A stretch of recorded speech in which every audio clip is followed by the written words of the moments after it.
The Game Awards 2025 are almost here. It's in 9 hours and 24 minutes. If you're watching this broadcast later, this is something that we do. It's a great reason to be subscribed to my channel. Maybe even be a member, because I'm coming from Morning Coffee, which is a segment for members, so consider hitting join. If you hit subscribe and the bell button and the like button, thank you for doing that. You'll be able to be a part of these waiting rooms that we do. A lot of times there is an event, the Game Awards, a showcase, a direct, something of that nature, and we got to sit around and wait for it. Well, instead of doing that in a channel or a YouTube video about other random topics, we do it about the actual event. So we're going to chill for the next 9 hours or so. We'll probably go over around 7, about 30 minutes before the show starts. And we're going to do our own predictions. I got a list of all of the Game Awards 2025 nominees. I'm going to tell you what I think will win.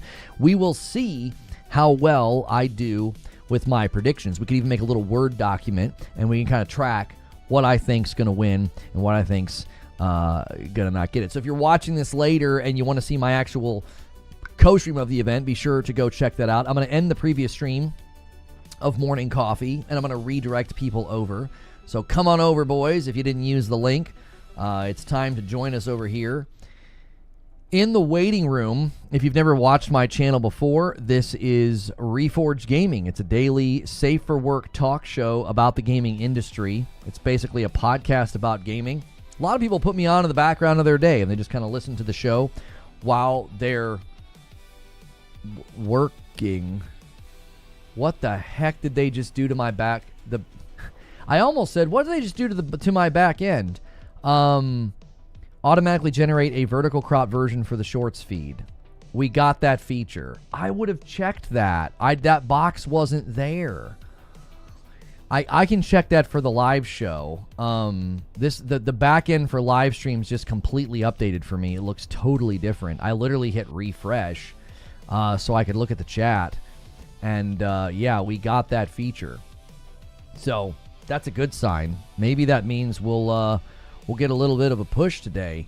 Yeah, anyways, let me kind of come over here and look at the like count and the view count so I can see what's going on. Guys, make sure and smash that like button. Try to get us the first 100 likes over here on YouTube. No, we were supposed to have that feature a while ago, so I'm actually kind of glad that our back end has gotten the update because we're supposed to get those updates like first. Like we have a partner manager, and I was like, man, anytime they add new features to live streams, we want to get those first. Like we stream every single day, so I'm happy that we now have that feature. So,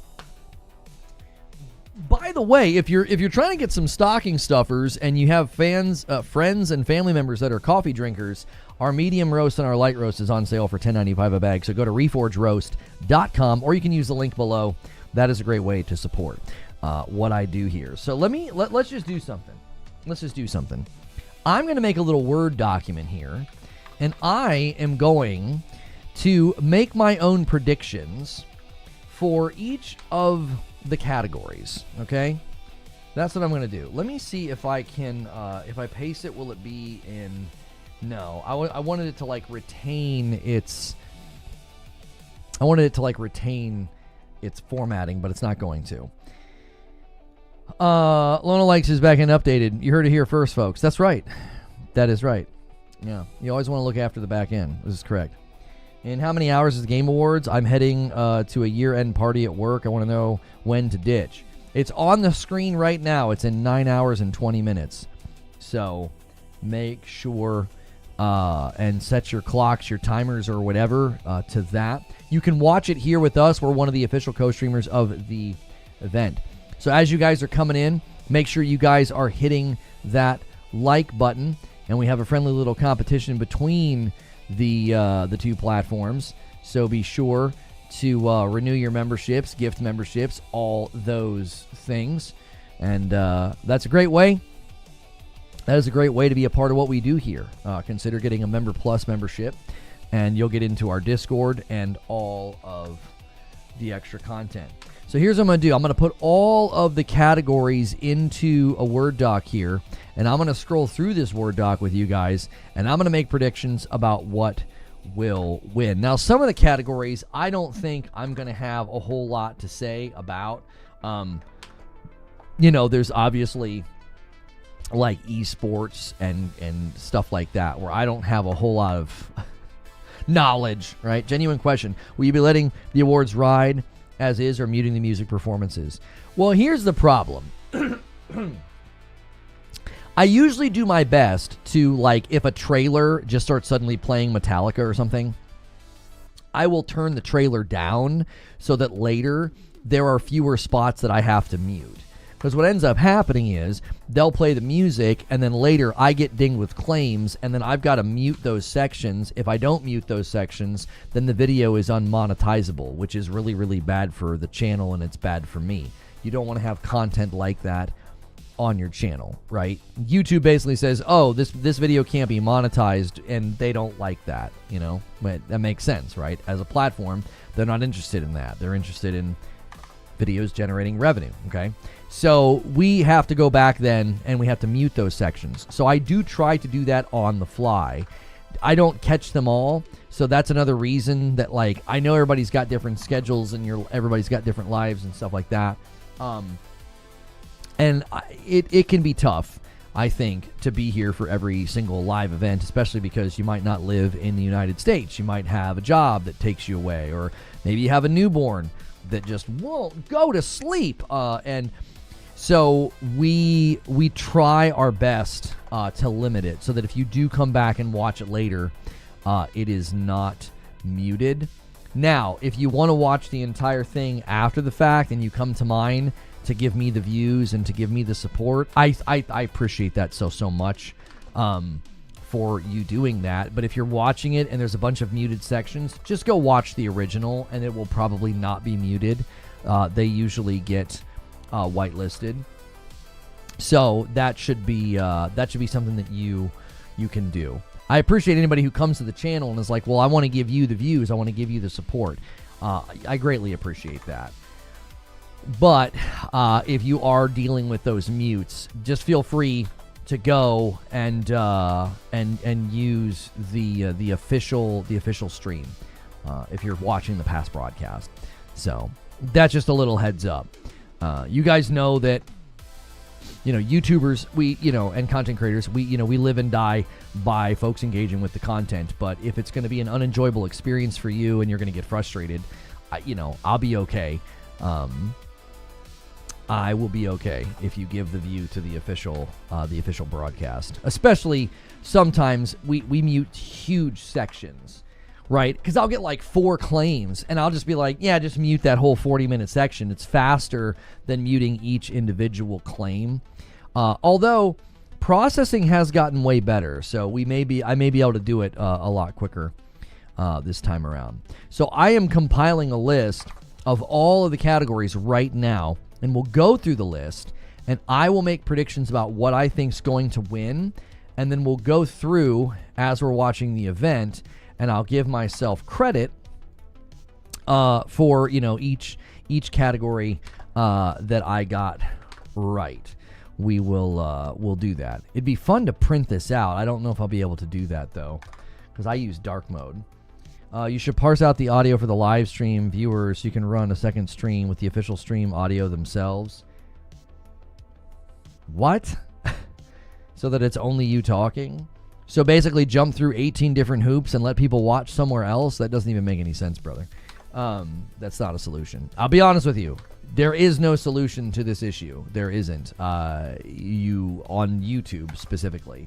You just have to kind of wear it. The claims come in and you mute the sections. That's pretty much it, unfortunately.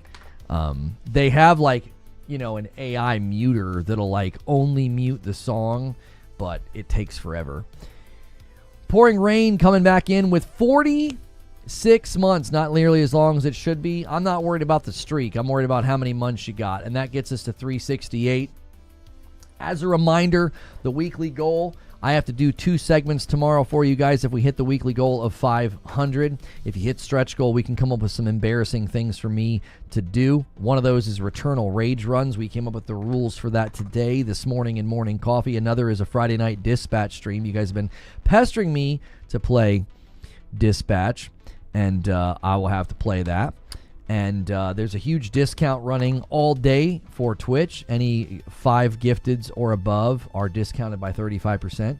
So if you've been wanting to go crazy and support, and you were going to do that on YouTube, you can actually save money by doing that over there on Twitch for the rest of today. And that's just to help you. I don't actually make more on that. I make less. But it's not about that. If you guys like to do that and hit the goals and go crazy and bless others, the Twitch discount runs for the next like 17 hours or something. We had the dispatch goal? No, not yet. Not yet. You need like another like 130. What have you missed? You haven't missed much.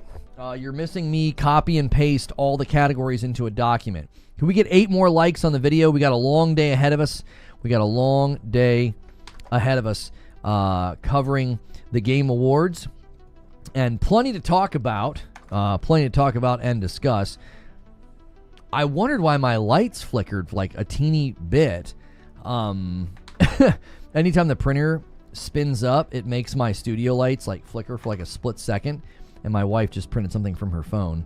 And yeah, that was a little jarring. I was like, am I having a stroke, or is the power having trouble? That's never good. We're fine though. Winged Wheel's going to come in and bump the membership line by 1 and get us to 369. Nice. Thank you so much for doing that. What's this news about the First Light game? News or leak. 007 First Light will feature Lenny Kravitz as a villain, according to a new trailer that was shared and deleted on the official channels. That's probably a trailer that's going to run tonight during the event. It can get a little leaky out there. If you guys don't want any surprises ruined, you're probably in the wrong place. You're in a channel and in a waiting room for the Game Awards. People are going to be talking. People are going to be sharing. You're likely going to hear spoilers. Now, I will not show leaks. I will not show images or trailers or anything like that. But you may hear that such and such will be there tonight or what have you, right? Player's voice. All right, we'll do that. Okay, so I've got all my categories. So here's what we're going to do. Let me scroll up. And let me have this fill the screen. We'll go 50-50. Okay, so here's what we're going to do. Half-Life 3? Yeah, probably. Yeah, I think Half-Life 3 is going to be there. Guys, thank you for 100 likes. Thank you for so many people being here. We are doing a Game Awards 2025 waiting room. This is a Safe for Work broadcast. It's basically a podcast that runs Monday through Friday. XCal, thank you so much for 41 months over there on Twitch. Let me get the member goal up so that you guys can see it. Let's get the timer as well. I'll tell you what, let's put this up here like this. And let me just go, where is the rest of my crop here? We're going to kind of improvise because I'll be in this scene for a little bit. So there you go. You got the goal and you got the timer running up there. And hang on 1 second. I don't know why the timer stopped. There we go. Okay. There we go. Sometimes when I switch scenes, it gets a little crazy. Okay, so here's what I'm going to do. I'm going to go through each category and make my prediction about what will win. And then we'll see how accurate my guesses end up being. Now, some of these are very, very easy to guess. Like, in my mind, there's no doubt at all that Expedition 33 will be the winner for Game of the Year. Like, I don't have not even an inkling of doubt that it's going to win this category. It's going to win pretty much every single category that it is in. I've been trying to tell people that pretty much all year long. This game is basically going to win every single category that it lands in, with the exception of, I think, 2. And we can obviously have that debate today. It's going to be the best of bloodbaths, but it's going to be a bloodbath. They're going to win pretty much everything. So Game of the Year, I think undoubtedly is going to go to Expedition 33. I don't think any of the rest of these have a shot at outshining it. It's going to get so many votes. It cleaned up pretty much in all the other awards ceremonies that it showed up in. Yo, Big Juicer with 40 months. A concussion took my ability to game for 5 months. Glad to be back off of injury report. Well, I'm sorry that happened to you, and thank you for 40 months. Guys, if you want your membership to count towards the goal, it needs to be a member plus. So consider upgrading. It's $6 a month instead of $5, but when you're on the standard membership, I can't tell if it's a gifted or not, and I can't count gifteds twice. So if somebody else gifted that to you, that's wonderful, and I'm glad that you're here, and I'm glad that you got it gifted. But if you are paying for your own membership, I unfortunately don't have the ability to give credit unless you do that. It's out of my control. So I think Game of the Year is going to Expedition 33. In conjunction with that, I also think Expedition 33 is going to win Best Game Direction. It would be unusual for something to win Direction and not win Game of the Year. I remember when Elden Ring took Best Direction, I was like, yep, they probably just locked up Game of the Year because they won Best Direction. I won't be able to watch tonight, but I'm here. Who's excited? I'm very excited. I'm excited for the awards, but I'm also excited for the announcements and the trailers. Like, there's a lot of rumors floating around. There's a lot of hullabaloo about the event. Thank you to all the new subscribers already who have subscribed to the channel. A strong start to the day, man. I appreciate it so much. I hope you guys are enjoying this broadcast. I hope you enjoy the co-stream, and I hope you come back on the other days for the other shows and the other content that we do. There are 10 games that I know about. 5 of them no one guessed or leaked yet that I'm looking forward to. Ooh, Williams got the goods. Okay, so let's move on to the next category, because I think Game of the Year and Best Game Direction are kind of going to go hand in hand. I think that's definitely going to end up being a Expedition 33 sweep for these two categories. Now, Best Adaptation, we have the Minecraft movie, Devil May Cry, Last of Us Season 2, Splinter Cell Death Watch, and Until Dawn. I genuinely think from the way that people reacted and the way that people talked, Last of Us Season 2 has zero shot. I mean, zero shot. Fans of the franchise were extremely disappointed in how it turned out, and I think the Minecraft movie is probably going to take this. I know people were watching it and thinking like the trailers were cringe and the movie was cringe or whatever, but outlets and fans seemed to really like it, and I think that's going to play a role in it winning. Sonic 3 should have been in there. Yeah. So I've not seen it. My kids have seen it, and they loved it. Their friends have seen it, and they loved it. Every family that I spoke to that took their family to the theater to see this, because obviously everybody that knows what I do, they were like, oh, hey, did you see the Minecraft movie? And I was like, no, I didn't, because, you know, they know I cover gaming. And I was like, no, I didn't see it. But everybody I've spoken to is just sort of like, it's so good, it's so fun, it's so enjoyable. No, we don't set a scene for it. It literally doesn't say that, Creature. It literally says, automatically generate a vertical crop version for the shorts feed. There's no way for me to do anything other than to check a box. I can't set a scene for it. It just literally will make it. There's no, remember when we tested this? There is no sending of 2 broadcasts. You know, we couldn't get it to work anyway. We couldn't get the plugin to work anyway. So yeah, Best Adaptation, I think is going to go to Minecraft. Personally, that's likely where it's going to land. And again, this is not based on my preferences or what I like. This is just based off of what I like. Think is gonna happen. Yeah, it's that version. So we'll just. It would have been better to try it in this stream, unfortunately, but yeah. Which wouldn't have worked all that well for what we're doing right now. Well, I guess I could have gone full screen if we were doing it right now. My husband would lose it if Bloodborne was on that list. Absolutely lose it. Yeah, if you guys listen, if you're trying to make predictions about what's going to be there, I mean, there's predictions about Half-Life 3. There's predictions about Bloodborne. There's all sorts of crazy predictions out there. What's good, Feed? I see you in the chat. The statue's been solved. It's a Divinity game. We don't know what kind of Divinity game. Synth Potato is claiming on Twitter that there are rumors floating around that the Larian announcement of Divinity isn't going to just be big news because it's Divinity. It's going to be big news because they are apparently, this is a rumor, they're going to ditch turn-based. I don't know how much credibility I give to that. I think that'd be a pretty big departure for them, but they also might want their next game to be something new and ambitious, as they said in the one interview with the CEO. So we arrive to best narrative.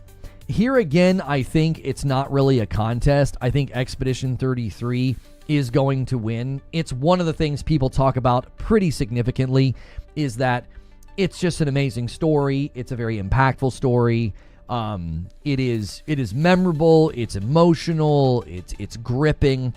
It deals with a pretty significant topic that lots of people can relate to: grief.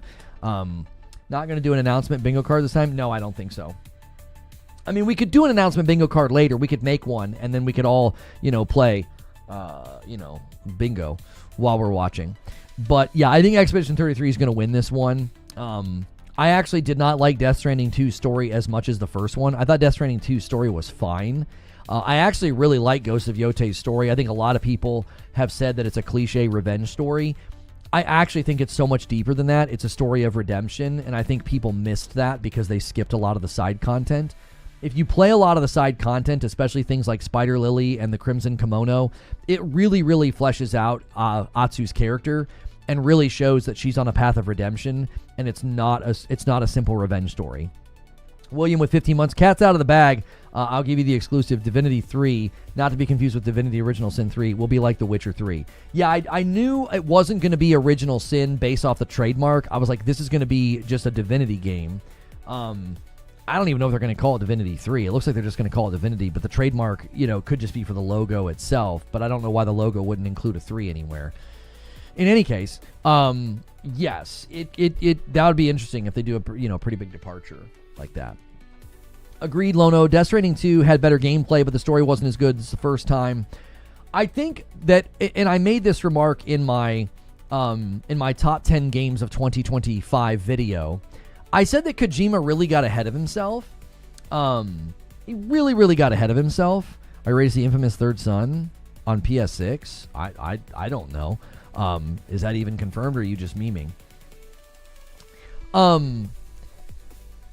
I feel like Kojima got really excited about Death Stranding 2, and then I feel like what he did was he just wanted to show stuff, and he showed way too much. There were really, really awesome scenes that he showed ahead of time, and then when those scenes happened, they had zero potency, because I'm like, I know what's going to happen. There was one scene in particular where, like, you're the main character, and you're under threat, and you might die, and someone comes and saves the day. Well, I got to see that ahead of time, the whole sequence. And I don't know. He did that with a couple of scenes. He also is just really, really bad at not signaling very heavily where something is going. So every time a character was introduced or a topic within the narrative was introduced, I knew exactly where it was headed. There were no twists and turns that I didn't see coming, except for one. And that one fell kind of flat because all of the other twists and turns were super obvious. So I didn't think he did the best job with the storytelling in Death Stranding 2. And people were like, well, that's Kojima, and it was on purpose. That doesn't make it better. I'll be honest with you. That doesn't make it better. It's kind of like watching The Happening, the movie. And it's like, well, it's supposed to be a bad movie. Okay, but that doesn't make it more enjoyable. In any case, make sure you guys are hitting the like button over here on YouTube. Try to get us to 200 likes really, really quickly. That's very, very helpful. Once you know one Kojima story, you know all of them. I don't know if that's necessarily true, but yeah. So I think this one goes to Expedition 33. I liked Ghost of Yotei's story. I thought it did an excellent job. It wasn't just cliche revenge story. It was much more about redemption. And Kingdom Come Deliverance 2 and Silent Hill F are both definitely worthy of praise from everything I've seen in the reviews and what people have said. But I don't think either of these are going to stand tall enough within narrative to beat Expedition 33. Which is going to be similar to the next category, Best Art Direction. I'm making my own predictions in blue, and we will check to see how well I did later to see how accurate I was in my predictions. Art Direction, again, this is where Expedition 33 stands extremely tall. Very unique art direction, and it coincides with the story. If you know, you know. And so that, I think, is significant in why it's going to win this category. The art direction of Yotei and Death Stranding 2 is excellent, for open world, photorealistic games. And I really felt like Yotei feels like sort of like a living painting. I actually think that the art direction of Yotei is on an equal footing with Death Stranding 2, which is extremely difficult to do because Death Stranding is just got such great art direction. But they both, I think, just look so good. Oh, you think it's going to lose art direction? What do you think it's going to lose to? Hades 2 and Silksong are fantastic, but they were likely nominated for these categories before because they're sequels. So I think again, Expedition 33 has a pretty solid lead here, for that reason.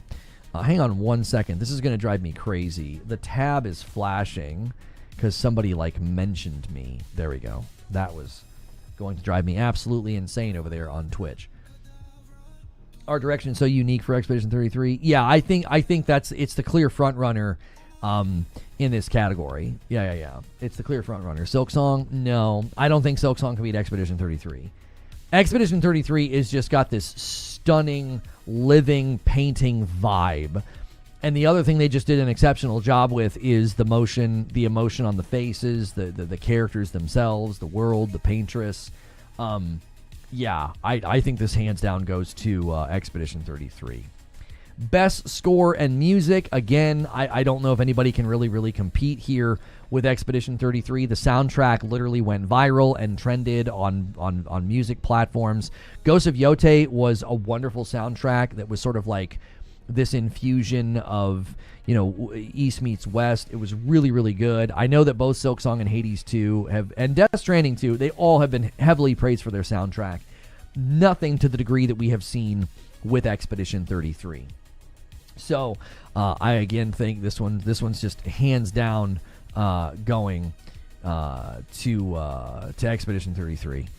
Which is fine. I think that's deserved. It's an impressive story. Like the guy that did the soundtrack for Expedition 33, was on SoundCloud. I mean, that's basically how they got discovered. I think that's absolutely incredible. So, a rough night for people that hate Expedition 33. It's going to be a rough night. It is. There's only two categories that I think Expedition 33 is going to lose, and we are arriving at one of those categories right now. So, best audio design. I do not think Expedition 33 will win this category. Now, Ghost of Yote won this at the Golden Joystick Awards, which I found to be a little interesting. I don't necessarily think that the sound design in the sound design in Ghost of Yote is bad, but it really didn't stand out to me. It was fine. What really stood out to me in Yote was the moment-to-moment action and the world and the art direction and the armor and the characters and the sense of scope and size. It's really is wonderful. I think this is a category with a snub. I think there's a very, very blatant snub here, and it is Arc Raiders. This one is extremely surprising to me that Arc Raiders is not up here. I feel like it should be up here in place of...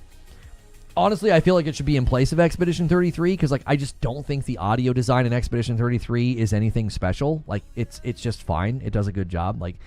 This just kind of feels like the media darling shoe-in. It kind of got shooed into the category because it's a bit of a media darling. It's deserving of all the other categories that it's in, right? But, the sound design in Expedition 33, I don't know what they base this off of. Arc Raiders' sound design is just incredible.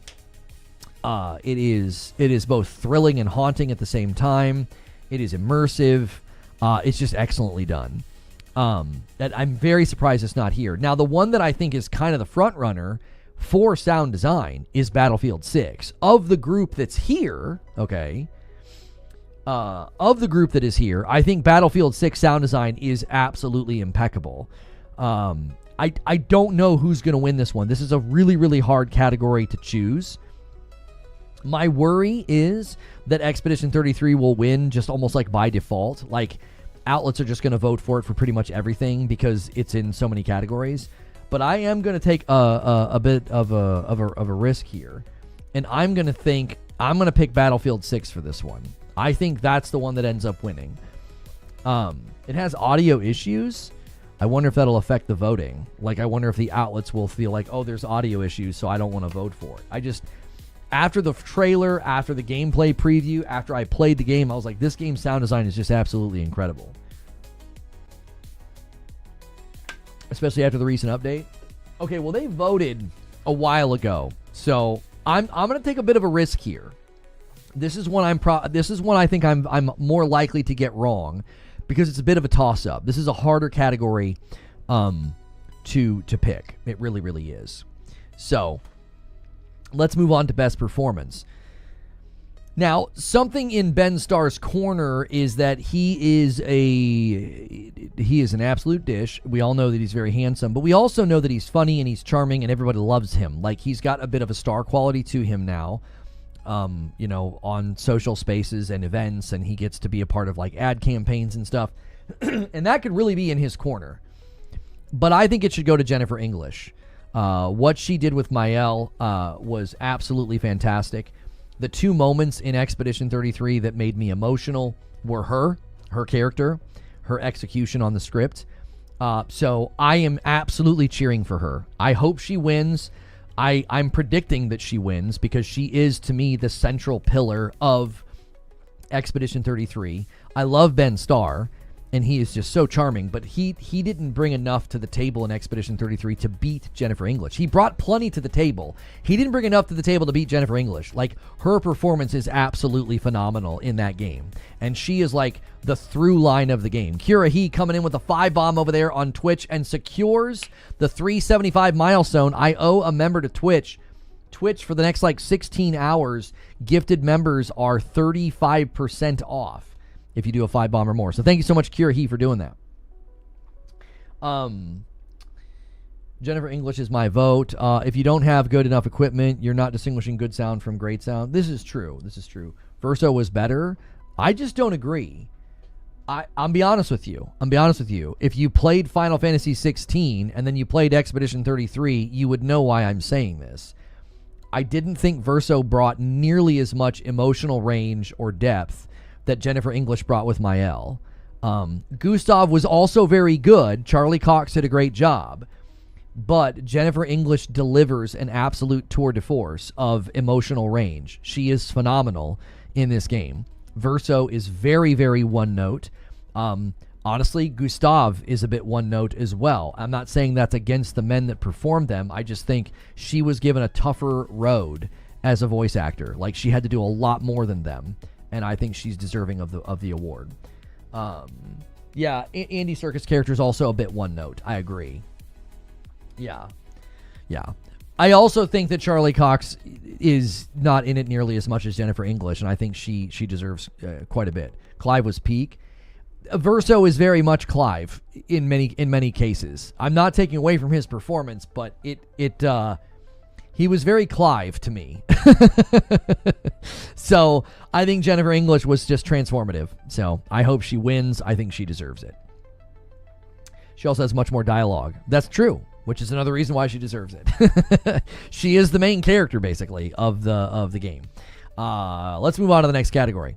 Listen. Let's just say it. Every single person up here did an amazing job. I can't really speak to Erika Ishii's performance because I played it in Japanese. The clips I saw were fine. I'm a little surprised she's in here, if I'm honest. Troy Baker and Jennifer English and Ben Starr, I didn't think her performance was that amazing. Again, from the clips that I saw, it seemed a little flat, but I didn't play through the whole game as her. I played through the whole game in Japanese. So let me bump this so that we're all on the same page here. There we go. Innovation and accessibility.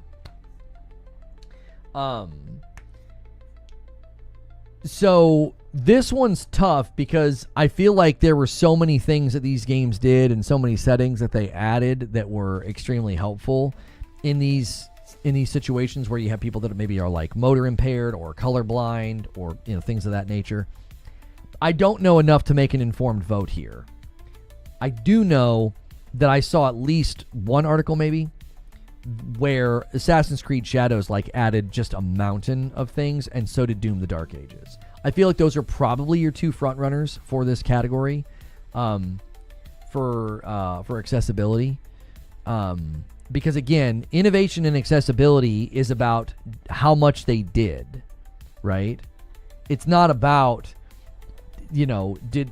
what they did. It's about how much they did. So did they go above and beyond? How many settings and how many features and things did they add? to the game, for accessibility. So this is a tough one. I'm going to be honest with you. This is a tough one because I feel like South of Midnight, Doom, and Assassin's Creed Shadows, I believe these are the only categories they show up in, I think. I could be wrong, but I think this is the only categories they show up in. So I do feel like people are going to kind of be pulling for these three to walk away with something. I'm going to go with my gut. And I think AC Shadows snags it. Because, again, I just remember seeing an article. I'm only basing this off of this. I saw an article that, talked about the enormous amount of things that they had put into the game. And I feel like that's probably going to play a role in it winning, because if the journalists were talking about it, then they're probably going to vote according to that. I don't have anything else to base it off of. I don't have anything else to base it off of. Similarly, games for impact. Oh, South of Midnight. Yeah, I think South of Midnight takes this one, mainly because more people are going to be aware of it. So when it comes time to vote, it's going to have a quantitative advantage. I also really like South of Midnight, so I would love to see it win an award. I just wanted the combat to be a bit better. I was kind of hoping eventually they would do a 2.0 pass on the combat. Tell them to start the show. I can't do that. There's a timer up here in the right-hand corner. We've got a little under 9 hours before the show starts, so I don't have that kind of power. I wish that I did, but I do not. So South of Midnight, I see taking this category simply because more people probably played it and reviewed it, and subsequently that means that you just have more people that are probably going to vote for it. So it's got an advantage here. Best community support. This one's tough because I know Helldivers has actually frustrated people. They had a lot of issues this year with performance and bugs and glitches. So I don't think Helldivers 2 is going to snag this one. I always wanted to go to No Man's Sky. And I know that Final Fantasy is also typically very, very, cheered on. But I'm going to go with No Man's Sky. And the reason I'm going to go with No Man's Sky is they have added... You skipped Best Multiplayer? No, I didn't. It's in here. I just pulled from an article. So Best Community Support. I'm going to go with No Man's Sky because they added some just significant things to the game this year. They added some significant things, and they've just continued to be very, very impressive with what they have done. Could we get 20 more likes on the video, guys, over here on YouTube? And make sure and check your renewals and check your primes. You can add to the total. If you upgrade to Member Plus on YouTube, I count that as a double. We got a pretty big goal on the channel. If we get enough people at Member Plus, I have to Platinum Mind's Eye. So help us with that goal. So No Man's Sky has done this, and it's all for free. It is all for free. So I'm going with No Man's Sky. I'm always cheering for Hello Games. The amount of free things that they have added, the significance and the scope are significant. You skipped Best Ongoing. No, I did not. Guys, bear with me. I'm scrolling through a Word document that I copied from an article. I've not skipped anything. All right. It's right above Best Ongoing. Oh, I did skip Best Ongoing. Forgive me. And thank you for drawing that to my attention. Somebody said I skipped multiplayer, and I thought Best Ongoing was the same mistake. I thought you guys were thinking that it was not down below. That's my mistake. So community support is No Man's Sky. Best Ongoing. This one's hard because this kind of overlaps with Best Community Support. They're kind of similar, right? These are kind of similar categories. So this one's difficult. But I think this is going to go to a popularity thing. It could go to Rivals. Because I don't know how they describe this category, but the level of intrigue, interest, and player numbers for Rivals was insane. You think it's going to go to No Man's Sky? Any of the bottom three, Helldivers, Marvel Rivals, or No Man's Sky? This is hard. Can somebody give me, what's a description for this category? Let me see if we can get a description. What are they supposed to base it off of? The Game Awards Best Ongoing category. Let's get that. Awarded to a game for outstanding development of ongoing content that evolves the player experience over time. Okay, I don't think that goes to Rivals then. I don't think that goes to Rivals. I really feel like No Man's Sky deserves it. As far as evolving the experience over time, it's just been significant of what they've done. I don't think Rivals would be deserving of the vote because, like, you know, they added some characters and stuff, but it's so new. It's like, well, how can you say they've evolved the player experience over time? You know, with might be Fortnite. You know, you could compel me that it's going to be Fortnite because they did some pretty significant stuff. Like when my kiddos were playing with like The Simpsons and stuff, I mean, they transformed the entire game into looking like The Simpsons. My kiddos, when they set it back, they were like, oh, look, it looks new. Junebug, thank you so much for 31 months and a Prime over here on Twitch. Let me add you to the total. There it is. We're at 376. Thank you so much. Is Fortnite in there? Yeah. Fortnite's done some pretty big things. Fortnite has done some pretty big things. This is a really, really tough category to pick. It really is. I think it's easy to say like Helldivers 2 and Marvel Rivals, no. Although Helldivers 2 did do some pretty significant things this year, and they brought it to Xbox. Final Fantasy, I'm not attuned to that community enough to say anything. Part of me thinks voters don't care what the category is supposed to be. They vote based on their own concept of the category. That's true. Yeah. Man, this is a hard one. This is a really, really hard vote. Okay. I'm going to vote with my heart. I'm voting with my heart. I'm voting for No Man's Sky in both categories. Best ongoing and best community support. I'm voting for Hello Games in both categories. Now, these are, again, predictions, so I could be hurting my prediction average by doing this. I'm trying to will this into existence, chat. I'm trying to will this into existence. I want No Man's Sky to win these categories. I really, really do. Okay. Best independent game. Boy, oh boy, is it a tough year for basically anybody who is an Expedition 33. Man, oh man. I really, really feel for Ball Pit and Blueprints. I really, really do. Because they are just such great independent games. And they're going to have a really hard time standing tall this year. Because Expedition 33 is in both of the indie categories. It's in debut indie and it's in best independent. And man, do I feel bad for them on this front.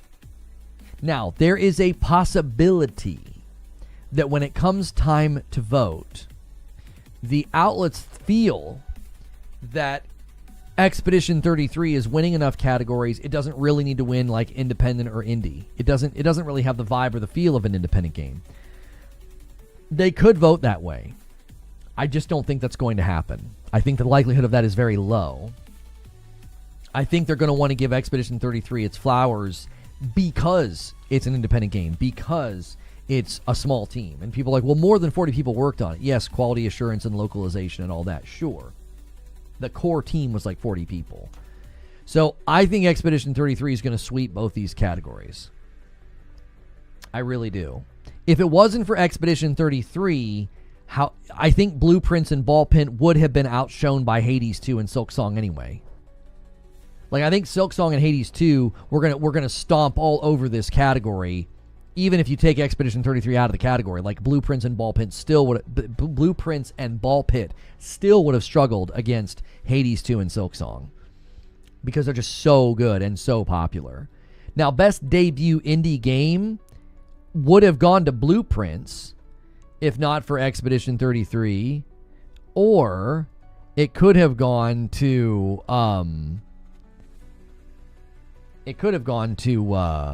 Dispatch. Like, Dispatch and Blueprints could have won best indie. I think my wife's printing something again. The light over there flickered. So, yeah. You want Dispatch for this? What replaced Megabonk? Nothing. Yeah. They didn't replace Megabonk with anything. I thought that was a little strange. I thought it would have been a good opportunity to get another game up there and give somebody else some notoriety, give somebody else some, some push, some pull, But for whatever reason, they didn't do it. Like whatever was in 6th place should have just slid into 5th place in Megabonk's place, if for anything, just to give them the free publicity. The free publicity would have been, I think, a very, that'd have been a kind gesture, to honor what Megabonk did, and saying, hey, this actually isn't my first game, So, guys, if you haven't done so already, make sure and hit that like button. We are currently sitting at 200 likes. Thank you so much for doing that. Let's set our sights on 300 likes as we work our way through this list here. Best mobile game. We have Destiny Rising, Persona 5, Sonic Rumble, Uma Musume, and Wuthering Waves. I have a really hard time weighing in here because I know that these two are really popular. I know Wuthering Waves, I believe, is even in the player's voice results still, I think at this point, along with Genshin. But I don't know how the press is going to vote. I really, really don't. Like, Destiny Rising seemed to get a ton of praise out of the gate, but now the player base numbers are falling. Persona is a very beloved franchise. And then, Uma Musume and Wuthering Waves, I know, are very popular and people really like them. So I really don't have a vote here. I have a very hard time predicting here what's going to win. I don't know about Sonic Rumble. I really, really don't. Based off of player's voice, this is me placing a bet. So I'm placing this bet ignorantly, like I have a blindfold on, okay? I think Wuthering Waves is going to win this one based off of player's voice. Player's voice tells me it's popular. It tells me a lot of people are probably going to vote for it. It tells me the outlets are probably going to vote for it. So I'm literally wearing a blindfold and placing this bet. I have no idea how to make my guess for this category otherwise. So I'm going to go with Wuthering Waves on this one. Because again, I have no idea. Best VR AR game, we have Alien Rogue Incursion, Arcane Age, Ghost Town, Marvel's Deadpool VR, and The Midnight Walk. I'm kind of pulling for Midnight Walk. It's one of my favorite games this year. It didn't make it to my top 10, but it got an honorable mention. It was a 6-hour game. I loved it. Art design was fantastic. The soundtrack was wonderful. So I really, really enjoyed it. And I think you guys should play it. You should definitely try it on VR if you like VR. The Horse Girls are taking it. That's the Uma Musume game, right? Pretty Derby. Yeah. Yeah, maybe the horse ladies take it. But yeah, I'm pulling for Midnight Walk here, but the fact that they included Deadpool, I think Deadpool's going to win. Deadpool wasn't even out yet when these nominations hit. It was not out yet when the nominations hit. And so to me, that means that like a lot of people were pulling for it. I think like a lot of folks were like saying, hey, that Deadpool game's really, really good. Like I think the reason it got a nomination basically after it got the nomination, I'm sorry, not after, but before it came out. So I think it's going to go to Deadpool for that reason. It honestly looked like a fantastic VR game. It really, really did. I've not had a chance to check it out yet on my MetaQuest. I kind of want to. But yeah, I think it's probably going to go to Deadpool because it's interesting that it landed on here before it came out. So, best action game here. Let me bump this down so we've got them all kind of grouped together. Best action game. Battlefield 6, Doom the Dark Ages, Hades 2, Ninja Gaiden 4, Shinobi Art of Vengeance. Now, obviously, I'm pulling for Shinobi Art of Vengeance. It's in my top 10 list of games this year. I absolutely loved it. In the realm of platformers and Metroidvanias, this is one of my favorites. I put it up there with Ori 1 and 2. I put it up there with the first Hollow Knight. I put it up there with Prince of Persia and the Lost Crown. Absolutely wonderful. I think, however, let's just check. Let's do a little bit of research on this one. Let's go and see what happened with Ninja Gaiden 4. How did it do? And how did Shinobi Art of Vengeance do? So Shinobi Art of Vengeance got an 87 on OpenCritic. Ninja Gaiden 4 got an 82. Okay. Probably going to go to Hades 2. I wasn't sure if Ninja Gaiden had pulled off, super, super high praise with the press or the media. I think Hades 2 is going to win this one. Deservedly so, by the way. Deservedly so. I'm an enormous fan of Shinobi. As soon as Hades 2 comes to console, I'm probably going to play it a bunch. I can't come in here and put in long hours in the office for gameplay. I game on the couch. So, but the little that I played of Hades 2, I think it's going to win this one. Probably pretty handedly. It's probably the front runner in my estimation. Ninja Gaiden 4 is like an easier Metal Gear Revengeance. First Berserker got snubbed. I am surprised that First Berserker got bumped by games that, like Battlefield 6, doesn't strike me as an action game, but it seems kind of like the odd man out. I'm not saying it's not good. I think Battlefield 6 is a very good game. I think the delivery and the sound design in the world and it's just got such a clear identity. I've got the campaign in my backlog. I've got to be in the mood for a shooter right now. And after like 60 some hours of Borderlands, I didn't want to jump into another shooter. So Battlefield 6 does feel a little bit like the odd man out here, though, in the action game category. I would have loved to have seen First Berserker Kazan get up here, but First Berserker Kazan did not get great treatment by the press. It's got a much higher score with the users than the critics. So, action game is probably going to go to Hades 2. Now, this next category, Best Action Adventure Game. This is actually another tough category to pick because they're all so good. They really are all so good in their own right. I honestly think that Death Stranding 2 and Indiana Jones are least likely to win this category. I think they're the least likely to win this category. To me, it's probably between Yote and Silksong. Yote walked away with a good amount of awards at Golden Joystick. I really think Silksong is going to come in and steal this one.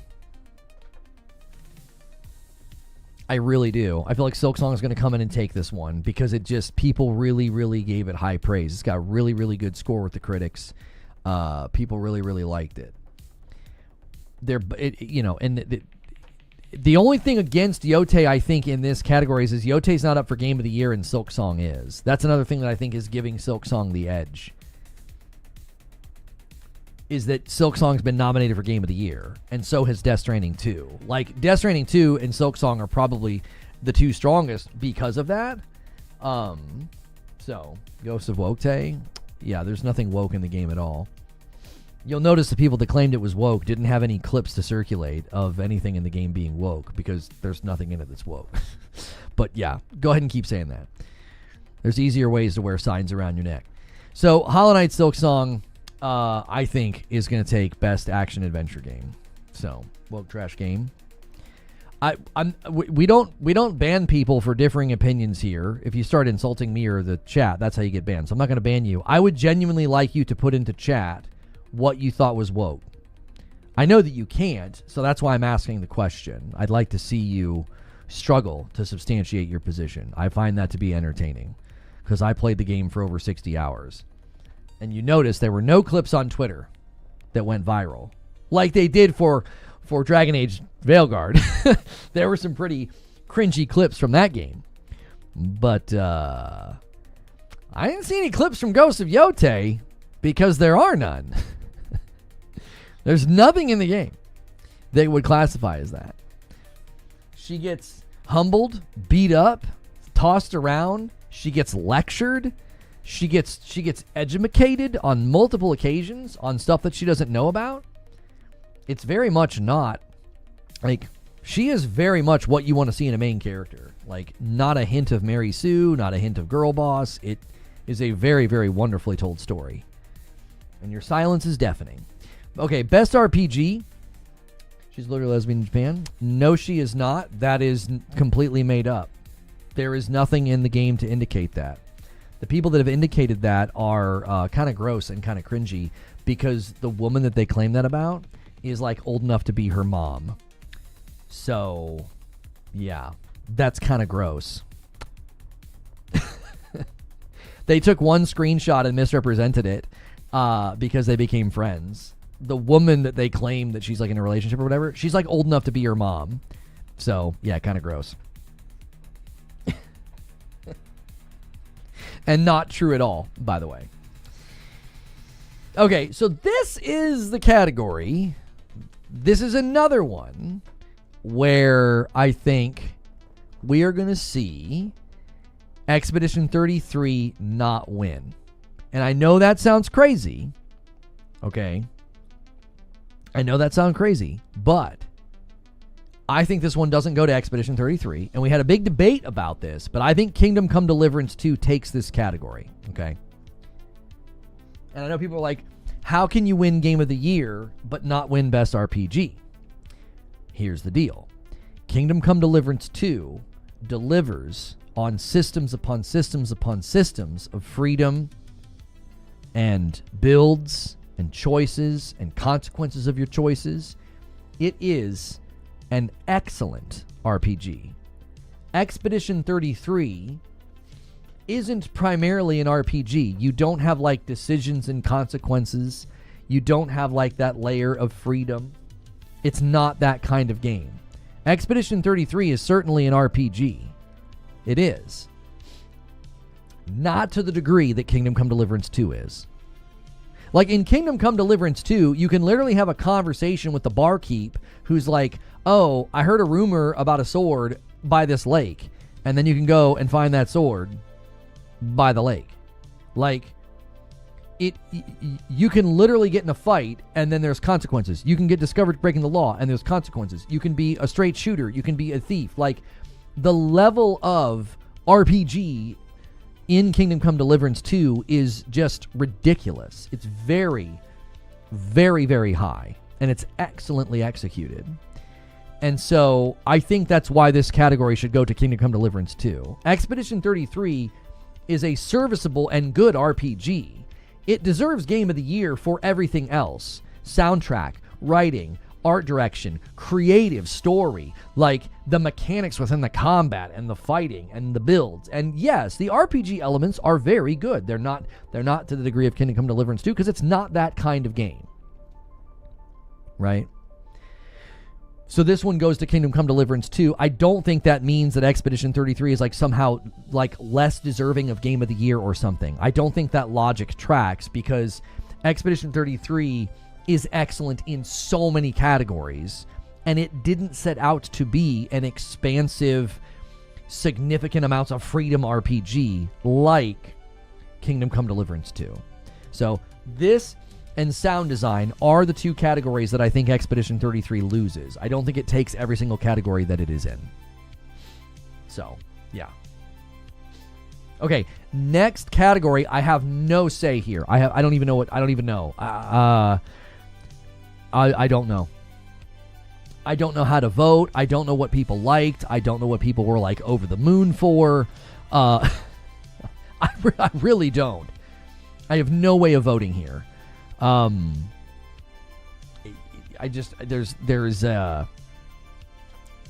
have no connection to this community, to the fighting game community.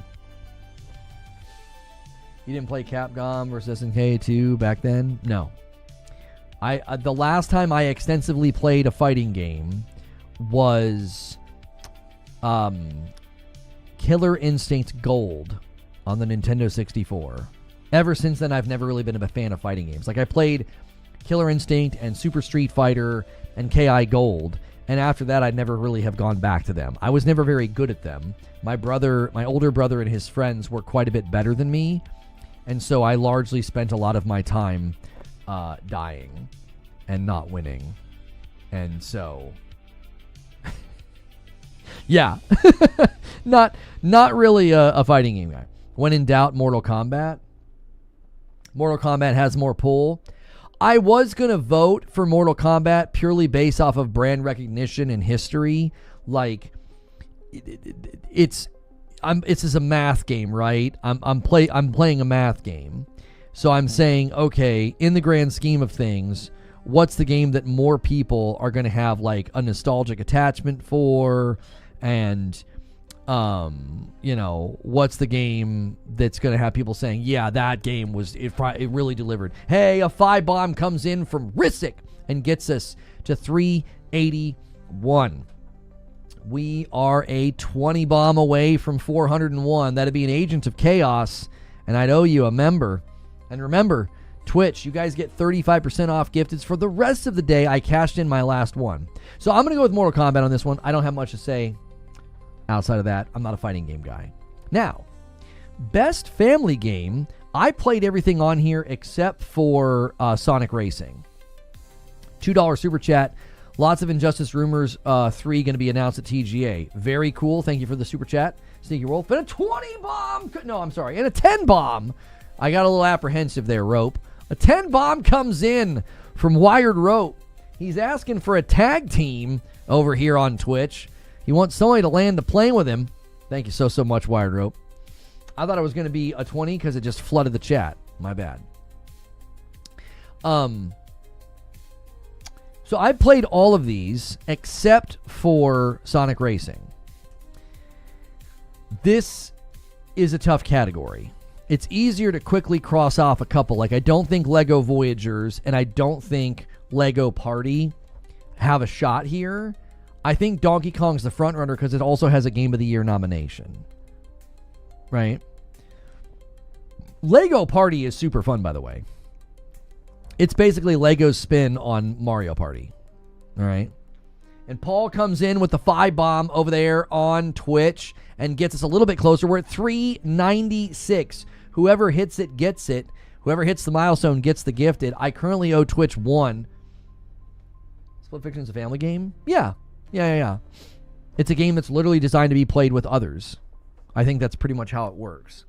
Like, not every co-op game gets a nomination, but yeah, I think it's loosely considered a family game. I'd love to see Split Fiction win something. It's one of the best co-op games I've ever played. But no, yeah, DK is co-op. Yeah, my wife and I played it for a while. It actually is more fun by yourself. Unless, of course, the person you're playing co-op with is bad at video games. Like if it's like a 6-year-old or a 5-year-old that's just going to laugh and have fun with you. It's great. Neo Reaper steals it for YouTube with a 5-bomb, and that's 401. An Agent of Chaos.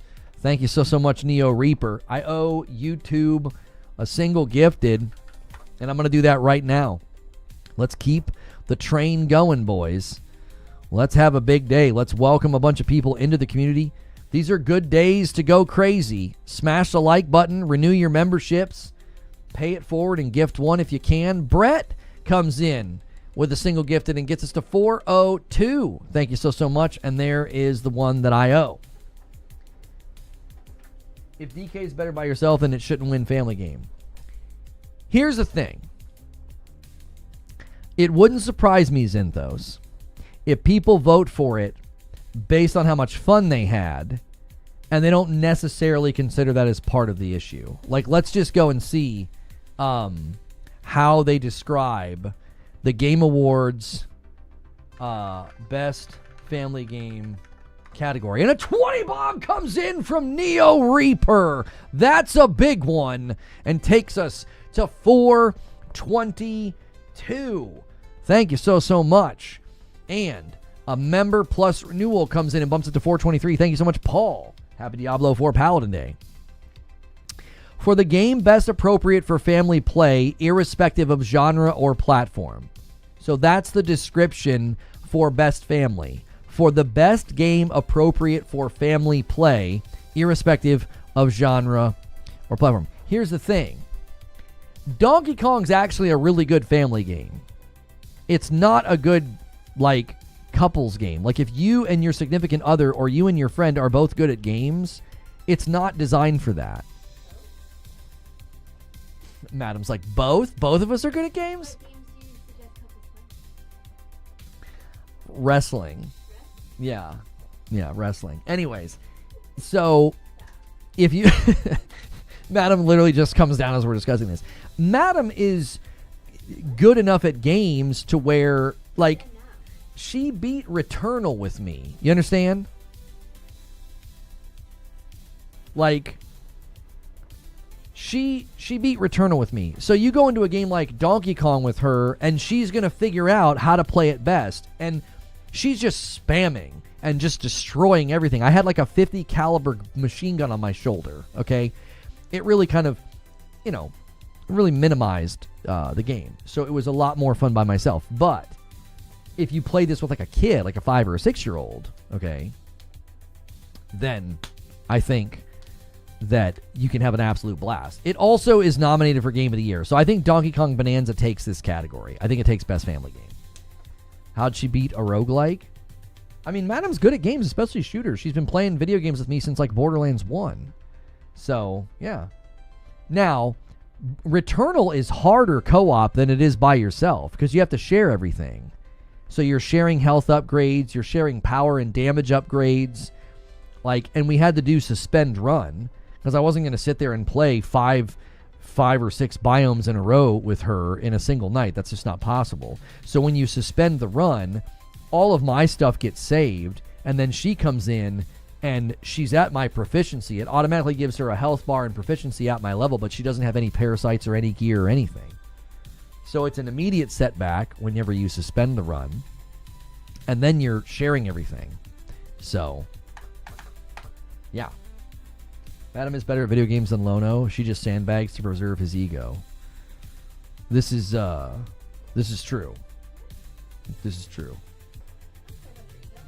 She says, she's actually more insulted by that than complimented Zubair. She said, what? I don't care about your ego. You don't seem to know what you're talking about. She's like, I don't care about your feelings. Get over yourself. I hope you bought her a Diet Coke for carrying you through Returnal. No, she would willingly admit that she died quite a bit in Returnal. I beat most of the bosses by myself. She said, that is so rude. She found, as she calls them, all the fireflies. She's the one that discovered you can hit the roots. There's like roots on the ground in Biome 4, and it generates obolites, the currency that you need. And it makes a big difference if you hit every single root in that biome. I mean, you get a lot. So. I mean, you could buy things that you couldn't before. You didn't have to make choices. Yeah. So. And a little update on Returnal. Out of the 10 weapons in the game, I have 5 of them all the way at 100%. Every perk unlocked up to tier 3. I have 5 more to go, and they each only need 1 perk. So the grind is working. We're getting close. I'm at like 160 something hours now, almost 170 hours, I think. Okay.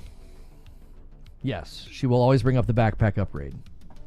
And hitting the roots in Returnal, that is her finding the backpack upgrade in Returnal. She will always find a backpack upgrade.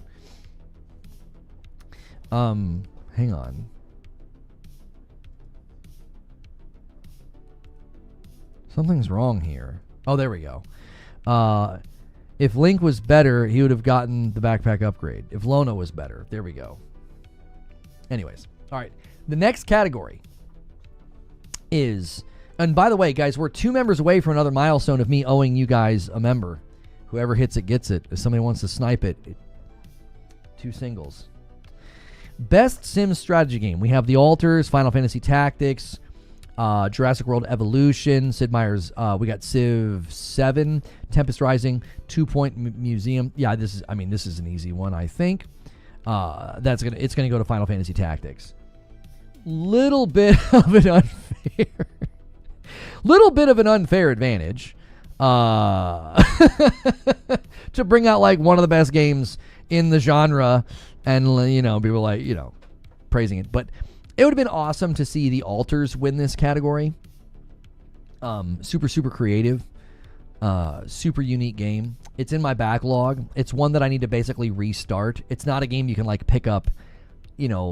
I played it for like an hour or 2 and thought it was really creative and fun, but then obviously I had to move on to other games because other games were coming out. And so it's in the backlog. That's definitely one that I'd have to start over, though. I would definitely have to start over. So, thank you guys so much for being here. If you haven't done so on YouTube, take a quick second and hit the like button, if you don't mind. That is super helpful. And it helps more people find the video. Try to get us to 300 likes. We're moving through the categories here. Best sports and racing. Best sports or racing. This one's tough, but I think Mario Kart's probably leading this one. But see, the interesting thing was a lot of people said that Mario Kart was just more Mario Kart. And like the reviews weren't like over the moon for it. Let's look it up here. Mario Kart World Open Critic. Let's see where it landed. 87. So, that's a really strong score on the year. Anything close to 90 is a really strong score. It also has a quantitative advantage. Like anytime you have that many reviews, like it has 141. That's a huge advantage. So I'm going to predict it goes to Mario Kart. The Mario Kart was an 80 and a step back for me. Yeah, some people were a little more tepid, but it's Nintendo.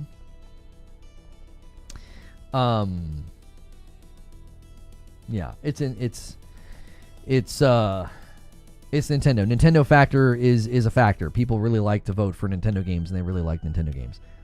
As you guys are tuning in over here on YouTube, thanks so much for being here. The countdown for the Game Awards is above me. If you're looking for the Game Awards 2025, this is one of the official co-streams. You can watch it here, and it's about 8 hours away. This is a Game Awards 2025 waiting room, and you can hang out here for the rest of the day. Who is this? I don't know. Somebody sending me a friend request in Discord. I don't know who you are.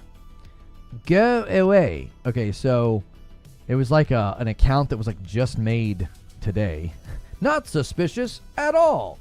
I remember her overloading poor Roscoe. Yeah, when my wife played Starfield, she actually learned that you can give the robot too much loot, because she literally picked up everything, every paperclip, everything. I mean, there was nothing left to pick up.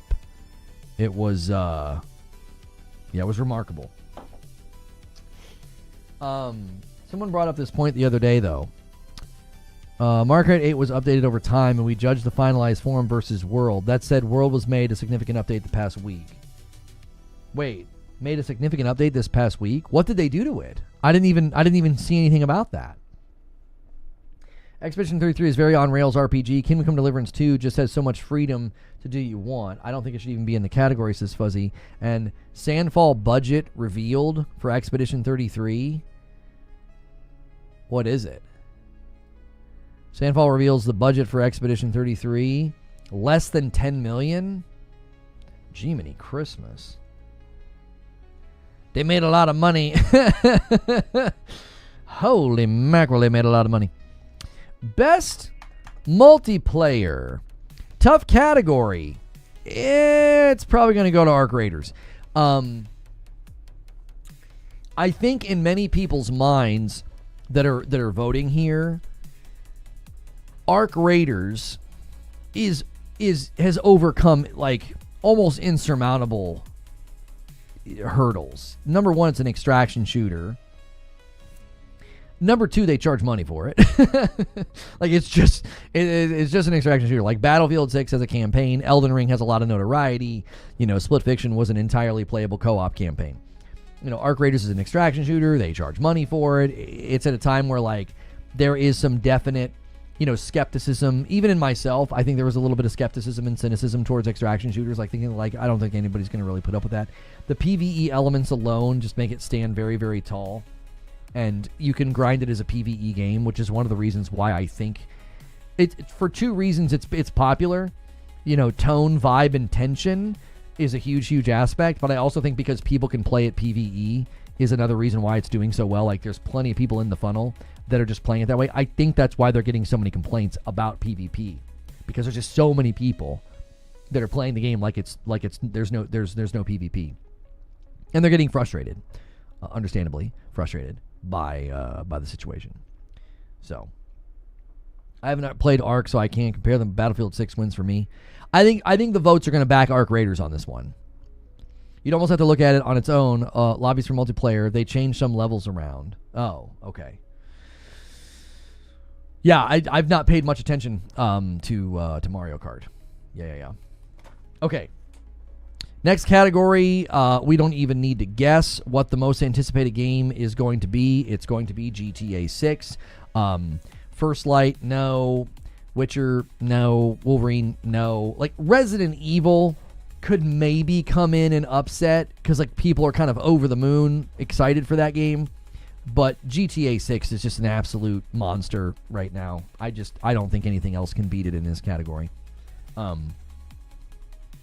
Unless, of course, the gaming press has just sort of soured on it because it got delayed again and it won last year.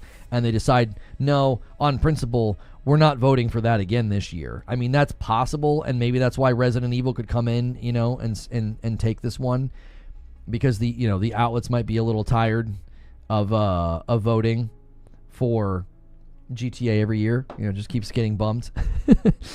So, yeah. But I think GTA is probably the clear winner here. Where the heck is Light No Fire? Well, most anticipated game, I think, has to be games that are slated for next year. Isn't Witcher slated for next year? I actually don't know if that's what the rules are, now that I say that. When does it start? I got a countdown above my head. 8 hours and 6 minutes from now, it will start. I am one of the official co-streams. You can watch it here. Do me a favor. If you guys are watching on YouTube, there is a lot of you here, and thank you for that. Make sure you have taken a couple seconds to hit the like button. It takes a quick second, but it makes a huge, huge difference. Content Creator of the Year. I'm going to be honest with you guys. Kai Cenat was the clear winner until the burnt peanut came on the scene. Now, the question would be,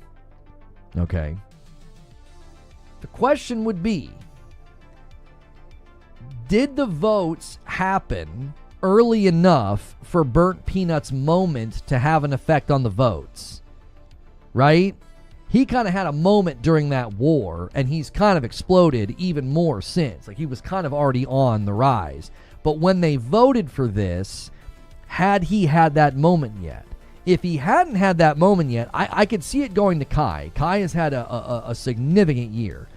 I've continued to say that I think Kai Cenat and iShowSpeed are great for streaming. I think they've really, really elevated the craft, and they've done really cool things, and I like both of them a lot.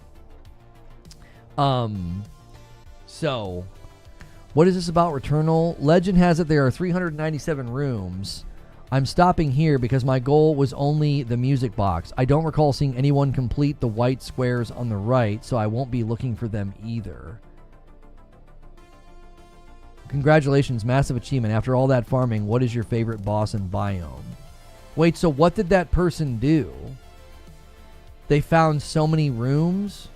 I need to go in and look and see on my own game in Returnal and see what I have. I don't go to a biome 5 that much, so I'm probably missing a lot. you vote Kai. I don't know when the votes came in.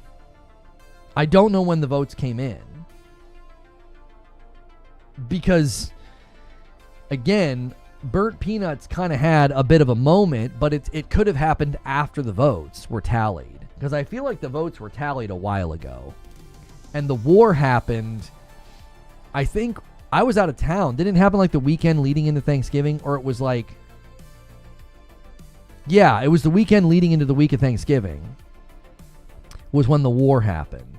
They may have already voted at that point because the results, the nominations came out before the war. And if they voted in the days after, it might not go to Burnt Peanut. I'm going to pick him just because I think he's kind of exploded on the scene, and that might be enough to have him win the category. So, best esports game. I honestly don't even know how you would vote here. I really, really don't.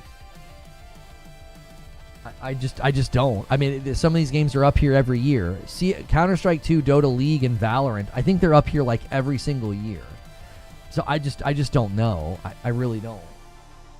CS2, what do you guys think? I have no input here at all. Like, none whatsoever.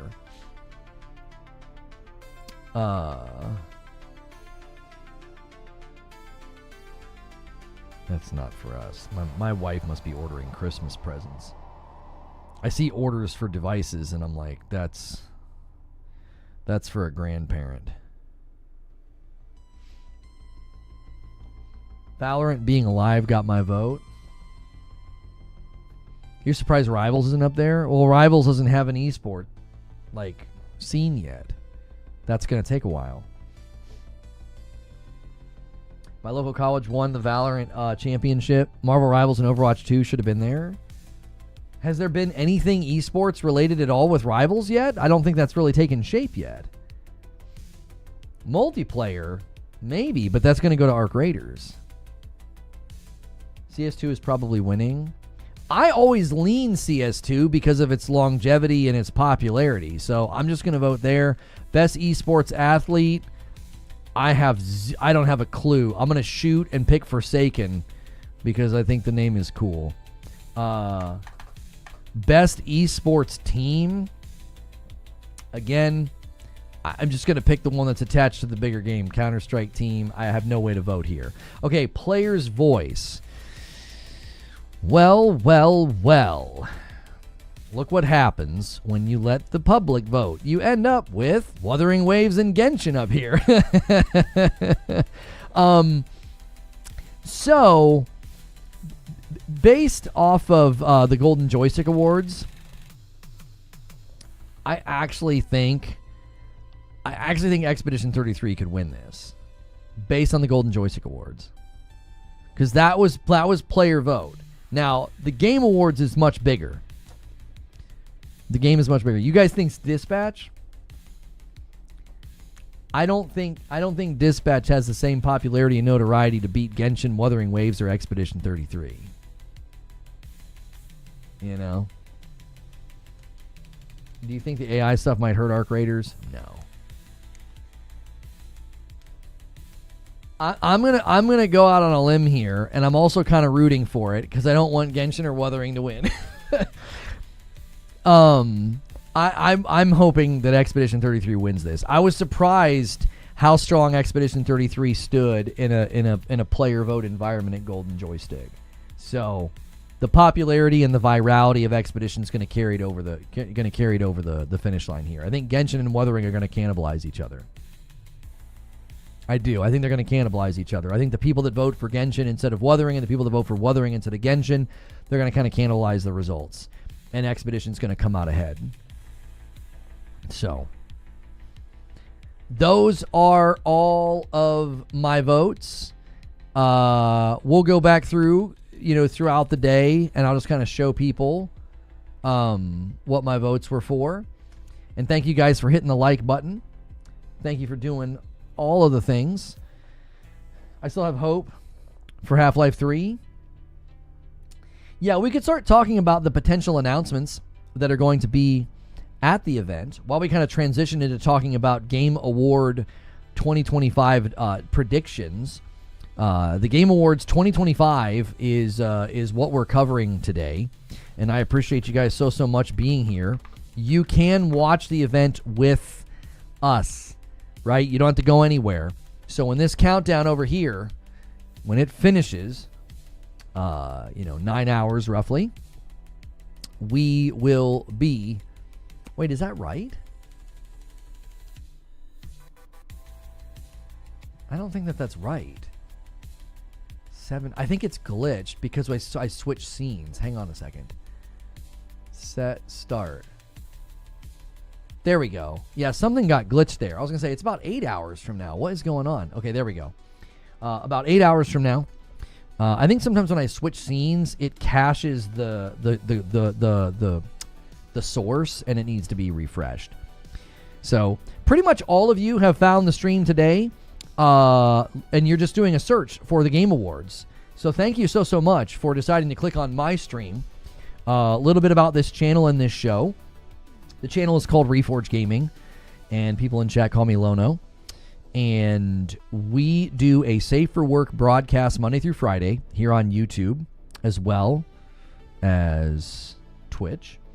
And a lot of people just treat me like a podcast. So if you subscribe to the channel and you set your notification bell to all, you can be here Monday through Friday and be a part of the show. A lot of people just kind of put me on in the background of their day. And so I've been doing content creation for about 10 years. 5 of those years have been variety. 5 of those years was just purely Destiny. And we appreciate you being here. And we're able to do this full time. You may notice that the YouTube channel is not huge. We're about a 50,000 sub channel. And primarily we're able to do this full time because of direct support from viewers like yourself. So if you do a membership, if you gift memberships, if you do super chats, all of those things help me to do this full time. If you just lurk, listen, and like, that also helps me to do this full time because that supports the channel. Safe for work until you talk about Santa Claus. This is true. Don't have your kids in the room if that topic comes up. So as far as Game Awards predictions go, the Game Awards 2025 is I think shaping up to probably be the biggest one yet, and I think it's because we're going to have some pretty significant announcements. Now, Mike Straw of Insider Gaming was pretty strong in his prediction about Half-Life 3.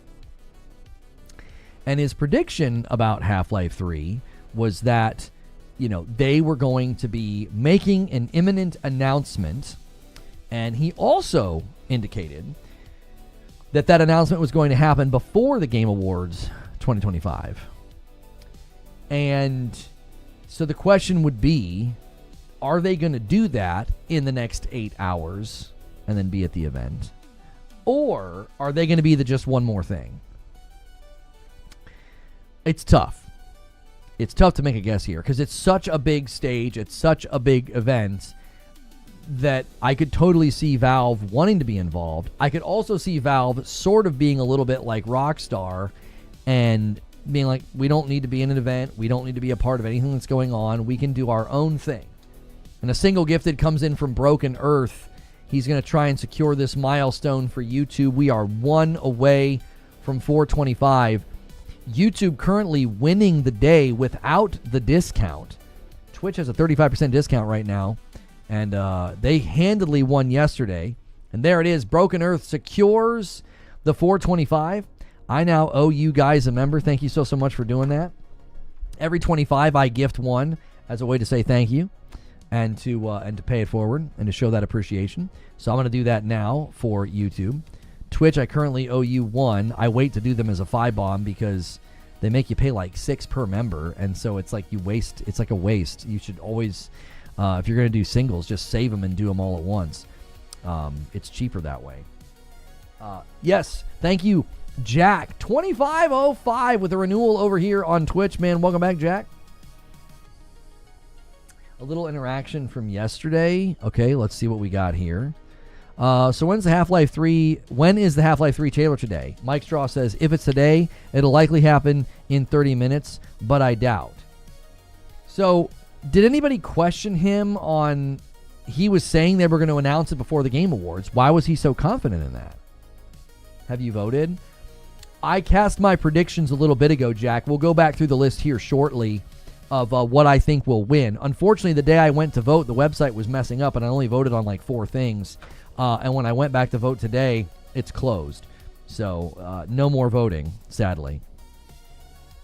So we will. We went through, and I made like a Word document with all my predictions of what I think will win, and then we'll see how good my predictions are when the event happens in 7 hours and 54 minutes. So we will be enjoying that show together as one of the official co-streams. Mike Straw's looking sus. Well, let's be real and let's be fair. Insider Gaming and the contributors over there have been very consistent, and they have been very reliable, okay? They've been very consistent and very reliable. It's possible that information changed, right? It's very possible that information changed, that the plans changed, that the strategy changed, you know? If you want to be a part of the Game Awards 2025, that might be better than just, like, shooting your trailer off on Twitter. You know what I mean? Like, I know Rockstar and GTA 6 can kind of do whatever they want. I don't know if Half-Life 3 has that level of pull to just be like, yeah, we don't need to be a part of the biggest gaming event of the year. We'll just do it on our own. Rockstar can do that. Not many developers can do that. Not many publishers and IP owners can be like, you know what? We're just gonna shoot our trailer off on Twitter. Are you serious? Will you stream a waiting room for 8 hours? Yes, I am. We've done this before. It's fun. It's a place for you guys to hang out and talk. It's a way for me to meet new people. I love it. Now, I'm not a young man anymore. I'm 44, so I don't do long streams like this very often. Usually, I'm live from morning coffee to green room. You know, I'm live for about 4 or 5 hours. Not 11. So what's good, Perfect Image? How are you? His information, okay, so this is Fuzzy talking about Mike Straw. His information was that the announcement was before the Game Awards. However, he also stated that Valve likes doing canary traps to find leaks, and his could not get a second source, so he opted to just keep quiet. Yo, what's good, Ulatek? How are you? He's gonna new a nap. Says the guy who can't even type a sentence properly, Eugene. Autocorrect is the worst villain in the world. Screws with everyone. Yeah, it always wants to change Lono to Lobo.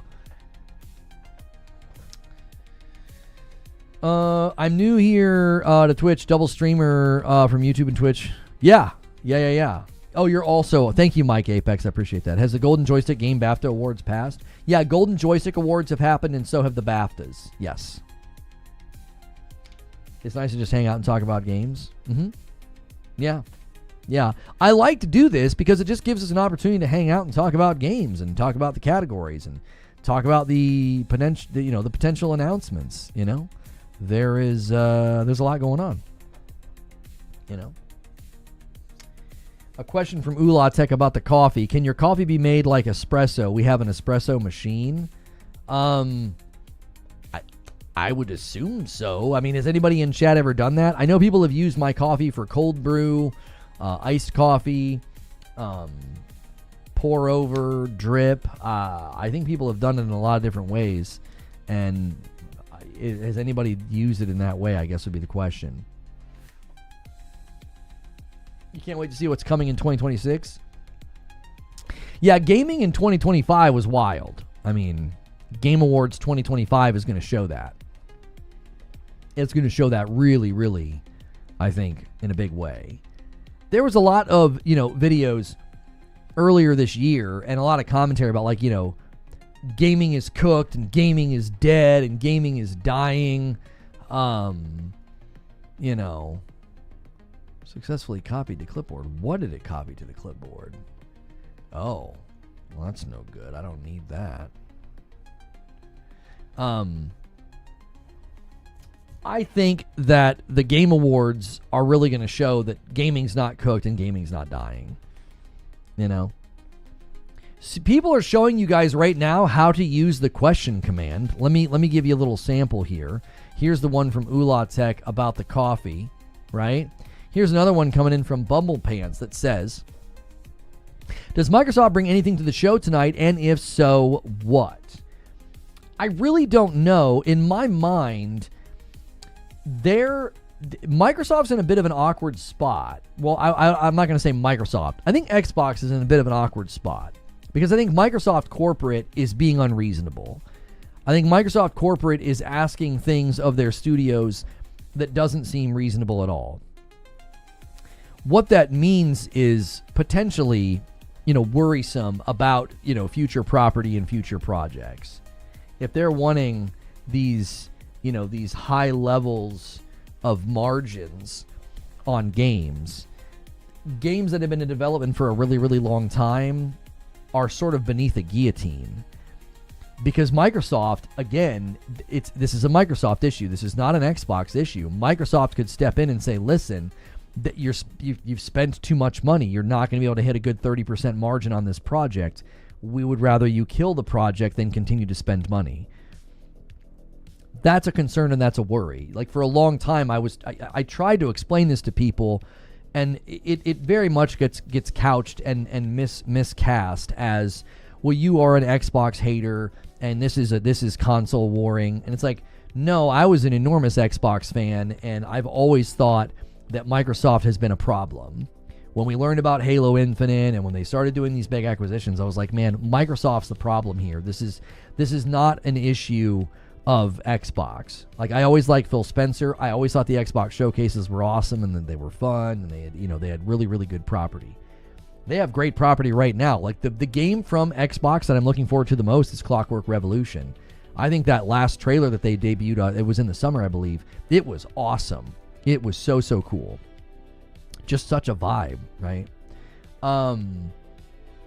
So, welcome back. Arthur Torres with 37 months and Member Plus, bumping the line to 427. Thank you so much. And then Arthur's also going to gift a member and bump the line to 428. Thank you so much, Arthur. So it's just a concern. It's been a growing concern of mine for the last couple of years that, like, Microsoft views gaming in a really bad way. Like, game studios and game IP are not the issue. They're not the issue. Like, Xbox has some of the best property. They've got really, really great IP. I think they've got really good studios. None of that matters if you've got a parent company like Microsoft that walks in the room and says, well, we need you to do X, Y, and Z in order to make margins, like their contract policy, which is what hurt Halo Infinite and 343. So I ever since we learned that about Halo Infinite, that was a concern. Was like, well, are they going to buy all these studios and do this? So right now, that's my concern, is like, man, I'd really love to see more Fable. Is Fable in trouble? I'd really love to see more State of Decay 3. Is State of Decay 3 in trouble? Clockwork Revolution looks fantastic, but we've seen so little of those games. That would be the concern. That their timelines have a lot left, which you will always hear me be in support of that. I've been scolding people recently about this. They're like, what's going on with Naughty Dog? I don't know. They released a game of the year 5 years ago. You expect a banger every 4 or 5 years? Like, I don't think that's an expectation for some studios. Some studios don't bring games to the market. Sometimes there's like 7 or 8 years between their game deliveries.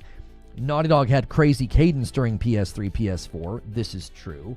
I think cadence is going to slow down for some of your studios going forward, especially if they're doing a new IP like Intergalactic. And one of the things I've said is I would much rather Intergalactic come out and be 7 years after Last of Us Part 2, and if Intergalactic is an incredible game and a stellar game and an award-winning game, then I'm in full support of that. Same thing with the Xbox studios. It's like, if they need to take their time with Fable, take as much time as you need. If you need to take your time with State of Decay or Clockwork Revolution, take as much time as you need. That's one of the reasons I've been critical about announcing games too early. Like, I don't like how early they announced Intergalactic. I thought PlayStation jumped the gun. This is just my own personal opinion. They can do whatever they want. But my opinion is, don't announce games so early that we're all sitting around for 3, 4, and 5 years waiting. right? Yeah, wise man once said, let them cook. Like, so, but see, this is the concern. Microsoft may look at it and be like, no, you're taking too long. This has always been the problem with the publisher. This was a problem with Jedi Survivor. So Jedi Survivor came to the market arguably a year too early. It needed another year, 9 months maybe. But they brought it out because why? Because Disney wanted a new Star Wars game every 6 months. Well, that's a corporate-minded way to look at video games, right? That's a very corporate-minded look. Like, well, yeah, just make them. Yeah, we want a new Star Wars game. Yeah, every 6 months. Huh? What? What'd you base that off of? Did you base that off of timelines, bandwidth, project length? Did you talk to any of your studios? No, Disney was just like, we want a new Star Wars game every 6 months. Okay. Well, what happens? Well, Jedi Survivor happens. Right?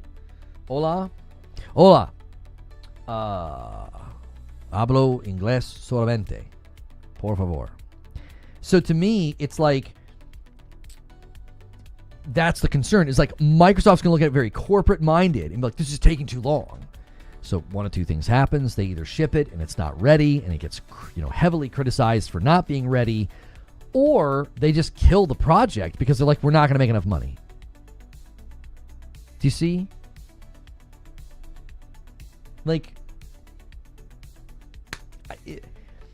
this isn't console warring. This isn't tribalism. ¿Ya hablo español, hermano? Yeah, I speak and understand very little. We can't have Spanish speaking in the chat. I won't be able to keep up. There will come a time where you would be able to watch a broadcast like this and understand what I'm saying, even if you don't speak English. And I'd be able to read your chat, even if I don't speak your language. Eventually, we'll get there. Like, that is one of the cool things I think AI will do, is it'll do on-the-fly translation. Like, we're probably, I would think maybe 2 years away from that. That'll be really cool when that happens. So, yeah. The concern I have is that I really want Microsoft to get out of the way, and I don't think I'm going to get my wish. Elder Scrolls teaser was in 2018. I don't fault Bethesda for that. So we've talked about this many times. I was covering, the E3 events at that year, and we were co-streaming and whatnot, and we were watching the interviews and what have you. And something that annoyed me was that every single time the Bethesda guys would sit down to do an interview about like Doom or something. Doom 2016 is coming out. Every time they would sit down, they'd be like, so are you guys making a new Elder Scrolls? You know what I mean? It got so annoying. There's already on-the-fly translations. Yeah, I know the text existing. I'm saying in the YouTube context, we'll probably have that in a couple of years, where you'll just be able to show up to any content and understand what's being said, which will be freaking cool. So yeah, they did that. The Elder Scrolls trailer, I've never faulted Bethesda for, because they would literally sit down to do an interview about Doom, and they'd be like, so are you guys making Elder Scrolls? And so I think finally they were like, listen, we're sick of this. We're not here to talk about that. We'll do a dumb teaser trailer to confirm that, yes, we're going to make it eventually. Like, clearly they did not put that trailer together because they were getting ready to start development. They put that trailer together to shut everybody up. They were like, can you stop? Like, we make other games. We make other games. Sometimes those games aren't so hot, like Fallout 76. And it got better, obviously. But, it was probably pretty annoying. So I've never faulted them for that, And that has nothing to do with Microsoft, because that happened before the merger. So whenever this topic comes up and people are like, well, is Microsoft going to be there? Is Xbox going to be there? What have you? My thought is, I just don't know. I don't know what their current marketing strategy would be. For a while, my assessment of Xbox's marketing was that they were really, really heavily focusing on roadmaps because roadmaps keep people on Game Pass. Their roadmaps have been terrible because the vast majority of the games did not come out on time or at all. Like, there's a pretty infamous roadmap where they were like, everything's coming out in the next 12 months. And like half of the things did not come out in the next 12 months. Some of those things have still not come out. Like, they were like, everything shown in this showcase is coming out in the next 12 months. Like, one of those things was Silk Song. One of those things was Replaced. One of those things was Arc 2. Like, what in the world are y'all doing? So they kind of continued that trend for a while. I don't know if they're going to continue doing that trend because I don't think their marching orders are Game Pass focused anymore because they've raised the price of Game Pass so much and they moved day and date to Ultimate. I feel like that's taking a back seat, and Play Anywhere is going to start to become a bigger drum for them to bang on, and they're going to start talking about, buy the game and play it anywhere, buy the game and play it anywhere. That's going to be their big focal point. Well, if that's the case, then you don't really want to fixate on games that are a long ways away. Yeah, Perfect Dark is a no pun intended. Perfect Dark is a perfect example of how they market.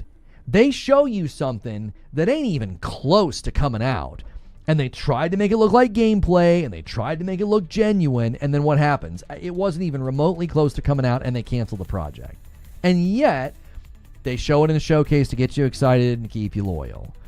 So that's been my frustration with them for the past couple of years is, that they have these roadmaps and this vision and these promises, these grand promises, and it was all just designed to keep people on Game Pass.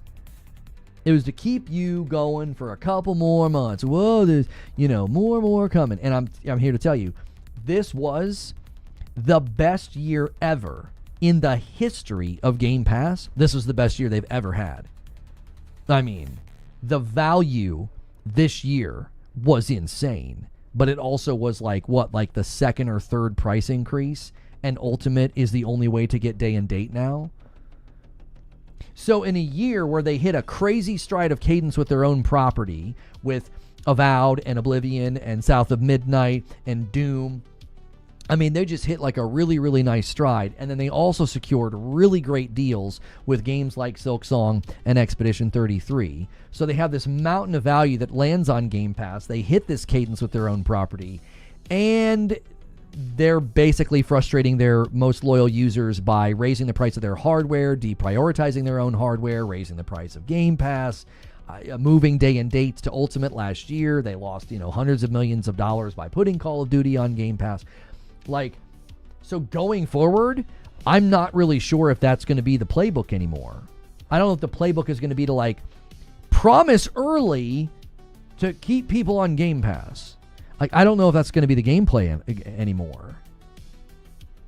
It's probably better suited for their aims and their goals and their aspirations to show up to something like Game Awards 2025 and only talk about what's actually going to release in the next 12 months. Why? Because they're trying to sell games now. They're a publisher.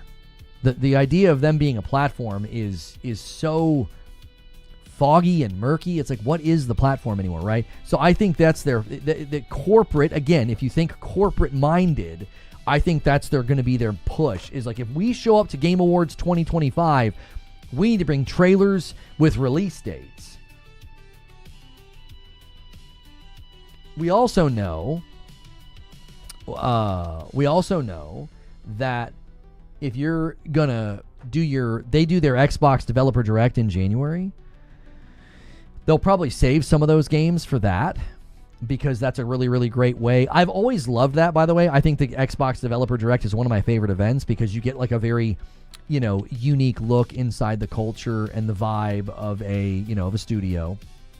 You get to go to the studio, you get a nice update, right? And then the cool thing is they can really cast a vision for, hey, this is all the good stuff coming this year. I think that's great. I don't like hearing about games that are 2, 3, and 4 years away. I like hearing about games that are within 18 months of coming out. That's just my preference. You can be different, but my preference is I really do not want to hear about your game if it's not within 18 months. Like with Intergalactic, announcing it at the end of 2024 and it basically being like 3 years away. I don't freaking need to hear about that. It doesn't do anything for me. What are you doing? Why are you doing that? Right? So if I'm trying to make a prediction about Xbox and about Microsoft and their marketing strategy now, that's what I think you're going to start to see.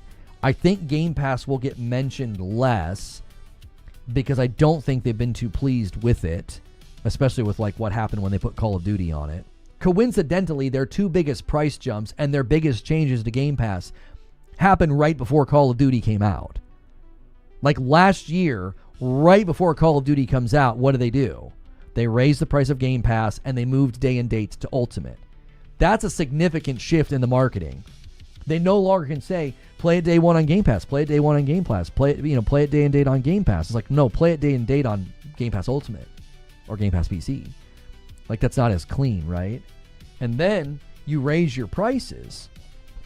Again, this year, they raise them again when? Right before Call of Duty comes out. Why? Because they know people are going to sign up for Game Pass just to play Call of Duty, and they're likely going to cancel. Right? What's up, Lono? How was your B-Day? It was great. It was a month ago, but it was great. Thank you for asking. Do you guys want to pretend it's my birthday today? I'll get a birthday hat. Let's go crazy. Let's get some members going. No, it was last month, brother. So,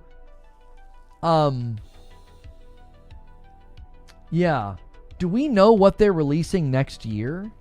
That Replace game looks incredible, by the way. I think Replaced is going to be like one of the media darlings next year. I think it's going to get like the Expedition 33 treatment. I think people are going to be like over the moon about it. I don't think it'll be like to the degree of Expedition 33, but it's going to be like the media darling next year. Do we know like confirmed Xbox games for 2026? I think they've stated Fable, I believe. Do we know any other ones? Let's see. Xbox Game Studios games in 2026. Yeah, Gears. Yeah. Gears, Fable, Halo Campaign Evolved. Is Forza Horizon 6? Happy birthday again. Thank you for 40 months and thank you for a happy birthday wish. Appreciate that. No, we don't have a date for OD. Is Replaced from an Xbox Game Studio? I think that's just a Game Pass game. I don't know. Is Sad Cat Studios? No. Sad Cat Studios is having Replaced published by Coatsink and Thunderful. And a 5-bomb comes in from AOZ and gets us to 434. Thank you so much for that support, AOZ. Forza? Have they confirmed they're aiming to have Forza Horizon 6 come out? Is that guaranteed? I thought they just announced it.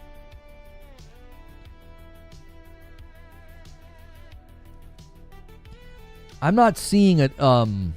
Yeah, I'm seeing articles that are speculating Forza Horizon 6 next year. Right? That's just speculation. So, I think your guarantees are, I think Gears and Broken Earth rolls it to a 435. He gets us 15 away from the next milestone. I miss the days of gaming magazines. The hype was there. Don't you agree? On another note, I've never had a gaming subscription service. I tend to be a solo gamer, single-player, story-driven games. I mean, I thought Game Informer was cool. In a digital day and age, though, I think it's harder to get people to subscribe to that kind of a thing. I think Insider Gaming is looking at a physical magazine release. And SDO does a single gifted as well. We got a little bit of a member train going right now. Let's see if we can, and a 10-bomb comes in from Broken Earth and gets us 4 away from 450. Oh no, Forza Horizon is coming in 2026. Let me show you the artwork that Paul just found. This is interesting. Forza Horizon 6. This is on Xbox's website. Play day 1 with Game Pass coming in 2026. Yeah. They need to change its phrasing. Play day 1 with Game Pass Ultimate. You need to change the phrasing a little bit there. Your standard Game Pass subscription cannot play that day 1. But yeah. And thank you guys so much for 300 likes on YouTube. I greatly appreciate it. Because of your B-Day. Yes, thank you for the birthday gifted members. A $10 super chat from Neo Reaper. I hope we get another Cube trailer and a release date. Thank you so much, Neo Reaper. I appreciate it so much. Yeah, so that could be a huge year, you know. Anthony, thank you so much for celebrating your membership. If it's a gifted, congratulations on it being a gifted.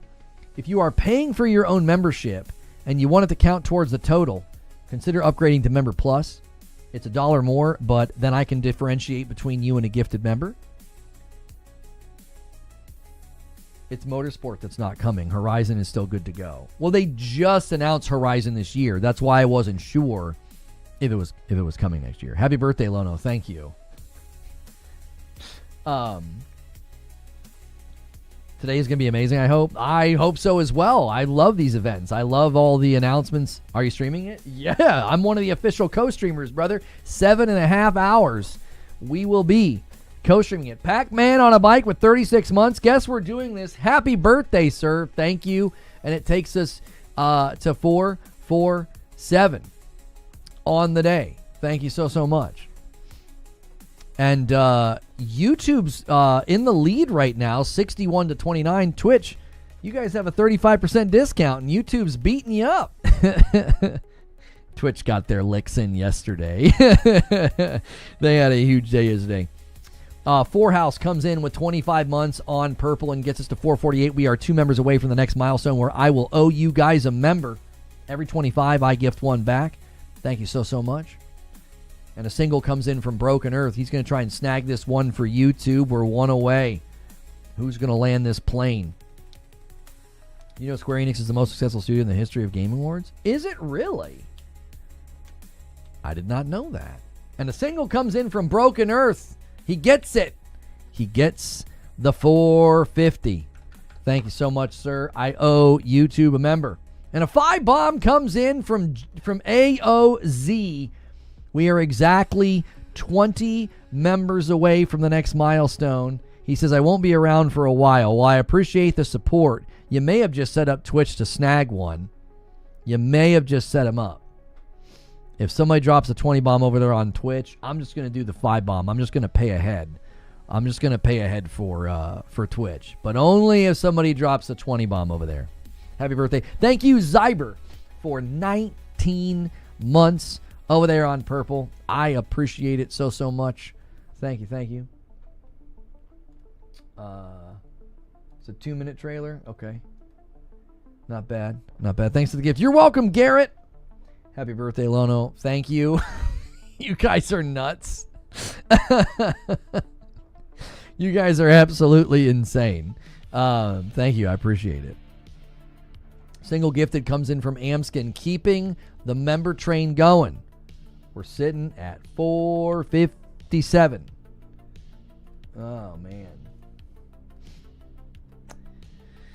Appreciate it. We are having a waiting room, the Game Awards 2025 waiting room. So if you've come in today and you've hit subscribe, keep it here for the rest of the day. You can watch it here. And 100 bits comes in from Wired Rogue, says, happy birthday, you jerk. I appreciate it. Thank you very much. That is that's so kind. Can you order me shawarma? I'll drop the addy. I'm hungry. I don't have the ability to do that. They're just kidding around, buddy. They don't really mean that I'm a jerk. My son says that if you're going to call me a jerk, he thinks that I should call you a big butt face. So, it's getting serious. So he did not like that. He thought somebody really came in here and called me that. He was like, "Hey, don't you be calling my dad a jerk." Half-Life 2, please. I don't want to alarm you. You may have just woken up from a coma. Half-Life 2 already came out. So, I hope you were prepared for that information. Half-Life 3, I meant. I knew. Friend of Ninjas gifts a member. The member train is continuing over here. I appreciate you so much and all the support you guys give to the channel. If you can't do a gifted or a super chat, hit the like button. say something in the chat. That helps out as well. I appreciate you guys so much. What do we have here? What do we have here? Okay, hang on. I need to make sure that Firefox is muted. It is.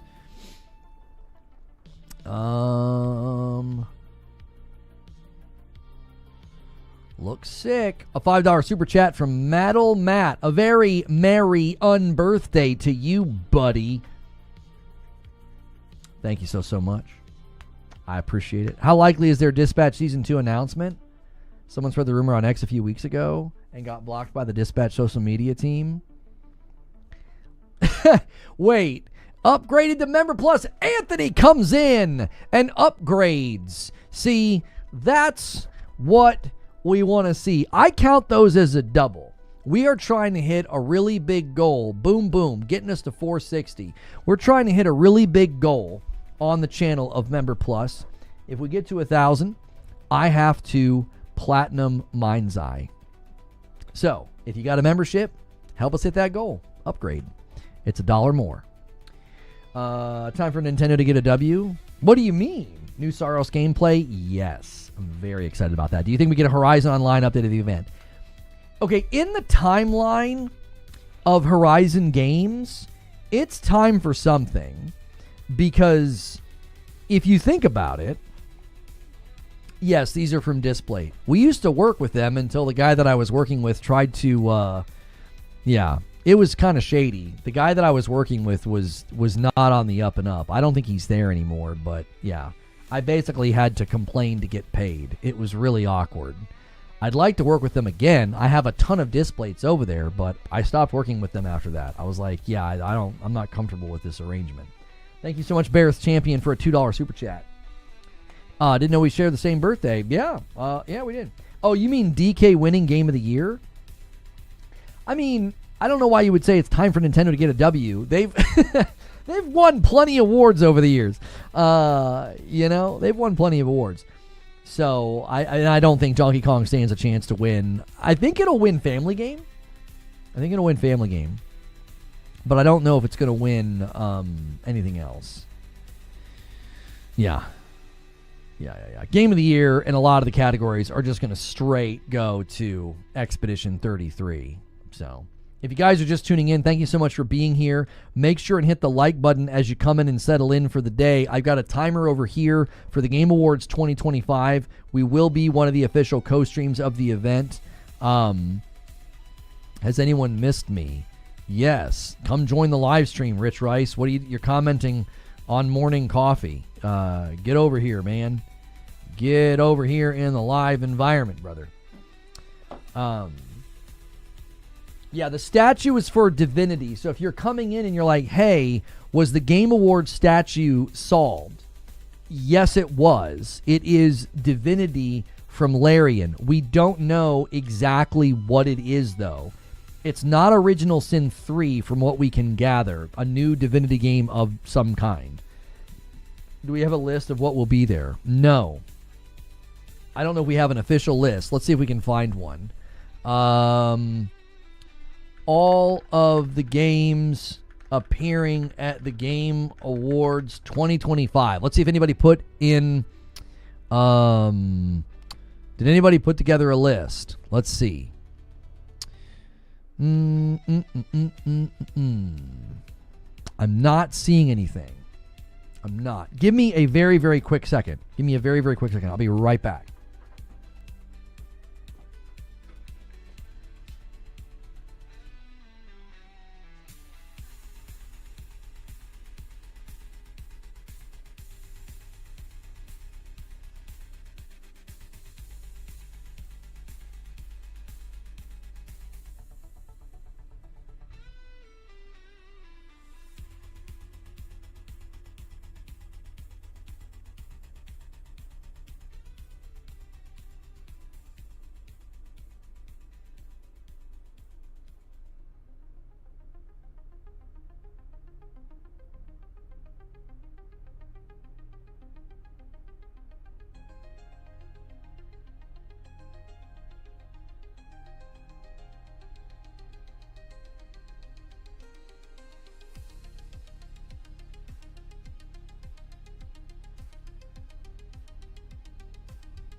Okay, sorry about that. What is your game of the year? Chair? I don't know what Chair would pick for its game of the year. In any case, I'm back. Let's keep it going. Keep the likes going. Here, I didn't set a super chat goal for you guys. I know some of you guys prefer to do super chats over gifteds. Every 5 super chats, you can make it rain confetti, and then I'll gift a member. Every confirmed and rumored game announcement. Thank you. Zyber found something. Let's check this out. GamingAmigos.com put this list together. Let's take a look here. Okay. So, confirmed announcements and trailers. If you guys appreciate me taking the time to do this, as well as Zyber taking the time to put this in the Discord, be sure to hit like. It's really, really helpful to me when you do that. So, Exodus will be there. They announced that there'll be a new trailer. I believe it's going to be a look at gameplay, new details as well, and people are obviously hoping for a release date announcement. So we will hang on. Let me fix that. The countdown's wrong again. It's like when I switch scenes, the timer. There we go. The timer gets bugged out when I switch scenes. Okay. Neon Giant's ludicrously ambitious project. Swedish developer Neon Giant, best known for The Ascent, has teased a new project set to be revealed December 11th, described as ludicrously ambitious. It's going to focus on player agency. Excuse me, I had to sneeze. Player agency and creativity. In an interview with PC Gamer, the studio explained that this is the kind of game every developer wants to work on. And given the success of the Ascent, expectations are high. Yeah, the Ascent was actually a pretty good game. It really, really was. I really wish that Madam could have got into it, because we could have had a lot of fun with that co-op. She just didn't like it that much. So, Drewski, thank you so much for dropping a 5-bomb right now on the chat. Boom. Getting us exactly 10 away from 475. We'll see if anybody wants to steal that milestone, whether it's YouTube or Twitch. Twitch, you're a little bit behind, and you do have a 35% discount for the rest of the day. I had to cash that in before the end of the year. I was going to lose it. I only had one left. One of those tickets. So that'll be there. Phantom Blade Zero will be there. This will be Phantom Blade Zero release date reveal. So we're finally going to have a release date for Phantom Blade Zero. So we know when Saros is coming. We don't have a date, but we have a window for Wolverine. And then we'll have Phantom Blade Zero. Strong, nice year next year if you own a PlayStation. Those are 3 strong games. QBZ coming in with 39 months and bumping the line by 1. Thank you very much. Hang on, I need a drink. Okay, let's continue looking at Resident Evil. We know that Resident Evil 9 will be there. There was artwork earlier this week that seemingly showed Leon is going to be in the game. We have a new Total War game coming from Creative Assembly. A new Total War is going to premiere at the Game Awards. Phantom will be a Game of the Year contender. Next year's a tough year. I think Saros, Wolverine, GTA 6, Gears. There's a lot of games, you know. Temptation, I love that username. Thank you so much for using your Prime over here on me. 467 on the week. So close to the weekly goal. Then we can start working on stretch. I guess I can just make the suit jacket, that red suit jacket. I guess I can wear that when we play Dispatch. We'll class up the joint. We have 2 goals. 2 incentives. I have to do a Returnal Rage run tomorrow, as well as a Dispatch stream in the evening. New Tomb Raider game. Now, we're hearing lots of leaks and rumors that there's going to be like a Tomb Raider 2 remake and like a Tomb Raider 1 remake and a reboot or something. So, you think we'll see the We Love Landlords guy this year?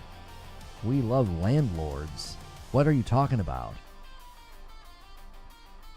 Yeah, next year's going to be amazing. Really, really strong year. A lot of games. So new Tomb Raider stuff is there. There's already a trailer that leaked. I will not be showing that to you. I don't want to ruin something like that. So one of them will be there. Tip your landlord. Isn't that what they call like a barkeep? Don't British people say that? Isn't that what they call them? I don't remember that. Oh, that kid? No, they're not going to let him near the place. Yeah. They're not going to let him near the place. He's got like a podcast and a YouTube channel now. Like he did something with Alex O'Connor. Like he's kind of big time after doing that. Yeah, he's not going to be there. Lego Batman Legacy of the Dark Knight is going to be there. It's confirmed. It's going to appear, offering a fresh look at the title. It's slated for a release in 2026. Hopefully we get a release date. That would be amazing. What the heck is this an ad for? Good golly. High credibility rumored announcements. Death Stranding 2, Control 2, Silent Hill 1 Remake, Assassin's Creed Black Flag Remake, Capcom's Pragmata and Onimusha. Yeah. Low credibility. Kingdom Hearts 4, Final Fantasy 7 Remake Part 3, Jurassic Park Survival, Clockwork Revolution, FromSoft Co-op Project Dustbloods, Max 1 and Pain Remakes, Marvel, Capcom. What the frick is... I'm not clicking on it. I'm not clicking on it. I'm not. So yeah, and we know Larian is probably going to be there. They think you need one of those? Listen, I don't know. I do not appreciate the ads I get. All right? I know I'm a guy. I know I'm 44. But we all need to just settle down here. Okay? I don't need a little blue pill. You know? And I don't need whatever the heck that was. What are you searching? Nothing. I searched for video games. You know? I was watching Jimmy Carr highlights this morning. And I don't know. Like how he laughs. I don't know, dude. I don't know what's going on.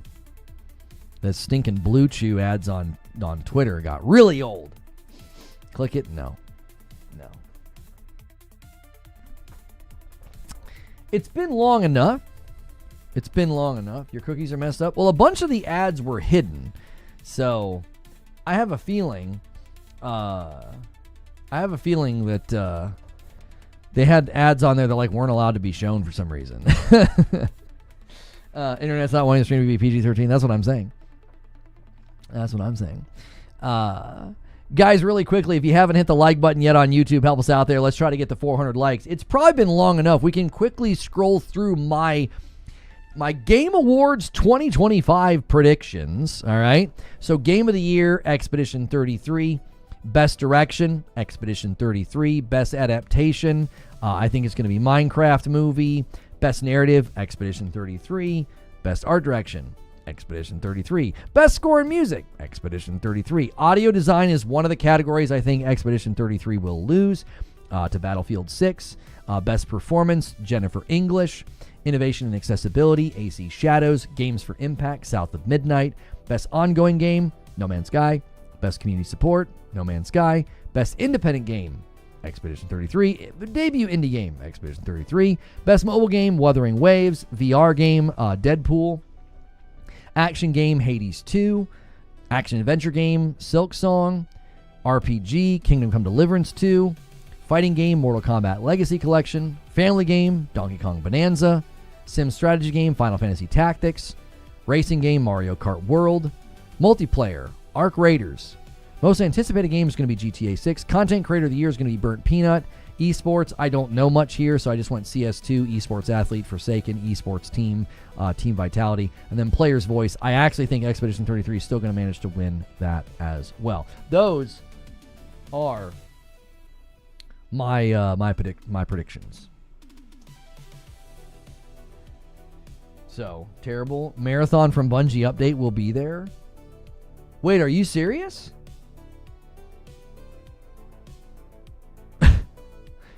Are you for real?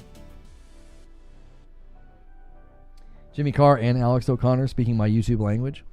Oh, I watch all kinds of stuff. Yeah, I've got a very eclectic. I've got very eclectic tastes. I go from watching like the Birdman to like Asmongold to like Alex O'Connor. Like, I watch a very broad spectrum of content. Did they specifically say this anywhere that Marathon's going to be there? Like, I think they're sending out invites right now for their next playtest. I don't know. Unfinished game competing is a joke. Wait, what are you talking about, Flash Gordon? What unfinished game is competing? I'm not sure what you mean. I don't think they're going to do a shadow drop. They have a playtest coming up. If you guys are tuning in for the Game Awards 2025, let me fix my timer here. Whenever we switch scenes, it gets a little grumpy. And there we go. It's in 7 hours and 7 minutes. We got a countdown right here next to me. Oh, you were joking around, Optimus. Marathon in the category? Marathon's not in any category. So I think maybe you misunderstood, Flash Gordon. Someone in chat said that Marathon will be making an announcement, and he was kidding around. Marathon is not in any of the categories. Here's a question submitted by Ula Tech. You guys can use the question command to submit questions. If you're a member or a sub, you can do that. If you're a sub on Twitch or a member on YouTube, consider doing that. Ula Tech says, do you think we'll see OD or SIGINT? I think he meant Siphint. No, Fizzint. OD or Fizzint footage. Fizzint's way, way far away. OD, he recently did an interview and was like, it's so ambitious, he's not even sure it's going to work. Like, I think he was being a little hyperbolic, so given that language, probably not. I saw a good video about indie not meaning much now by Game Econ Explained. I think you would find it interesting. I think it's relevant now that it's Game Awards Day. I would love your opinion on it. It is an interesting discussion. Indie doesn't mean much now. Indie game doesn't mean much now. Who made it again? You said Game Econ.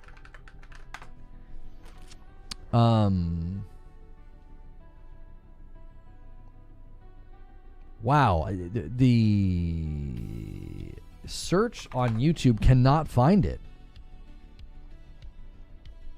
Yeah, I'm not sure. Maybe you got the name wrong or the YouTube channel wrong. I'm not sure. Who is going to build the first AI-based dialogue system in an RPG? That's what I think of when I hear so ambitious we aren't sure we can do it. Well, yeah, I mean, in my AI series that was maybe a little bit too early to the punch, I speculated that there'll be systems where the entirety of the dialogue trees and the NPCs will all be will all be AI. Yeah. Because they're just going to get better and better at it, you know? I'm hoping for a Concord 2 reveal and a Redfall sequel. Oh yeah, I mean, let's just dream big, boys. Let's just dream big. Right now, chat, weigh in for me. Pork Pie, how are you? What are you saying here to me? He says, Lono, how do we do on Twitch yesterday? Did I inspire YouTube to battle me? No. They just let you win handedly, Pork. So they're answering back today, though. They have the inverse of what you guys have. They have 73, and you guys have 37. Orange Me just joined. Hello, how are you? The battle ended yesterday. It was 271 to 22. Pork Pie. They didn't even put up a fight. They're answering back today, though, seemingly. They are currently leading the day. You see Supergirl trailer? No, I haven't watched it yet. I'm sure I'll like it. I think the vibe looks cool. She was good in the her little short stint. And the 50 bomb comes in from Pork Pie, and he says, hey YouTube, guess what? Boom, goal secured, as well as the lead And you guys have now secured Friday night. I'll be playing Dispatch because you guys really wanted me to play that, so I'll be playing Dispatch. And then tomorrow afternoon, we'll do a segment called Returnal Rage Runs, where I have to pick up everything. We're coming up with specific rules for what I can and can't buy. We're gonna we'll roll a dice for whenever I get to a machine where I can buy like the store. There's like the 4, fabricators or whatever. So now we're working on the stretch goal. The stretch goal, if you guys have an idea, throw it out there. If not, we've got you guys made me wear the red jacket the one week. You make me dress up. You make me turn it into a formal Friday. That's easy and fun and doesn't require me to get a pie in the face or something. But if you guys have better ideas, let me know. If not, that's what we're currently working on. You guys could easily hit stretch between today and tomorrow. And Twitch, you guys get for the rest of today, it's 35%. We can use those every once in a while. I had one left and I had to use it before the year was up. I think you have to clear every room without exception. Then you get to choose what you buy. Yeah, I like the idea of being able to choose what I can buy because it's going to be really painful. It's going to be very, very painful. I think we also said that once I have 2 malfunctions, I can attempt to clear them before picking up any more malignant items, or I'll just continue to get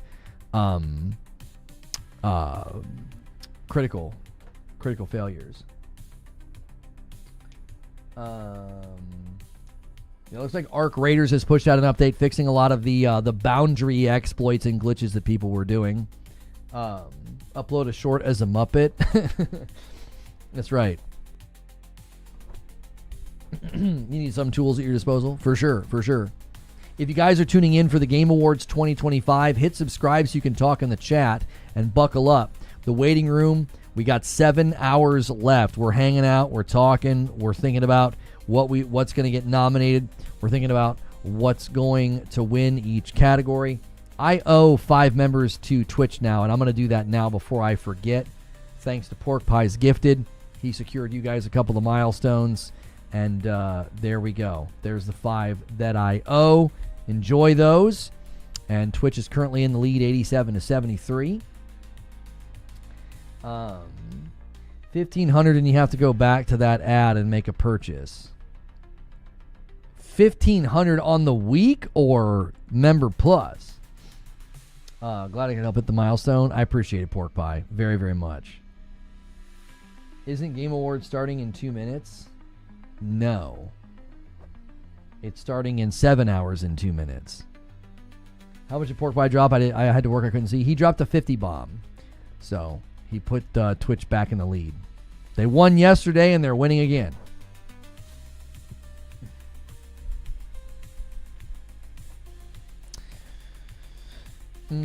Steam revealed design box for Steam games. Surprise at the VGAs tonight. You mean the Steam machine? You think the Steam machine's going to be there, or are you talking about something different? Christopher Burnett submitted a question, but it's his predictions. He says, my trailer predictions: Tomb Raider game, Crimson Desert, RE9 with Leon, Stellar Blade 2, FF7 Part 3, Phantom Blade 0, Saros, Larian's new game, 007, Onimusha release date, and Sega Classics. Not bad. Not bad. Let me clear the question queue, so if anybody submits a question, you'll be at the top of the queue. Appreciate you guys. Haseo says, come on, YouTube. This will not stand.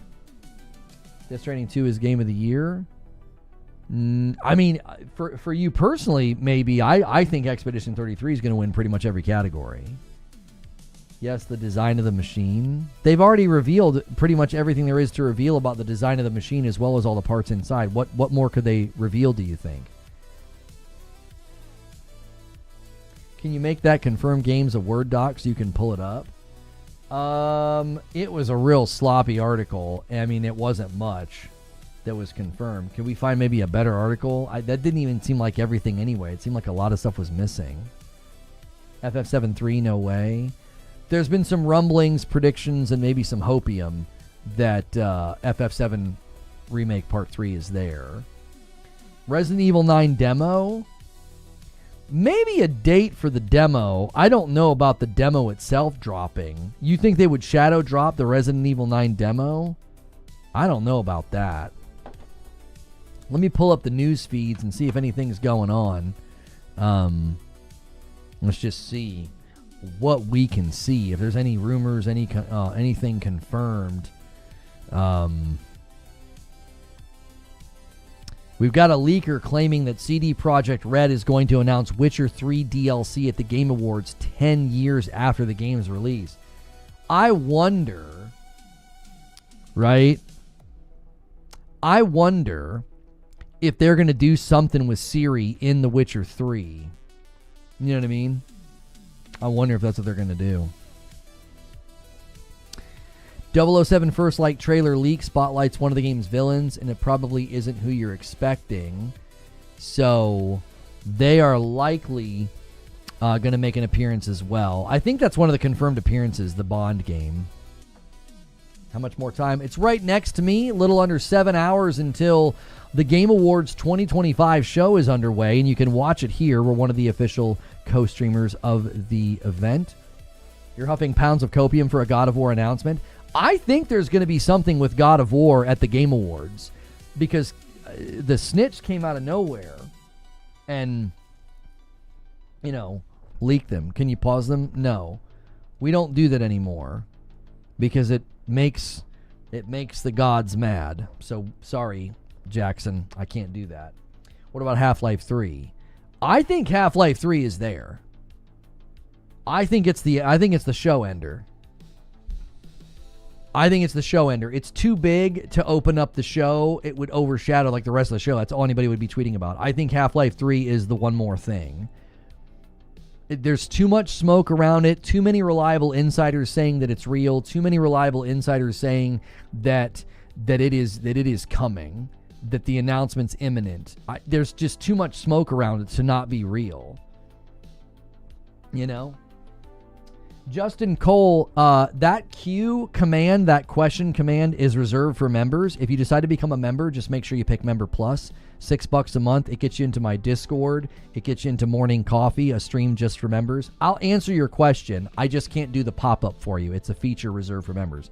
Over under on another Kojima surprise. I don't know if there's a big chance for a Kojima surprise because he's currently got projects like OD and Fizzant in the works. I don't know, maybe a TV show, something related to Death Stranding. I'm not sure. But yeah. I'm not thinking there's going to be anything significant for Kojima right now, given he's got two pretty big projects already kind of in the fire. So, yeah. What was I saying? No pop-up. Yeah, if you want to do this with Jay is a member, and so he can do this. Jay submits a question, says, do you think we see rumored Red Dead Redemption 2 next-gen update tonight at the Game Awards? Yeah, I don't know. I mean, there's always the possibility that they would do that, but since they just dropped the one for Red Dead 1, I don't know. That would be kind of weird timing-wise, but yeah, I could totally see it. I could totally see them deciding to use this as an announcement. I also know that Rockstar is very much like not about doing things at events. You know what I mean? Wonder what Arrowhead CM is doing at Santa Monica. Arrowhead CM was at Santa Monica. Huh. Maybe they were brainstorming about a rogue because they said there was a roguelite thing they were experimenting with in Helldivers that they think is game changing, and Valhalla was a rogue, so maybe they were just there to coordinate. I don't know. Evanescence will be there as an official announcement here. Evanescence will be there. Performance of Afterlife from the Netflix series Devil May Cry. So we've got more announcements kind of coming throughout the day of appearances that will be at the event. Probably more and more, confirmations of trailers, reveals, games, and things like that will be there.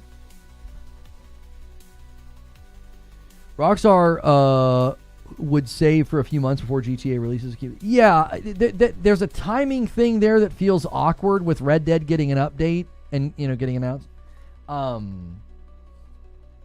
Yeah, Team Asobi's going to be there. That was another announcement I just saw. They're going to be presenting because they won Game of the Year last year.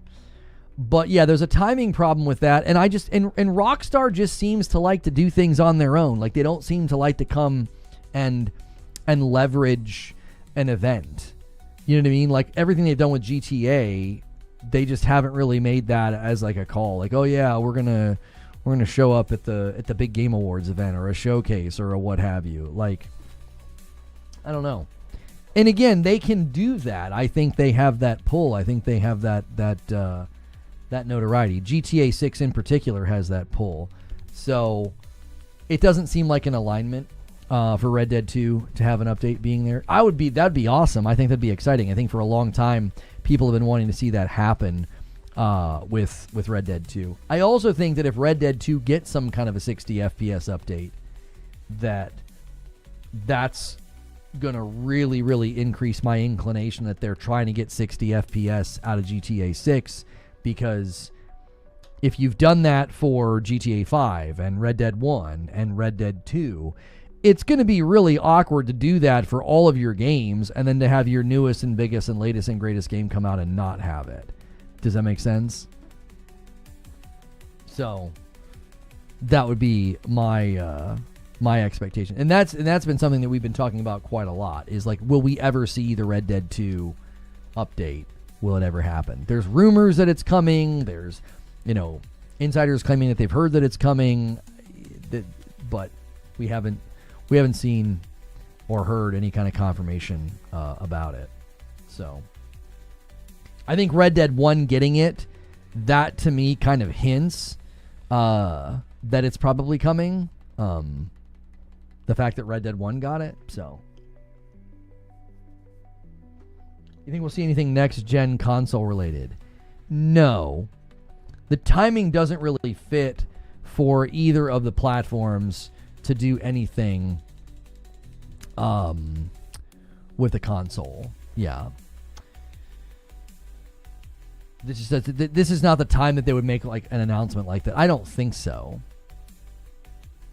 Samus special Switch 2 console. Hope you ready.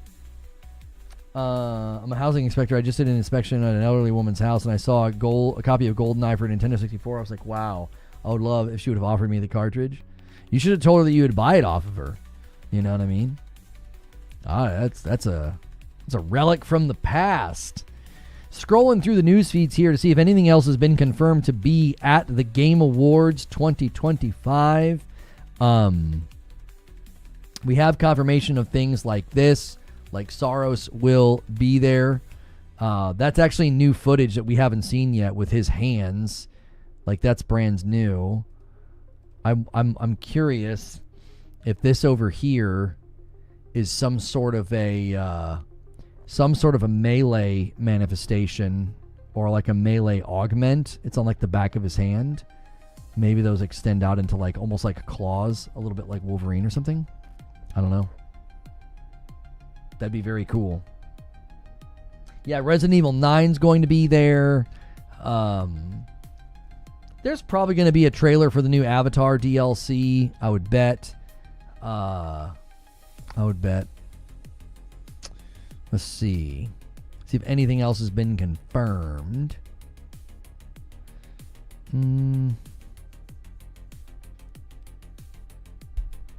Deus Ex. Oh, yeah. I think Tomb Raider has been rumored to be there, not confirmed to be there. TJ Boom Boom asks a question. He says, could you see any new hardware or accessory reveals for the consoles or Steam? I mean, I don't think so. Oh, Tomb Raider is confirmed. I thought that was a leak.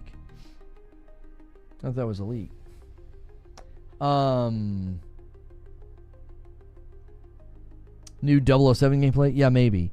Yeah, as far as an accessory from like Steam or any other hardware, out like, any other console platforms or something, I just don't know. To me, they seem to be having a pattern of releasing and revealing like hardware and stuff like that kind of on their own timelines and in their own marketing funnels, But there was the Series X announcement at the Game Awards like a long time ago, like whenever that was. But that also was after they kind of already announced it as Project Scarlet in 2019 at E3.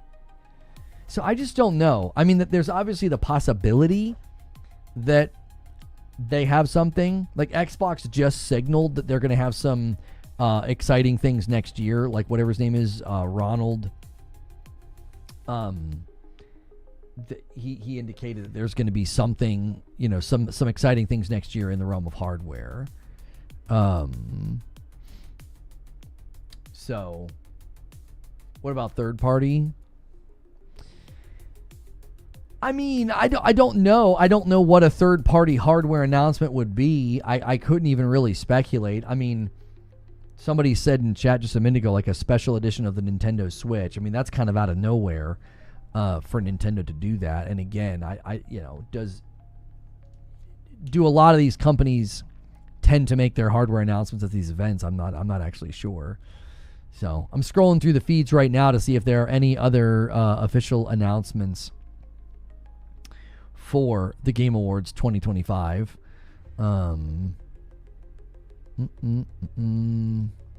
Yeah, the leak of the Tomb Raider remake is out there. I will not be showing it.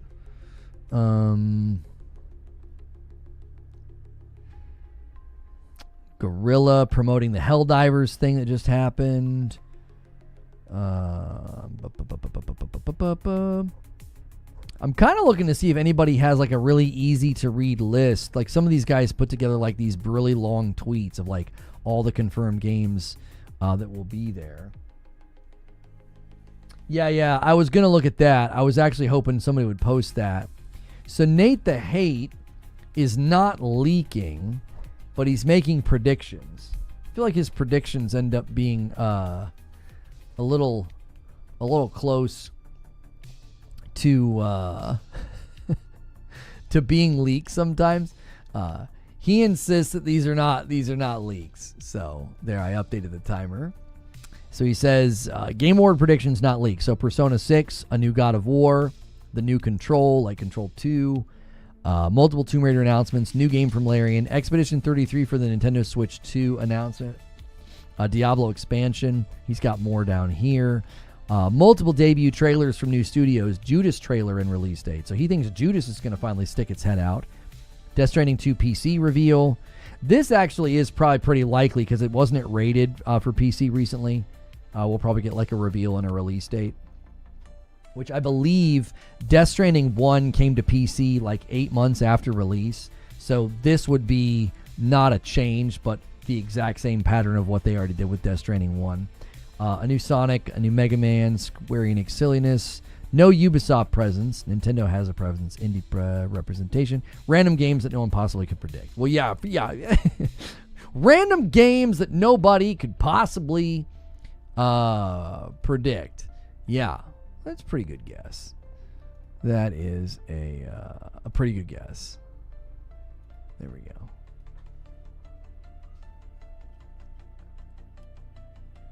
A new Mega Man. Expedition 33 for Switch. Isn't that game a little intense for kids? So mean. Helldivers 2 developers have a roguelite mode prototype. Yeah. It'll be interesting to see what ends up happening with that. Guys, we are officially 25 likes away from 400 likes. If you guys haven't hit that thumbs up button yet, go ahead and do that. That will help us out. Scrolling through here to see if anybody else is confirmed or hinted at an appearance at the Game Awards. And let's see. Persona 6, new God of War. I don't know if there's a new God of War game. I think it will be 2027 cross-gen launch. Jack, there is a rumored as well as somewhat, we would say, leaked God of War 2.5D Metroidvania. That Tom Henderson has said exists. And the snitch, pretty notable and reliable leaker, recently hinted that something is coming with God of War. So the timing of that is interesting. Like, you've got the Game Awards right now, basically happening today. And then you've got this snitch hint that like something's happening with God of War. So yeah, I would think that the God of War Metroidvania game could be there. Could very much be there. Now I don't know about like the next mainline, like apparently the next God of War is like Egypt or something. I don't know about the next mainline God of War, but I could see like the God of War Metroidvania being there. Fable 4, I heard confirmation of it being 2026. Well, currently that's what Xbox has said. That Xbox has, we looked it up. It's like Gears E-Day, Fable, Forza, and was there a fourth? Replaced is a Game Pass game. It's not a published game. I thought there was a fourth game that we were saying was coming. I bet you Pragmata is there at the Game Awards. Wouldn't surprise me at all if they are there. Yeah, a Marvel Tokyo and Fighting Souls trailer that introduces some new characters. That's also very possible. Better not see another Horizon game. Why? There's definitely going to be a third Horizon game, and there's also a Horizon multiplayer game that they're working on. And then there's the Horizon MMO that NCSoft is working on. So Horizon's been such a successful franchise. I mean, they've sold close to 40 million copies of the game. I wouldn't expect it to go anywhere anytime soon.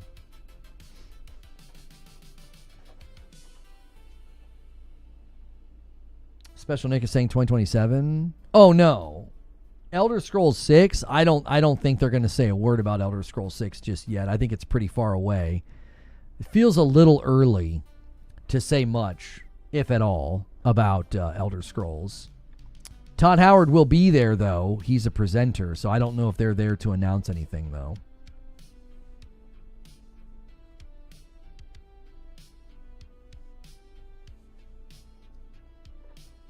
A mainline God of War game, a.k.a. 3, is not unlikely.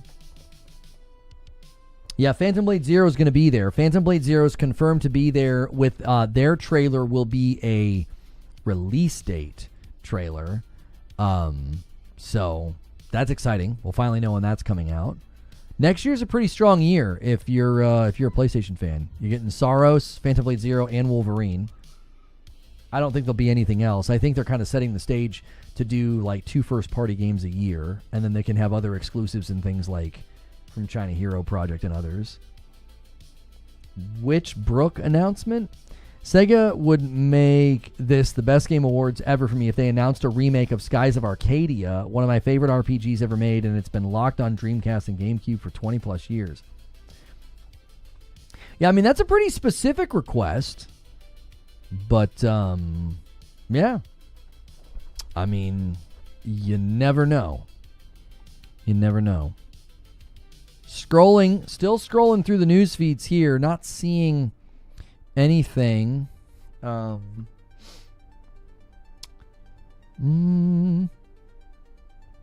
be cool if this Helldivers Rogue mode got announced tonight. That'd be kind of cool. Probably unlikely since they have a prototype. So, yeah, probably way too early for it to be announced or revealed. Still cool.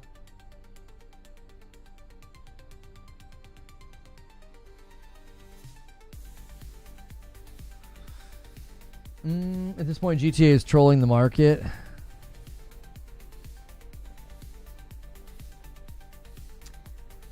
Oh, the Game Awards is going to be on Spotify as well? I did not see any new FromSoft mainline game announcement. Summer Game Fest 2026 would be the place. I mean, with Duskblood's on the way, I think they would kind of wait. Do we have, I don't know, do we have a release date for Duskbloods? I don't know if we do or not. But I feel like they'd want to kind of like heavily market that first. And then Helldivers 3? No, whatever the next game is,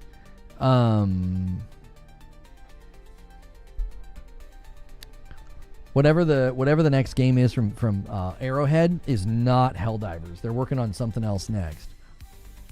Like, they basically said that they're open to working with PlayStation again and doing more Helldivers, but I don't think that's going to happen anytime soon. They've got another project that they're working on. I don't know if Arrowhead liked working with PlayStation. It seems like maybe it was a bit of a mixed bag. I don't think they appreciated what happened on Steam with the PSN requirement.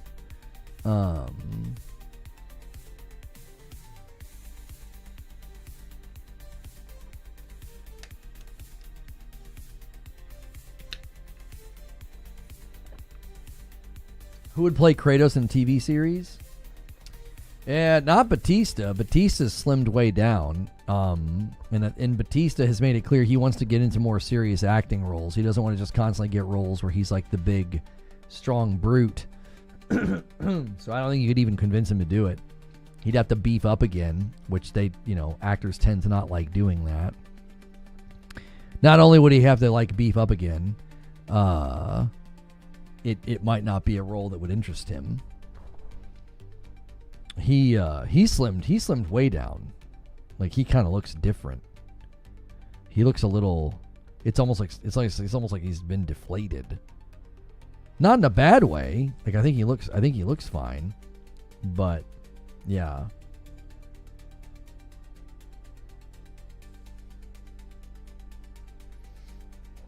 I think Momoa would be perfect.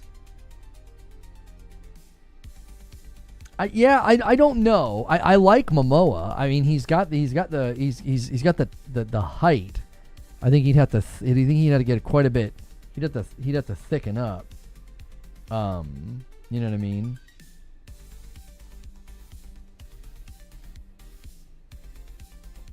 A new Cyberpunk Edgerunners game. God of War has a decent shout. God of War 2018 release in... Oh, decent shot, I think you meant to say. God of War 2018 release in February. Ragnarok was announced in the summer of 2020. 2.5 year gap. It's been 3 years. Yo, my man Stone Spire. I know what this guy's going to do. He is a classic here. He's going to bump this. He is going to bump this so that we're 5 away. Thank you so much, Mr. Stonespire. He's going to bump this to 20. He's hoping to bait a 5 bomb to 525. So somebody get ready to steal it. What are the chances of Elder Scrolls 6? I don't think Elder Scrolls is there. Supergirl reminds me of Last of Us Season 2 and Guardians of the Galaxy. I've not watched it with the sound on. With the sound off, I thought it looked really cool. But I didn't get a chance to play it with the sound on. I think Millie's going to do a great job. And another single comes in from Stonespire. There it is. We are exactly 5 away from 525. Thank you so much, Stonespire. And a 10 bomb comes in from Brains84. He's like, I'll do you one better. And Pork Pie comes in with a 5 bomb. A little too slow, Pork Pie. Brains84 beat you to the punch. We're now 15 away from the next milestone. Thank you very much for the support today, boys. I like to see you duking it out. It's 92-86. Twitch still winning the day, but missed the milestone by a few seconds. Thank you so much. And I owe YouTube a member. Here it comes. Thank you guys so much. And let me clear out. There's just a couple of questions in here. If you get a gifted member, or you're a longtime member, or you're paying, or you're upgrading, whatever you're doing, you can use that question command. Thank you, everybody who's been doing that. We appreciate it so much.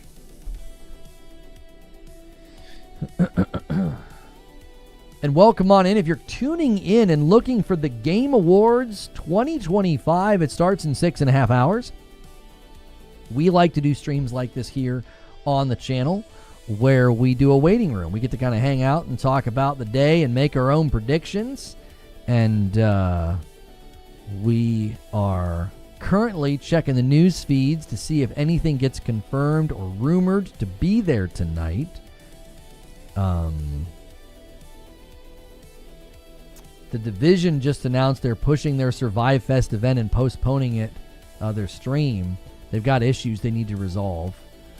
And major update to Borderlands 4 rolled out. They got a new raid boss, new legendary gear, new Ultimate Vault Hunter mode level 6, new firmware skill craft, new difficulty mode, continued fixes, and improvements. Gotta sleep. Different time zones make it tough. Different time zones make it really, really tough. I hear you. I hear you.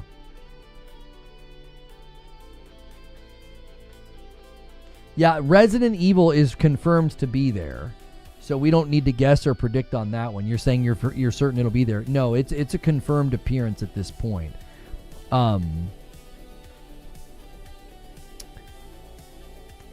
Yeah.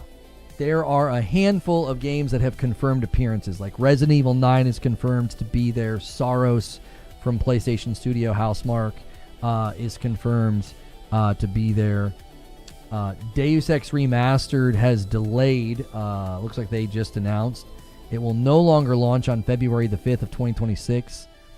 They're going to have to wait. It looks like they're going to wait and announce their release date another time. Another leak ahead of tonight's Game Awards has revealed the legendary music star as a Bond villain. So there will be a trailer tonight confirming who the villain is in the new James Bond game. When does it start? I've got a timer right next to me, 6.5 hours from now. This is one of the official co-streams of the Game Awards, so you will be able to watch the Game Awards here. If we could get 7 more likes on the video, that would be incredible. Get us to 400 likes on the day. We got a ways to go. Lots of conversations to be had, predictions to be made, and debates. I'm just continuing to refresh the feeds here.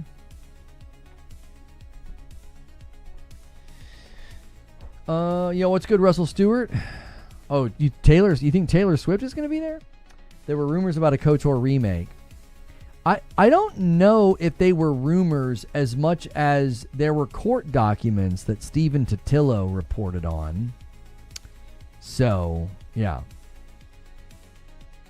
You're going to stream for 6.5 hours before the show? That's dedication. I've already been streaming for almost 4 hours. One of those hours was morning coffee. So, yeah. Yeah. I usually don't put in super long days. We usually are live for about 4 hours. So, yeah, it is a bit of a haul. And you guys definitely make it fun and enjoyable with your banter, your conversations, your chat activity, as well as your likes. You know, you're hitting all the things. You're doing all the things.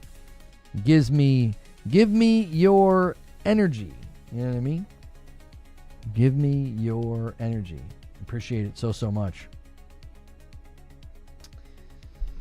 And thank you guys for continuing to show up every day as well. Some of you guys have been remarking and saying that you haven't been seeing the streams.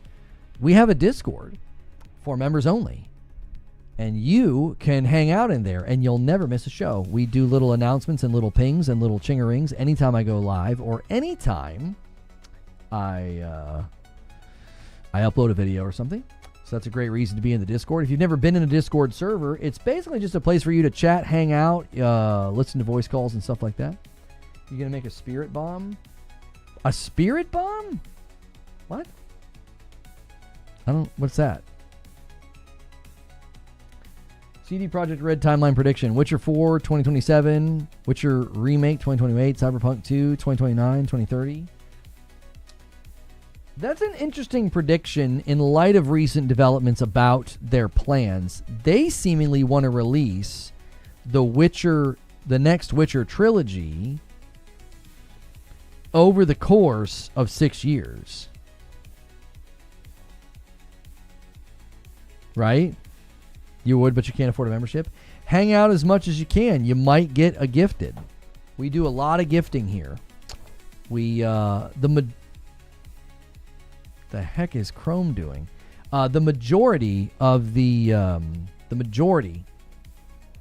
members here are gifted, and so your chances are pretty good.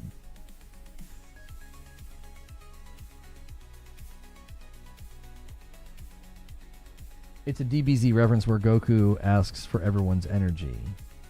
Oh, yeah, I'm not a Dragon Ball Z guy. Sorry. Yeah, Spirit Bomb is what Goku... Yeah. Sorry.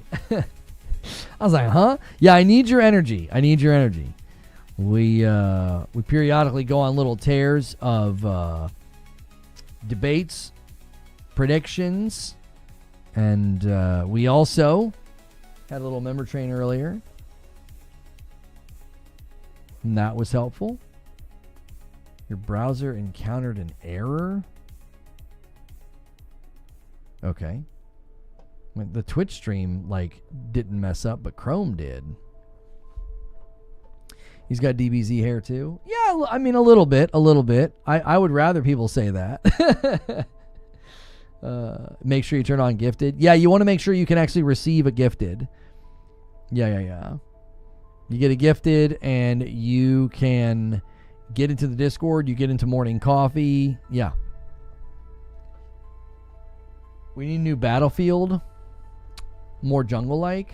Wait, you mean like a new Battlefield game, like within the franchise itself? I'm not sure what you mean. Any CD Projekt Red game going forward will be a marketing of Epic Games Unreal 5.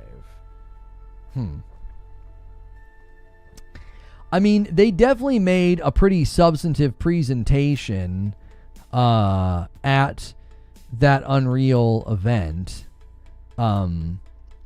So, yeah, that's possible. That's very, very possible.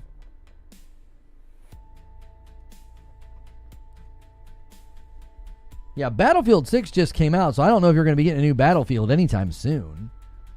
Yeah, I mean, if you guys are searching YouTube for the Game Awards 2025 and you're finding this stream, you can hang your hat here and hang out for the rest of the day. Hit subscribe. We will be watching it together.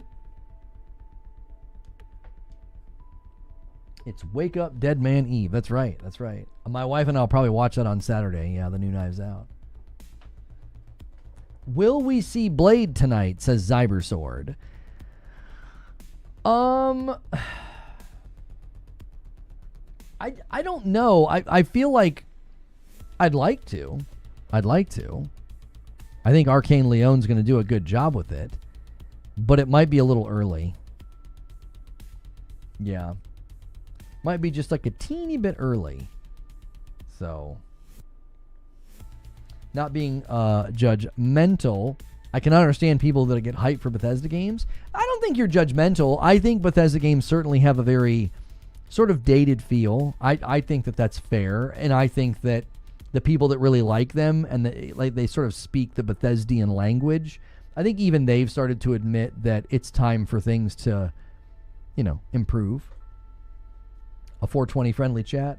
Yeah, we are 420 friendly here. Yeah. I actually am partnered with a company, Torch. If you do ! Torch in the chat, I've tried their product. I think it's excellent.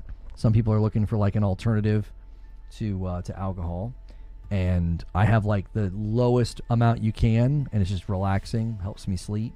So, yes. Obviously, you need to be cautious with that sort of thing, but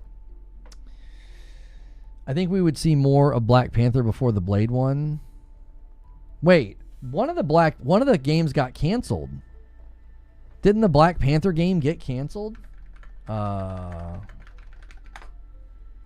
The standalone Black Panther game being developed by EA's Cliffhammer Game Studio was officially canceled in May of this year. Yeah. Yep. There's the Rise of Hydra game that's looking pretty promising. We haven't seen a whole lot from that, so that could be coming. But yeah, my code is a little funny over there. It's Reforge.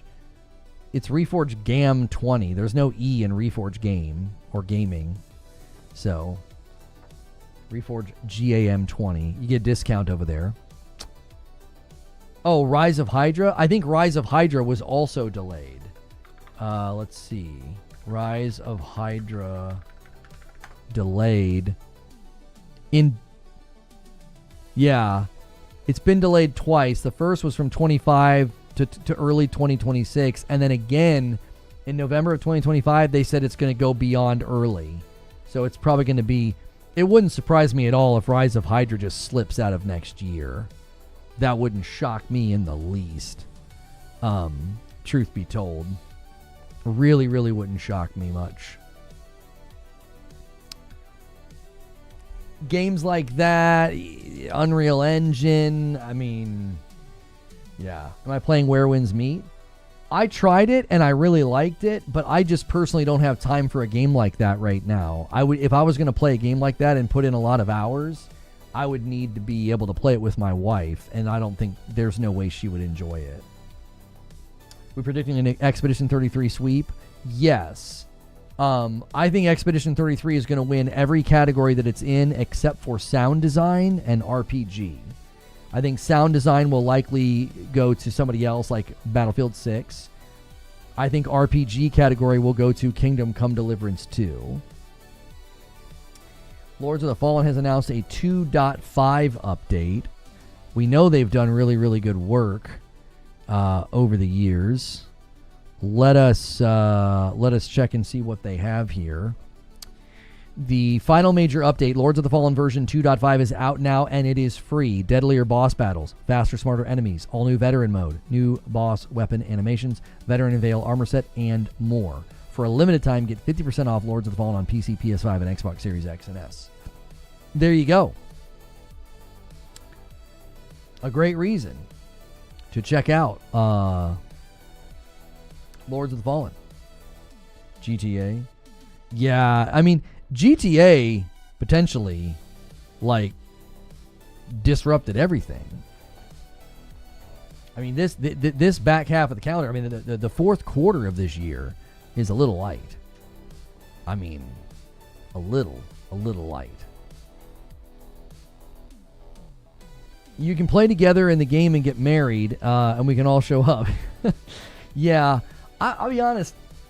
It looks like a good time, and I can see why they cross over like 9 million players or whatever. This is a difficulty I have right now with games like that. I'm just not really in the mood for a live service game right now, like a game where you have to really, really put in the time to extract value out. Do you know what I'm saying? Like, I would much rather play a single player game right now. Give me a game that's 150 hours plus and I'm satisfied. Yeah, see, I'm in a very different place right now. And some of this is if you're busy and you're married and you have 2 kids, it's like your gaming allotted time is very like specific, and it's not just like unending or, vague. It's like, no, this is what I'm going to play. And it's easier to do that in single player games. Like, it's really hard to do that in like a live service game, like a part-time job style game where, you need to be really plugging away. It's difficult to extract value out of a live service game if you only play for like an hour or 2 a night. It's difficult to feel like you have any velocity or momentum in the game's systems. And so I just don't have really a palate for it. You're busy, you wake up 2 hours before work. Yeah, see, I don't know if I've ever liked a game that much where I'm like, I mean, the last time I did something like that, I was like freaking in high school, and I would like try to get in a couple of games of Quake 2 before going to the bus. Married, 2 kids, I completely understand. Can't wait for my kids to learn how to play. Well, my kids are 10 and 12, and they play, on Saturdays for like a couple hours, but like that really wouldn't be conducive either. The Tomb Raider franchise is on sale right now on Steam. Some games discounted as much as 90%, like the Tomb Raider reboot, like Definitive Edition or whatever it's called, is like $2. Rise of the Tomb Raider is like $3. Shadow of the Tomb Raider is $5.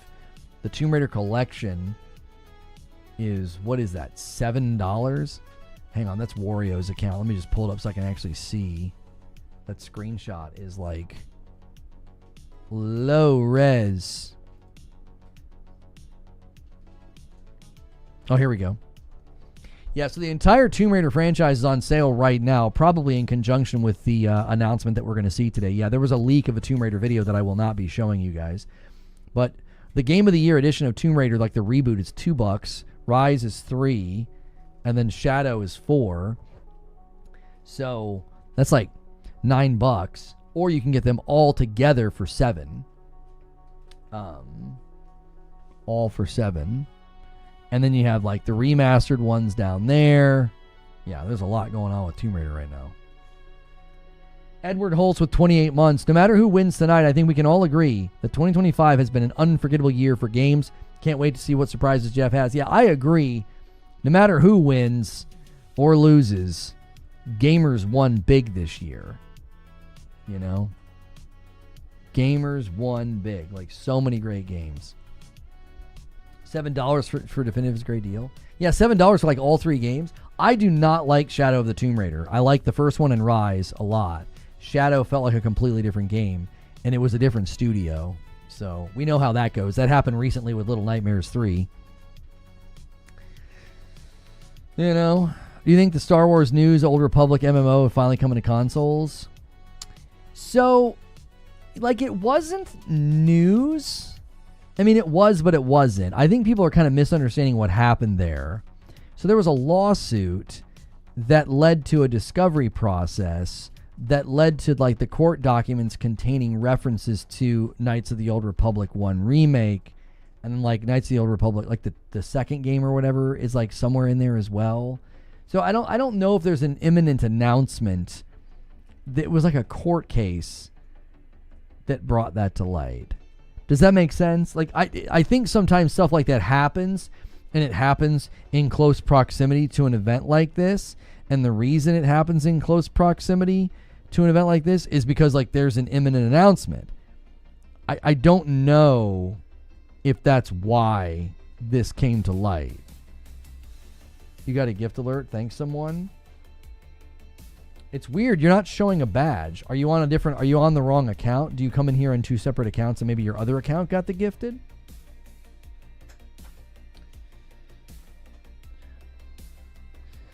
What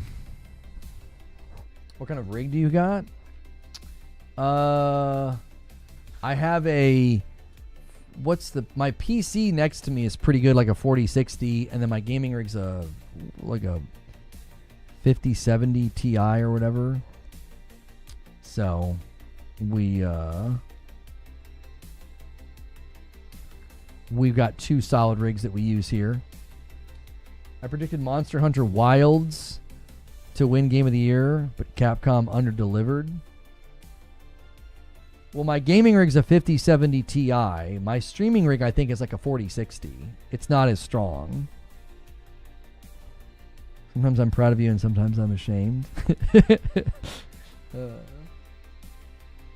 Yeah, Game Awards schedule leak. Forspoken 2, they fly now. Redfall Remaster. Fallout 67. The Day Before Trilogy. Gollum Racing. Anthem Concord crossover.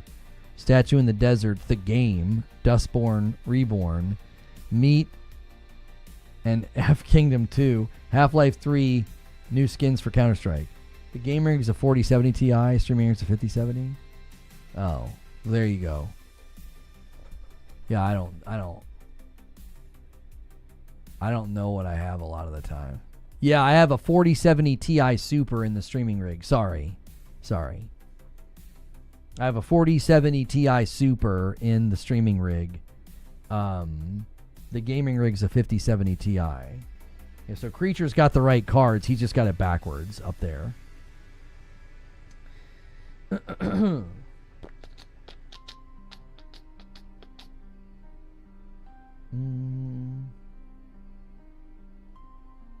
It's okay, Lona. You're only off by 3 tiers. There are all those people, you know. There are people that, you know, in every corner of the world and the internet that don't like you, but there are people that don't like me, and it's like, you know, they get all weird about PCs and consoles, and it's like, I have really nice PCs that I just don't utilize them for all that stuff. I have one for streaming, and every once in a while that one over there plays games. You know what I'm saying? Like, you know, I enjoy being the conundrum, I guess. Let's see if anything else has hit the feeds. Supergirl's kind of taken over.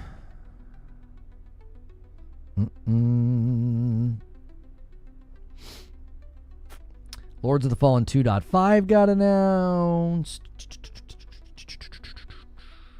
Nothing other than the Tomb Raider sale. Yeah, a little bit quiet right now. It's getting a little quiet.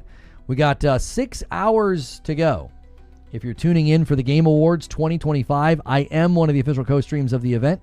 Make sure and hit subscribe. Make sure and hit the bell button. And make sure and hit the like button as well. And you can watch it here with me. You don't have to go anywhere. It's a little bit more of a controlled chat experience. Blind Darkness, thank you for 7 months and using your Prime over there on Twitch. We're at 536. You should try Returnal on PC. Yeah, that'd be a great way to experience the story fresh. I've been wanting to kind of do that, like re-experience all those cool moments. Yo, Dylan the Villain renewing their Member Plus over here on YouTube gets us to 537. Remember, guys, every 25 I owe you a member, so at 550, I will owe you a member. Give me that Kingdom Hearts 4 trailer. 6 hours is too long to wait. Well, you got to do something to pass the time. You know, play a game, read a book, watch a movie, you know, something. Put a puzzle together. We are building, for the holidays, I like to clear off like the card table in the living room and like do puzzles on it with the kiddos. And we are doing the biggest one we've ever done. It's like 1,000 pieces. It's like, there's not even enough room for the pieces on the table. I'm like, I don't know how we're going to do this. We made the border the first night and we got the border done, which was a bit of a task. So we'll see if we actually can get it done before Christmas. Do you think we'll get an Injustice 3 reveal? There's a lot of people that are speculating that Injustice 3 is going to be there. Yeah. I don't know. Sometimes, so before an event like this, it's really interesting to kind of watch what happens. There are people who have their wishful thinking. Yeah. And then that wishful thinking turns into, oh, I heard such and such is going to be there. Do you know what I mean? So it's like, you kind of wonder. You kind of wonder sometimes, like, is this list wishful thinking? Is it really going to be there? You know? So sometimes I'm not sure what I'm looking at. I like when people put together their lists, you know. I like when people have like their what they want to be there. I watched Jake Baldino's video this morning on like what he was hoping to see, you know. And some of the time he was just straight up like, yeah, this is just absolute, you know, wishful thinking here. Like I really just hope this is there. Alapark coming back in with a Prime over here on Twitch. Thank you so much. 8 months in a row. Thank you, Alapark. Hey, quick question. Do we know when the red carpet starts before the main event? I don't think we ever get coverage of the red carpet. I mean, I could be wrong, but I don't think so. There's a pre-show that I think starts at 7:30. That's what this countdown is for. In 6 hours, that's when that starts, and you can watch it here with me. So yeah. And if you guys are watching on Twitch and you don't want to see the ads, you can become a subscriber to my channel over there. So use your Prime or just become a sub just for $5 a month and you'll never see them. They run pretty regularly over there. I know that they do that. So that's a great way to get past them. The pre-show with Kyle Bozeman. Yeah. Kyle does a good job. He's funny. He also has a really good YouTube channel. What's my favorite video game of all time? It's hard for me to pick like my favorite of all time. Usually the top of the list, though, is the first Hellblade. I love it. It's like a kind of a personal game for me. I've played it like 3 times. You know, after that, probably Returnal, and then like Ghost of Tsushima, the Ori games. You go back to different generations, and I'm obviously going to pick like The Legend of Zelda: Link to the Past or GoldenEye, or Quake 3 was transformative for me on PC. Destiny played a significant role in me being a content creator and me playing live service games. I know what Stone Spire's doing. He's going to do 2 singles. He's bumping the line to 539. Get your 10 bombs ready to steal. I'm giving you fair warning. Whoever steals this gets the gifted. Whoever steals this gets the gifted member that I owe. When we hit the milestone of 550, Stone Spire is so clutch with these setups. Bucky from Pal World said there's going to be a pretty big announcement. He says many gamers, especially around my age, will be very, very, very, very happy. Yeah, that sounds like Half-Life 3 to me. Yeah. Metal Matt is trying to summon the 50 bomb with the farty bomb emote. Well, Ganks is going to come in with a single on Twitch and bump it to 540. He cuts in line, disrupts what Stone Spire's doing. Now Stone Spire's coming in with his single, and now we're sitting at 541. We'll see if anybody's got the dunker ready. He's 33 for age context. So he's 11 years younger than me. That would still line up with Half-Life, would it not? I feel like that would still line up. Like Half-Life 2, not Half-Life 1, but Half-Life 2. Rope comes in and does a single. And now we're at 542. Could be Kingdom Hearts. Here's a question for you.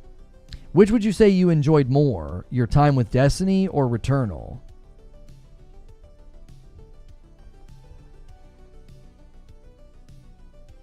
Just got here when it's a start. Yep, we got the countdown so that everybody can know.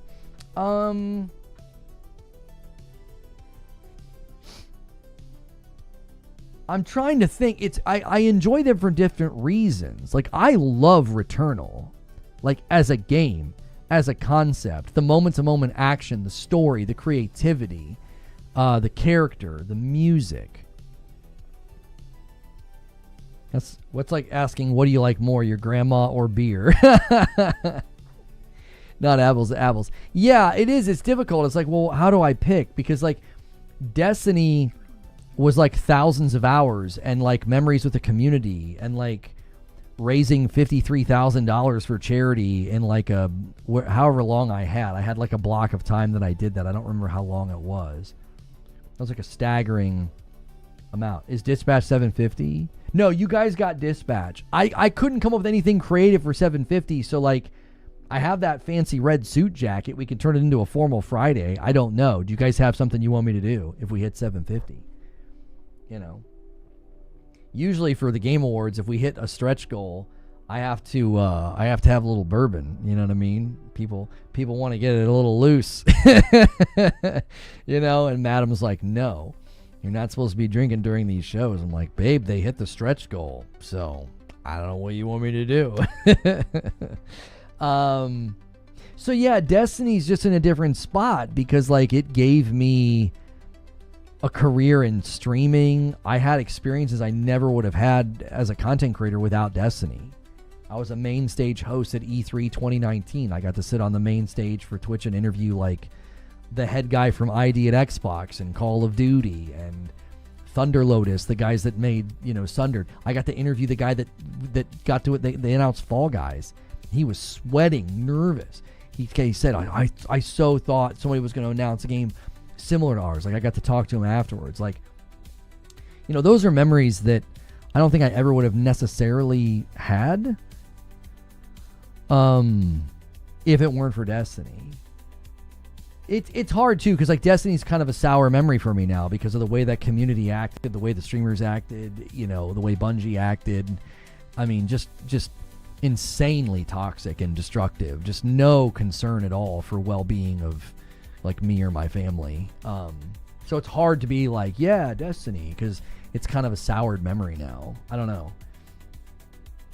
What bourbon do you drink? The go-to in our house is Woodford. I really, really like Bondstone though. Bondstone has a double oak that's amazing. Bondstone has a triple and a quad oak that's also very, very good. if I'm not wanting to spend like a ton of money, there's a bourbon called Redemption that's really good, and then there's First Call that's really, really good. Yeah. If I'm wanting to spend the extra, what happened there?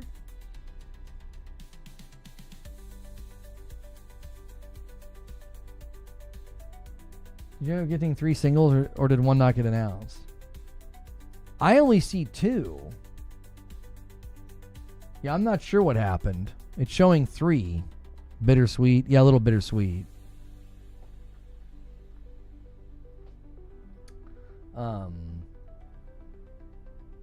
Yeah, Returnal has only good memories. Yeah. Woodford's your go-to? Yeah, Woodford's very good. First bourbon tasted and the best bourbon tasted. The best bourbon I've ever tasted is probably a tie between the Woodford Double Double. It's so good. The Woodford Double Double is just unbelievable.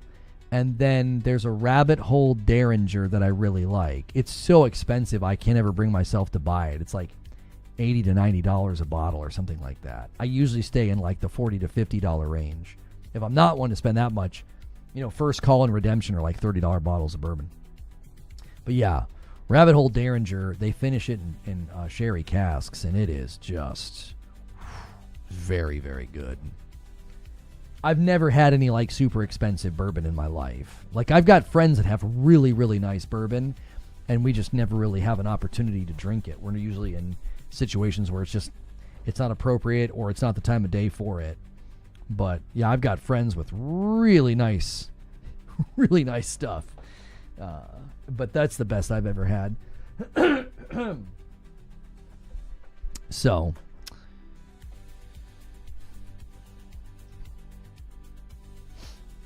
you have bourbon, lace vanilla extract. I tried some of the flavors one.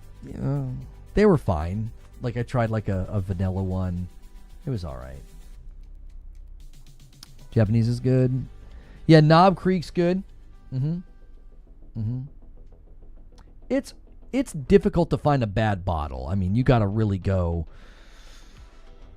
to go low on price to find a bottle that's going to arguably taste bad. I mean, the more refined your palate gets, obviously, you might not like the cheap stuff, but like, it's hard to literally, you got to go out of your way to find like a bad bourbon, especially if it's made in Kentucky.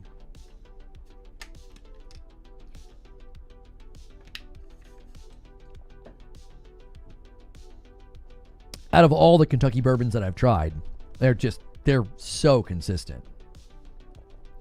So consistent and so good. So.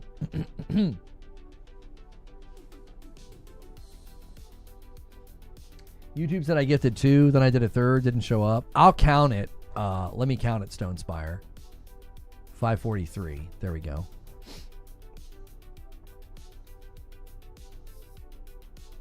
You have signed bottles of Horse Soldier? Really? You met 2 of the Green Berets that were on the team? Wow. Don't you have a bottle of Pappy? Yes, but Madam won that in a contest on Instagram. She won the Pappy bottle and had people offering her anywhere from like $700 to $1,000 for it. And I told her we should keep it. And we're going to probably celebrate, 20 years with it or something. For bad bourbon, you got to dip down into the Canadian Mist areas. Yeah. Yeah, if you buy a Kentucky bourbon, it's probably going to be pretty good. Like, it's not going to be amazing, but it's hard to find a bad bourbon if it's made in Kentucky. Lona loves Kraken. Kraken is the most dangerous. I think it's the most dangerous alcohol you can buy. It is so smooth. It is aptly named. Because you'll make a drink and be like, I still feel fine. I feel fine. And you make another and you're like, yeah, it's not really hitting. You make a 3rd. And then all of a sudden you're like, oh.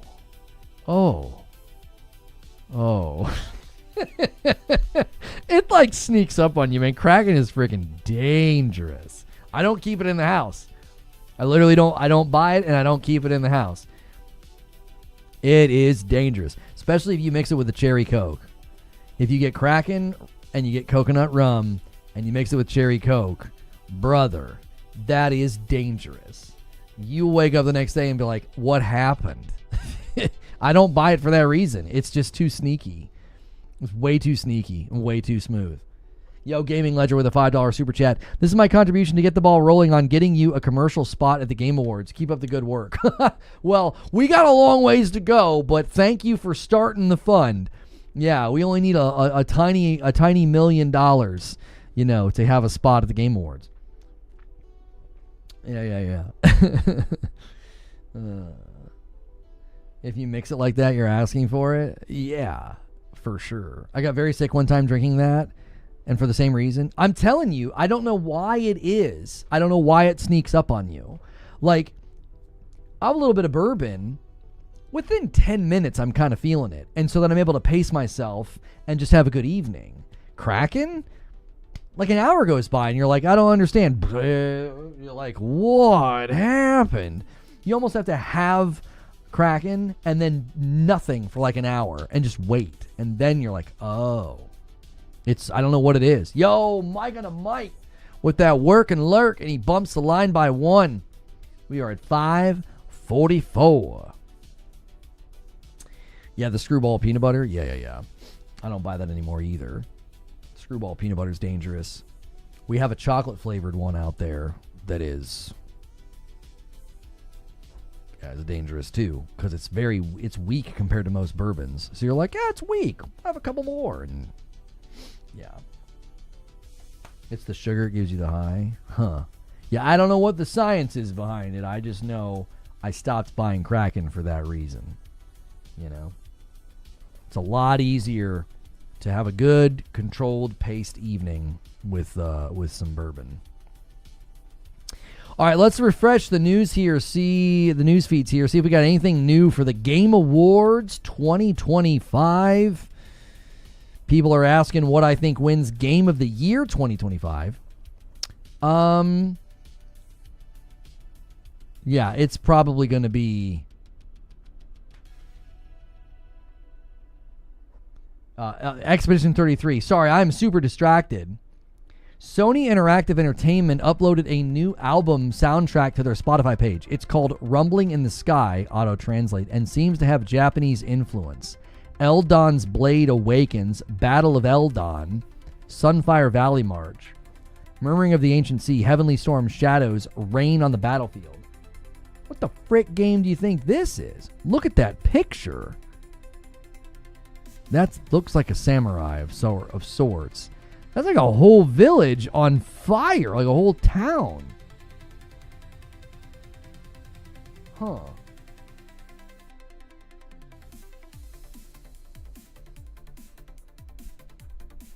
This is a blinker checkpoint. If you don't have a Benjamin, rip your bongs or L's now. Huh? Scream something from Soft. Yeah, like these names, weren't they? Isn't there a rumored FromSoft exclusive for PlayStation? I thought there was a rumor about that. The composer listed is Kiichi Okabe. Kiichi Okabe is a Japanese composer and arranger, best known for composing music for the Tekken and Drakengard series. He started his career at Namco in 1994, where he primarily composed for arcade games. Looks like he's also composed for Nier Automata.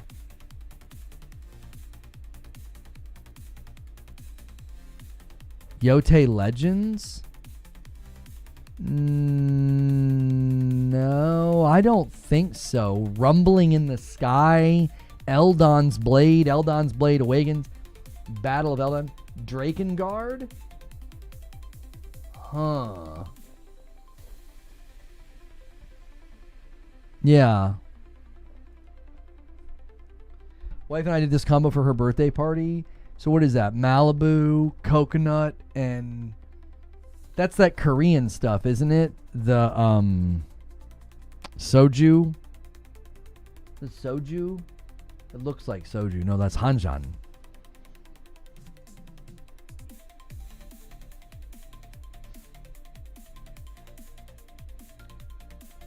Oh, that is soju. I was going to say, the bottle looked like soju to me. I don't like soju. I love Koreans and the Korean language, but I do not like soju. No, thank you. I flavored it and didn't like it that much. I didn't like sake that much either. Now, I didn't try sake warmed up, though. Everybody was saying that I should have tried it warmed up. But, yeah. Your time in Korea, did you have a lot of soju? It's like the drink of choice over there, isn't it? You can't remember it? Yeah, you had a lot of soju. Atoke janeseyo? Yeah? Yeah, chai janeseyo. I bet you had a good time. And you don't remember any of it. Jack Daniels Winter Jack? No. There's a lot of holiday beers out there, and I don't really try a lot of them. But I tried this one, and it's not going to sound good. Well, it might sound good depending on who you are. It might sound good, it might not. But the Victory Very Merry Monkey tastes like a gingerbread cookie. Very Merry Monkey. All right. This right here.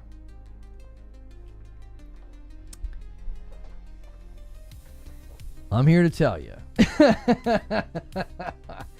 Okay, it's a 9.5, so be careful. And it literally tastes like a gingerbread cookie. I don't know how they did it. Yeah. You like their stuff? Yeah, I like their stuff. They always have like the monkey on the can, and their stuff's usually pretty strong. So yeah. What do they have to do? Gingerbread? They always put monkeys on their stuff for some reason. It's like any of their Victory beer. They have the golden monkey, the juice monkey, the berry monkey. They just always put monkeys on their cans. It's like their theme. So yeah. Lola Pettigrew, Say Nothing, will join the world of Assassin's Creed alongside Toby Wallace in a new live-action series adaptation of Ubisoft's best-selling video game franchise. Yeah, good luck. Good luck.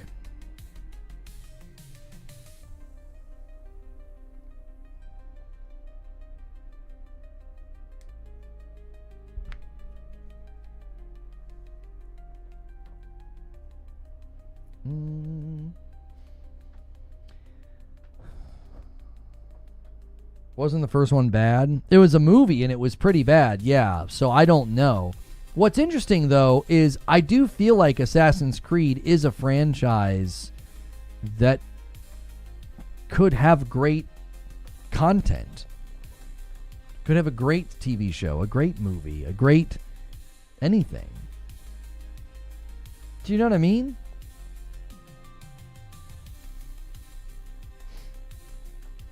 Why are people still using Spotify? I don't know. They probably like it. You know?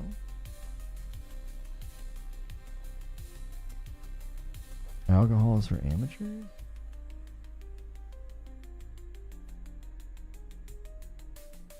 Oh. Yeah. Assassin's Creed could work as a TV show. I'm not sure about a movie. Yeah, I think if you're going to do some kind of a TV show or something like that, like you need it to kind of, you got to take your time. You know what I mean? I thought the Game Awards were yesterday. Was so disappointed there was nothing about Half-Life 3. I'm so dumb. Hey. It's okay. If you're busy and living life and working, a lot of this stuff is gonna slip by you. You know what I mean? A lot of this stuff's gonna slip by you. It's very, very easy. When's the new season of Fallout? It's like in like a week, isn't it? A good holiday beer right here. It's called Santa's Butt. My kids would think that's hilarious. What kind is it? Oh, it's a porter. I don't think I like porters. You saved me? No problem. Yeah. If you guys are looking for the Game Awards 2025, you can watch it right here with us. We are one of the official co-streams, and in a little less than 6 hours, we'll be able to watch it all together. So keep it here.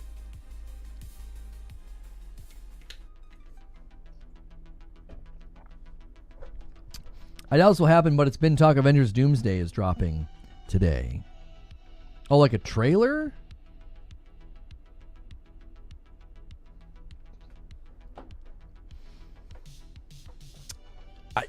I mean, that would be a pretty big win for Keeley. Porters and stouts are best in the winter. I'm just not a fan of them. I feel like I'm drinking flat alcoholic coffee. You know what I mean? They've never appealed to me. I don't have a palate for them.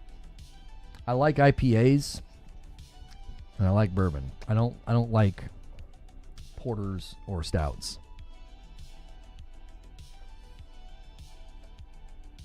Not sure if people say this much, but I really appreciate the safer work environment so I can listen in the hospitals while I work. You are welcome. Now, I cannot guarantee that the Game Awards will be safe for work. People get up on stage and they can kind of say whatever they want. But yeah, I keep it safe for work. And if you guys appreciate that, who enjoys a good shower beer or just pizza? I've never done a shower beer. I never have. Yeah. Yeah, there's Tomb Raider announcements that will be at the event. Yes. Yeah, the Game Awards will have some kind of Tomb Raider announcement. Yep. We got ways to go. We got almost 6 hours to go. Alcoholic coffee. That's just what it tastes like to me. I don't know. I made my list for alcohol and all. Yeah, some people don't like them. I didn't like them initially because I thought they were just too bitter. As a coffee guy, I think you would. I wouldn't really consider myself a coffee guy. Like, I sell it and I drink it every morning, but I'm not like a coffee guy. You know what I mean? So, Terminator game tomorrow? Yeah, the Terminator game looks really cool. Yeah. So you guys hit the goal. So I'm going to be doing a Returnal Rage run tomorrow where I have to pick up everything. We have like specific rules for me. We'll do that in the afternoon. And then in the evening, I have to play Dispatch. You guys really wanted me to play it. I said, well, we'll make it a goal this week because Madam will not be able to join me tomorrow night. She will be at a ladies event. And for the stretch goal, if you guys want to come up with something to make those more interesting, by all means. I can't do Saturday streams in the month of December because those are kind of like family days. Like movies and festivities and things like that. So if you guys want to make tomorrow afternoon or tomorrow night more interesting with the stretch goal, by all means, I'm open to suggestions for stretch goals. If you want to embarrass me or frustrate me, okay, please let this be my friend's gift. I ordered my friend this really cool thing for Christmas, and then like it's super running late. Arriving today, arriving Tuesday. Well, there is one other thing that could be arriving today. That might be it. I got in this cool bourbon glass, and like they're like, you can pay $10 and have it by the middle of the week. And I paid $10, and we're past the middle of this week. It's more than a week late. And I'm like, so I complained to Amazon, and they refunded the entire thing. And I was like, thanks. I'm still getting it. It's because it was already on the way. I think stretch goals should require you to work towards a platinum trophy on Ghosts of Yotei. That's really demanding, though, for me to work on a platinum trophy. That means I stop playing what I want to play and like got to go play that. Is it a skull? No, it's like a pre-charred wood glass for bourbon. I had it on my own Amazon wish list. I don't know if it's there anymore. I had it on the Reforge Media Amazon wish list. Oh, my kid has some of the craziest stuff. No, we are not getting that. There's all kinds of stuff on here for the kiddos.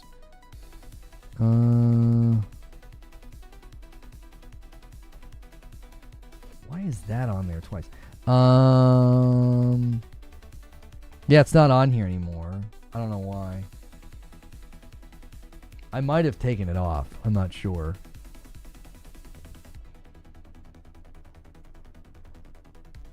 Or, I don't know.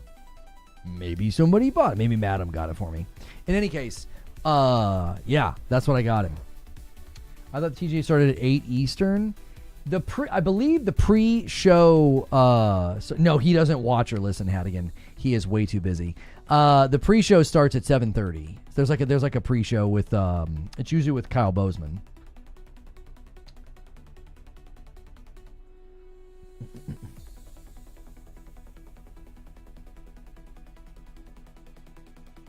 A stretch of 800 or so. Yeah, that's the one I got, Fuzzy. Yeah.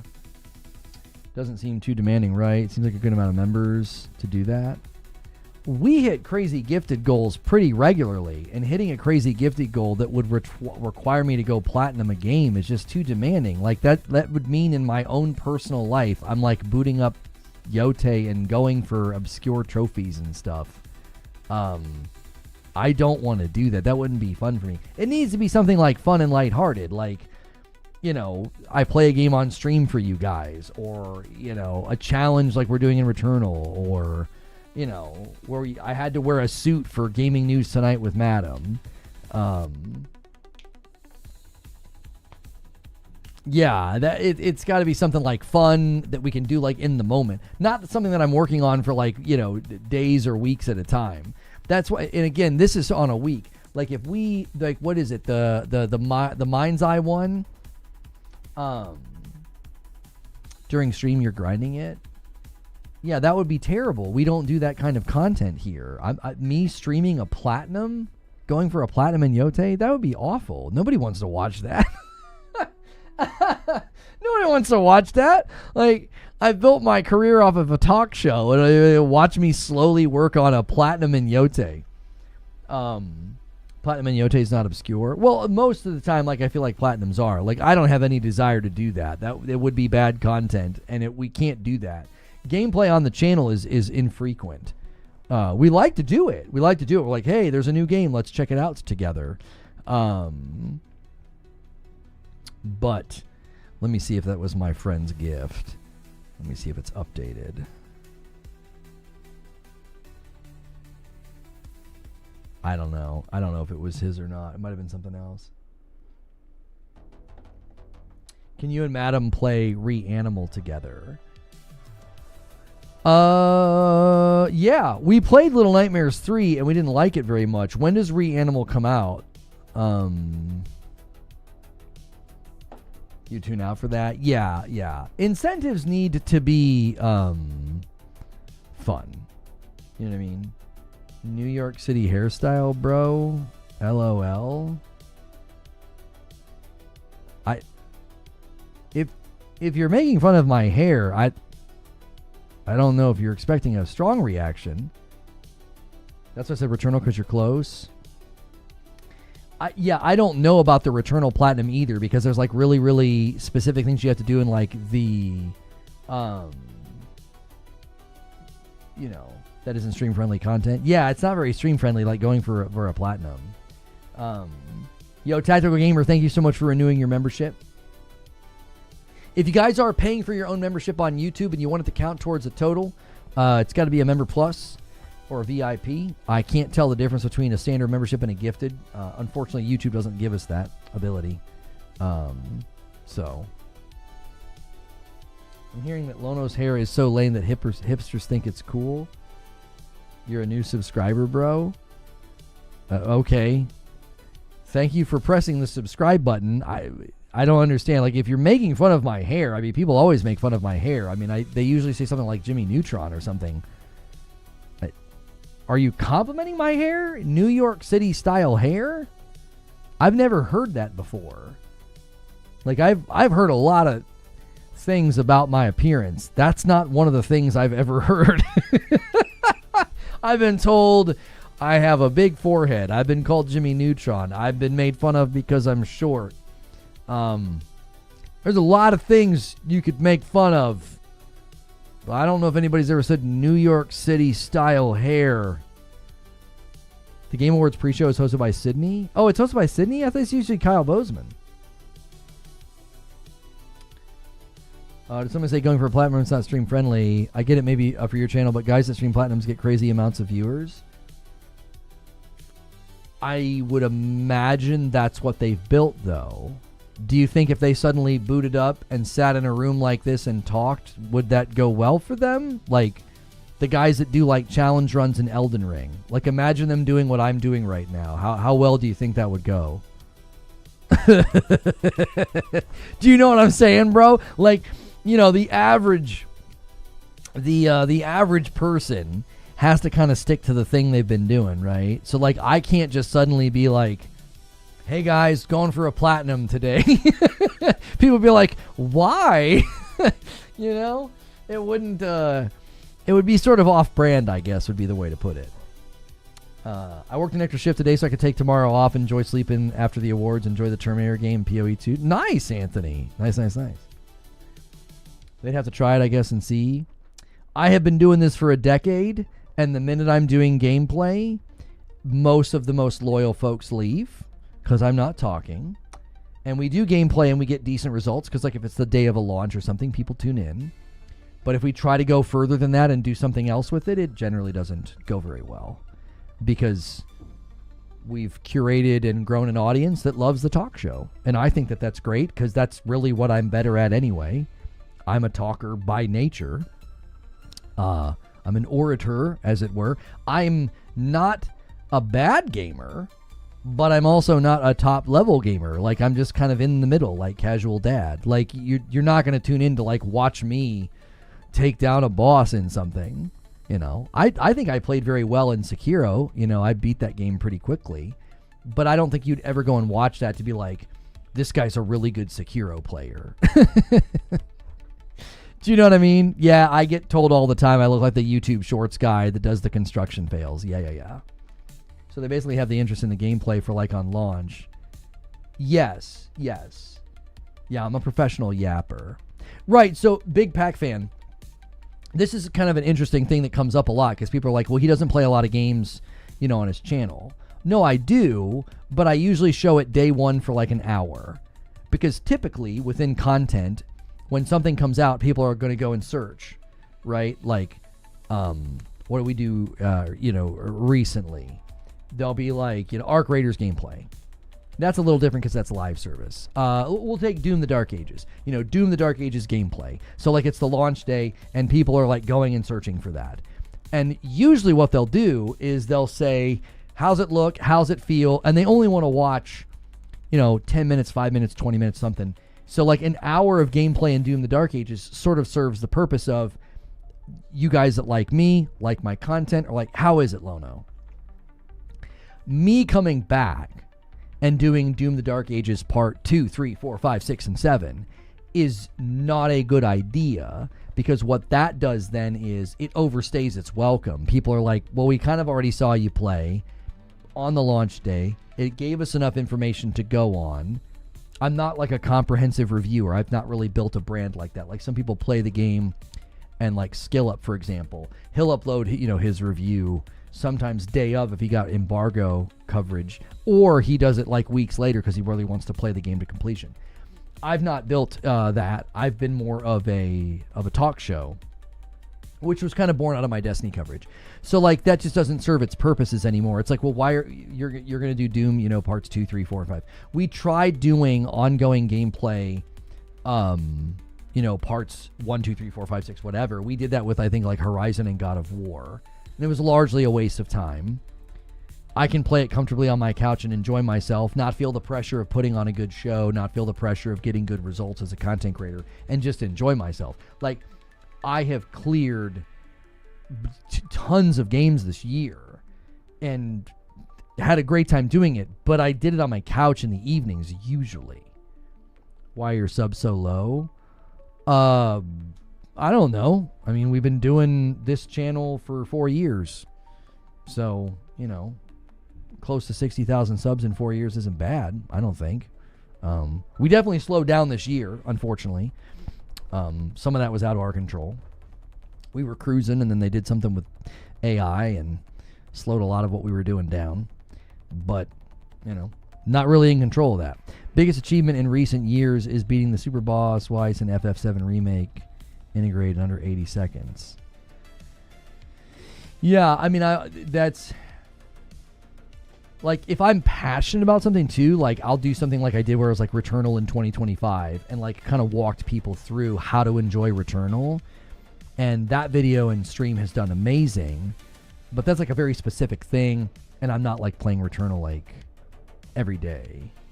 Did want to play Kingdom Come Deliverance 2. I got review access to Kingdom Come Deliverance 2. I did a first impressions video and said that it was, it was freedom at a cost. It was an amazing game, high quality. There were people that tried to claim my video was negative. It was not negative. They were very misrepresentative and tried to like clip like one sentence out of context. It was nothing but praise for like the entirety of the video. I just can't vibe with it because of the saving feature and the amount of time you got to put into it. I just can't do this. This is not my cup of tea.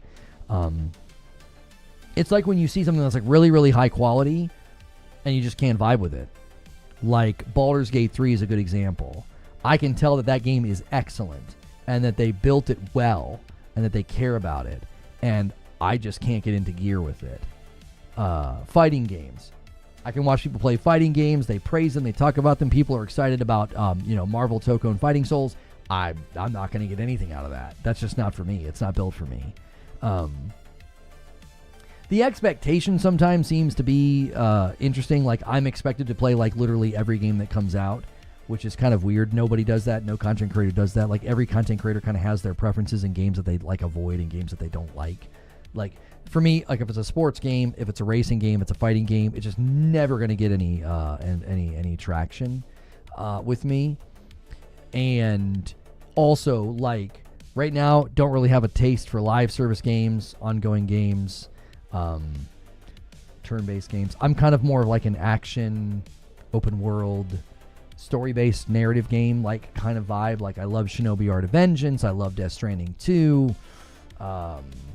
I like little indie titles too, ones that you can kind of play and have like a short spent of time with, like the Midnight Walk.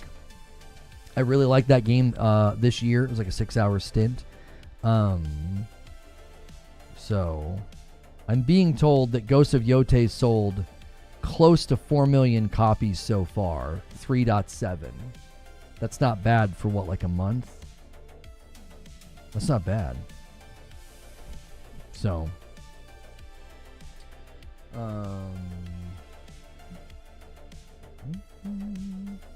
timing of the game awards. Why is the timing bad? Like time of day?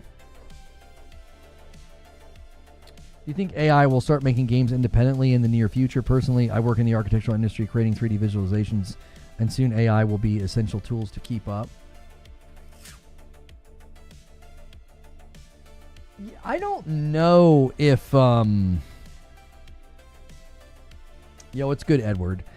I don't necessarily know how that's going to work.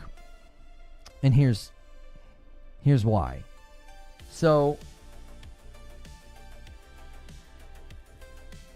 let's say you look at what happens when a game launches and it's not ready and has glitches and it has bugs. It pretty much gets eviscerated on Steam, doesn't do well, doesn't sell well, gets kind of taken to task. What do you think is going to happen with AI games that come out and are like slop, crap, glitchy, buggy, uninspired, controls don't feel great? Like, when you play a game like Destiny and you're like, it feels so good to shoot the guns, feels so good to move. You play a game like Sekiro or Ghost of Tsushima, Ghost of Yote, and you're like, gosh, the combat's just so good. Imagine playing something made by AI. Do you think it's going to be pristine? You think the controls are going to feel good? You think the iframes are going to be sharp and reliable? You think the enemy telegraphs are going to be perfectly crafted? You think the environments are going to be pristine and not have any bugs in them? Like, are you kidding me? These games will flop hard. They will, because they'll be crap. Now AI can be leveraged in games in a significant way. You could leverage AI for, NPC dialogue to be emergent and dynamic and to pull from like a crazy machine library so that you interact with somebody in a town and they have like genuine responses to the things that you're saying. AI just straight up building a game? No way. There's no way. Gamers are picky, persnickety. We do not like when stuff doesn't work right or run well or has glitches or bugs or performance issues. I have a very, very hard time believing that like AI is going to be like, here's a game that AI made. I have a hard time believing that that game's going to be worth a darn. Now, a game company leveraging AI is different, right? It's very different. If you leverage AI for your NPCs, maybe your world building, maybe your stories, right? That's assisting the game development. Voices, music. All the music you hear on my channel is made by AI. Because I just wanted my own synthwave that doesn't exist anywhere. It's on my hard drive. It's not anywhere else. It's not on a website somewhere. It's not somebody's music. It's not somebody's playlist. I don't have to worry about somebody coming in and being like, hey, that's mine. No, the frick, it's not. It is mine. Well, but AI, it's like, well, yeah, but I don't have to worry about copyright claims. It's just background music. It's not like some, instrumentation or musician didn't get a job because I did that. I got tired of dealing with claims, and I got tired of having to go to people that don't update their lists, right? So, like, game developers could certainly leverage AI for music or for dialogue or for world building and things like that. And I don't think that's a problem. But imagine AI trying to make a game that feels as good as Sekiro. Like, there's no way.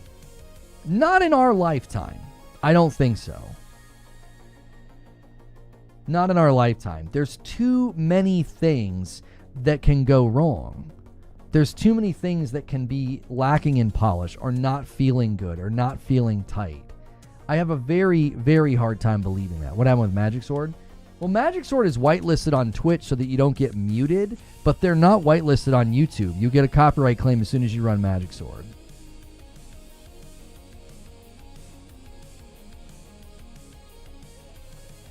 You give AI access to code to some of these great feeling games, it'll be replicated enough. We have glitch like we do like with images and video, but it's getting better quick. I really, really don't think there's such a human element and a subjectivity to a game feeling good. Now, could AI give you a foundation to build on? Sure. I take lyrics and pump it into an AI and it makes music that sounds, I think, pretty good. You could take that to a band and say, hey, we've got a foundation to build on. Let's make this into a song. Let's tweak some things. Let's change the bridge. Let's change the verse and chorus. Let's change the tempo a little bit. You could do that with AI. You could create like a foundation that you then go in and tweak and build and fix. But the idea that you're like going to push a button and be like, yeah, here's a game. I don't know. Aside from like what somebody said in chat, like mobile slop, where it's just replicating patterns in games like, a Candy Crush or something. Outside of that, no. Just completely... The phrase full stack doesn't really work, but it kind of does. Like full stack, like the whole kit and caboodle, the A to Z. The whole game, nothing of consequence and nothing of excellence is going to come from that. I don't think so. If you utilize it as a tool, it can help with things. Speed things up, refine things, add things. You use it as the all-in-one, I was just going to make the game? I don't know about that. We see a low standard of a good population when we look at mobile games. We may be the Twitter minority when it comes to the human spirit of game creation. It's all about the value and the quality that people respond to, though.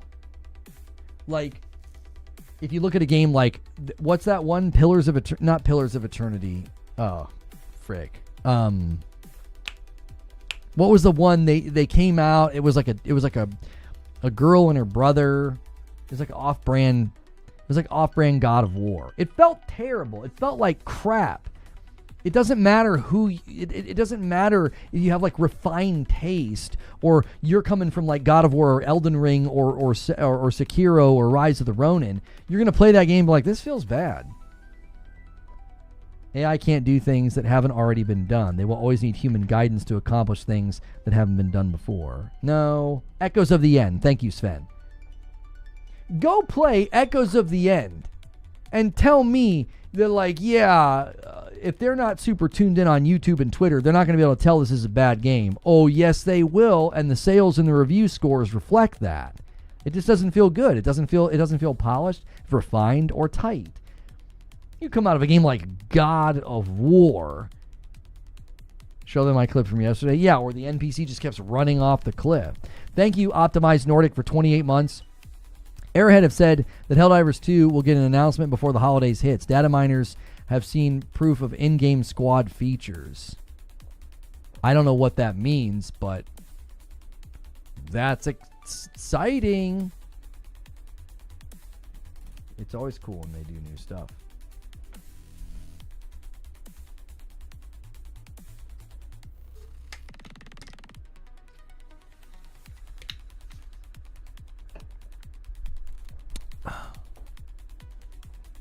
So, the concerns over AI, I think some of the concerns are valid.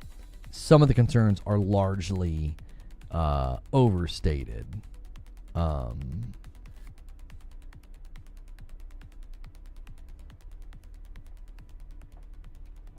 heard someone make a 40-minute original Metallica song made by AI, and honestly, it didn't sound bad at all. AI is helpful for learning and or as a tool to aid a developer, but it's not nearly ready to build something from A to Z. AI is software written by imperfect beings, after all. Yeah, it's an automation tool to help with things. Like, that's essentially what it's going to do. I need a quick break. I'll be right back. Guys, hit like. We got a little bit of a wait still. 5 hours and 20 minutes or so. So let's keep it going, and I'll be right back.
It's chilly, boys. The sweater's coming out.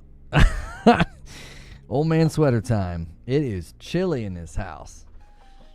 I still have my Classic Game Awards t-shirt on, though. So we're still, we gotta look a little bit not old man status.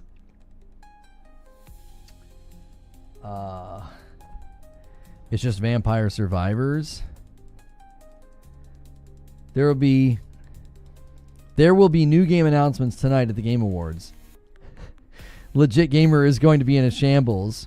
With you leaking this, he'll have nothing left to leak. That is an old man sweater. I have a lot of old man sweaters now, and I love them. I love them, dude. It's cozy season, You know what just rips right now, dude? Old man sweaters. You're just chilling on your couch with your hottest homie, snuggled up, maybe a blanket, maybe a fire. That guy is great. That guy is awesome. I've just leaned into space heaters. I'm tired of winter. Those old men were onto something. And that's what I'm saying, dude. Quarter zip, socially accepted now. That's right. I have a whole bin of sweaters that I get out this time of year because, it gets chilly, boys. If you guys have not hit the like button on YouTube just yet, do that for me. Let's kind of try to keep the momentum going. It's tough to do streams this long on YouTube. It's a little shaky. It's a little shaky, but we have done an excellent job today. 500 likes would really help. So let's try and do it. Hoodies are my go-to. Yeah, I've got some zip-ups, but there's just something a little extra cozy about a sweater like this. You know what I'm saying? You only use a space heater now? My dog loves it. I used to like the word cozy until gaming ruined that word for me by creating the cozy game genre. Well, cozy's still a good word by itself, though. I'm old enough I no longer care what is socially acceptable. It has opened up my fashion options dramatically, or I guess I should say about my lack of fashion options. That's right. Channeling your Mr. Rogers. Yeah, that's right. I've entered my old man slipper age, apparently. Can't walk around the house unless I have a good pair of slippers. Oh, yeah, dude. You get accustomed to some good slippers. Especially in a house like mine, we have wood floors and tile floors in every room. We have no carpet. So,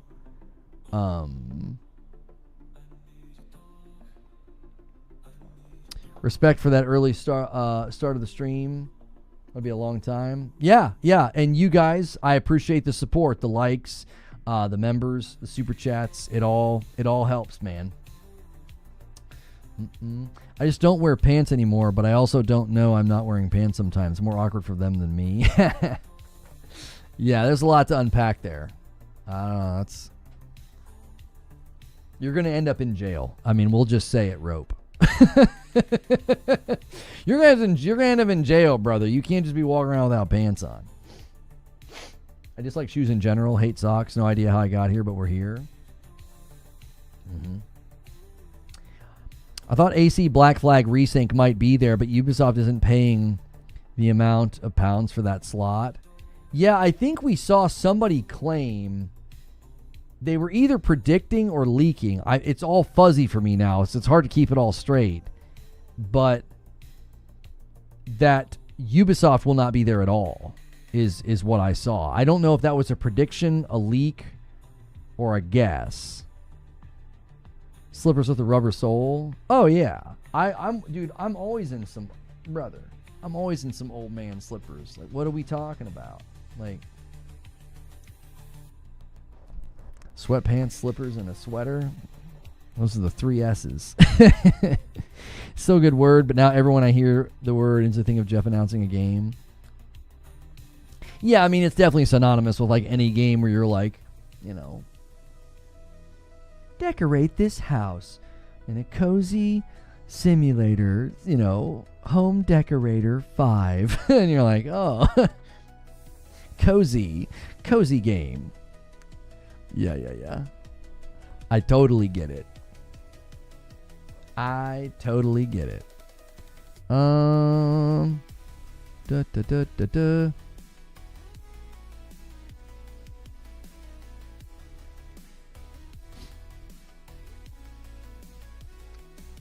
How much time does it cost? I think a 3-minute spot's like $1 million or something, isn't it? It's crazy. I mean, it's expensive. We were kind of talking about this yesterday. And we were discussing how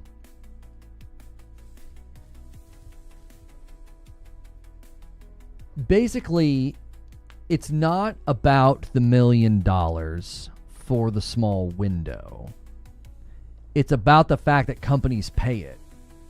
Like, they see the value. They're like, oh no, yeah, this event is so big. This event is so crazy. It's worth it. Like, in their marketing budget, they're like, yeah, this is 100% worth it for us to be at this thing. It's like the Super Bowl, most eyes on it. Yeah, it really, really is. So it's like, it's I get why people are either upset or like sometimes people want to make it about but if people, small companies could be a part of it or whatever, and then they could be a part of what's going on, and they could be involved, and like smaller companies get eyes on their games. And it's like, I think the difficulty with that is like, do you say that for small businesses in the Super Bowl? Like, you know what I mean? Or you're like, oh, but small businesses can't afford a promotional spot at the Super Bowl. And it's like, yeah, okay. But when something is this big and this prestigious, like, especially if you had like a really low price and you had like this crazy discount, so like smaller companies could be there, it would then turn into like an absolute land rush of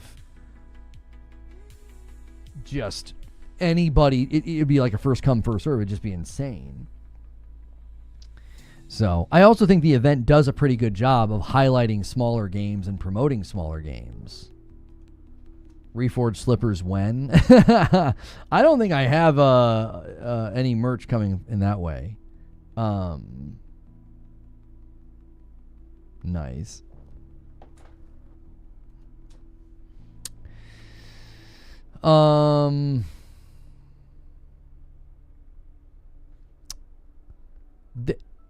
The people guessing or claiming that Ubisoft won't be there. Tomb Raider's going to be there, and Tomb Raider's having a franchise sale. Assassin's Creed is having an Assassin's Creed franchise sale right now. So I don't know. It could be a really, really good time to announce, your AC Black Flag resync or whatever.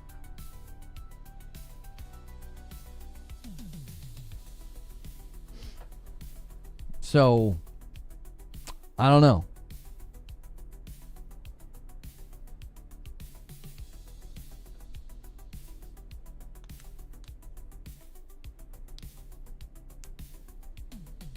Can I get my Switch 2 bricked for using a third-party docking station?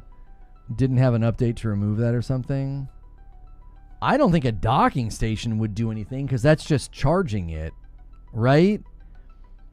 I think if you do anything to the software itself, you're taking a pretty big risk. If you do anything to the software, you just put it in a dock. As far as I know, all you're doing is plugging something into the charging port. That'd be weird if they could even detect that. I mean, I don't know. Maybe they can. I wouldn't think so.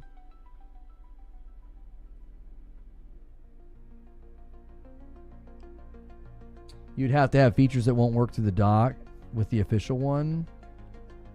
And again, if the dock is allowing you to do something, if you're using the dock to like sideload other software or bypass, something that they've built, then you could probably get bricked. Like they might say, hey, that's not cool, because they're pretty strict.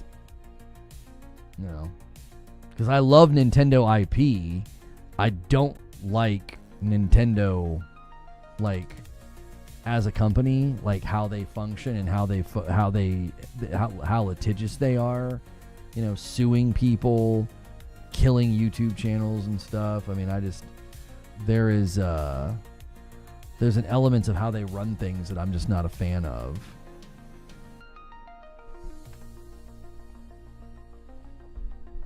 Do you think Kingdom Come Deliverance 2 has any chance of winning Game of the Year?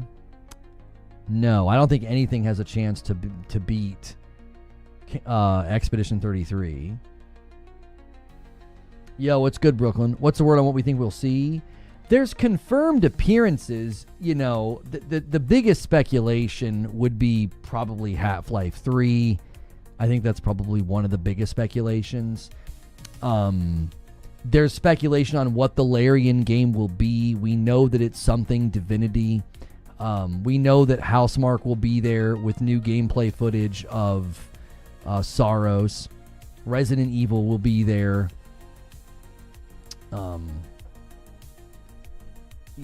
So there's obviously some wild guesses and predictions out there. Kingdom Hearts, Half-Life, stuff like this.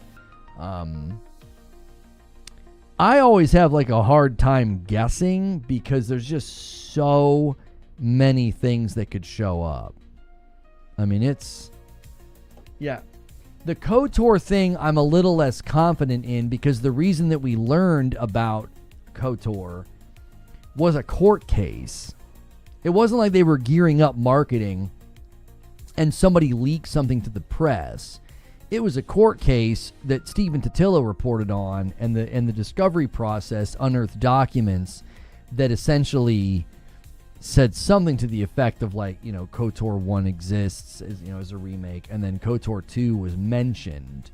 So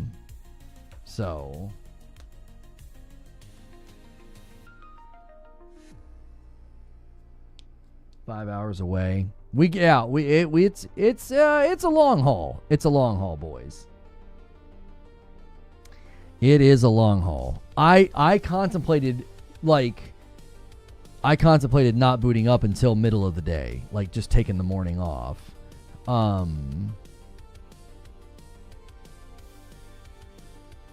But I knew people from the morning crowd that liked the content, that liked the talk show and morning coffee. I knew y'all would want to hang out.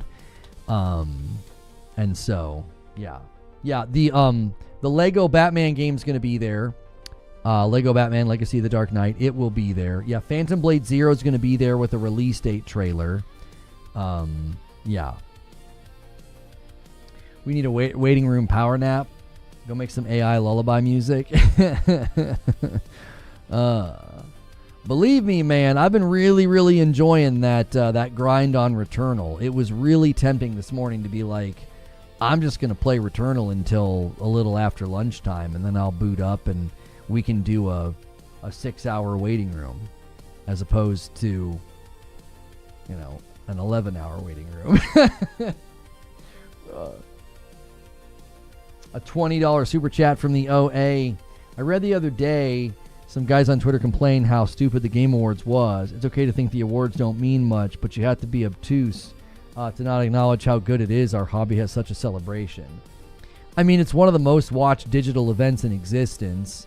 It's the most watched gaming event, and yeah, it's a sign that tons of money is still being spent on games to advertise them, to celebrate them. Yeah, Maddie says, I can't believe I get to see the KOTOR remake tonight. This is going to be so sick. I'm not sure. Yeah, Jeff Keighley saying there will be new game announcements tonight at the Game Awards.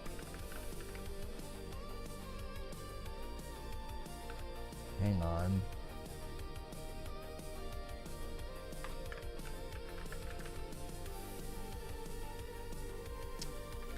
Please remain calm. Yeah. I think he's leaning into the meme like that one guy that does the obvious leaks. Yeah. That's a long waiting room. Mm-hmm. I love the combo of Dazzle Dazzle, WTF, and a little cringe. Yeah. Yeah. People are like, it's Titanfall 3, it's Half-Life 3, it's a Bloodborne. That's right. If you guys have not hit the like button yet on YouTube, do me a favor and do that. That will help us. It'll help more people come in here.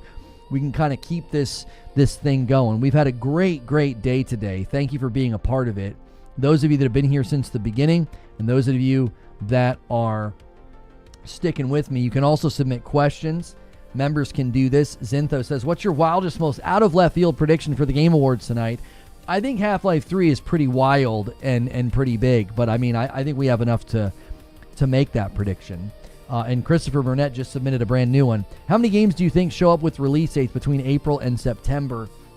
Which games do you think they are that will launch during that window to avoid GTA 6? Yeah, I don't honestly know. I mean, I don't know what games it could be, but I definitely know people are going to want to avoid the end of the year. They are. Gaming has come a long way. I remember watching GamePro TV in the 1990s. Yeah. Pizza Hut has made a coffee-infused pizza called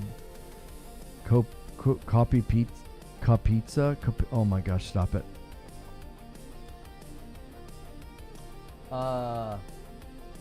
Yeah, we've got some funny leaks that keep coming out. Yeah.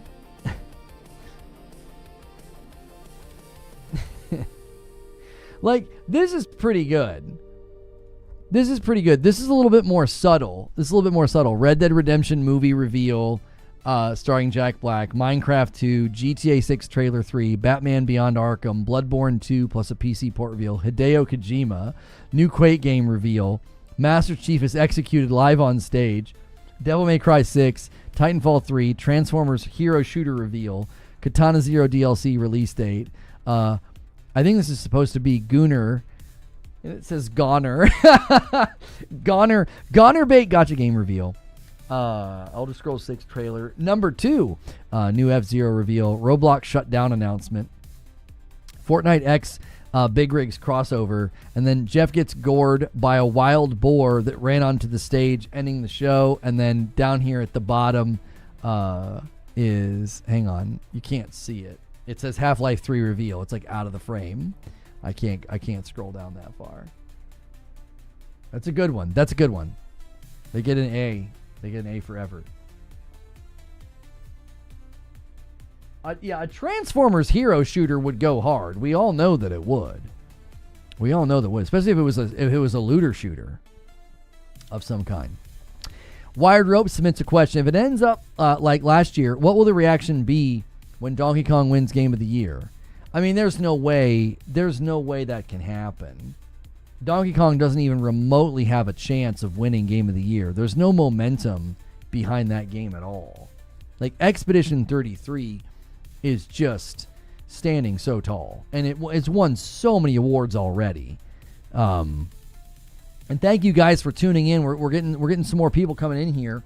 If you're tuning in for the Game Awards 2025, we are one of the official co-streams of the event, so you can watch the event here.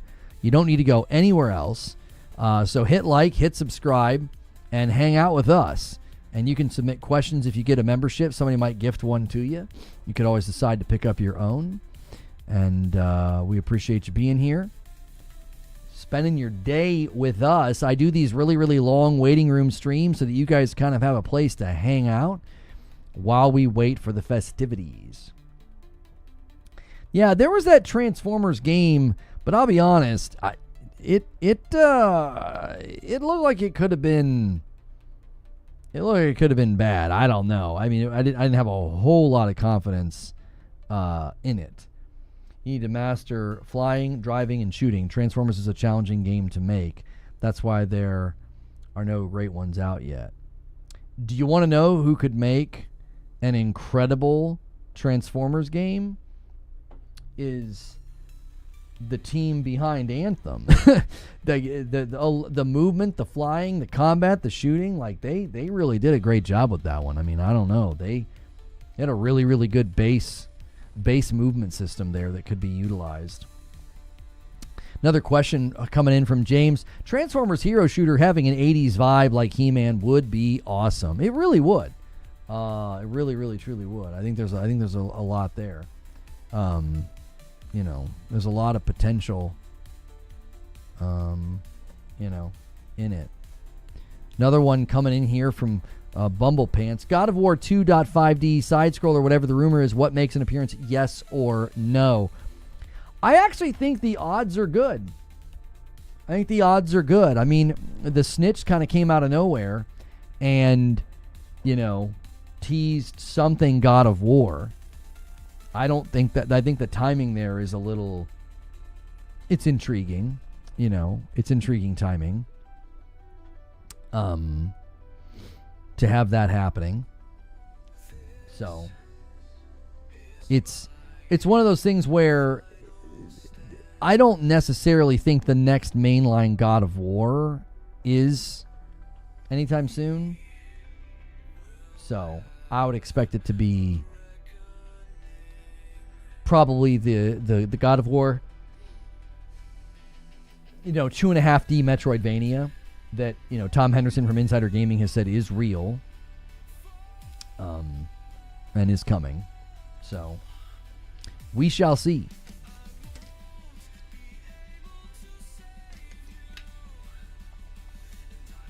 How is there no Transformers mod for Space Marine 2? Yeah, I saw a screenshot last night. I forget who posted it in the Discord of a Metroid mod for Returnal on PC. Returnal really does seem like a really good, modern embodiment of what Metroid could be in a game like that. When's the event supposed to start? I have to work, and we'll be back, is why I ask. Okay, so right next to me is a countdown. So you just have to look at your time wherever you live and add 5 hours. Maybe the God of War Metroidvania is the Egypt game. I don't know about that. We know they want to. We know they're going to do another mainline God of War game, and we know they don't want to be in Norse anymore. Like, they made that clear. So I think Egypt is next in line for the vote. Like, they voted internally, I think. So, and thank you guys for tuning in. We got more people coming in looking for the Game Awards 2025. We are one of the official co-streams, so make sure you're hitting subscribe so you can talk in the chat. Hit the like button as well.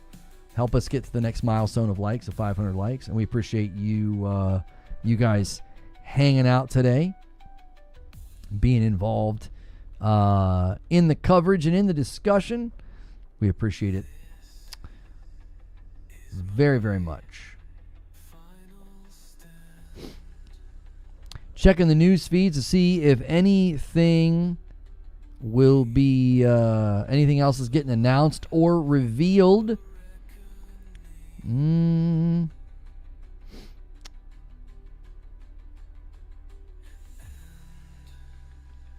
What is this trailer? The teaser trailer for Avengers Doomsday will play exclusively in theaters until after the first week of Avatar Fire and Ash's release. Yeah, that sounds incredibly stupid. Somebody's just going to record it with their phone and leak it on the internet, you morons. Just put the dadgum trailer out. Like, what? You're just going to make everybody watch a low-resolution bootleg.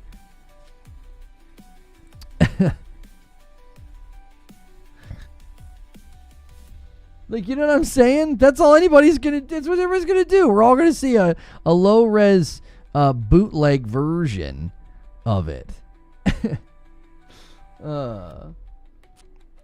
Another question coming in from Christopher Burnett. Do you think the game Last Sentinel by former Rockstar devs and other talented devs will show off a new trailer tonight? The world premiere of the teaser was at the Game Awards 2023. Well, if the teaser was 2 years ago, yeah, that's decent timing. It's exclusive. Yeah, it's exclusive to the theaters if you're going to go see Avatar. Yeah.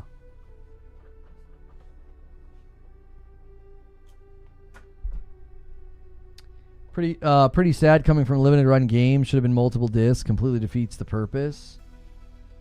What's limited run doing with High on Life 2? Let's see. What's the announcement here say? An update for Xbox fans on High on Life 2. In the spirit of complete transparency, we wanted to relay a message to fans of High on Life 2 who pre-ordered a physical copy from Limited Run Games. Our friends at Squanch Games gave us an update that due to the file size constraints, the upcoming Xbox physical release of High on Life 2 will not include the full game on the disc. Gamers will have access to the full game, of course, but we need to download the additional content. We apologize if this comes as a disappointment to our Xbox physical fans and hope you enjoy High on Life 2 upon release. Wait, I don't understand. Is High on Life 2 a multi-plat? Like, can you get a physical copy of this for PlayStation and that's not the case? I'm confused by that announcement. Did the same thing with Avatar's trailer earlier this year. Maybe it got good results. Maybe they found that it created momentum, intrigue, and sales or something. I don't know.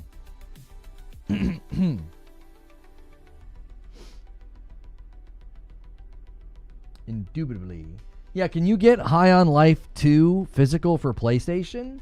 Or is it just something that Xbox was getting? PS5 discs have larger storage, if I recall.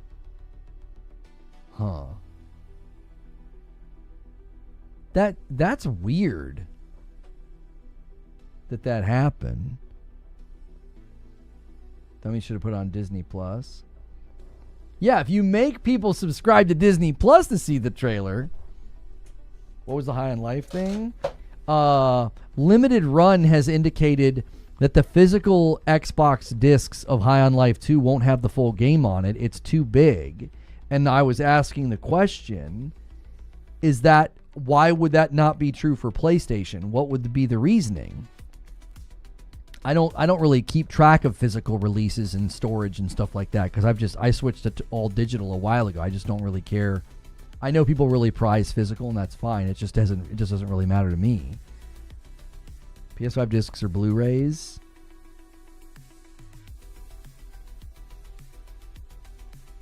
People need to stop calling me so I don't need to keep catching back up. Tell them, Metal Matt. Be like, do you know what day it is? It's the Game Awards, man. You can buy it physically for PS5. Sony used 100 gig Blu-rays, I believe. Xbox doesn't use that large of Blu-rays. Oh. I mean, that's not a huge deal, but that is a bummer for anybody who pre-ordered that physical edition of that game to find out, after the fact that it won't have the full game. They'll have to download. That's a big thing for physical, people who purchase physical versions of games. They want the full game to be there. Like, they don't like the idea of having to download anything extra. They also like the idea that in the future, without internet access or anything, they can just pop the disc in and play. That's not a big thing for me. I like I said, I moved away from physical a while ago. It just is not a, Sony has cracking compression, which is one of the reasons Helldivers was so much smaller on console before the recent update by Nixxes. Oh, so you think that's playing a role, AOZ? One of the Game Awards today. Welcome on in. Thanks for being here. You can watch it with us. We're one of the official co-streams. Right here's the timer in a little under 5 hours.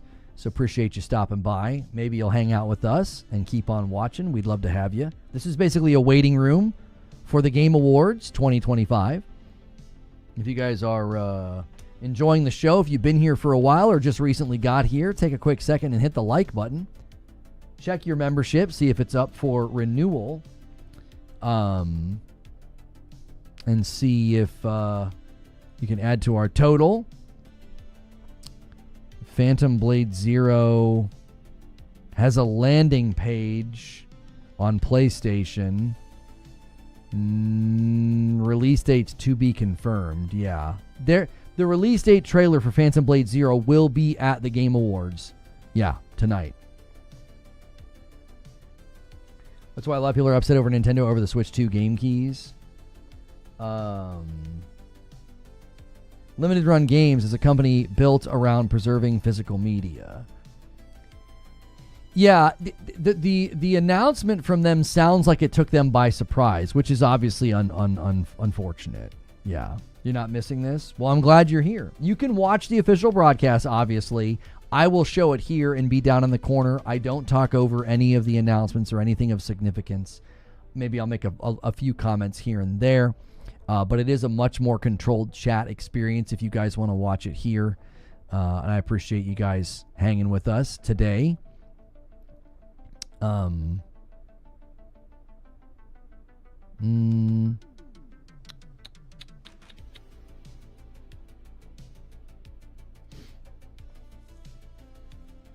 That's kind of scummy bait and switch. I mean, are they offering people the ability to get like a refund?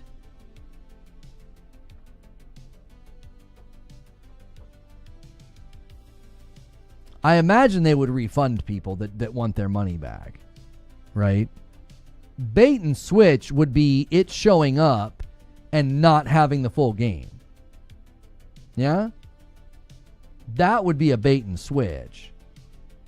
Like, if they're actually telling you ahead of time so you can get a refund, I think that's probably, that's probably a better way to handle it. You let folks know and you say, hey, we'll process refunds for anybody that's disappointed by this. And then that way whoever's getting it knows. Because they're probably even sending emails to people that pre-order to say, hey, we want to let you know we've encountered a bit of a snag here. We won't be able to get the full game on the disc. Yeah, it's 2 months ahead of time. So it sounds to me like they are doing right by the consumer. I don't really have any criticism. It's like this stuff happens. It's a bummer. They're letting folks know ahead of time, then get a refund. If they would have shipped it to people, and then you're like, well, I already have it, it's a pain to refund and to send back. Do you see what I'm saying? Like, that would feel more like bait and switch. Because then you're putting the impetus on the consumer to, like, jump through extra hoops. Processing a refund before something has shipped is a little bit more of a frustration point. What game do I think is going to win? I believe that Expedition 33 will win Game of the Year. I also believe Expedition 33 will win pretty much all the categories that it's landed in, except for sound design and RPG. They could have done it like FF7 Rebirth Disc 1 was most of the download, Disc 2 had the rest. Well, Hadigan said that in the Discord, Amskin. I think he would agree with you. Like, just do multiple discs. It defeats the whole purpose. So, again, I'm not that kind of consumer, so I don't really know what they would ask for, but that does kind of feel like, like an obvious decision to say,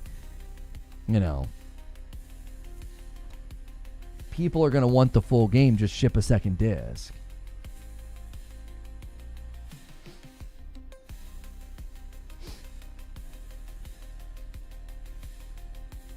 Would multiple discs require all new packaging? Probably, yeah. You would need one of those like dual disc jewel cases as opposed to, whatever they were probably planning on using. Yeah. Yeah. It's a tough scenario. Yeah, obviously it's good to see them attempting to do right by the consumer.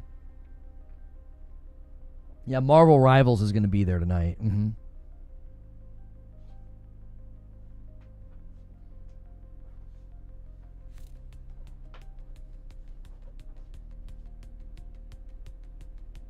Those on PC. Yeah, if you've been gaming on PC for any length of time, you've probably fully embraced digital at this point. Like, it's just,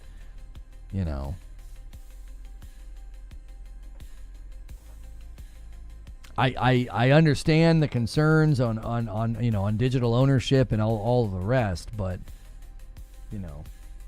these platforms have a vested interest into not just revoking a license for the sake of revoking a license. I think a lot of the fears about that are, I think they're fair in some circumstances because, companies are stopping support of a game or something, and you're like, well, now what am I supposed to do? But I don't think they're just going to start revoking a single player license just because they can. So, another question coming in from Jack Garland.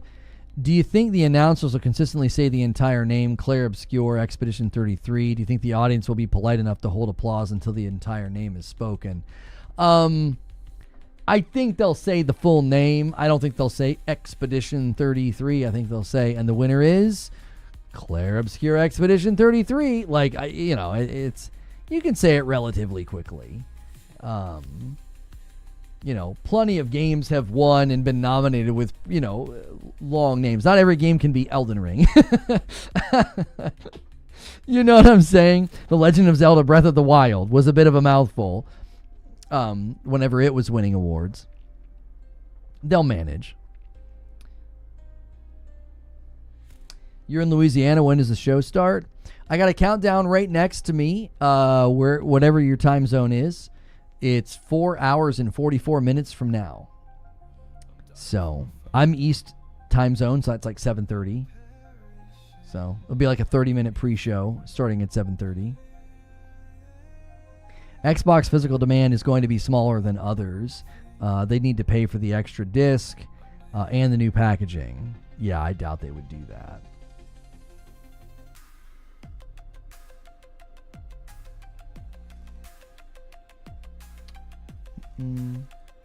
Personally, I'm all digital, says Corey. I spent too long as a PC gamer where all purchases are digital. I cannot imagine going back to physical.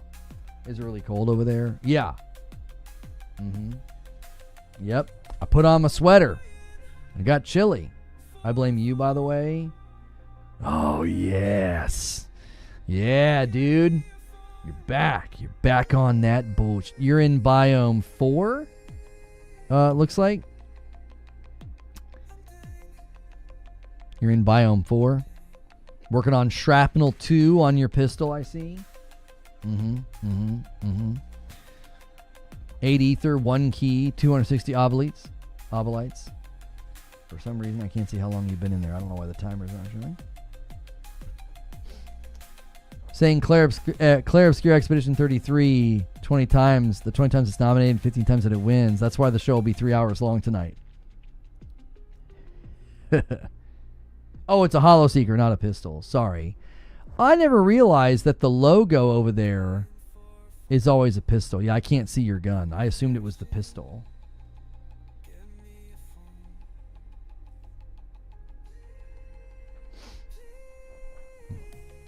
Finish work. Commute, work, eat, 7:30. I'm good. How come independent studios only get 2 tickets and have to pay for everything else themselves? Meanwhile, millions. I mean, if you're going to question how he structured charging and who to charge and not charge and what to charge, I don't really have any interest in discussing that. It's an enormous event and platform and business that he's built, and when you build something of high value, you get to determine the price of things. You know?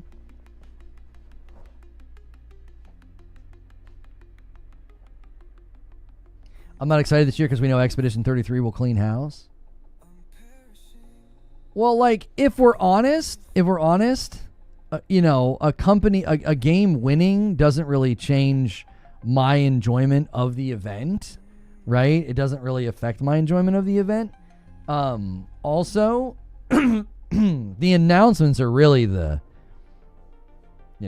that's what's exciting. Like, whether or not this game wins or that game wins doesn't really matter to me. It's cool to see a game clean house and be recognized for its excellence. I think that's cool and exciting. But, like, ultimately, it doesn't really affect the games and your enjoyment of them. And really, the announcements are what gets me excited. It's like new games, new trailers, new gameplay, new reveals. Like, that's where I get pumped. The game's a middle finger to the giant corpse if you think about it. I mean, so sometimes I think sometimes people create tribalism or like a fight where there isn't one. Like, I don't know if big corporations are like, drat, some small studios getting all this notoriety and sales. I think the big studios are like, and the big publishers are like, we made tons of money this year too. Do you understand? Like, I feel like people create a subtraction where there isn't one. Like, oh, but because Expedition 33 did so well, that's a subtraction from big AAA. Like, huh? Like, Death Stranding 2 did well this year. Assassin's Creed Shadows did well this year. Yote did well this year. Like, I don't, you know what I'm saying? Like, I don't know if it's this battle that people try to make it seem like it is. Now, I think in some instances you can see impact. You know, Arc Raiders and Battlefield 6 certainly put the hurt on Call of Duty this year. Call of Duty stumbled while those games were soaring and selling a lot and, you know, whatever. That hurt them. It probably added to their downfall this year. The 2 tickets isn't for independent studios only. That's all studios. Yeah, if they're only letting people have 2 tickets and then they have to pay for anything after that, it's because of probably like limited space. There were there's so many people attending. There's so many studios attending. Like, you know, send 2 people. If you want more seats, you got to pay. Like, I don't know.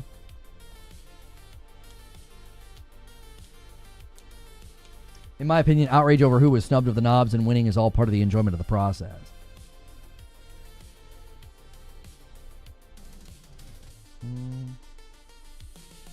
Why is it going to be a long night? Reveal your secrets? He's just saying it's going to be a long night. If he goes live in a bit and he watches the Game Awards, that's easily an 8 or 9 hour stream?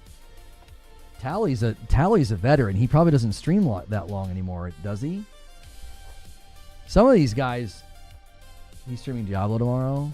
Yeah, well, maybe he does, but some of these guys get to the point where they just don't do long streams anymore. You know, it just, to them, it's just like they're just not interested. If I go to his profile, go to his videos,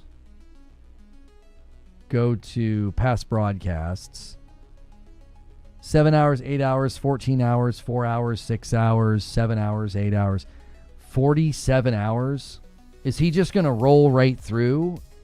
Is that maybe that's why he's saying that? He does still do long streams. I was incorrect. Yeah. Sometimes the veteran streamers just don't put in the long streams anymore because they don't want to.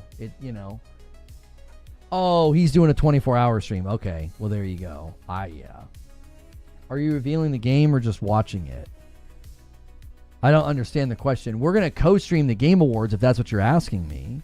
I think some people overstate the significance of the popularity in the online community versus sales success. Example, Expedition 33 selling 5.5 million copies is a drop in the bucket to the 25 million COD, Madden, FIFA, etc.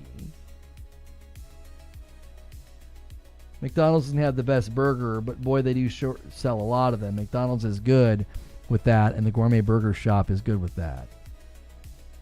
Yeah, like I said, I think the idea that like Expedition 33 is a wake-up call to AAA studios. I don't think so. No, I don't think they care. Like, I don't think like a big AAA studio or publisher's like shaking in their boots like, oh man, that small team made a game that sold, 5 million and they're getting all these awards. They're probably over there being like, I got stacks of cash from the game that we made or sold this year. You know what I mean? Yo, what's good, Feed? I see you in the chat over here on YouTube. Guys, we're 8 likes away from 500 likes, man. Thank you so much for doing that. We are 6 members away from the next milestone where I owe you guys a member when that hits 550.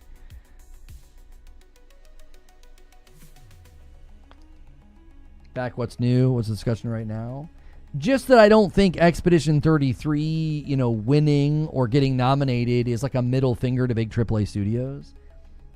That's part of the problem. With that attitude, us as consumers will get to experience new ideas.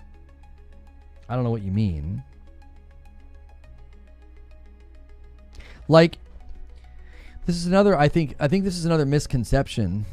Like, people see the player numbers and the revenue for like a game like Fortnite, and they're like, oh, that's terrible. Oh, it's awful for the industry. I don't understand what you mean. What do you mean? There is demand being met. There are consumers that like and want to play that game, and they enjoy it, and they spend money in it. Like, what? So, like, if Fortnite didn't exist, what do you think that they would be doing?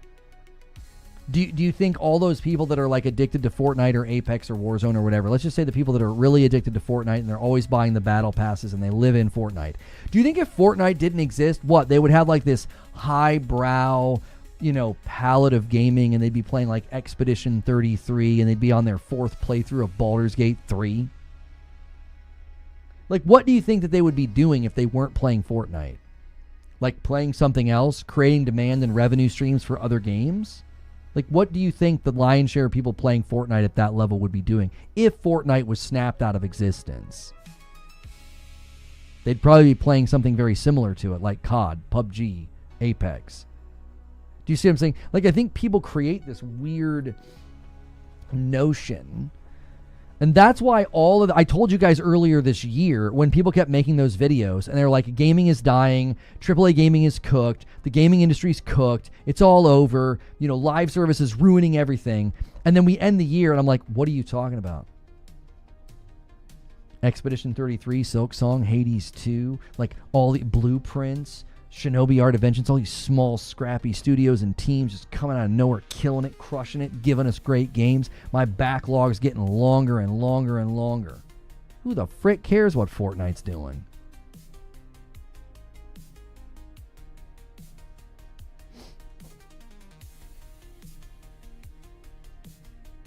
You know what I'm saying?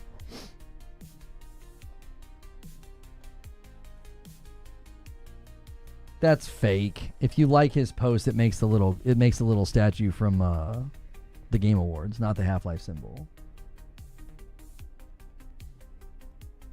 There was a poll asking if Expedition 33 and Elden Ring dropped the same year, who would win Game of the Year, and Expedition 33 got like 70% of the vote, and I think that's total nonsense. Elden Ring would win in a landslide. I think those discussions can certainly be fun, but I think it's really, really difficult for me to land on a decision in that discussion because Elden Ring, it's hard to think about Elden Ring now apart from its impact. Like, it made such an impact that Elden Ring probably would be a tough game to beat every year. Like, I think Baldur's Gate 3 made such an impact. It would be a tough game to beat every single year. No matter when it comes out, Baldur's Gate 3 would be a tough game to beat. Elden Ring would be a tough game to beat. The Legend of Zelda Breath of the Wild would be a tough game to beat. It's so hard, though, because like once they're out and you have knowledge of them and the impact, that they have this impact on our experiences and our memories, it's hard to divorce our thoughts from that. I don't think Expedition 33 could go toe-to-toe with Elden Ring or Baldur's Gate 3. I think it would have lost to those games. I don't think that diminishes anything that they've achieved, though. Do you understand? Like, you could do that with a lot of Game of the Year winners. Like, Astrobot wouldn't have beat Elden Ring. It wouldn't have beat Baldur's Gate 3. It wouldn't have. I don't think that it would. I don't think Astrobot would have been able to beat Expedition 33. So, like, I do think, yeah, there are games that are, like, almost generational.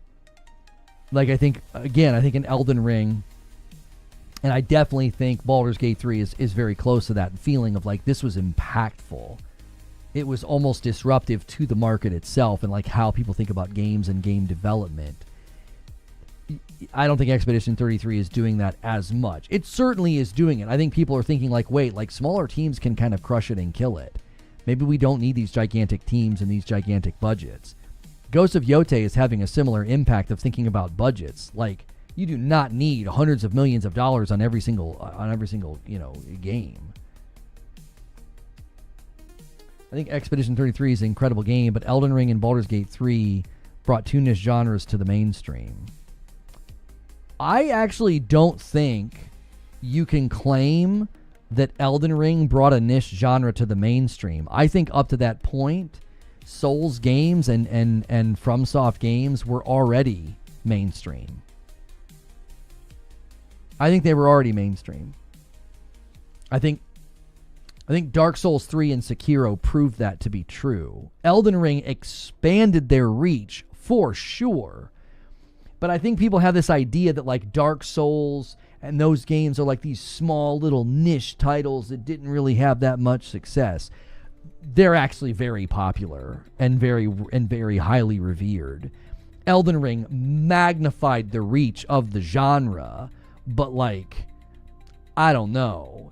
Like Dark Souls 3 and Sekiro, what the Dark Souls franchise I think has done very well historically. Elden Ring took it to the next level. I will always agree with that. Now, Baldur's Gate 3, oh yeah. They took a CRPG to the moon. I mean, that's impressive in its own right. That they took something that for many people was like a CRPG, like a classic RPG where you roll the dice. Like, really? Like, they put that genre in the stars, and they put the name in lights. So, Expedition 33 definitely achieved something similar. They got a lot of people to buy and enjoy a turn-based game who typically don't buy and enjoy turn-based games.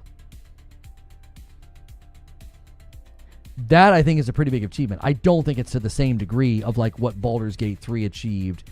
I don't think it's to the same degree of what like Elden Ring achieved. Confusing the C for computer goes back to early days of having an RPG on the computer. Yeah, that was like a big deal. Yeah, they got Lono to play it. Yeah, they got me to play and roll credits. Yeah. I wish I could find the stream where I reacted to the first trailer I ever saw of Expedition 33, because I remember immediately saying, that's got Game of the Year written all over it. I was like, that there's something there. I remember it was like one of the first things I said. I was like, that game's got something going on. And then the more I saw, I was like, yeah, that game's going to get me to roll credits on a turn-based game.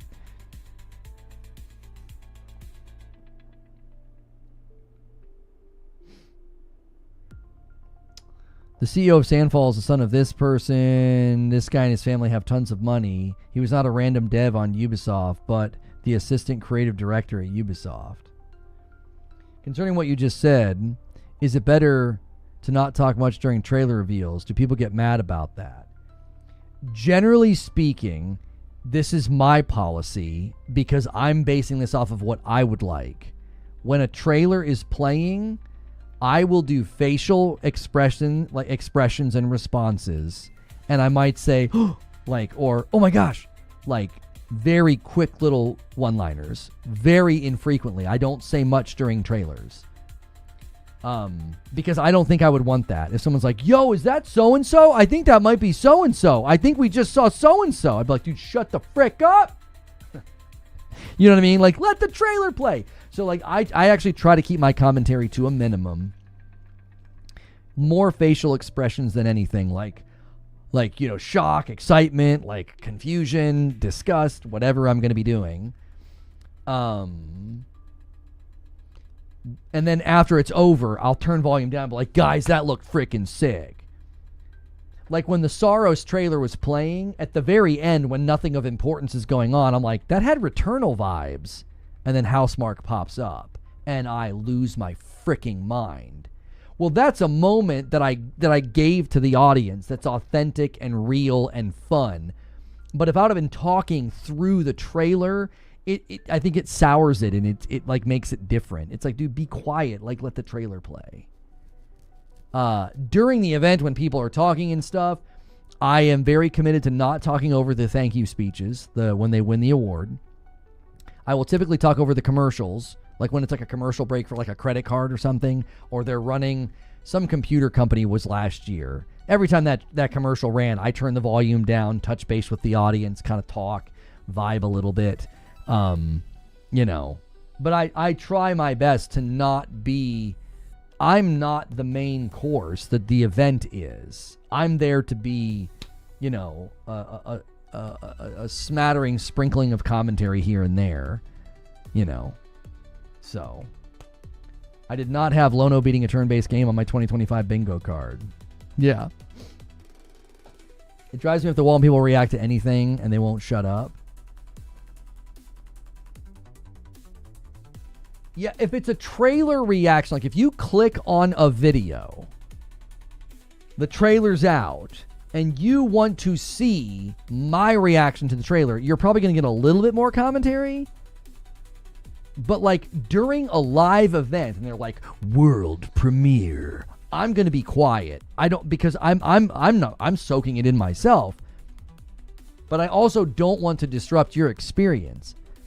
In the 10 years that I've done this, I think people enjoy watching along with me and my co-streams because of how I handle that. Like, I make it an experience that we are sharing together, and you do know what I think and what I'm feeling, but you're not having the show stepped on or disrupted by me. Yeah. Yelling and screaming during the reveal is annoying too. Yeah, so like when I screamed during the Saros reveal, it was when the Housemarque logo was showing, right? And I like did it away from the mic. Like I'm not disrupting the moment, the action, the thing. It's like the Housemarque logo made me lose my dadgum mind. So but I think that's different. Like when it started and the swirl happened or the guy came up out of the water, if I would have been like, oh my gosh, I think it's Returnal, guys. You people are like, dude, shut up. The official Assassin's Creed YouTube channel changed their profile picture from AC Shadow's logo to a different logo entirely. Interesting.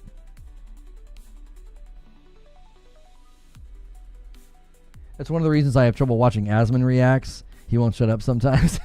Well, I mean, and that's, when you when you have that many people watching, you can be a little bit more liberal, maybe. You know what I mean?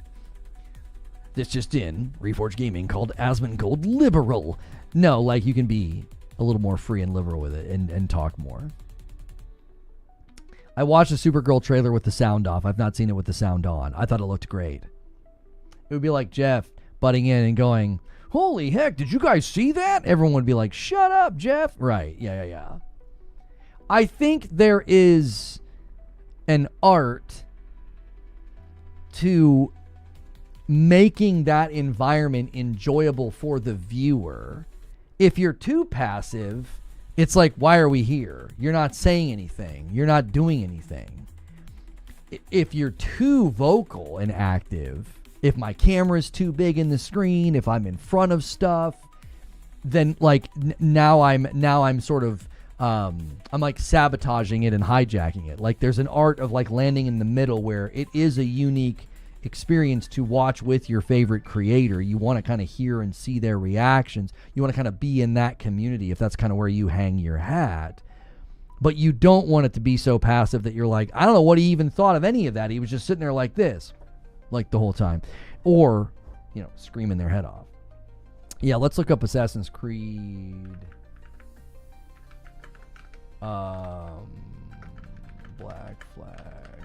Let's look at the cover art here. Yeah, it'd be a dead giveaway if it was the Black Flag one, because it's literally... Hang on a minute. Yeah, that looks like more maybe generic Animus.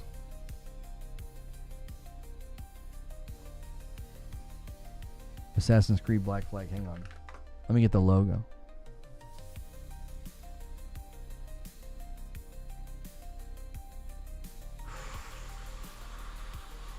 Ooh, I don't know, boys. I don't know. We need to get some more to look at. We could have something here. Give me a second. I'm trying to get a good one.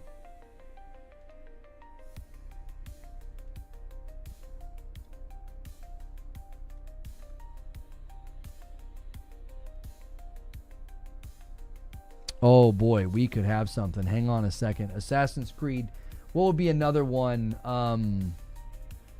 Assassin's Creed, like Syndicate logo. Uh-huh.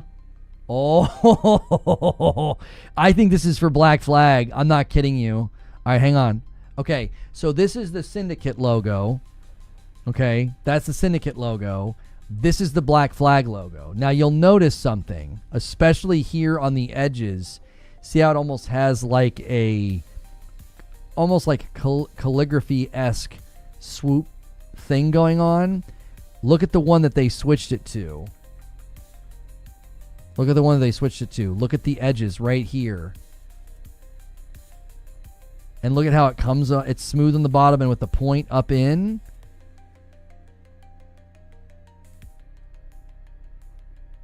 Yeah. Yeah. That's the Black Flag logo with the skull removed. 100%. This is the Black Flag. This is the Black Flag AC with the skull removed. Yeah. Because you go to Syndicate, I mean, what are some other Assassin's Creed? Let's go to like the Unity logo. See? Look at the Unity logo. All of the logos have a vibe and a feel. This is 100% that. They just took the dadgum skull out.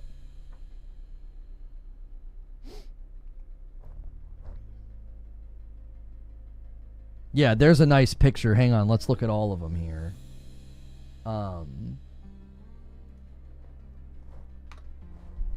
Yeah, like, they all have a look and a vibe. Every single Assassin's Creed. Well, hang on. The original back here is real, and so is Brotherhood. Okay, we may be jumping the gun a teeny bit quick here. AC1 and AC Brotherhood are basically that same one. It's that same one. AC1 Remake was the rumor. It could be AC1 Remake. But like Hexe, Shadows, Mirage, Valhalla, Odyssey, Origins, Unity, Syndicate. I don't know what the frick that one is. And then AC3, yeah. Okay. It could be AC1 Remake. It might not be Black Flag. Yeah. The classic like Animus grid behind it. Yep.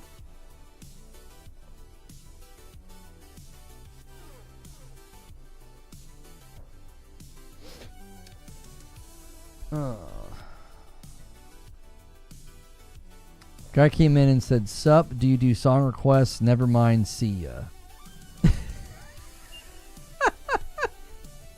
Like, like the shortest interaction ever. Hey, you do song requests? Never mind, see ya. What do you think has the worst chance of winning Game of the Year and is just happy to be there? I think it's Kingdom Come Deliverance 2, even though it's my second favorite. I'm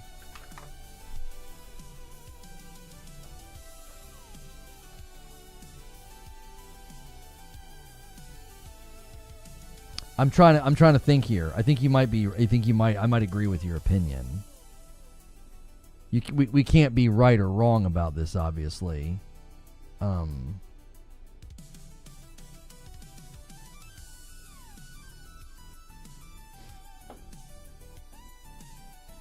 Death Stranding or Ghost of Yotei?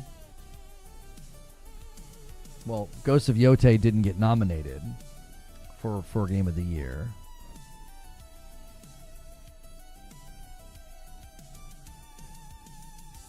Hades 2?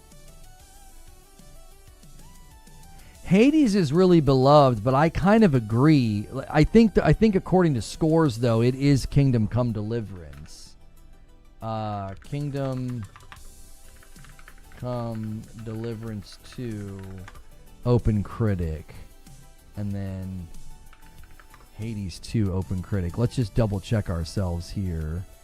Kingdom Come Deliverance got an 89, 170 reviews. Hades 2 got a 94.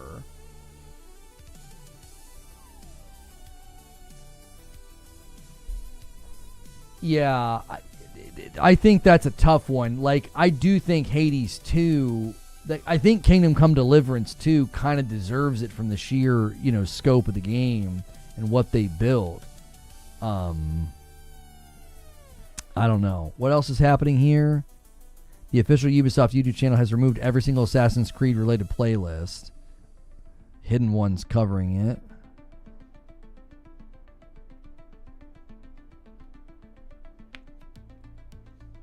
Lowest chance is Donkey Kong. The only reason I wouldn't pick Donkey Kong as having like the lowest chance is because it's Nintendo. And like Nintendo's really, really tough in any kind of a contest like that. Do you know what I mean? Like Nintendo is they carry a lot of weight anytime they do anything.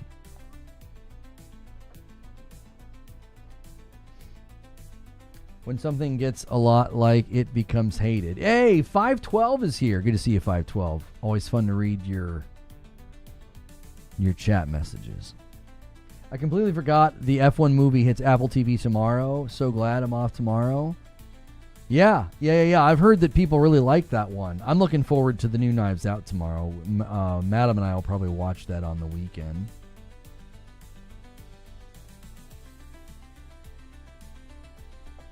Death Stranding 2 is my game of the year. Such a unique game, play-wise and story-wise.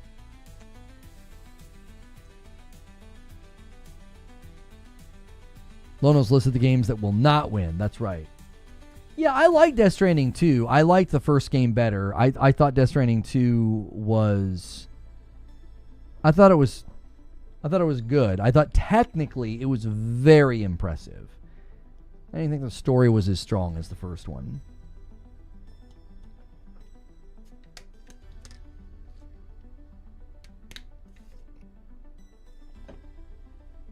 I still think everyone is snubbing Kingdom Come Deliverance 2. It's definitely game of the year in my book.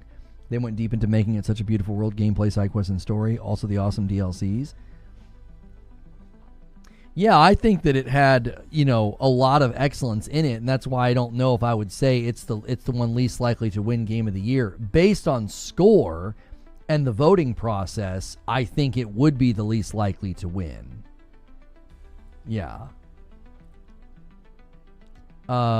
Christopher Burnett with a question before I get to Ulatex. How many games do you think the Yakuza Virtua Fighter devs RGG Studio show up tonight? 3, 5, or 7? I have no idea. Ulatex says, did you ever play Wukong? Just beat a tough boss on my lunch break. It's absolute cinema. I think Wukong is another one of those really like good looking ugly games where like it's gorgeous and I love the art direction, but it runs like absolute caca on the console. They've done updates that haven't improved it enough in my book. Whenever I was playing it,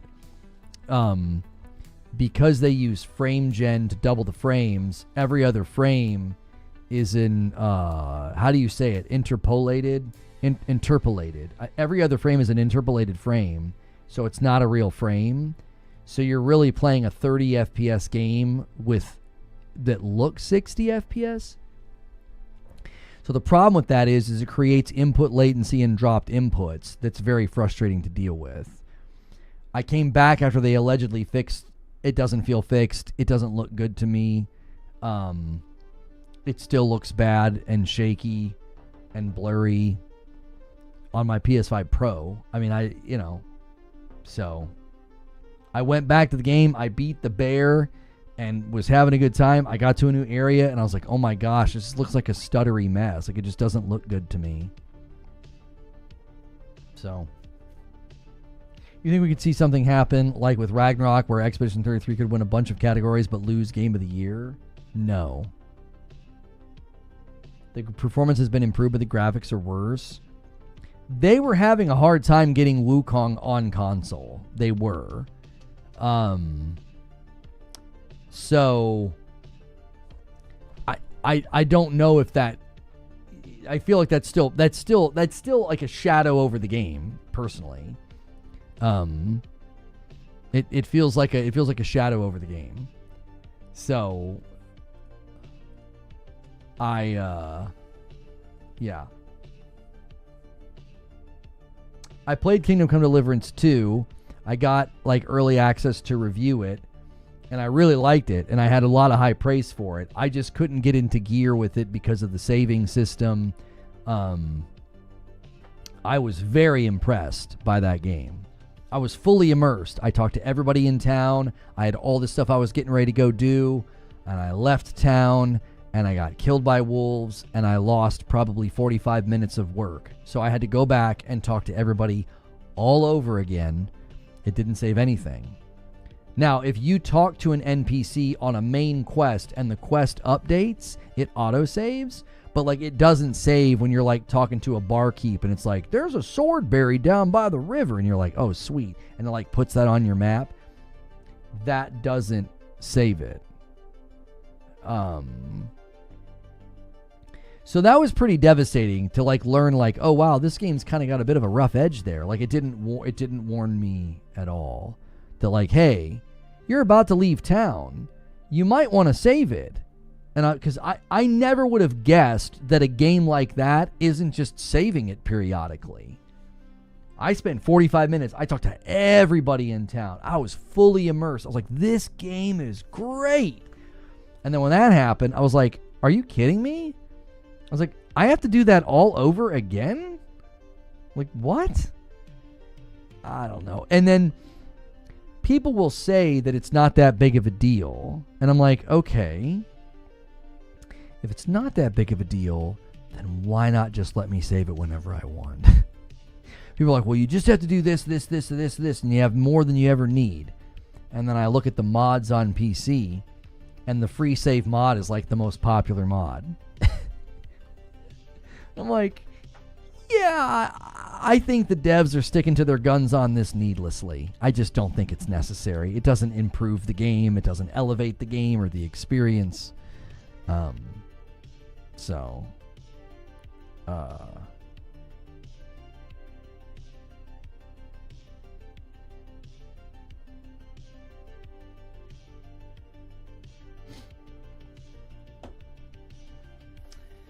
You can save scum by just quitting out. That's the thing that always cracks me up, is that whenever this discussion comes up, people will inevitably run to the comments and be like, you can save scum. You can do this. You can do that. And I'm like, let me ask you something. You seem really keenly aware of how to get around this. That feels like passive admittance that I'm right. You know what I'm saying? Like the hardcore fans are always like, it's not that big of a deal. You can save scum. You can do this. You can get a bunch of potions. You can do this. And I'm like, yeah, it seems like you're keenly aware that this is a problem.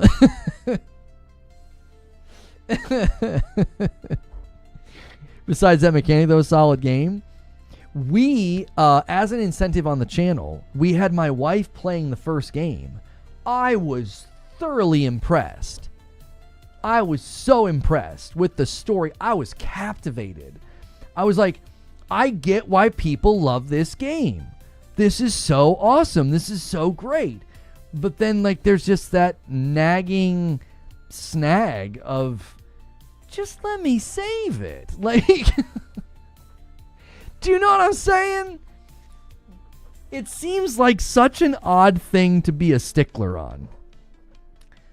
Like, the combat system's tough, man. You're going to get your butt kicked. It's going to be rough around the edges. You're not going to have much. You're not, you know what I mean? You're not going to have a whole lot to your name.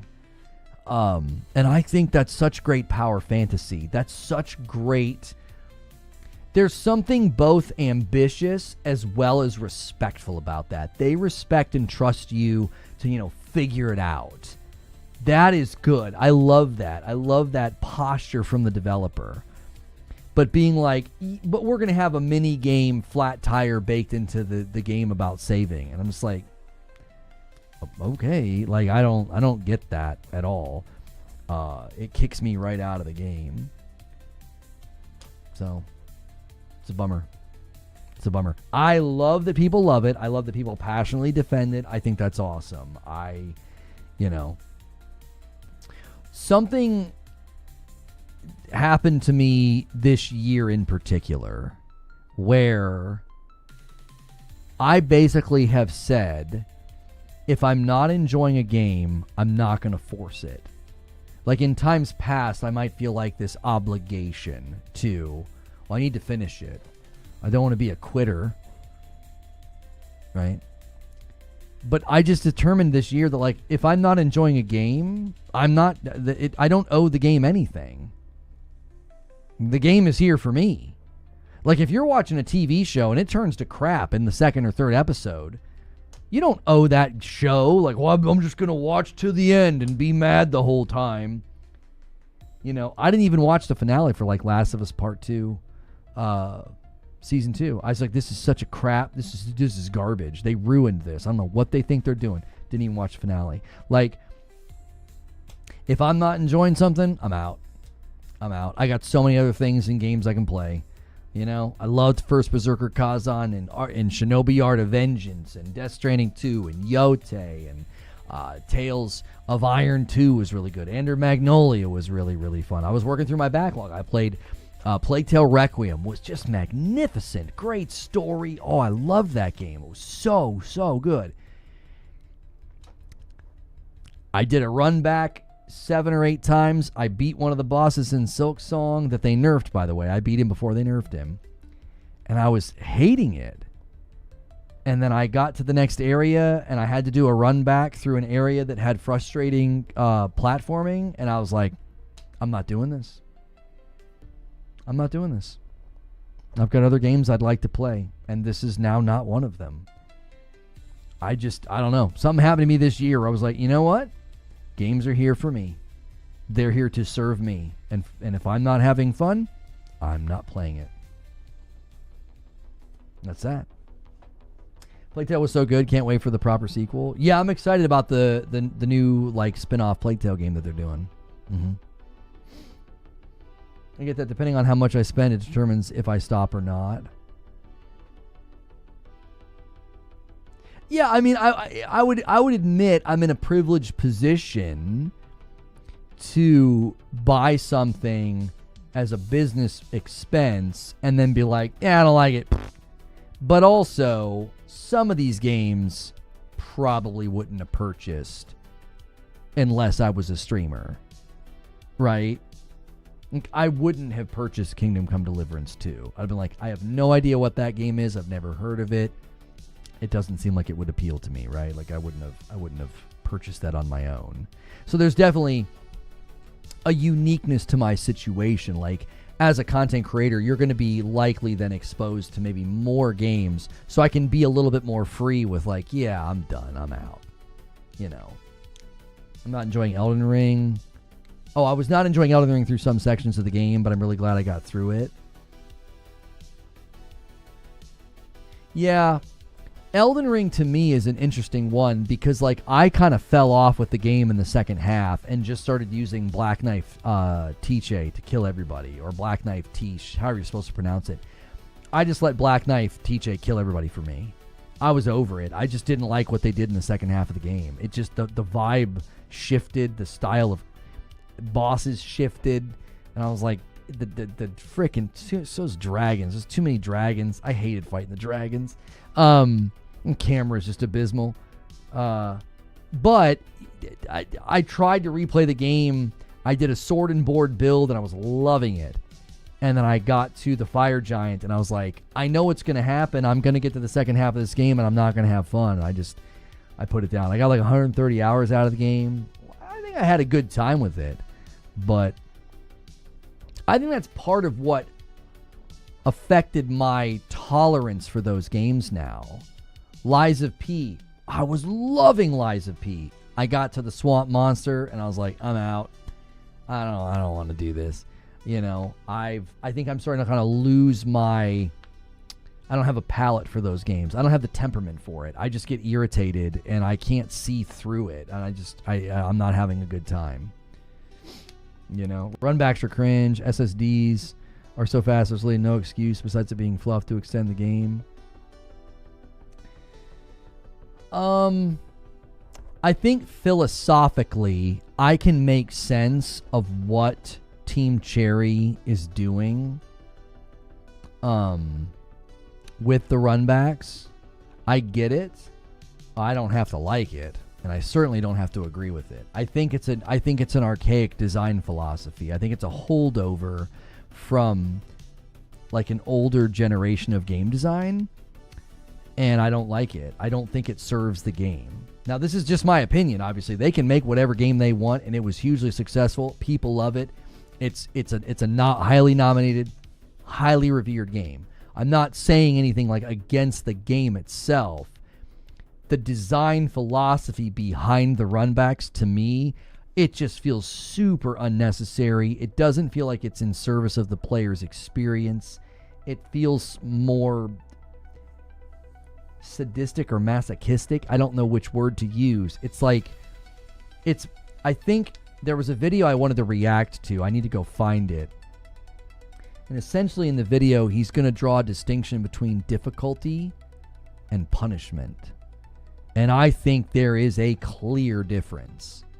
And in Silksong, I loved the boss fights. I loved the arena fights. I wasn't a huge fan of the impact damage and the birds, and people have talked about that, like how punishing the impact damage is, how punishing all the 2-hit damage is.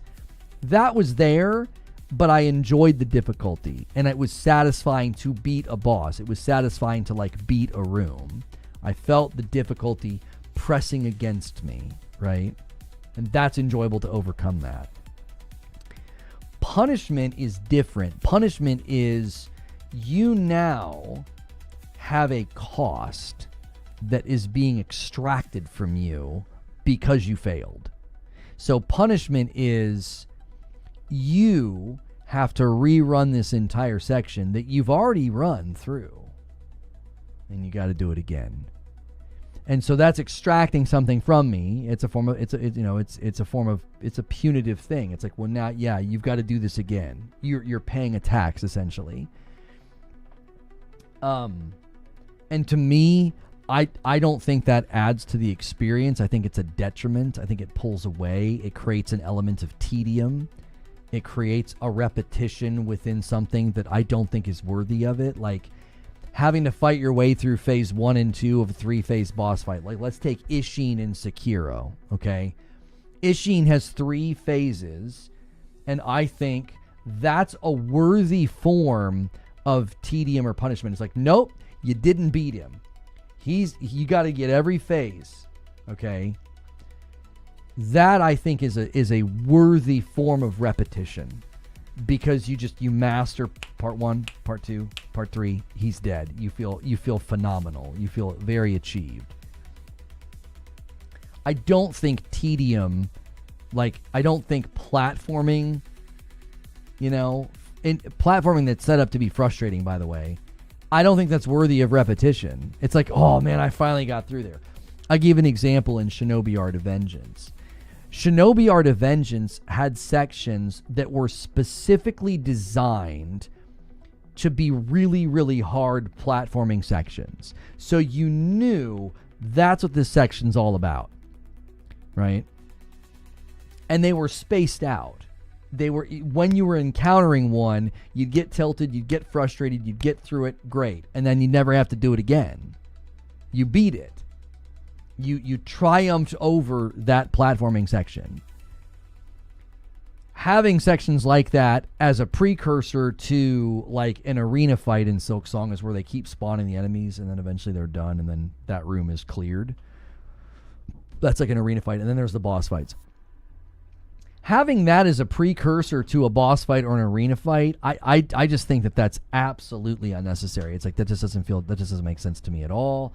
I don't like this. I'm not having fun. This feels like something that's unworthy of repetition. And this is just my own take and my own philosophy and why I was able to play a game like Sekiro and why I just put Silksong down. I think there is a difference between difficulty and punishment, and in Silksong, they just injected the game with a lot of punishment, and it hurts the fun factor for me, and I check out.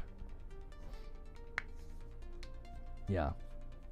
So, That to me is the difference. And that's why in certain games now, I can hang with the game and keep going, or I'm going to tap out very quickly and be like, this game isn't for me. I'm not enjoying it, what have you. You know, the savings thing in Kingdom Come Deliverance 2. It's like, this is unworthy of tedium. This is not an action that's worthy of tedium. It's me saving the game.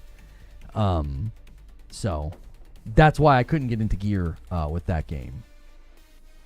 But I really appreciate and respect people that do.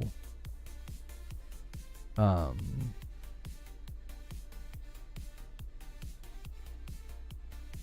don't know what this is. I really do. I respect people that can do it. I have a massive amount of respect for people that can get in there, and man, they're doing it. They're in the grind. They're doing the run backs. They're going back 18, 20, whatever number of times to beat it. I have a massive amount of respect for people that can do it, because I can't. My temperament, I just can't get to a place where I can do it. You've gotten pretty good at explaining why Silk Song didn't click with you. Yeah, I've thought about it a lot because it was one of my most anticipated games. Like, I loved the first Hollow Knight. You know what I mean? It was like, as one of my most anticipated games, yeah, I have a lot to say about this.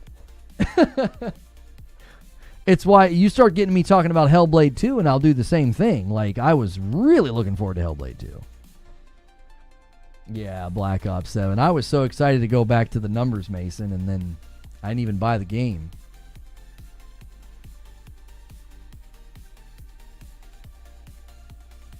Auto swap DS2 for Yote. I think he means Death Stranding 2. Agreed with everything, says Lewis Drake Gaming. I fought Ishin for hours and never got irritated because the run was literally just a staircase and I was getting my butt kicked. I call it artificial difficulty. It's added for punishment or difficulty's sake and nothing else. Yeah, that's why I think it's very helpful to have categorical distinctions of difficulty. You are being required to beat something that's tough, technically, mechanically, whatever. Punishment is they're going to extract something from you because you failed. It's time, it's a currency, you got to start over in the boss fight, whatever.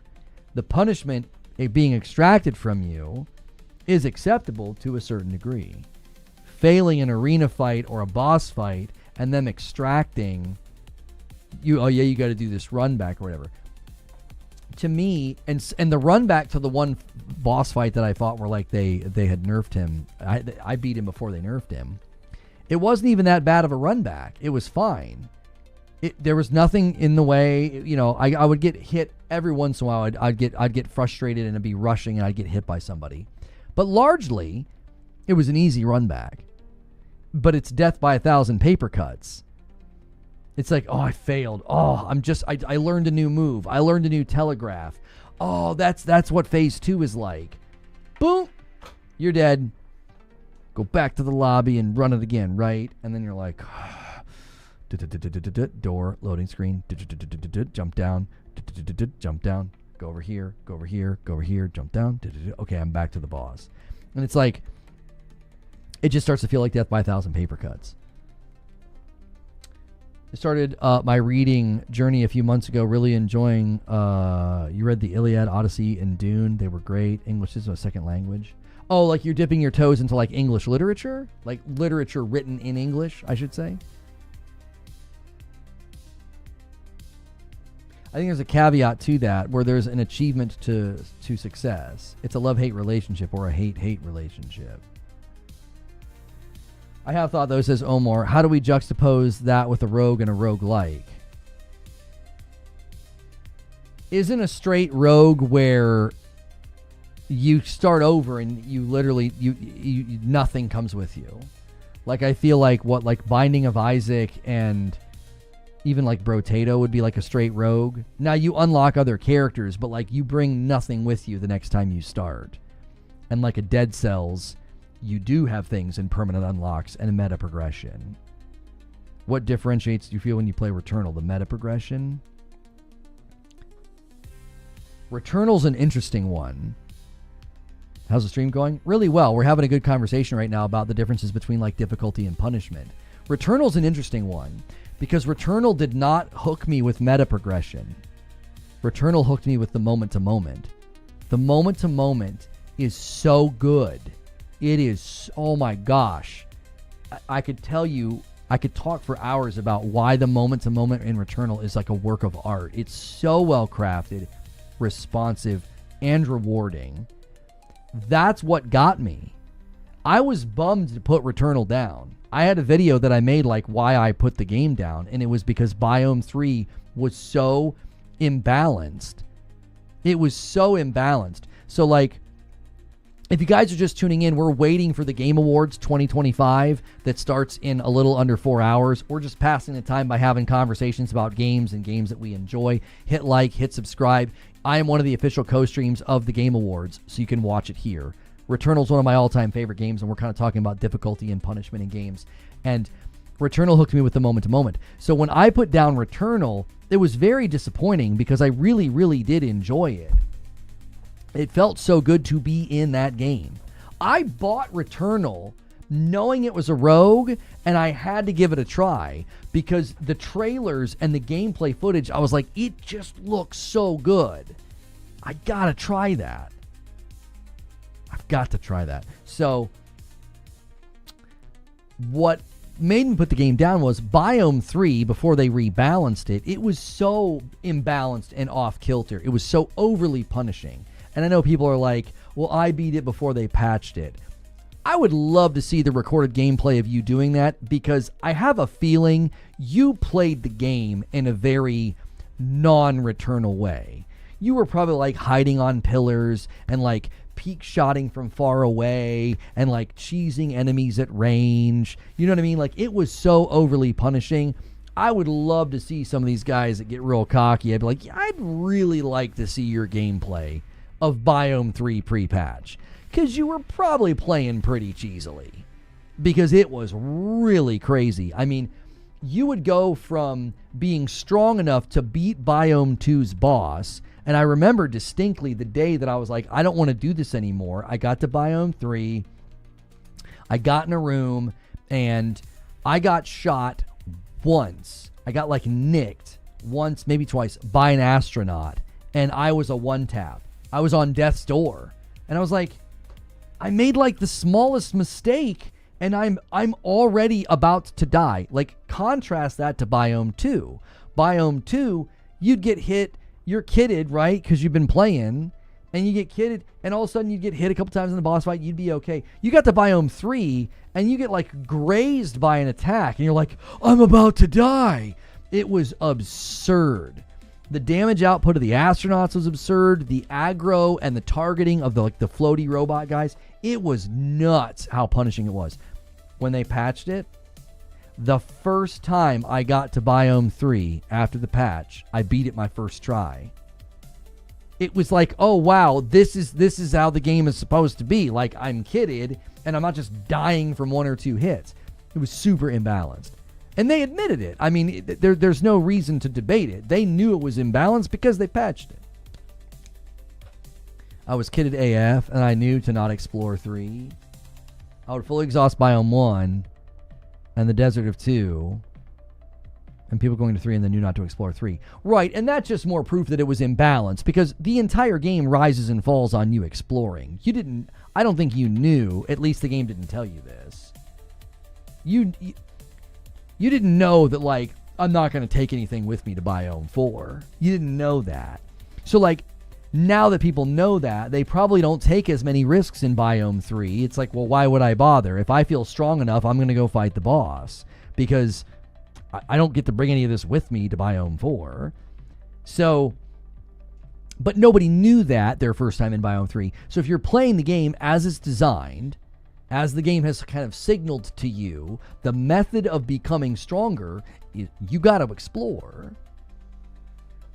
The pylon driver at launch is how I got through Biome 3. Yeah, see, you probably stayed back and just launched those pylons. You probably just launched them from far away and just slowly let it chisel things down so you were taking the least amount of risk. Yeah. Once you unlock the door for Biome 3, there's no need to go through half of 3. you beeline to the boss. Yes, because Biome 3, even today, is pretty punishing. 3 and 5 are like the most punishing biomes. They are tough. They are really tough. I think Biome 5 is easily the hardest. 4 and 6 are like a cakewalk for me now. I'm so familiar with them from my weapon grind.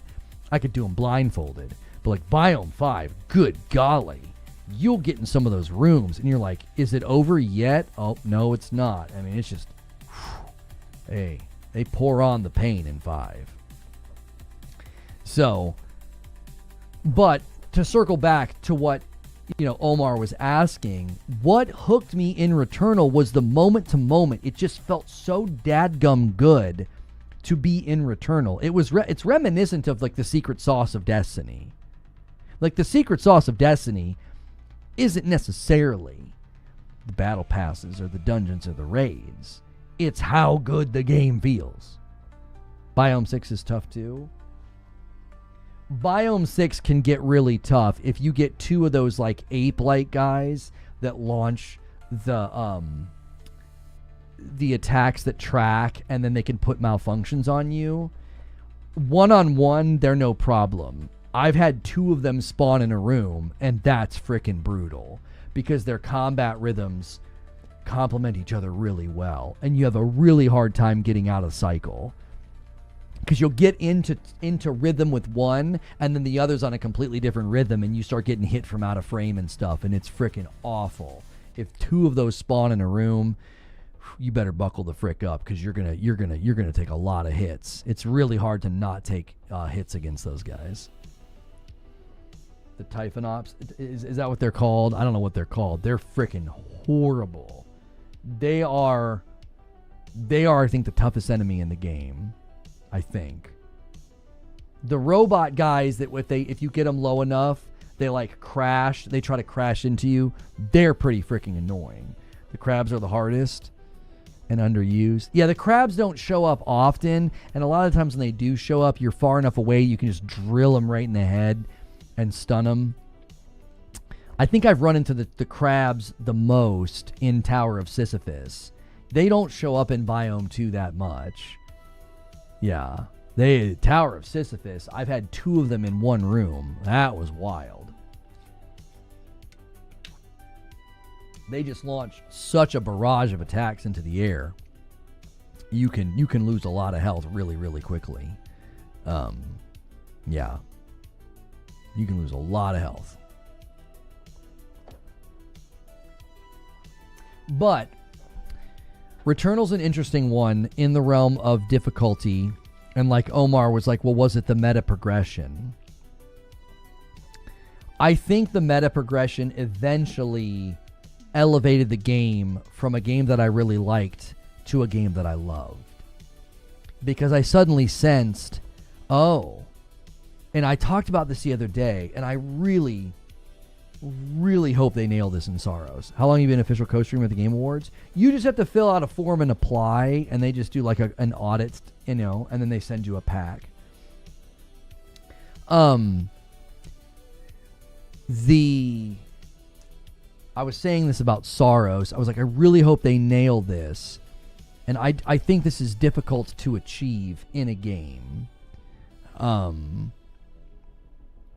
think this is really, really difficult to achieve. Where the power fantasy of the game is organically and intrinsically linked to your own skill increasing. Does that make sense? Like, I'm not just stronger in the game because of guns, unlocks, perks, what have you. I'm also a lot better at the game.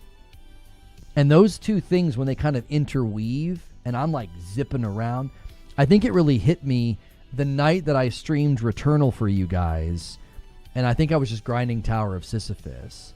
And somebody was like, man, Lono's really good at this game. His game doesn't look anything like my game when I play. And it really kind of hit me that like, yeah, I actually am pretty good at this game. But it sort of is, it's like in conjunction with, like, I've got all these guns, I've got all these skills unlocked, I've got all these things. I'm now like I'm now a tour. I'm a force of nature in this game. I've got all these things unlocked. I'm gonna find a gun. I'm gonna know what to pick up and what not to pick up, and like all those things kind of coalesce and come together in this amazing package of power fantasy represented by meta progression as well as skill progression. Like, I'm better at the game. I really hope Saros nails that. With the permanent unlocks and the permanent sense of progression, I hope that also then dovetails with just getting better at the game, because there's going to be new mechanics and new things to master, like the shield, for instance. Is going to be a new element of survivability, strategy, and aggression. You could say that for other games too. Yes, this is not the only game. I just really hope that they nail that in Saros, that the meta progression and the sense of power fantasy in Returnal being interwoven with my own skill. It's just such a good feeling. It's so organic and emergent. You can't do that like artificially. It kind of happened, as I played through the game. And it didn't really hit me that I had gotten really good at the game until someone remarked, I think it was Dan and Zubair, they remarked at, my Returnal gameplay didn't look anything like theirs. So I worry it'll be too easy too quickly. I actually don't worry about that. Because I've thought about that a little bit. And the reason I don't worry about that is from the earliest of footage that they've released, it looks way faster and way more intense. So I don't know. I think they're going to equip you. So there's a handful of things they're going to do that I really agree with. I love the fact that you're going to be able to pick between a couple of weapons at the beginning. I would love to be able to do that at the beginning of a Returnal run. Like, always starting with the pistol's fine, but being able to be like, oh, if I could pick between the pistol and like a carbine and like a Spitmaw or something, that would be really nice. Especially that, I think, helps communicate meta progression, like how you've unlocked stuff. You're stronger. Look, these guns have better stuff, on it. So I think that's a good change. I think they're going to let you permanently unlock the second chance. I think that's totally fine. I think the nature of the game is built around you're going to die sometimes, and we're going to give you one more shot. I think that's fine. The shield, I think, is there because of the intensity of the game. I've talked about this before. Like, there's an interrelated element between intensity and how much you equip the player. Like, you can raise the intensity if you've given me more equipment, right? If you give me a checkpoint right here, so I can... You give me a checkpoint right here so I can rerun this thing and try it again. You can raise the intensity. $5 super chat from Metal Matt. This is a rare occasion where I can leave for a bit and do work stuff and come back, and I know the stream is still going. Well, thank you so much, Metal Matt, for the $5 super chat. Did the super chat goal end? Timer ended before hitting the goal. Hang on, let me reset it. I will gift a member, because yours didn't add to it. We've been going for that long. I can only set those goals for 3 hours.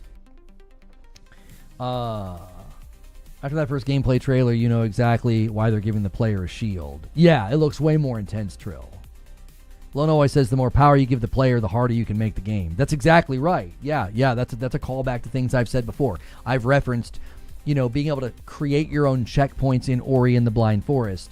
If there's a really intense moment in Rayman Legends, they put you right back before the really intense moment. So you can turn the temperature up, because you're equipping me to just kind of jump back in. And I think the more I'm equipped, the more accepting I am of that intensity. I think that's where things broke for me with Silksong. It was like, wow, you're really raising the intensity and the difficulty in these fights of an arena or a boss fight where I'm getting chunked for 2 hits and there's a lot of contact damage, and wow, the telegraphs are really fast. Wow, you guys really raise the intensity. Oh, and I don't just get to try again? I got to run all the way back here? That's where my brain just kind of broke with that game. It's like, you're breaking the contract of, we're going to raise the intensity, but let you just come back in and try again. We're going to raise the intensity, but we're going to put the checkpoint right here. It's like they kind of broke that what I feel is kind of this unspoken contract in games, like that even Elden Ring honors that and says, well, there's a stake of Marika here. It says, yeah, just try the boss again. There's a fine line between game difficulty and tedium. I think that is important for devs to balance games against the tedium of constant restarts versus making the game not feel like enough of a challenge for skilled players. Personally, I think that is why I bounced off Silksong. It drifted too far into tedium. Yeah, I just went on a pretty long rant about that, Corey, about the categorical difference between difficulty and punishment. And the punishment is part of the tedium, right? That they're extracting that from you. You gotta rerun this section, and it's like, yeah, I don't like this. This is I don't. It feels imbalanced, and in a similar way, people are like, well, but you start over in Returnal. I'm like, yeah, it's a rogue, right? It's a rogue. That's part of the contract. That's part of the deal. I know what I'm signing up for. And then a Metroidvania, a Souls-like Metroidvania, because like I would say Silksong is very Souls-esque, that doesn't seem like part of the contract and part of the deal. It seems like you're altering the deal. Pray they don't alter it further. Like I could see the devs being like, yeah, we've altered the deal of how the game flows. Pray we don't alter it further. We'll remove half the benches. There aren't that many to begin with. You ungrateful little child. You know what I mean?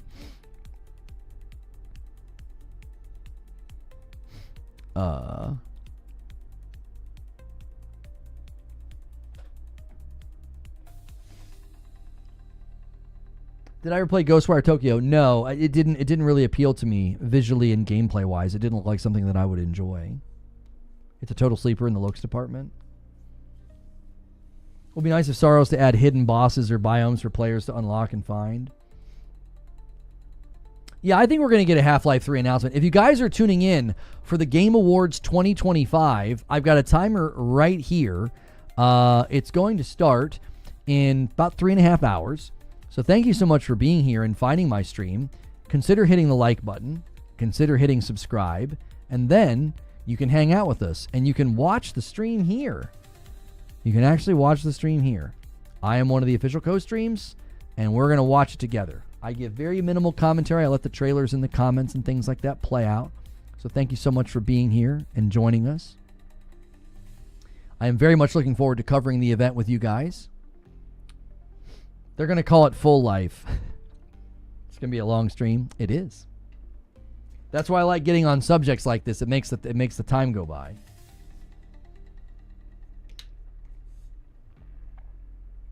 Or put traps on the benches. Yeah, they did that. They put a trap on the one bench. That would be another thing that falls into the category of punishment and not difficulty. Putting a trap on a bench.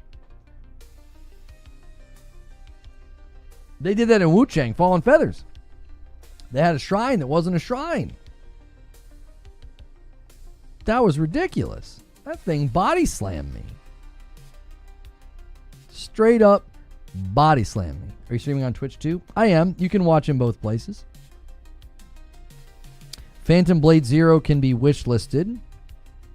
Not surprising at all that you can wish list it. The Phantom Blade Zero release date trailer will be taking place in the Video Game Awards this evening.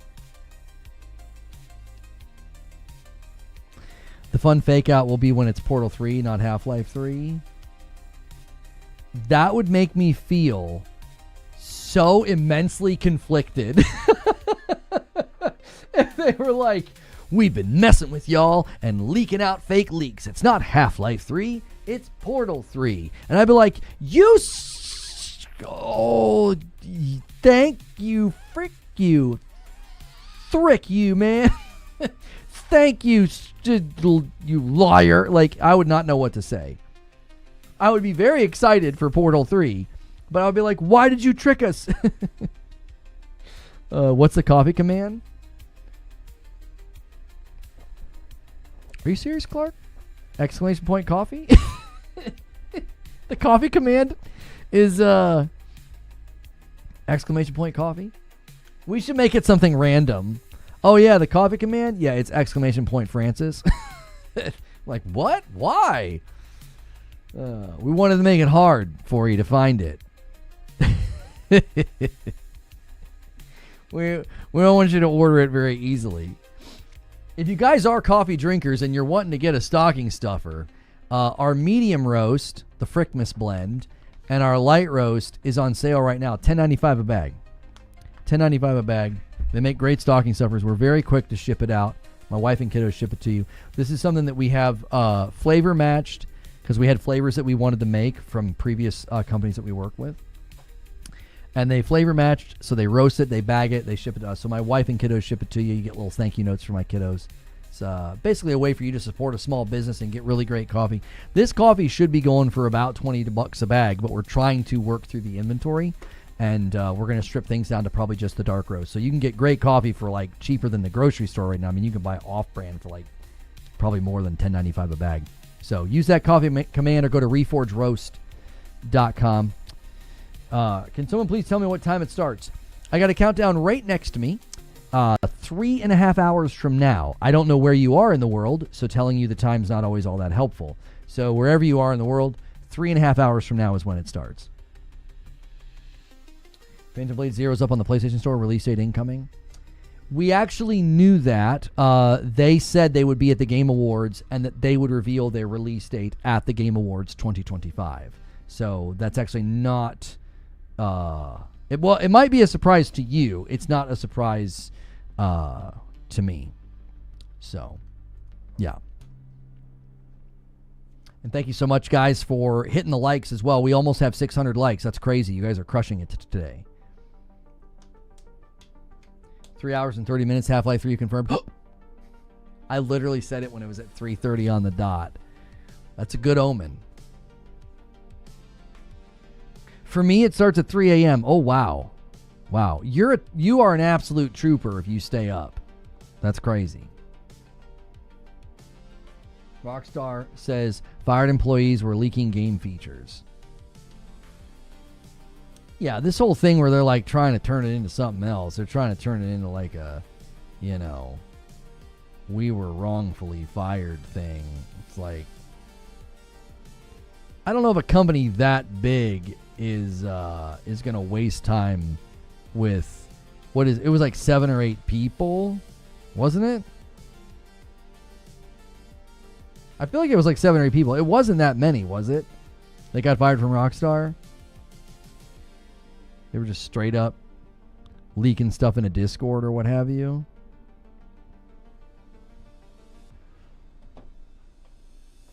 Did my coffee order go through? It said there was an issue with my address.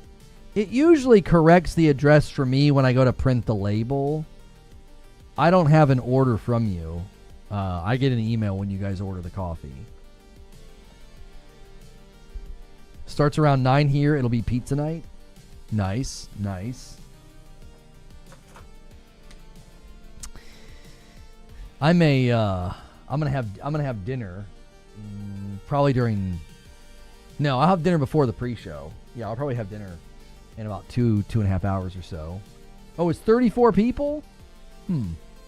I thought it was that's still not a lot.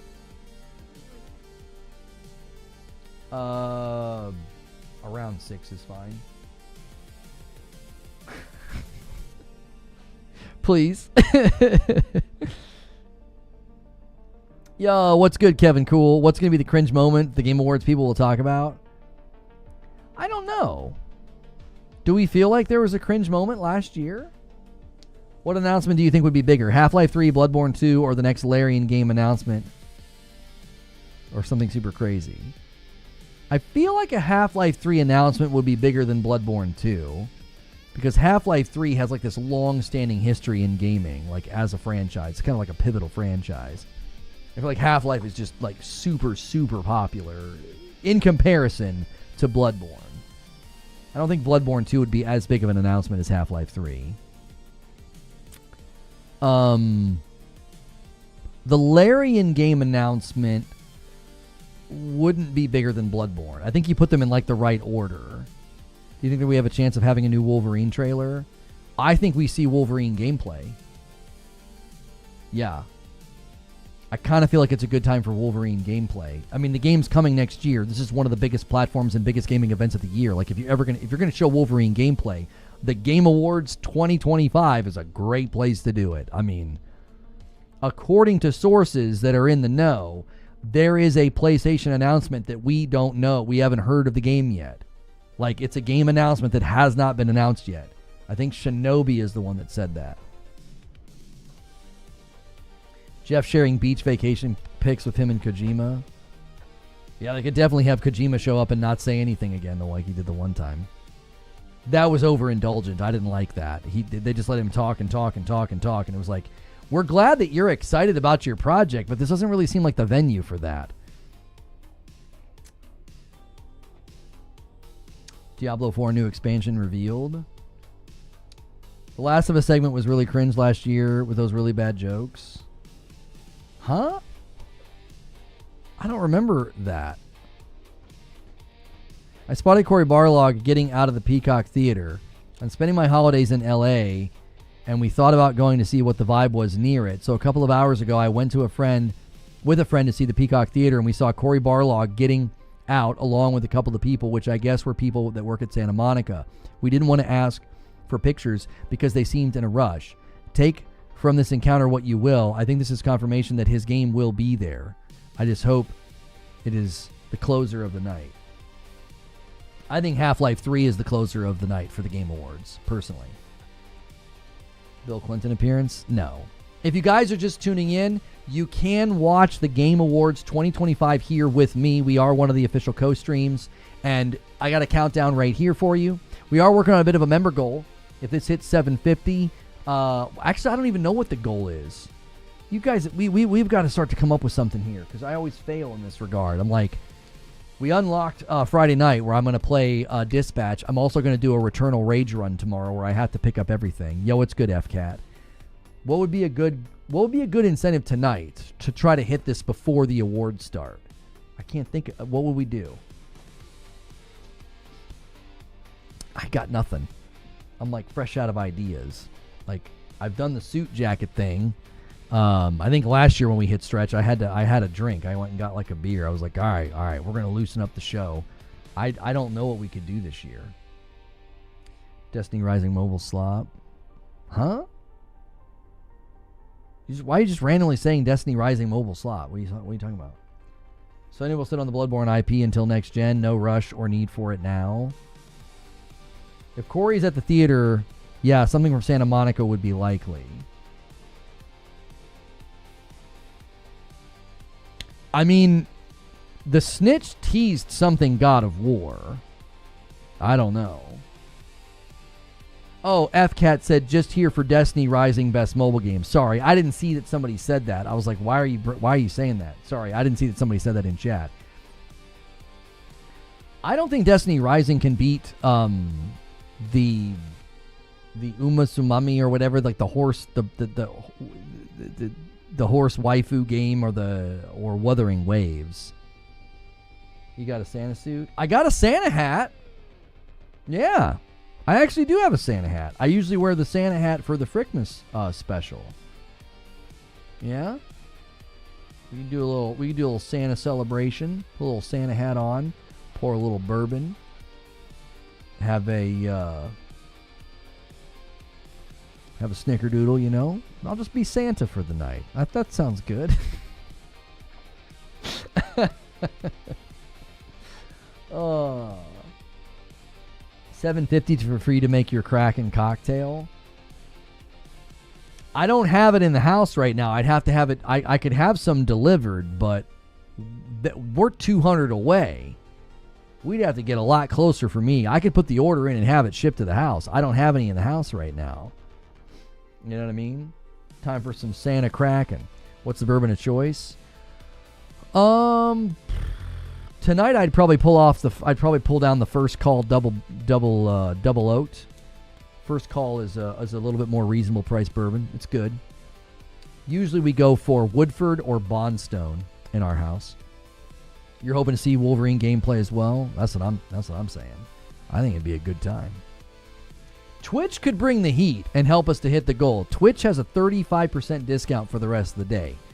We've slowed down a little bit over there, but they could go crazy and rally the troops.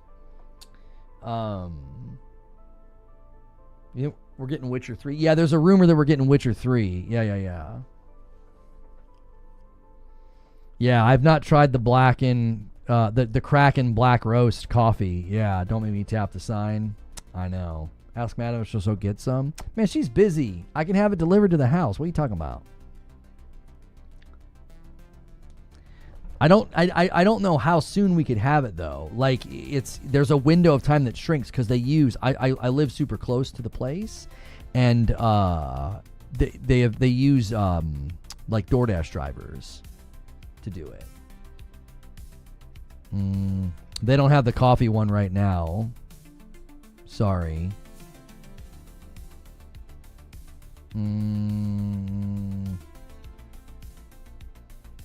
I don't know how fast I could get it. Witcher 3, not 4. Yeah, there's a rumor that there's going to be like Witcher 3 DLC. I think they're going to do something with Ciri in The Witcher 3 as like a setup for Witcher 4. Hot take, brandy cognac over bourbon. I mean, I live in Louisville, Kentucky, man. This is bourbon country. Like, you know what I'm saying? One of these days I'll get you to drink it. You're always trying to get me drinking. Fuzzy. What's that about? What are you doing here?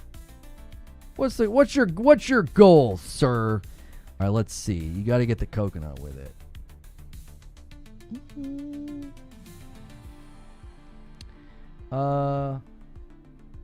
800 and you do it during dispatch tomorrow. Deal. We could do it tonight. You know what I mean? Mr. Moneybags paying 20% more because of delivery.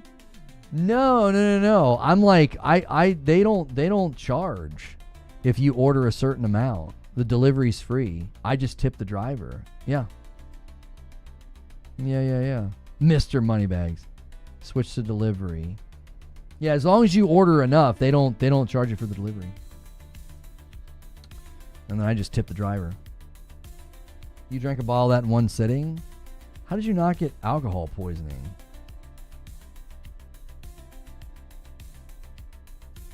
Yeah, if I do it now, we could have it here between 6 and 7. Don't tell my daughter I said that. She's obsessed with 6, 7. But might not get it in time tonight. No, I could definitely get it in time tonight. I'd have to order it now. We're just too far away. You know what I mean? We got to get a little bit closer. In the next 45 minutes, we got to get a whole lot closer. And then I'll order it. I'll have it shipped. If we're not close enough, I'm not doing it. Because then it's going to be in my house. And I don't want it in my house.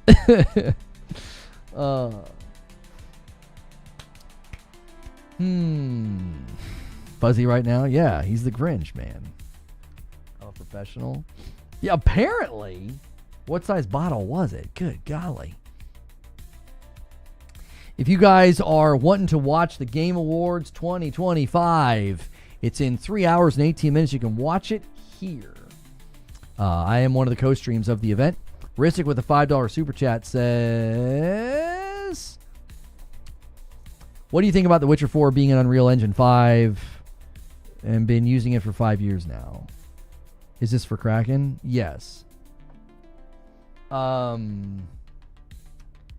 think things are getting so much better with Unreal with time. And if there's a studio that I trust to do good things with an engine, it would be CD Projekt Red. Kraken Rum is danger in my house. Same thing. Yep. Yeah. I usually don't keep it on hand. If you guys hit stretch goal, we'll have some tonight and tomorrow. That's what we'll do. You know, we'll celebrate a big week in the Game Awards. But, you know, and I think somebody asked me to wear the Santa hat, which I usually wear that for the Frickmas special, but I will be obliged to do that for you. We are going to be doing some extra content tomorrow as well because you guys hit the goal.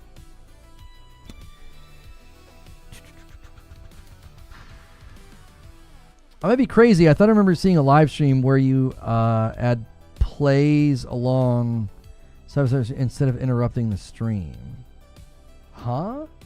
I thought I remember seeing a live YouTube stream where the ad plays alongside of the stream instead of interrupting the stream.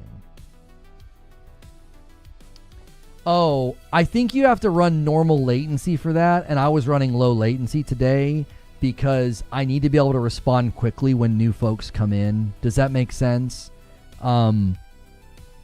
If you run normal latency, you can get different ads that like run over the chat or something and don't interrupt the stream.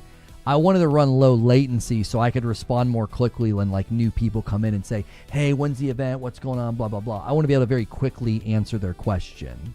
So I made that call to not run normal latency today. No, that's definitely something on YouTube. Mm-hmm. That's something on YouTube. If you run normal latency and you don't have closed captions turned on, there are particular ads that can run that are less disruptive. You good? I just want to make sure I wasn't crazy. You are not crazy. That is something that they rolled out. They are trying to be less disruptive in the live environment because they want ads to run. If I don't run them, it murders the live show. We get like no exposure. It's terrible. So we have to run them. I don't like running them. I didn't run them for years. I refused to, and it started to hurt us. And so they said, hey, we're going to run these ones. They'll be less disruptive, but you have to run normal latency. And on a day like today where I'm sitting here for how long now? 6 hours. I need to be able to respond to new folks quick because I want them to feel welcome. I want them to feel like their questions are getting answered. Things like that. Yeah. So I always preferred side by side. Yeah, it's better. So running YouTube ads helps exposure. Yes, because YouTube likes that. Imagine for a second that you're YouTube and there's a guy live streaming for 3 and 4 hours and he's not running a single ad the whole time. And then there's another guy who's streaming for 4 hours and he's letting the automated thing just run them periodically. Which stream do you think they're going to be more in favor of? The one that's doing the thing that they like or the one that's not? So that's the reality. Upload a video and turn ads off, and then upload a video and turn ads on, and watch the difference. You know what I'm saying, bro? Like, I'm being diplomatic about this, but that's what they want. So you kind of have to do what they want if you want the platform to be in your favor.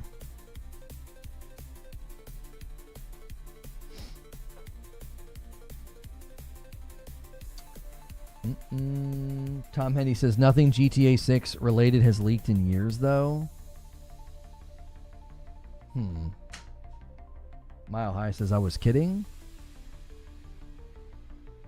Wait, what were you kidding about? Oh, he doesn't make me feel welcome.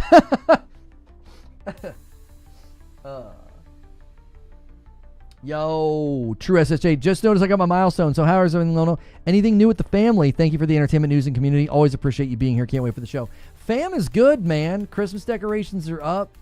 You know, the kids are always in a little bit of a wild state because of that, like just the tree and the lights and stuff. But it's fun, man. The house is. I love this time of year. I do. The house always smells like a bakery. Madam's just like an amazing baker. She's always making really good like desserts and stuff. Trees up, lights around the house. I love it. I love this time of year. It's great.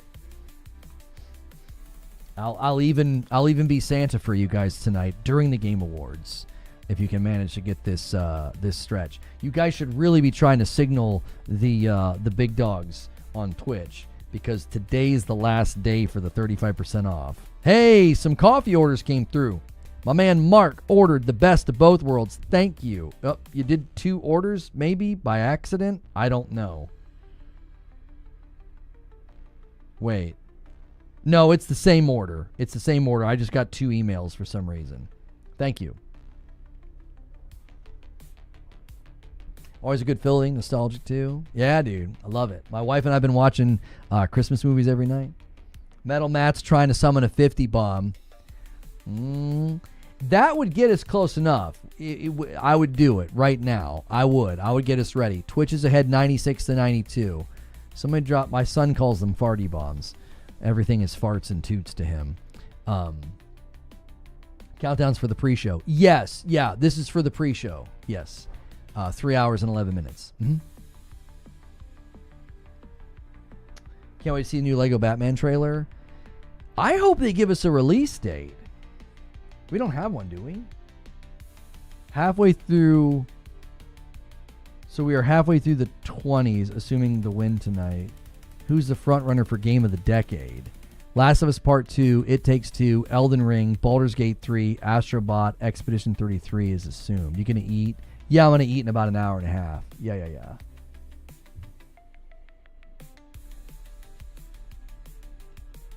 Game of the decade. I don't know. It's between Elden Ring and Baldur's Gate 3. That's a tough call. You could make arguments for both, I think. I think it's a very, very difficult question to answer. You could make an argument for both Baldur's Gate 3 and Elden Ring. That's tough. I think you could make a good argument for both. I don't know if I could pick a winner.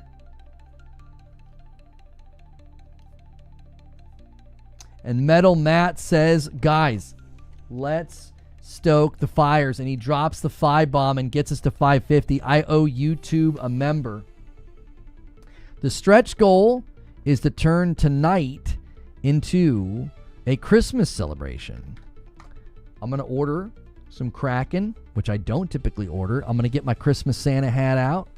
But y'all are going to have to scramble if you want that to happen. I owe you guys a gift, by the way, and I'm going to do that right now. Thank you. WGC83 adds to the total.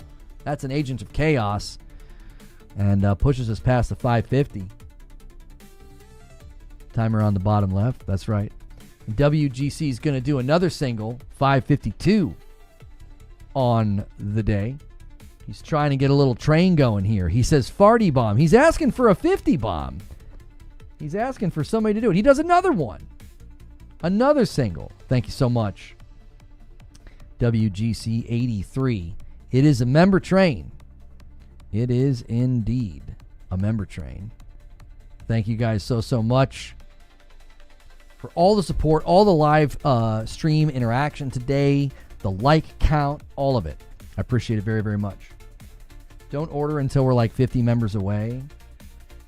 Yeah, I'll put the order in if we can get that close. Yeah. Which means we're gonna need some momentum here. I think the latest I could order it would be 6. So we got about an hour and a half. To scramble on the goal. And get it to 700, and yeah, I'll do it. The timers for the Game Awards on the bottom left. Yeah. If you're looking for the Game Awards 2025, I got a timer right here next to me. 3 hours and 8 minutes from now. What game of the year would be the most controversial? I don't know about that. Siege Master is going to add to the total in the train and get us to 558. Thank you so much for the 5 bonds, Siege Master. Appreciate you guys so much. Everybody contributing. I think Donkey Kong would be the most controversial if you want my honest opinion. Release the Kraken. We will release the Kraken. You guys have about an hour and a half or so to try to hit the stretch goal. Because that's about the latest I'd be able to order it. Arc Raiders. No, Arc Raiders, you could make a case for winning Game of the Year if you're Shroud. No, but seriously, I think the most controversial win out of the list would be, Space Jockey. 9 months of members. Best place to watch the Game Awards. Thank you so much, Space Jockey, man. Always good to see you. Always positive. Appreciate you. Metal Matt says, release the Kraken. He's spamming the farty bomb on Twitch. He's trying to wake Twitch up. I don't know how many hours left we have on that discount. I only had one left that I could run for Twitch. How many hours are left? Okay, 10 hours. Okay, we have 10 hours left on the 35% discount on Twitch. Twitch could go crazy and get us there real fast because they can buy a lot more for less than YouTube. So YouTube currently with the lead though, 106-96. Nicely done. I don't want it, but more Yakuza trailer will show up. For me, controversial will be Death Stranding 2. I mean, but at least Death Stranding 2 looks like a Game of the Year contender. Like, Donkey Kong was fun. I really liked it. I rolled credits on it. It ain't no Game of the Year, boys. It really isn't. It was cool and creative and fun. I think Yote deserved the nom more, if you want my honest opinion. I think Yote deserved to be up there more than Donkey Kong. I don't think Yote could have won. I don't think it stood a chance to win against Expedition 33. Did you do the post-game stuff? No, huh? I played the main game, and I had a fantastic time. I did. I had a fantastic time. I just did not think it was a Game of the Year contender. You know? I don't know. Hey, a 10 bomb from Space Jockey. This guy's always so generous. He comes around when he renews, and he always adds to the total. Thank you very much, sir. Getting a little bit closer to that stretch goal, boys. Tonight's going to be a crackin' Christmas celebration. I'll get out the Santa hat. I'll get out the Kraken, and we will have a good time if you guys can hit this stretch goal. And you are well on your way. You guys are being awesome today, man. This is a great way to welcome new folks into our community if you've never been here before. Such a generous community. I'm always gifting back every 25. Everybody here is always supportive. We've got a members-only Discord you can hang out in. Make sure and do that if you get a gifted membership. A $5 super chat from Mike Collado. Do you think Fizzant will be the secret Sony announcement? And what do you think the most likely unexpected game announcement? I think it's way too early for Fizzant. They probably have nothing to show. Based off of the interviews with Kojima and like where things stand, I don't think it's Fizzant. I think it's way too early for that. I think the surprise Sony announcement is something from Santa Monica because we have a report on Reddit that Cory Barlog is in fact there. So, yeah. Metal Matt is putting the Kraken in the chat with a farty bomb emote. I love that. It's very creative. Nicely done. There's a secret Sony announcement. According to Shinobi, I believe it was Shinobi that indicated that Sony has an announcement of a game that we haven't heard about yet. Assassin's Creed changed the logo. There's rumors that it's Assassin's Creed 1 remake. It could also be for Black Flag remake.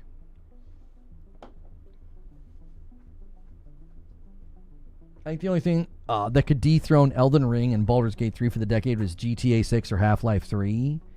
They'd have to be pretty transformative. I mean, I know GTA 6 is going to be monstrous commercially, but Zelda Breath of the Wild, game of the decade? Yeah, I don't know. I feel like Elden Ring surpassed it for the decade. Elden Ring was like a moment. I don't know. Breath of the Wild is absolute excellence, but I don't know. Yo, Pimp Shrimp rounding us out nicely. We're a 5 bomb away from the next milestone of 575. I will owe you a member. Game of the Year. Orchestral Melody is going to be so good this year. It really is. Yeah, the medley is going to be amazing. I see Shinobi is having fun hinting in other threads, things like something about a new control from Remedy and maybe a Tomb Raider announcement. May I ask, aside from the confirmed Saros new look and the rumored Death Stranding 2 PC port, PlayStation players will have something to look forward to at the Game Awards. Any hint? He said, they do seem to like the show, don't they? Yeah, Shinobi hinting that there's something else going to be there from PlayStation. Yeah. And a 5 bomb comes in from Stone Spire and gets us to 575. The stretch goal is for a cracking Christmas celebration both tonight and tomorrow night. I'll do it. I'll crack. We will get some cracking. I'll get out my Santa hat. We will turn this into a very, very merry evening, as it were. And a 5 bomb comes in from Space Jockey. We are now exactly 20 members away from 600. I will owe you guys another member. I actually currently owe YouTube right now, and I'm going to do that right now. We are a 20 bomb away from 600. Whoever hits it gets it. And that would actually put it almost a tie if Twitch were the ones to drop it. Twitch, it's your chance. Twitch, I won't tell YouTube, but now's your chance.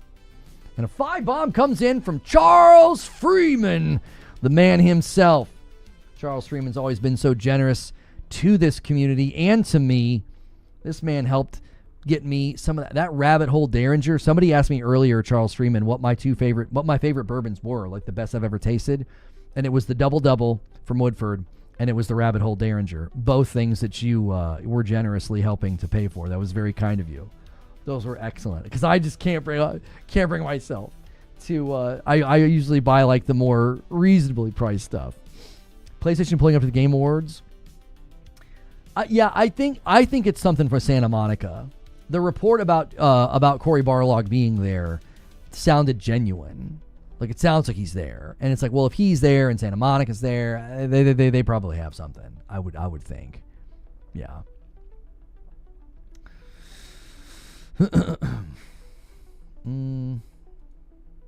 Charles is a man of taste. He is.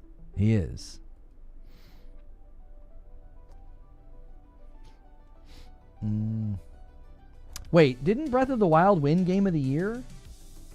What won the year it was nominated? Time for the Game Award type. What's good, Broken Surprise? How are you? Los Angeles Death has arrived. Yeah, Diablo's doing something. What are they doing there?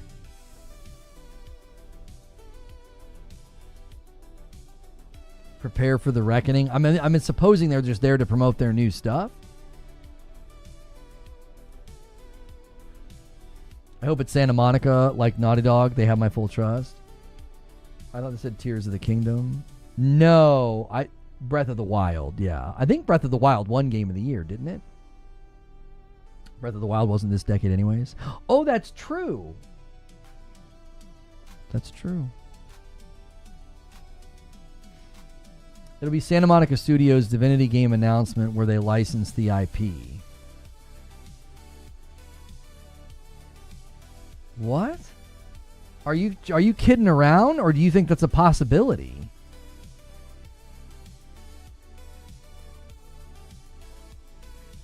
Very good now that work is over. Well, sit back and relax. We are down beneath 3 hours until the Game Awards 2025 starts. We are super close to 600 likes. We're currently working on a stretch goal. You guys unlocked tomorrow night. I'll be playing Dispatch. I will be doing the Returnal Rage runs tomorrow as well. You're joking. Oh, okay. Breath of the Wild 1 in 17, definitely not in the 20s. Yeah. It's not this decade. Yeah, it would have to be Tears of the Kingdom for this decade. And if you don't win Game of the Year, you're not in contention for the Game of the Decade. Some folks call that a decade.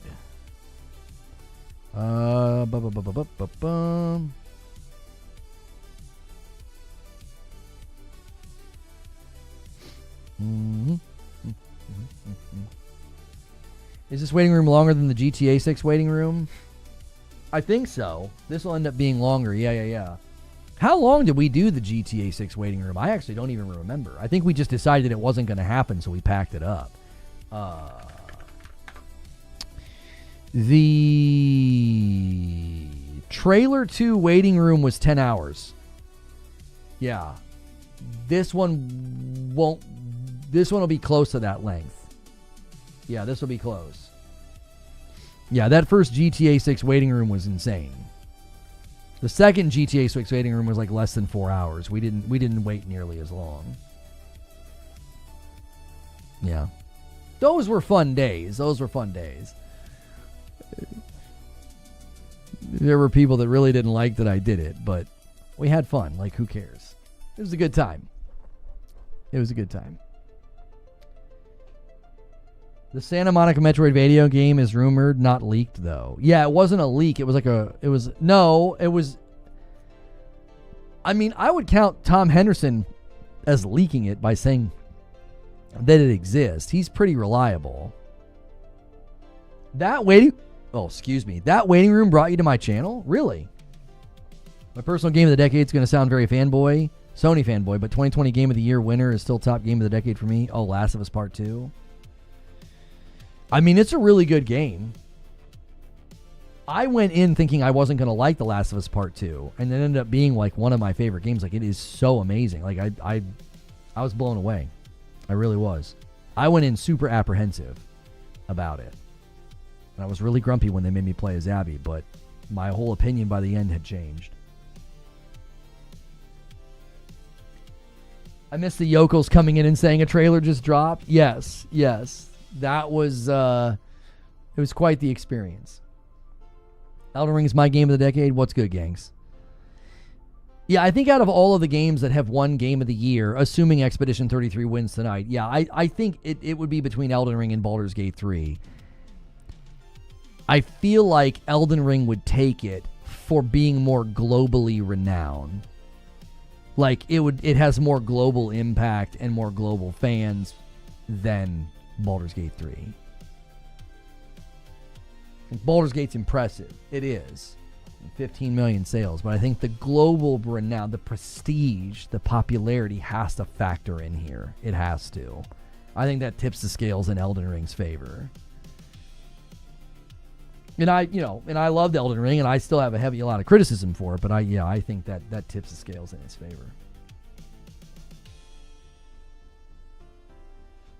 Game of the decade, Ball Pit.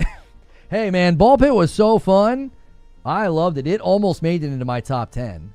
The only reason it didn't make it into my top 10 is I had to put Arc Raiders up there because I just the fact that Arc Raiders got me to play it as much as it did was a huge achievement. That's a very big achievement. So, Ball Pit was basically number 11. It almost made the top 10. I mean, yeah. It was tough. It was tough to put that list together, man. It was a very competitive year. I had 10 games that I had to say these are my top 10 games, and then I had my 10 honorable mentions. And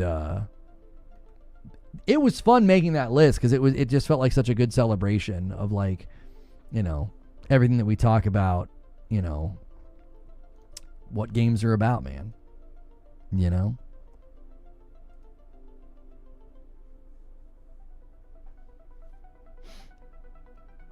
Lords of the Fallen's been one of your favorite games. They've done a lot of good work. I mean, credit where credit's due. Credit where credit is due. I mean, they've done a lot of good work for Lords of the Fallen. They just dropped another thing today, like, the 2.5 thing or whatever. We're all wrong here. Starfield is obviously the game of a decade. It didn't win Game of the Year because it would have been no contest. Yeah, that's it. If it's only Game of the Year winners, then it's Baldur's Gate 3 for me, then 33, then Elden Ring. I mean, the fact that so many of these games have come out somewhat close together, like if you think about the last couple of years of gaming, like, good golly, like, what a time to be a gamer. Like, I was telling people for a while, like, when we were hearing all this, like, gaming is dead, gaming is dying, blah, blah, blah. I was like, we are in, like, the golden age of gaming. What the frick are people talking about? Like, I don't know. I think that's one of the reasons that, like, all this AI slop's not going to get a foothold because we're going to be coming out of an era of utter greatness. The slop and the crap and the cheap garbage isn't going to stand a chance. We've played excellence. That's going to have an impact on our preferences. There's a metamorphosis principle that I always talk about. The games that you play have an impact on you. You go through a metamorphosis. They raise your standards and your expectations. That's going to make it really, really hard for this slop AI junk to do anything because people are like, this sucks. This is crap. Because they've been playing amazing games leading up to it. If gaming is dead, then I don't want to be alive. You'd give RE4 Remake Game of the Decade? People really liked it. There's nothing wrong with that. If you liked it that much, that's great. That's great. If you guys have not hit the like button yet, try to get us to 600 likes, man. A lot of people here. Thank you so much for the strong turnout today. Game Awards 2025 is almost here. Member Train is slowly fizzling at the top of YouTube. You guys made a big, big run there. And we're working on a stretch goal. And I appreciate everybody who contributed to that.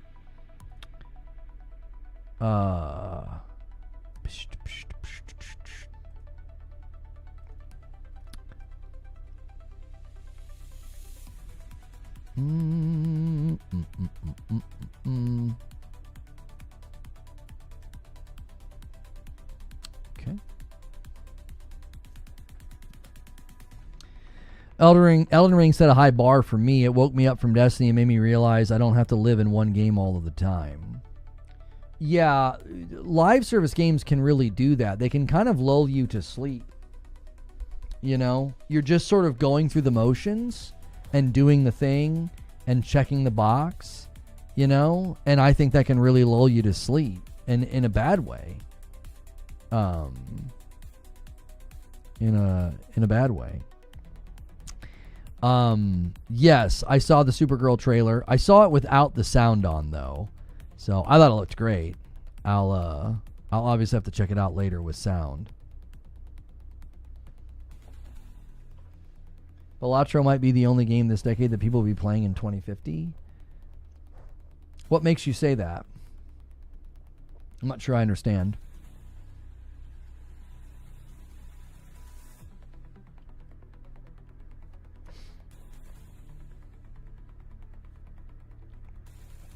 Thank you guys for that like bump. We're super close to 600. Nice strong day. 2 hours and 50 minutes left.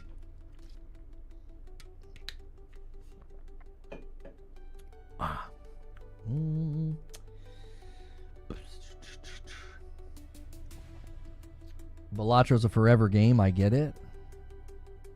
Card games do have mass appeal. Oh, is that what you mean? Like people will still enjoy playing like a poker, you know, roguified poker game?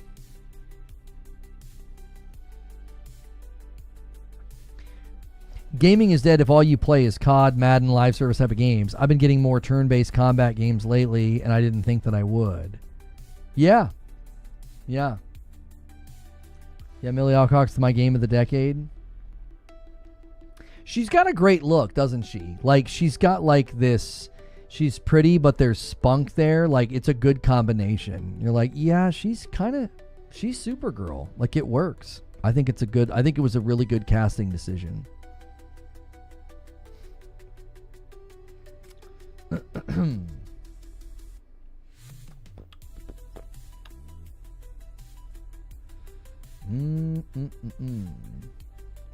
All right, let's see here, chat.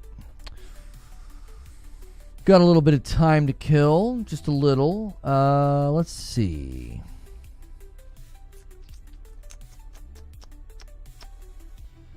What is something... We've talked about stuff that we might see tonight. Does anybody have, like, outlandish Hail Mary hopes? Like, is there something you're just dying to finally see? You know, some people it's like KOTOR. Some people it's out of left field. What time is it? It's 4:44 p.m. Eastern, and the show is in 2 hours and 48 minutes.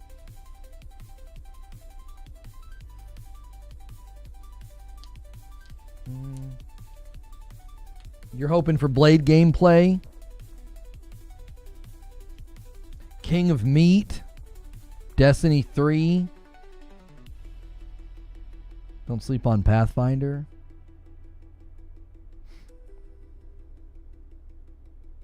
Yeah, she's the same girl that shows up at the end of the Superman movie. Yeah, that's her. Yeah. KOTOR for sure. Okay, some people are saying Black Flag. Star Wars Eclipse. Fable, Splinter Cell. Yeah, she was in the Game of Thrones spinoff. Yeah. House of Dragon or whatever it was called. She looks a little bit different now because she's not as young. I don't know how old is she?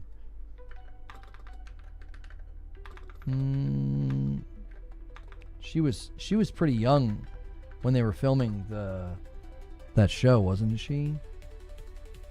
She's 25.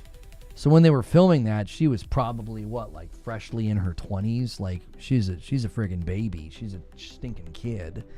I mean, at least to me, I'm 44. She's a stinking kid. Yeah, Momoa being in the movie is pretty exciting. Yo, Tiger Attack Cat with a Prime over here on Twitch. Bumps the line, getting us a little bit closer to stretch goal. Let's take a look at that. 4K. Oh, yeah. My man's got a cigar. She was 18 when they were filming House of Dragon. Really? Oh, it's been going on for that long? Huh. 7 years ago. Skies of Arcadia. Sega renewed the trademark and copyright recently. What other things are you guys putting in chat here? Too soon for Resident Evil 0. Resident Evil Requiem. Resident Evil's going to be there. She just looks different in the trailer than she did at the end of the Superman movie. It was the same girl, wasn't it? They didn't use somebody else. You don't really get a good look at her at the end of the movie. It's pretty brief. Oh, Expedition 33 DLC. Yeah, that could kind of come out of nowhere. Yeah. Yep. That could be big. Same person? Yeah, I thought it was the same person. Yeah. Gaming, it's crazy that gaming has gotten this mainstream. Yeah, CBS News talked about it. Elder Scrolls 6, Turok, or Starfield. Oh, Starfield for PlayStation. I don't know if tonight would be a night for like a Starfield on PlayStation announcement. Although they do like to let Jeff Keighley announce those types of things. They had him do it with Indiana Jones. So, yeah, I feel like Turok's probably a ways away still. Maybe we'd see it. Maybe we'll start to see gameplay and stuff next year for it. You know, possibly.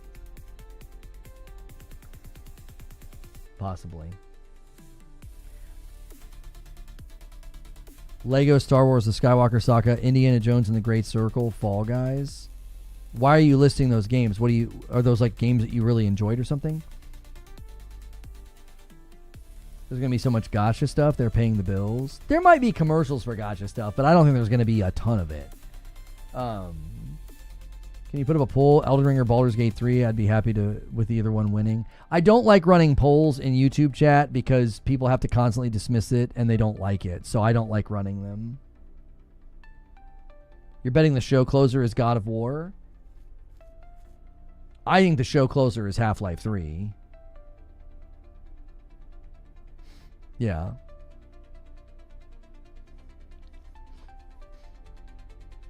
What video is that, Omar? What that has that like ratio?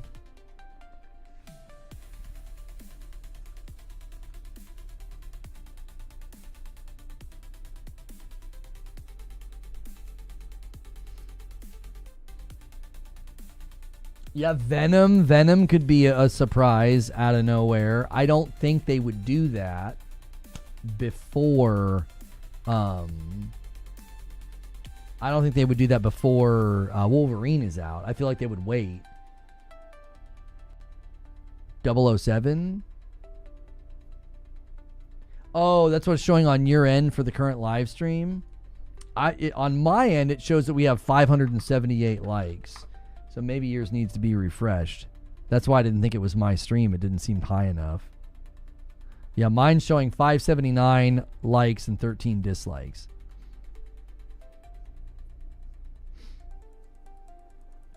What about 007? I don't know why you're spamming that. We can see what you're saying. Once is good. I think it's there. Yeah, I think First Light's there.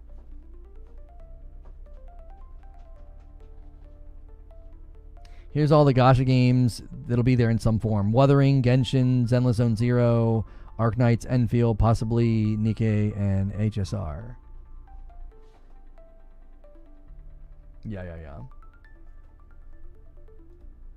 580 now. Yeah, we're super close to 600.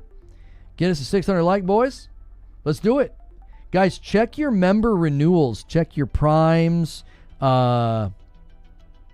Check it all. You might have one, and that adds to the total. We're working on a pretty big stretch, and we will turn tonight into a bit of a celebration if we hit it. Bloodborne. You want Bloodborne to be there. Maybe. Light no fire tonight? Yeah, I don't know. Hello Games is so impossible to predict. I mean, so impossible to predict. They're really all over the place. So, if the new Fable lets my character look like Prince Charming from Shrek and be an absolute douchebag, I'm sold. I think they would let you do that. Yo, Yanadid's got a renewal. There it is. Boom, 587. You know, keep it moving, boys. You don't got to be doing big member bombs to add to the total. Sometimes you just got to celebrate your membership. Yeah, I mean, I think it's timed right for Gorilla to finally say something. But if Santa Monica's there, probably not. Gorilla would probably then be at the PlayStation, summer state of play or summer showcase, whatever they call it. Probably a state of play. I don't think they do showcases anymore. The PlayStation state of play that takes place in the summer, they'd probably save Gorilla for that. Because next year is already kind of set for them. They have Saros, they have Phantom Blade Zero, and they have Wolverine. They're kind of set for first party and exclusives. So, if Santa Monica's at the Game Awards and has any kind of an announcement, they would probably then save Gorilla. Because I think we're close to a Gorilla announcement. It's been 3 years since Forbidden West came out.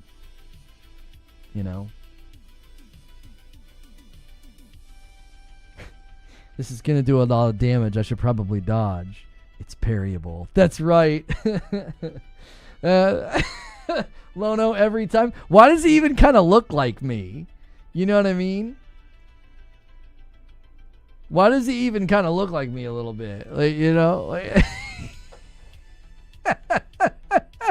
This is going to do a lot of damage. I should probably dodge. It's parryable. Yeah, dude. I love me some parry. Let me parry something, man. Let me parry it.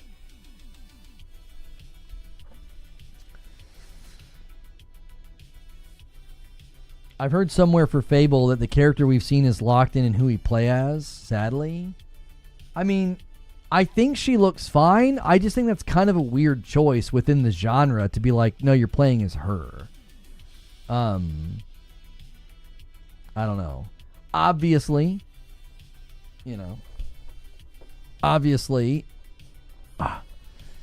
there's going to be a lot of, hullabaloo about that, but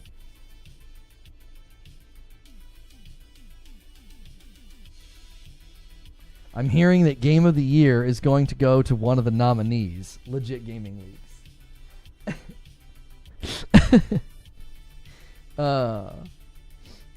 That's good. I heard somewhere for Fable.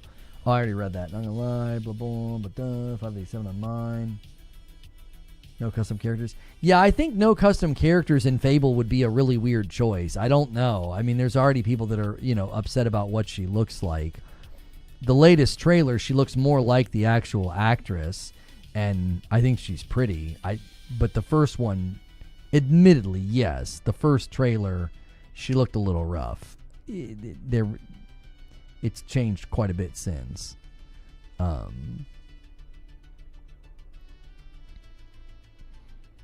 Just checking the feeds here.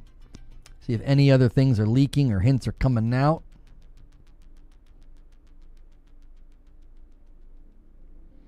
So Bucky from Pal World has responded to his own tweet about, the big things that are coming, the big thing that's coming. He says, I ain't no leaker and I don't want to ruin the surprise, but I just heard what one of the big reveals is tomorrow in Holy. Many gamers, especially around my age, will be very, very, very, very happy. He says, I'm 33 and no, it's not a Half-Life meme. I'm talking real.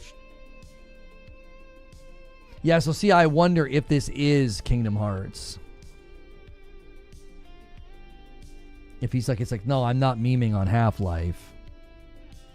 Because he's like my age, 33. Right? I don't know. he's talking about being very, very, very, very, very exciting. Anything Uncharted would be awesome.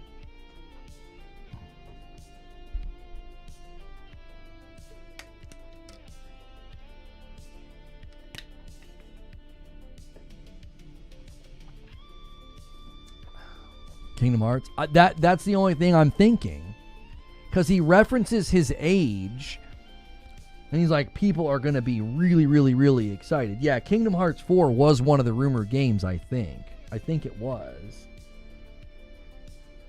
Y'all really like Half-Life that much? I mean, I've not played it in a while. But did the statue open yet? No, I'm telling you, the statue is going to open and Larian CEO is walking out. That's my prediction. The time between Kingdom Hearts 2 and 3 was like 14 years. Really?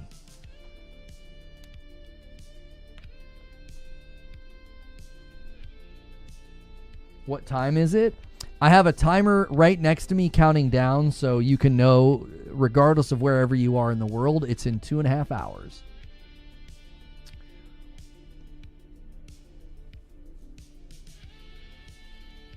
Gotta give you credit, Lono. No way I can sit in front of a camera all day talking and appreciate the full day of content. I appreciate that, Protomator. I mean, I really do. You guys make the time go fast, man, with the support, the likes. We're 14 likes away from 600. Chat activity. It does not feel like I've sat here for 7 hours. I'll tell you that much. I've actually been in the chair. I've actually been streaming for almost 8 hours because if you include morning coffee, that's a segment we do for members. But yeah, doesn't feel that way to me, man. We're having a great time. We are working, and this is time sensitive, okay? We are working on a stretch goal for tonight. You guys have about an hour to do this, okay? If you guys hit the stretch goal in the next hour, we're gonna turn tonight into a cracking Christmas celebration. I'm gonna get the Santa hat out of the closet, and I'm gonna have some Kraken delivered. All right, and we'll do the same thing tomorrow night for the goal that you guys hit. You guys were awesome and hit that stinking goal with the making me play Dispatch. So you got about an hour before I won't have enough time to order it. So if we hit it regardless, I can obviously do that tomorrow night, but you're gonna get 2 for 1 if we can hit it in the next hour. So and this is the final day, Twitch, for the discount over there.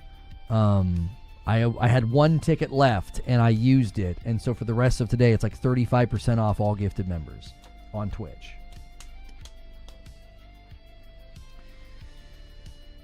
Fable could be about an NPC character in the story, who knows?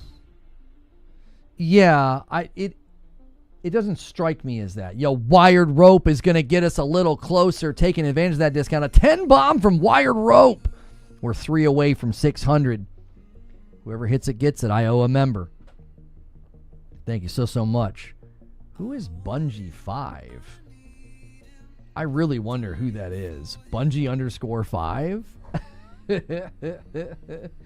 Are they hanging out and watching? Who is that?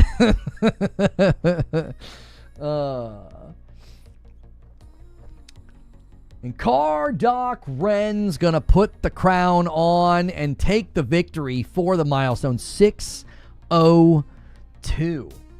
There it is. And I owe you guys a member on Twitch. And Protomator's going to add with a 5 on YouTube. Boom, just like that 607. Back and forth they go. It's 138 to 112. YouTube taking the crown so far. They've been following since June. Wait, following since June of this year?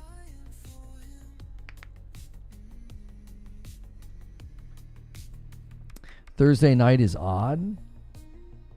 It's always on Thursday night. We're forgetting Lono still hasn't played Date Everything? Yeah, I did. Yeah, that's totally on the channel. We've already done that. That was a Friday night.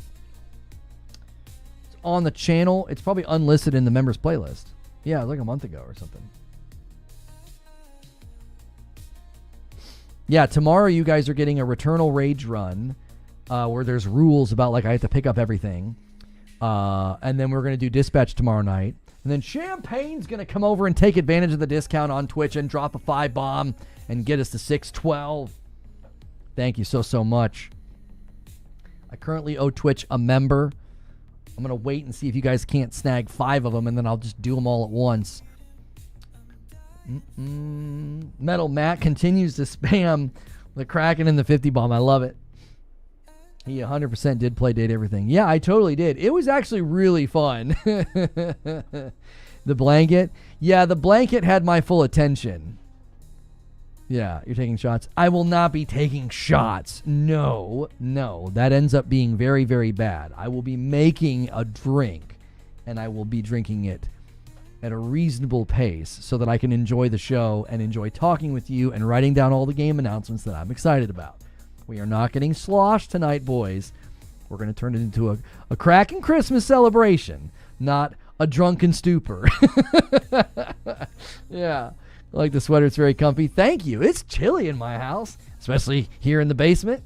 Even though, I mean, it's a finished basement, but it's chilly. I'm underground, you know. Had to get my sweater. It's also a long show, okay? It's also a long show, so got to pace ourselves, okay? Yeah. We did shots once on the channel, and it was terrible. It was absolutely terrible. I am a freaking lightweight, boys. I am a lightweight. How did that go? Date Everything or when we did shots? When we did shots, like I couldn't even talk. I was gone. I'm like eating and like completely out of it. Madam's like, talk to us. What's going on, man? And I don't even respond to her. I'm just sitting there taking real deep breaths. I'm just like... I think we were playing Up, the game where you like climb up or whatever, and I was like, yeah, we're never doing that ever again, because I set the bar pretty high, and people were doing big super chats, and I was like, okay, I guess they want to kill me. You know what I mean? How do your vocal cords survive a stream like this? I've been doing this for 10 years. I just think that they just get used to it. You build up endurance. You know?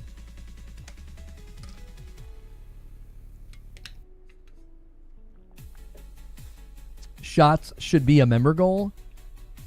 My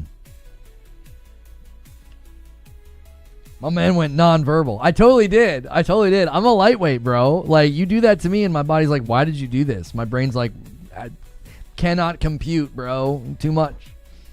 Oh, the Date Everything stream was fun. It really was. Against TOS on Twitch. Oh yeah, that is against TOS. Yeah. You can't like eat a hot pepper for money or drinks for money. You can't do that.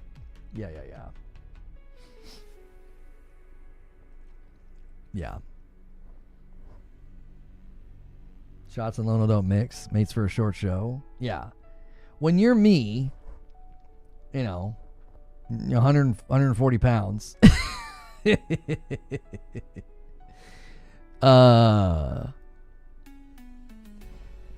can't do that.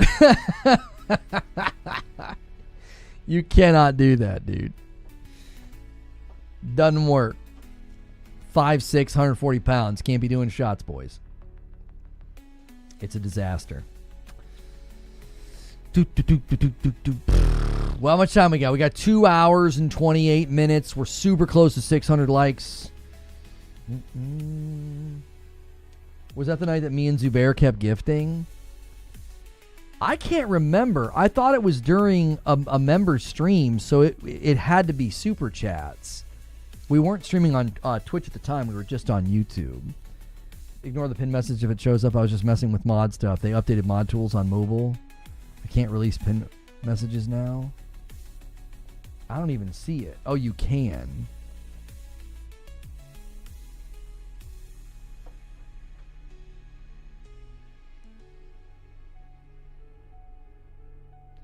Vigo's not coming back to play Aragorn in the Hunt for Gollum. He'll be recast. But Elijah Wood and Ian McKellen are coming back. I have zero interest. It's already a disaster.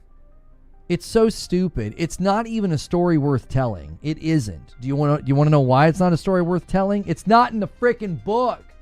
It's like it's like a paragraph of like being tracked and like, what the heck are we doing? It's not worth telling because Tolkien didn't write it. Why? Everybody's going to be so old. It's not going to look right. It's going to look so stupid. I'm just so irritated. Ida Crow with 22 months of Member Plus. Just want to say hello to everyone. Well, thank you so much. Bumping the line to 613.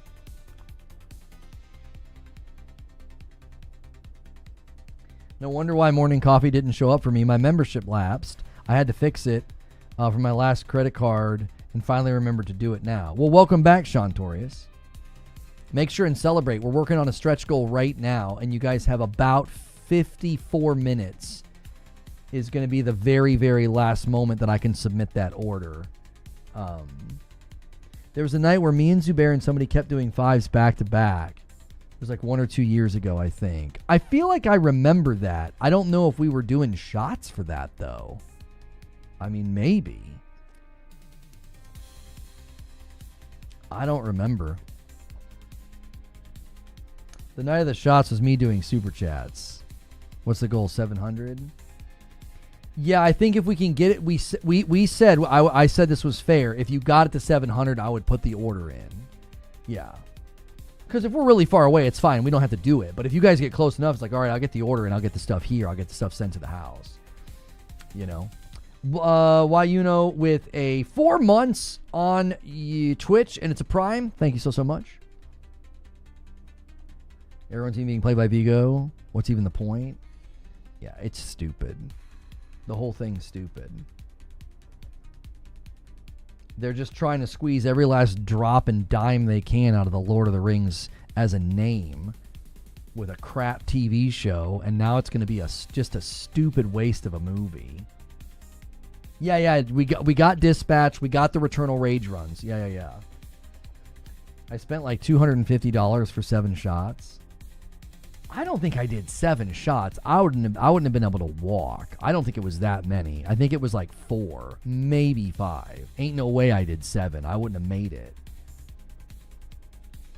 No more hot chip challenge on YouTube. Yeah, you can't be like, tip me money and I'll like eat some kind of food because it's dangerous. You probably can't even do it, honestly, on YouTube, which is why, we don't do it anymore anyway. It's not really part of the content. We did it that one time just on a whim, and we've never done it since. We'll unlock like segments and stuff like a Merry Frickmas or like tonight, but we don't do that. Champagne's over here spamming farty bomb, trying to channel it. I live near Tolkien's grave. I can hear him spinning from here. Oh, I bet. I knew it was up there, but I thought it was 7. I feel like I'd have died if it was 7. I'm not a very large person. That's a little dude. You know what I mean? Just throwing them down.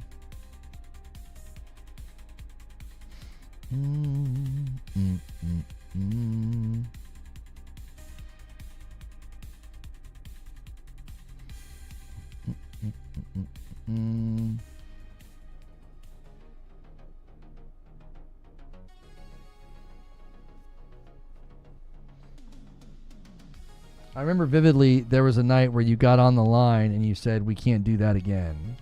Yeah, like the next day I was like, that's literally something we cannot do. We can't. It was terrible. I felt awful. I'm the kind that like I like to hit, a certain threshold and just maintain. The go, and then the next day you're like, I don't even know what happened. Like I've never liked that. I've done that a handful of times in my life, and I'm like, I regret it every time. The trilogy is perfect. Why are we messing with this? I have no idea.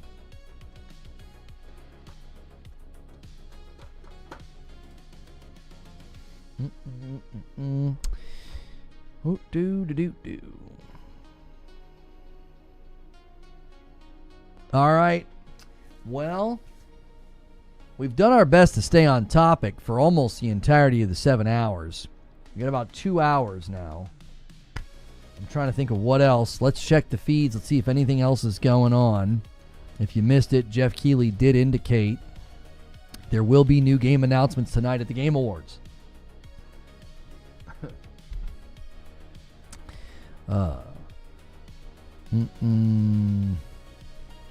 Diablo's there for some reason.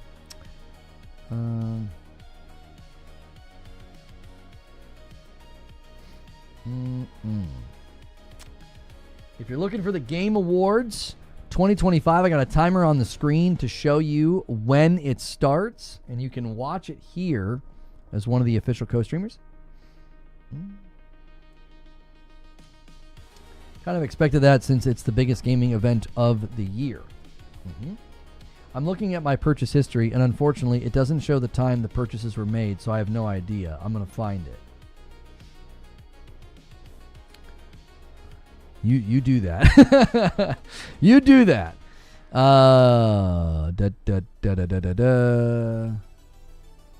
There's a debate here. I think that's why JRPG should be a separate award. Expedition 33 and Kingdom Come Deliverance 2 are not even remotely the same genre to be competing. And it says we're back to, if it's not a WRPG, that does exactly what my personal definition of RPG is, then I don't think it deserves to be called one. It's a complete circle. Kingdom Come 2 deserves to win Best RPG over Claire Obscure. Expedition 33 will most likely win Game of the Year. But Kingdom Come Deliverance 2 is a real RPG with choice and consequence that allows you to role play. NPCs react to everything you do. It's unfair to give a game without choices. Ending aside, Best RPG. I in principle, to a certain degree, like, I do agree with what Sense Potato is saying. I think Kingdom Come Deliverance 2 is going to win it. Yeah. You're doing awesome streaming this long. I appreciate you for doing this and forging our life. Well, hey, Collide, I thank you very much, man, for being here. I really, really do. The leaks so far make it seem like this show is going to be packed. Yes. Yo, it's good, Kevin. Been busy and haven't paid attention. What time's the state of play? Toronto time. Just 2 hours and 20 minutes from now. Just that's the easiest way for me to tell you. I got a timer right here on the screen for you. I have no idea what time it is Toronto time. Jeff Keighley says here, the countdown for the Game Award is on. Breakdown of the Game Awards preceding the main show at 2:30. Okay, they're doing that.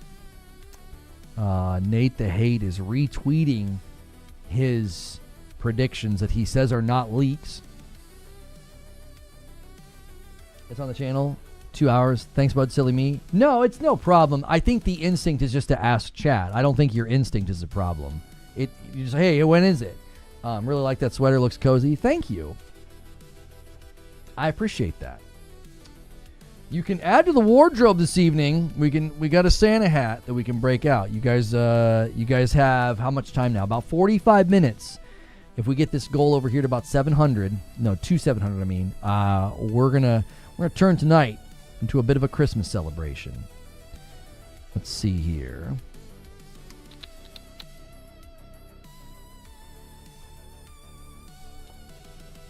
Confirmed. Legit Gaming Leak said legit to Jeff Keighley's leak that there will be new game announcements tonight at the Game Awards. Lona, what was your sleeper game this year that you didn't expect to enjoy? See, I want to say Expedition 33, but I kind of expected to enjoy it. It being turn-based is a huge surprise. Arc Raiders. That's my answer. I did not expect to enjoy Arc Raiders to the degree that I did. I put almost 30 hours into that game. Now, I'm not continuing to play it and grind and reset my character and stuff like that, but I had a really good time with Arc Raiders, and I did not expect to. Yeah. What was the highlight game of 2025? Yote barely unseated Expedition 33 for my favorite game, but Shinobi Art of Vengeance was like the highlight because it just really was just so wonderful. I couldn't stop playing it. Shinobi Art of Vengeance is just... It's just a platformer, like action platformer Metroidvania. If you like those kind of games, it's just a dream. It's just wonderful. Yeah. Really, really good. It just was a great year. It really was a great year for gaming. Actors artificially de-aged, look weird. Imagine the whole cast. Yeah, just so weird. Yeah. The show is probably going to be about 3 hours long, based on last year. It's going to be about 3 hours long. Starting at 8, by the way. 7:30 is the pre-show. It's the pre-show. With that PSSR 2.0, no more excuses. Developers and coders get to work. That's what I'm saying. Thanks for sharing your opinion. I appreciate that, man. Thank you. Thank you guys for hitting the like button. Thank you for a big day of members as well. You guys are the absolute best. I am not a very big content creator. I'm able to do this full time because of you guys. You know? It would not be possible without you guys doing all the gifting and support. The direct support is how we do this. We are a fan-funded channel, and I appreciate it very much. Got to go. Come back later. All right, cheers. Do you think there'll be any ghost drops? So, if they shadow drop anything, it would be either a demo. Like, I could see maybe a demo getting shadow dropped. A free update or a DLC, maybe. I can't really think of anything that they might do that with. RE9 demo? I don't know. I just don't know. Like, the Game Awards is a great time to do that, but it's also, it can be kind of an awkward thing because, like, all of a sudden everybody's supposed to, like, stop what they're doing and, like, go download your game or whatever. So you almost want to be like, yeah, later today or tomorrow. But still, I think that would kind of count as a shadow drop. Yeah.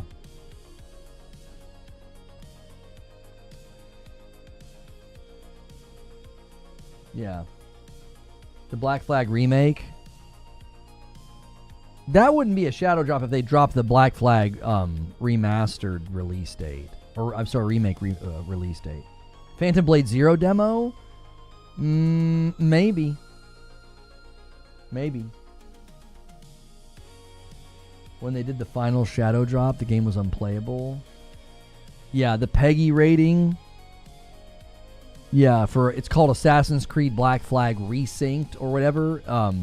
Yeah. Mm-hmm.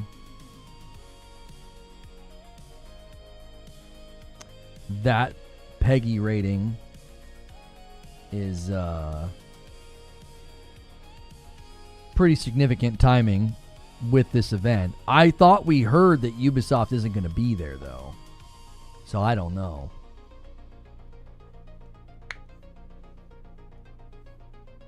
Shadow drop the game instead of a release date. I don't know if you shadow drop something like that. I just don't know. I feel like you'd want to market Assassin's Creed Black Flag Remake. You'd want to, like, you just show up to the Game Awards and you're like, yeah, you can play it right now. Like, I don't know. Yeah, the Witcher 3 DLC could shadow drop. Must suck to be on the East Coast or in the EU. Why not do it on a Friday or a Saturday? They've always done it on a Thursday, and they've always done it in this time frame. I don't mind it that much. Like, 8 o'clock, 3 hours later, my day is still kind of going. So, yeah. Let's see. How much time do we have? Okay. You guys have about 40 minutes to get the member goal to 700. I need a quick break, though, okay? If you want to rally the troops, go on a bit of a train tear. But I'll be back in like 1 minute. I need a quick break. Stretch my legs, and yeah, thanks so much.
All right.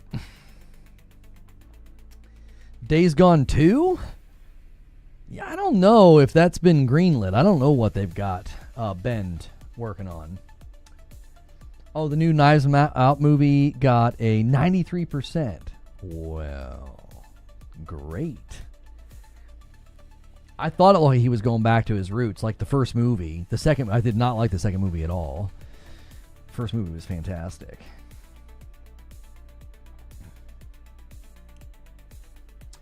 How likely do you think that the new Half-Life game gets announced? I don't mean Half-Life 3, but Half-Life in general. There's something coming from Half-Life. There's far too much smoke for there to not be a fire. Like, there's something. There's too many insiders. There's too many people saying. The interesting thing was, like, Mike Straw, he said that the Half-Life 3 announcement would happen before the Game Awards.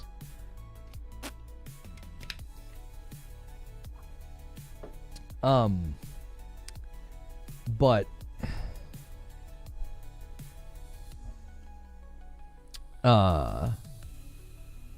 that window is closing.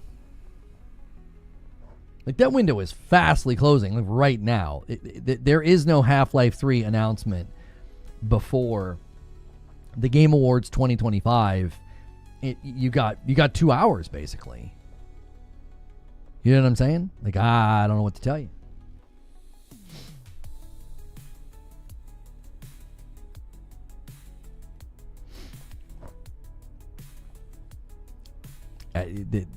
I think, to me, it made way more sense for it to actually be there. I'm just checking something here. What did we do last year?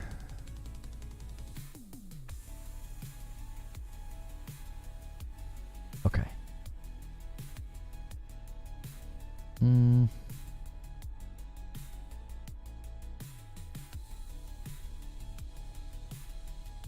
Okay.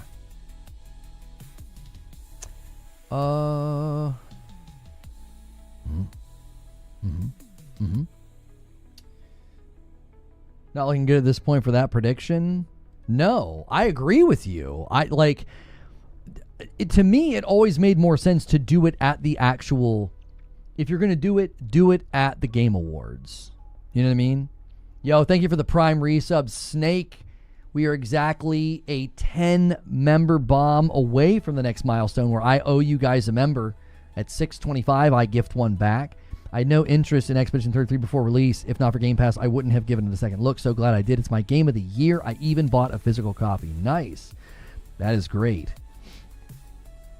It is it's just such a good game.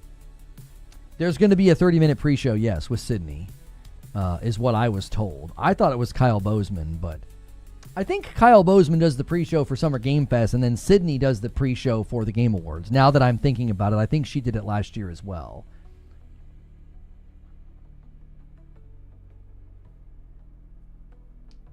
His change can be better or not. Oh yeah, they're basically saying that they have to completely pivot, like how they're handling Game of the Year. I'm sorry, not Game of the Year. Call of Duty.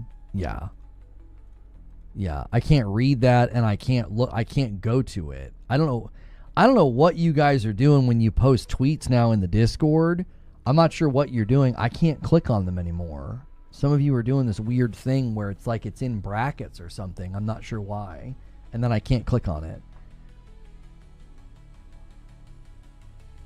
I don't think it was a prediction so much as a source that couldn't be corroborated.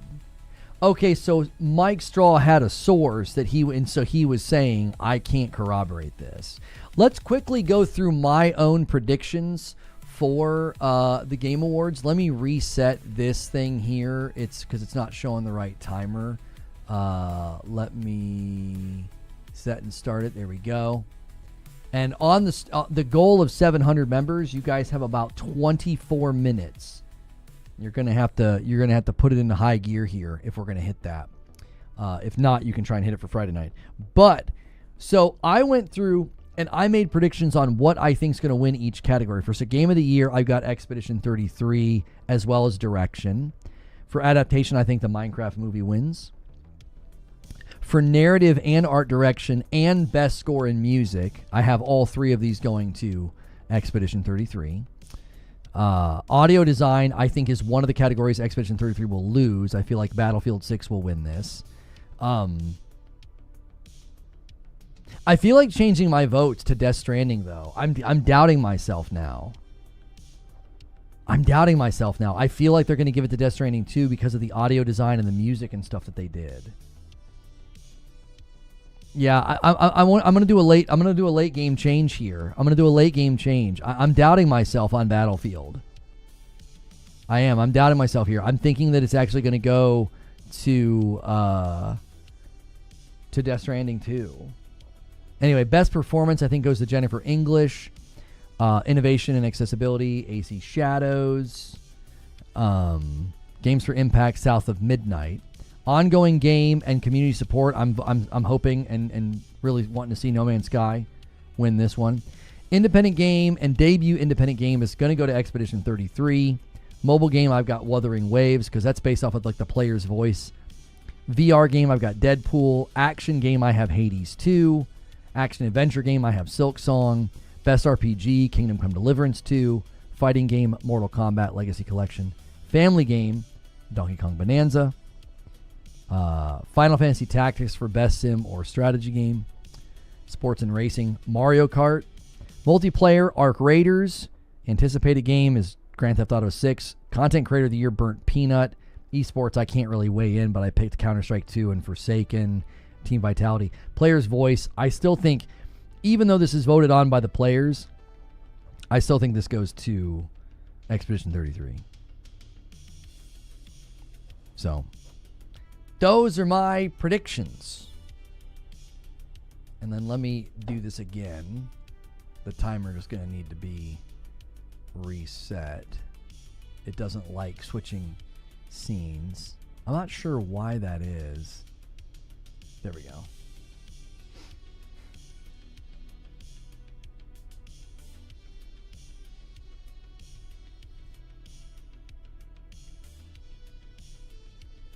What's that, Fuzzy? Is somebody claiming that soundtrack is for Bloodborne?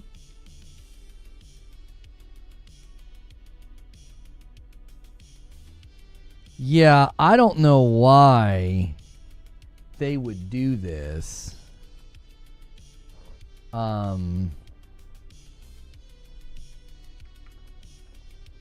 So if you guys look here, there was a soundtrack uploaded to the SIE Spotify playlist.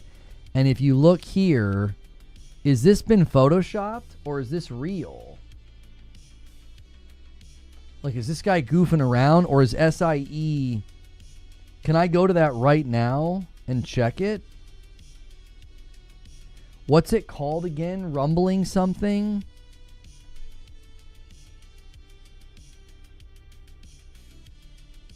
Is it Rumbling Skies or something? I forget the name of it. I don't know how to get to that screenshot. It's the icon for SIE Spotify. So why would SIE Spotify still have Bloodborne there? That would be so weird. Unless they're goofing or playing, or are they teasing us? I think Okami or Okami broke that first, at least on my timeline. Let me see if he has the original screenshot. Oh no, yeah, it totally is. Yeah. So this album randomly has shown up.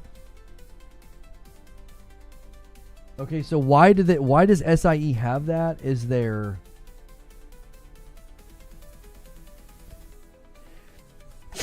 Excuse me. Yeah, the SEI sound team. I mean, maybe because it's their most popular songs here. Yeah, the Bloodborne original soundtrack for whatever reason. But you can see here, they've got this. Okay? And Okami broke it, and he has good pictures here. Like, what the heck is this? That does not look like this, like a Bloodborne sequel. Like, the art style doesn't look right. Wait, now it's working.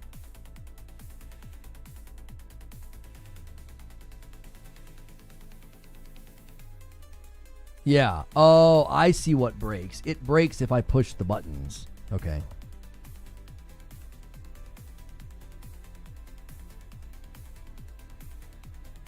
Yeah, I think that's been their logo for a long time. I don't think this album, Rumbling in the Sky, has anything to do with Bloodborne. Artistically, I don't see any congruence at all. I mean, I don't know. It seems more Ninja Samurai-like.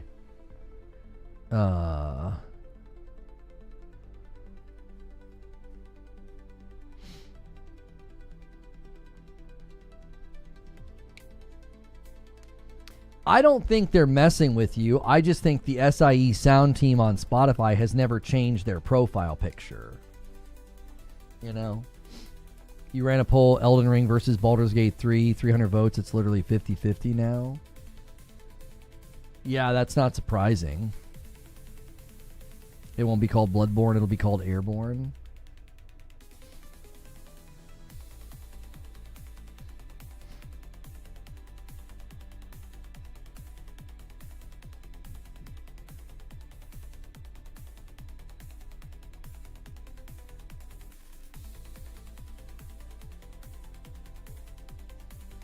Diablo 4 expansion name confirmed, Lord of Hatred. Maybe. Isn't that who Mephisto is?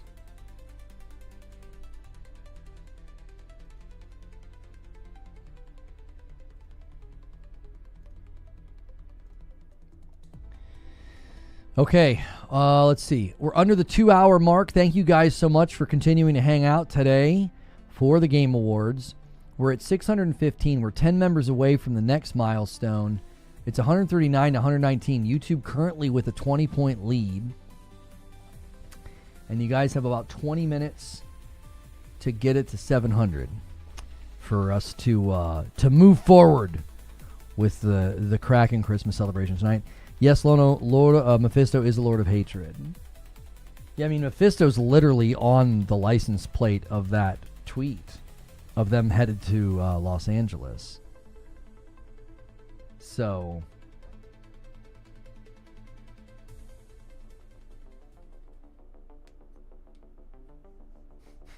is there going to be a Diablo in this current Diablo game? Yes. You're saying the ending made it clear he was next? Yeah, I mean, I don't think you need to put a spoiler on that. That's probably, yeah. Am I going to watch on Twitter? No.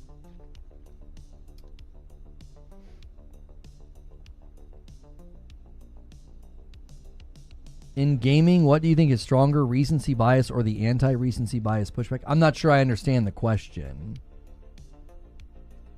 I accidentally hit the wrong button, lost alive for a bit. Well, welcome back.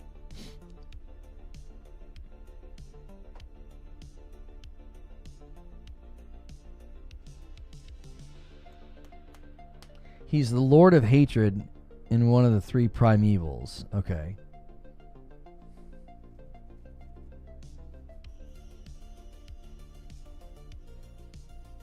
Diablo is terror, and Baal is destruction.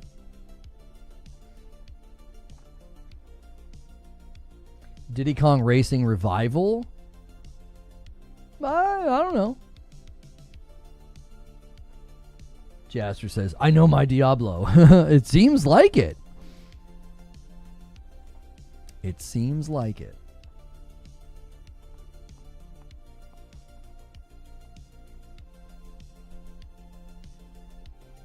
People that say a new game is 10 out of 10 versus the people that push back and say you're only saying that because of recency bias.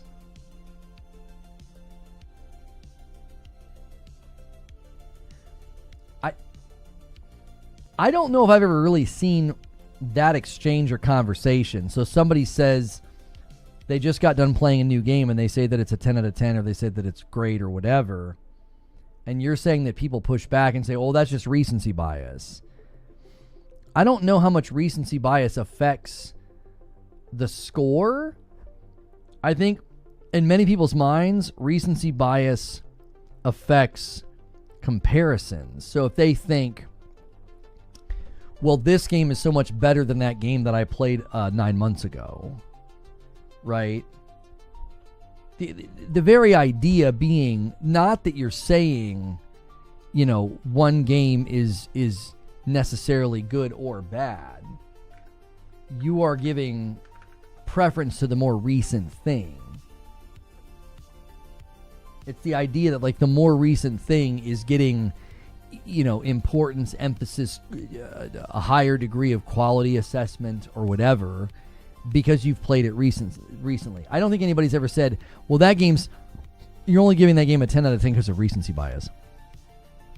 I think somebody might say, you're only saying that game is better than that game because of recency bias.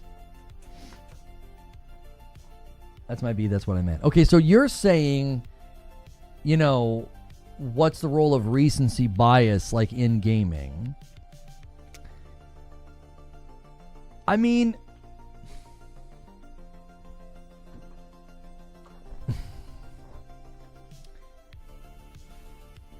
it's hard because, like, for me personally, I do think emotionally and psychologically and experientially, the game I'm playing in the moment is going to have more potency than a game I played 9 months ago. I don't think there's a way to, like, avoid that.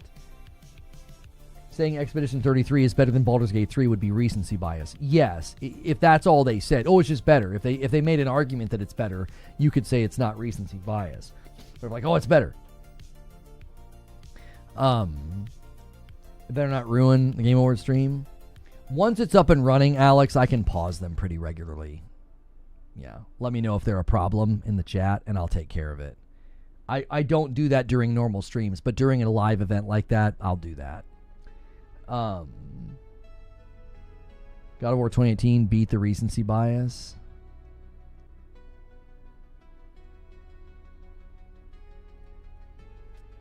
Yeah, I just don't know. I think in some situations, recency bias is unavoidable. You're going to be, like, whatever you're playing is just going to have more presence and potency in the moment because you're playing it right then and there, right?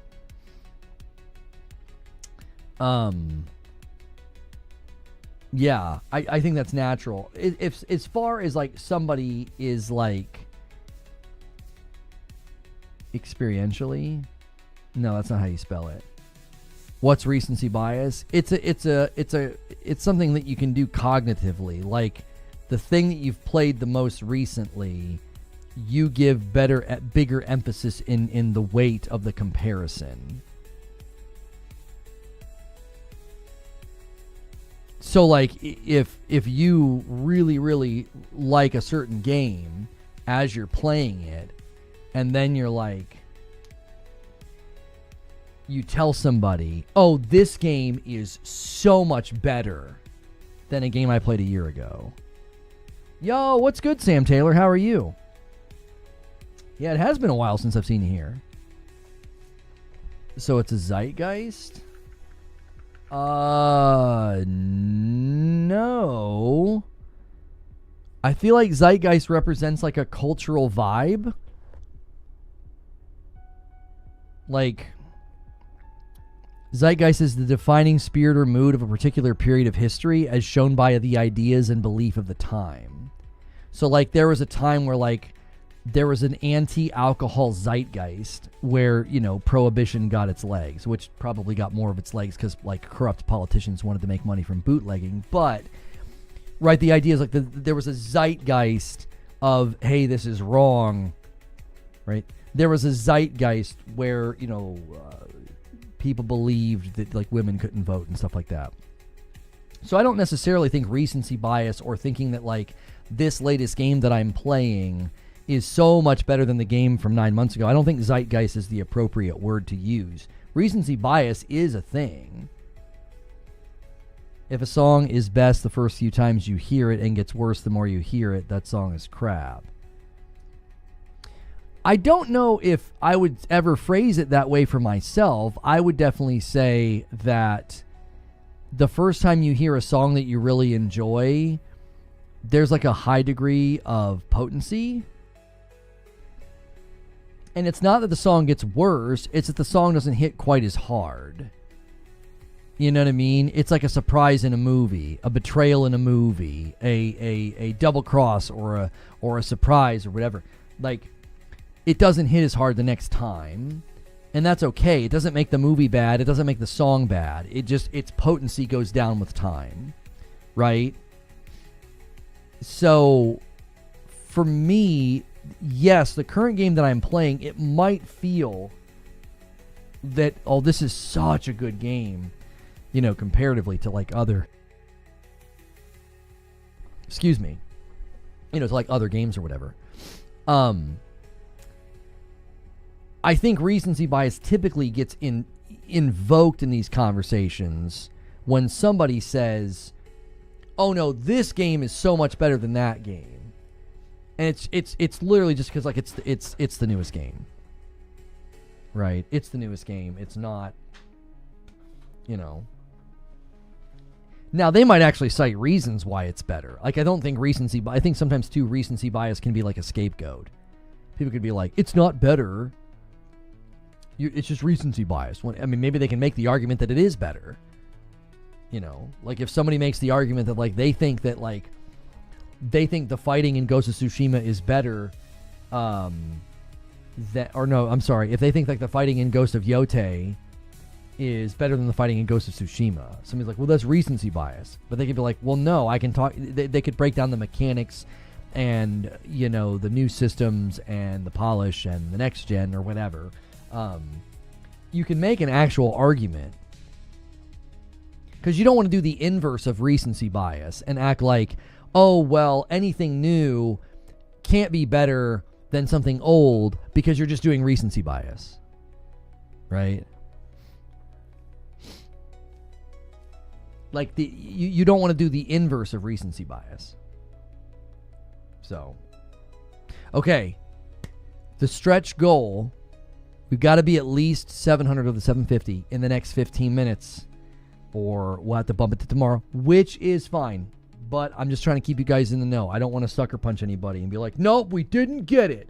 We're dealing with a time crunch of me having to put the order in. So just letting y'all know, we can have a cracking Christmas celebration tonight, or we can do it tomorrow. But we are, we're going to slowly run out of time here. It needs to be in the next 15 minutes if I'm going to do it. All right? Okay. So I don't think you want to do the inverse of recency bias and act like, well, you're only praising that game because it's the newest game. It could genuinely be that you enjoy the newer game more, or you're comparing a newer game to a game from 10 months ago and you are genuinely concluding that it's better. Do you know what I mean? So I do think that recency bias is a thing, but I don't know if it's as strong as people sometimes make it in these discussions. So, well, that's kind of sweet. Jeff Keeley says, one of my Game Awards rituals is to watch back the previous show. This year, when I got to the Okami moment, I noticed my dad was just over my shoulder in the audience, smiling. As you know, my dad passed away a few months ago. Tonight's show is dedicated to him. Man, that's tough. Bless you. Thank you.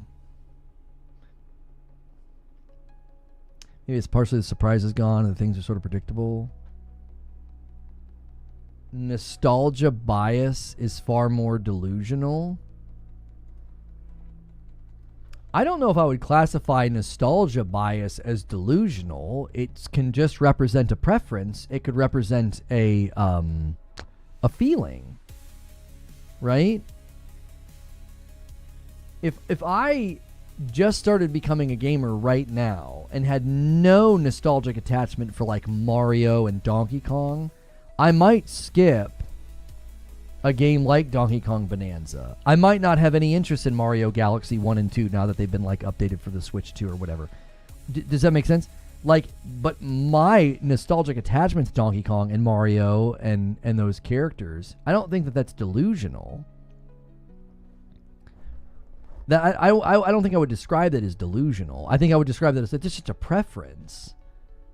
If you've been playing these games, or you've been enjoying these franchises for like a really long time, and then another one comes out and you're more inclined to buy it, that's not necessarily like some delusional state of mind.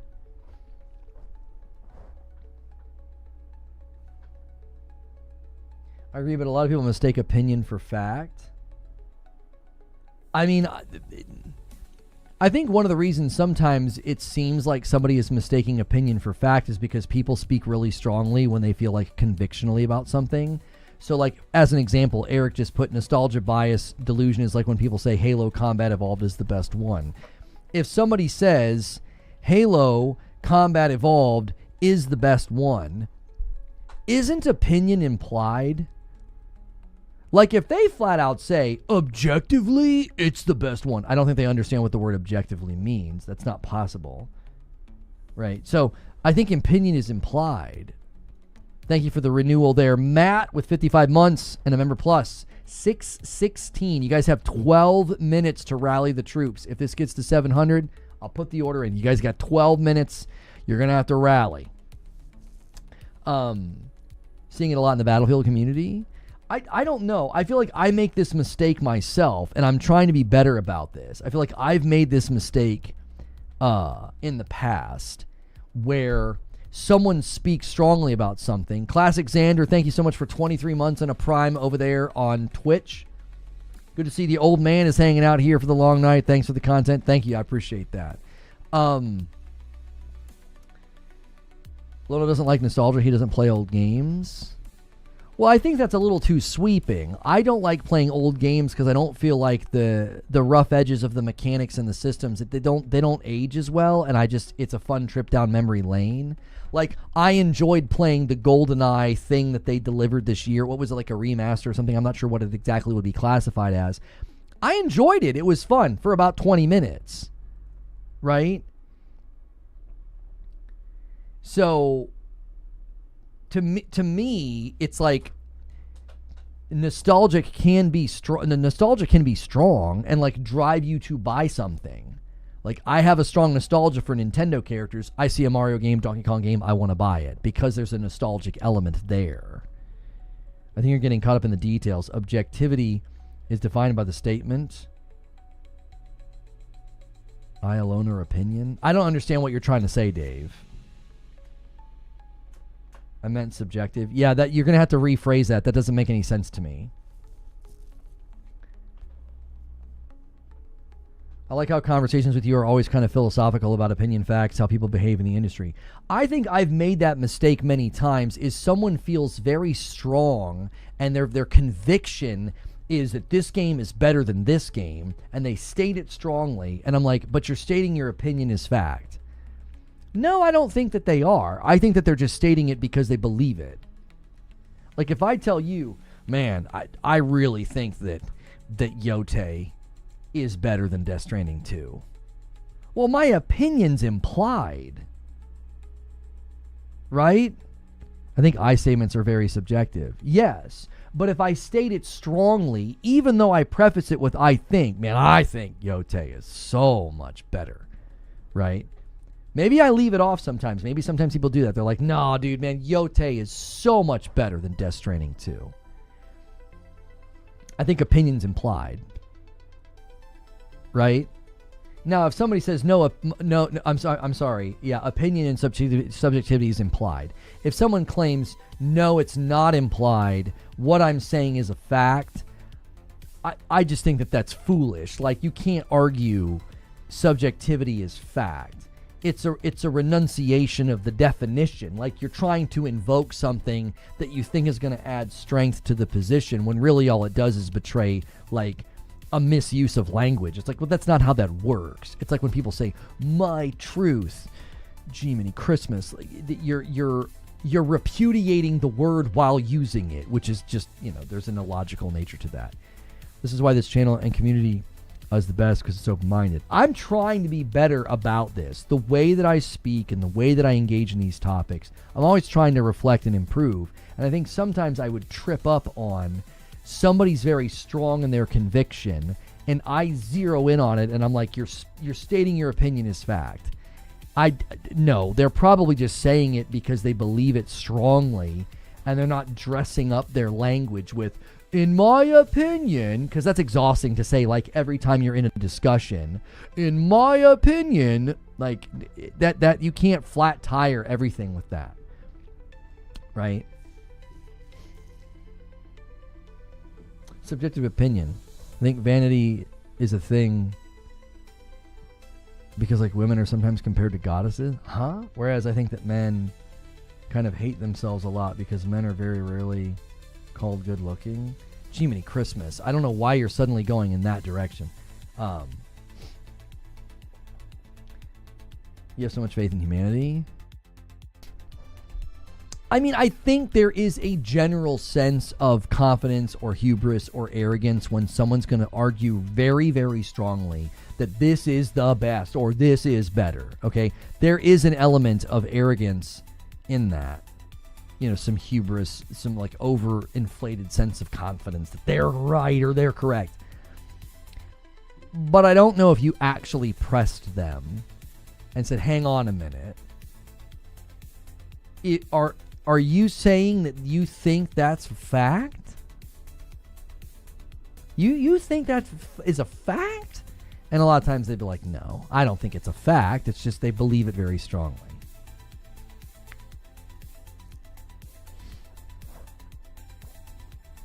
You do it in a non-egotistical way. I mean, I don't know if you're talking to me. I try to. It's very difficult because, like, a lot of my background in debating and discussing things are environments where things are either true or false. Right? A lot of the environments where I'm, thinking and, dealing in elements of, faith or philosophy. It's all very, this is either true or false, right? You're thinking in those sort of like bright lines. When you come into this environment that we discuss things in, that's too rigid. People are like, Dad gum, bro. Like, why are you so, quick to get snippy and harsh with people, right? And I think it's because you think, if you think in those very sharp, rigid categories, it doesn't really work in these environments. You have to leave room for like the nuance and like the difference of opinions and things like that. I think it gets difficult in gaming coverage because there are people that will flat out say things that are not true. They will misrepresent brands. They will misrepresent stories and things like that. And I can get very upset at them. Like, that's not true. You're saying things that aren't true. So it gets blurry. We're not always purely dealing in, is this game good or is this game bad? We're dealing in like what will or will not happen or what that company is or isn't doing. And I'm like, but that's not true. What you're saying is inaccurate. You're misrepresenting it. You're slanting it. You're spinning it, whatever. In 2023, I was extremely opinionated that Tears of the Kingdom should win Game of the Year over Baldur's Gate 3, and I thought I was objectively right. 2 years later, and my opinion did a 180. To say that you thought your opinion was objectively right is nonsensical as a sentence. Like, you see that? Like, that's why. That's why. Listen, if you genuinely think that, if you're like, I think my opinion is objectively right, that's nonsensical. That doesn't even make any sense. Like, what? That can't be possible. Before I came across your channel, Lono, listening to other channels, all I was listening to was doom and gloom, obsessive, and hatred towards anything or anyone disagreeing with them. So he sold my wife and kicked my dog in the process. Yeah, like, if you're going to report on things and, like, there's a lack of factual accuracy, that's where I would get very frustrated. Like, that's where it gets blurry in gaming coverage. It's like, it's not opinions. Opinions can be both opinions and the truth. Huh?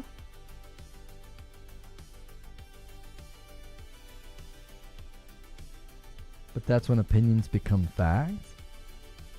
I don't understand. When does an opinion become fact?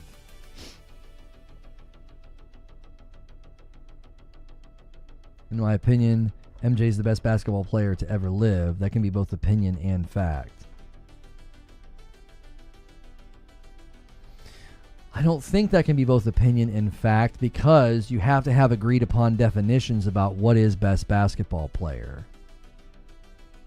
And that definition is not one that can be objectively defined. It would be subjectively defined, which undercuts the entire thing.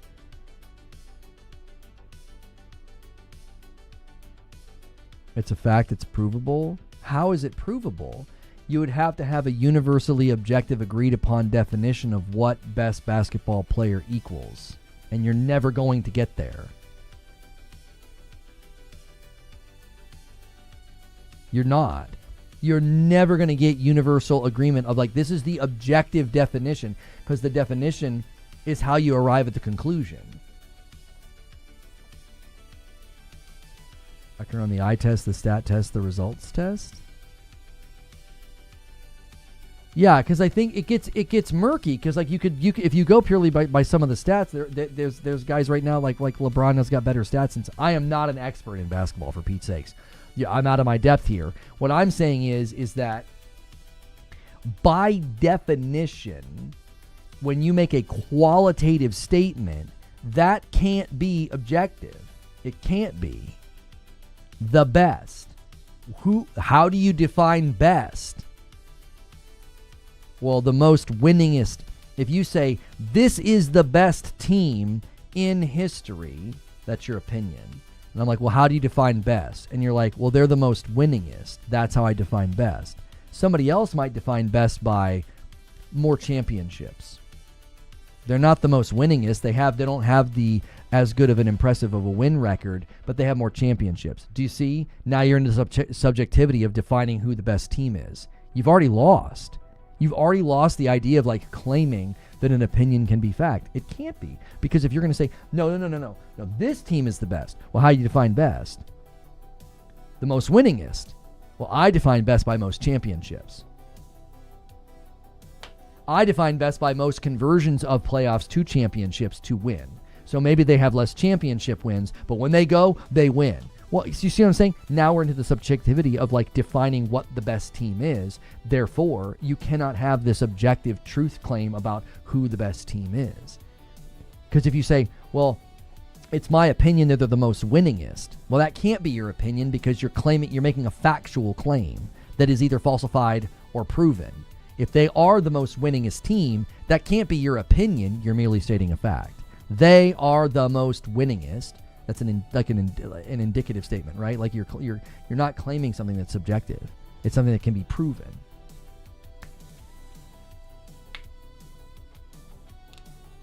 I define best by body of work collectively, and there is no player who comes close.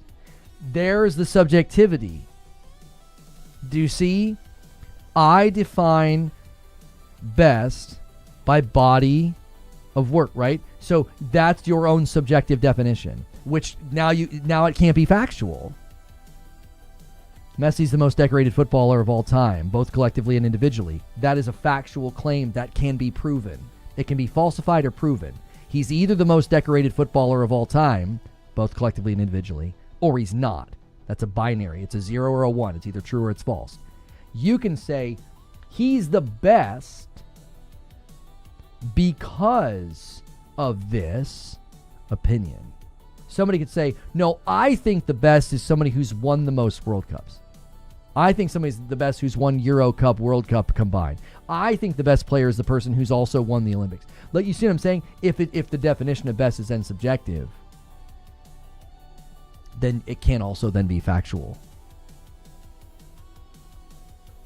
Thank you so much for a $5 super chat, Jay Lil. Do we think Directive 8020 will get another trailer? The space game? Yeah, I'm excited about that one. My wife and I love playing those games, but I don't know. And a 2 spot from the Infamous. Your speech is fine. People are slow. That's all. I don't think people are slow. I think people have different opinions. Messi is good at football. Is that subjective or objective?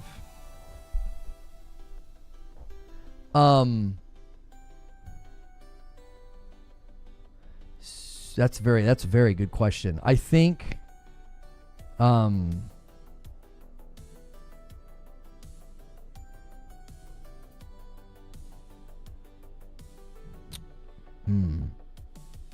because that's actually pretty good, because that would be a qualitative statement about him that you could say is objectively true as his abilities demonstrate that he is good. You could not argue that he is bad. This is now, see, I think we're getting into like philosophical territory, because you would actually say good is subjective to the person using it. Like, we don't have an objective, universally accepted use of that word. That one's tough. That's actually really, really tough, because yes, you would say he has demonstrated undeniable abilities. They're obvious. They are provable.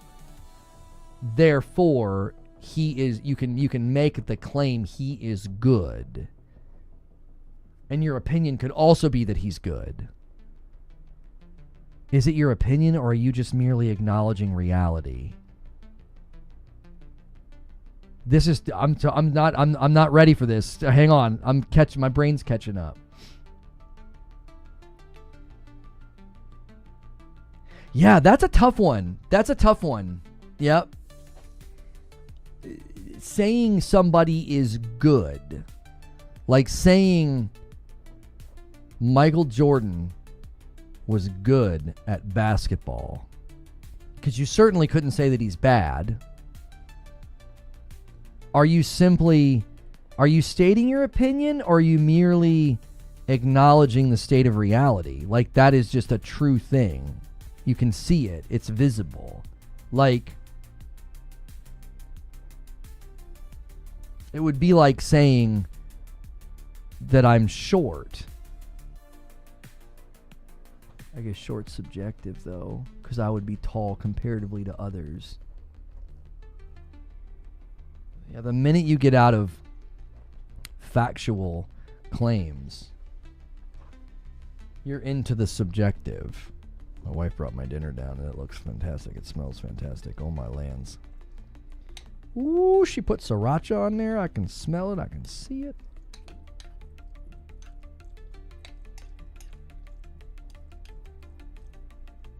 In order to know what short is, you need to know what tall is. Yeah. A lot of the times that's the best way to define something, is by its antithesis.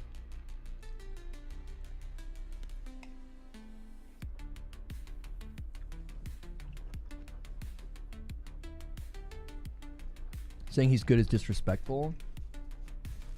I think what we were trying to do is strip away hyperbole, best of all time, GOAT. We were just trying to strip it down to a very base level quality adjective.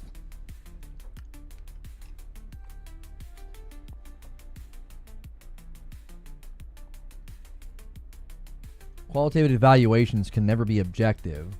If they were objective, they wouldn't be qualitative.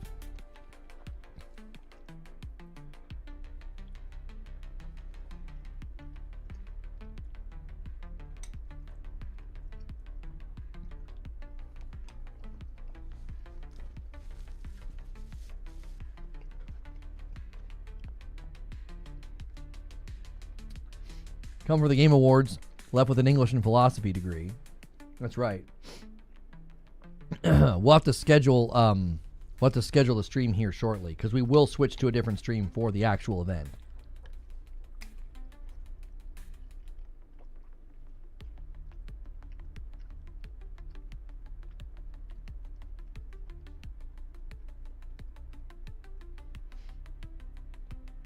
Tell you who was bad at gambling. The casinos probably thought he was really good.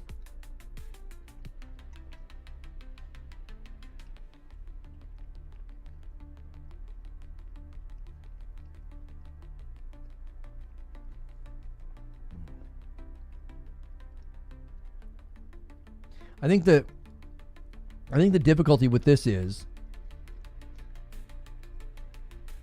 if at any point through other means of subjective measurement you could falsify the claim, then it can't be objectively true.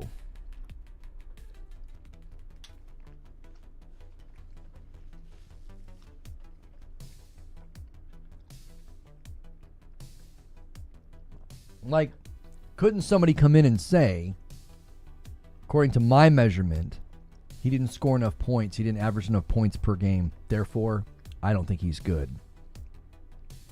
Right? It's like, because to get back to what Zubair is saying, as soon as it's a qualitative assessment, it can't be objectively true because somebody could come in and say, according to my subjective quality metric, no, I wouldn't say that he's good. And it would sound absurd. It probably would be absurd, but that's the issue.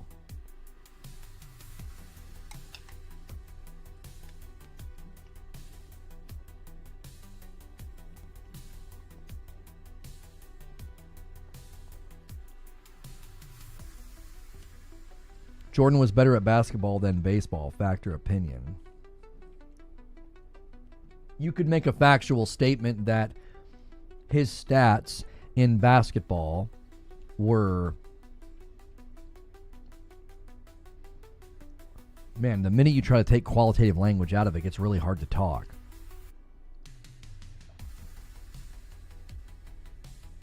How would you say that? If you wanted to say it purely from an objective standpoint,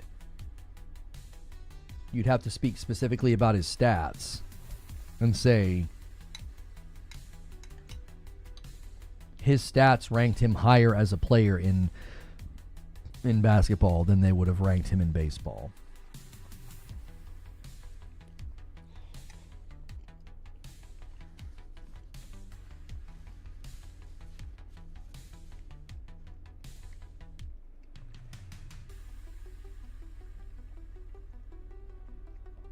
Someone has to be the best basketball player that has ever lived. That's a fact.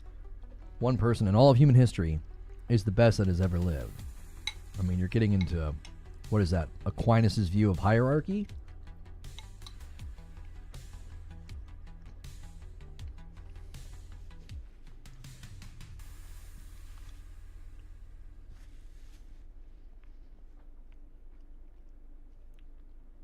Expedition 33 is a good game.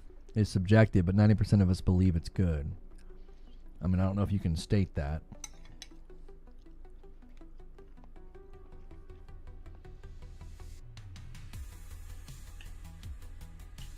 Accordingly, saying MJ is the best can be both my opinion and fact. Is your background in philosophy? No.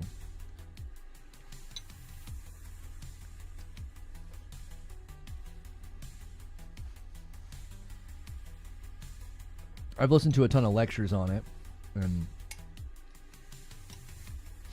have degrees in theology and counseling, but not philosophy.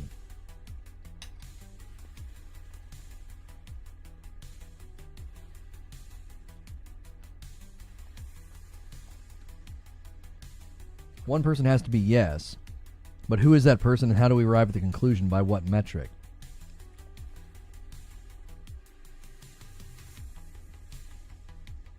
I mean, with that sweater, you look the part. Thank you. YouTube squashed Twitch today.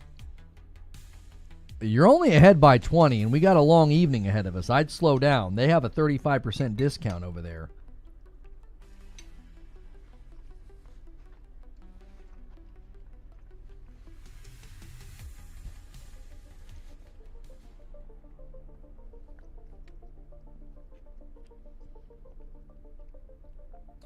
What's your star sign? I don't know. Attributing to who is the best, though, what are the parameters for deciding who is the best basketball player? What about personality and likable traits? That's why I said if you peel back the onion, you get to the subjectivity. How do you define best?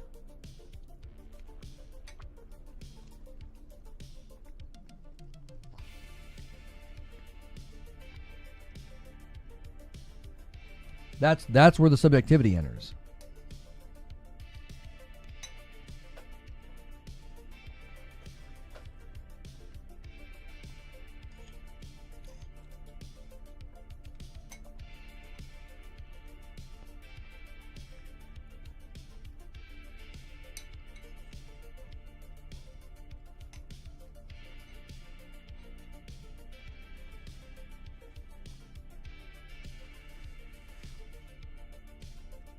With that sweater, you look like the most chillest, coolest high school history teacher. I appreciate that.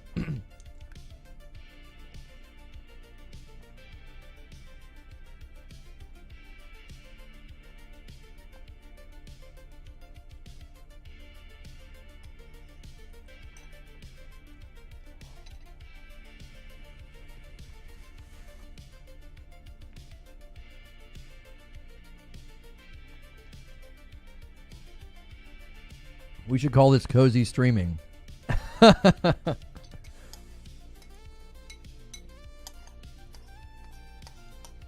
What'll really twist your noodle if you start thinking about the fact that truth as a concept is, you know,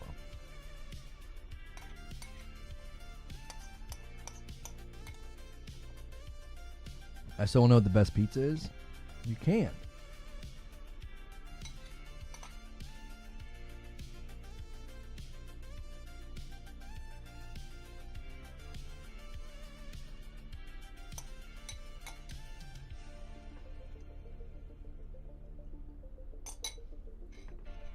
Were you going to become a preacher?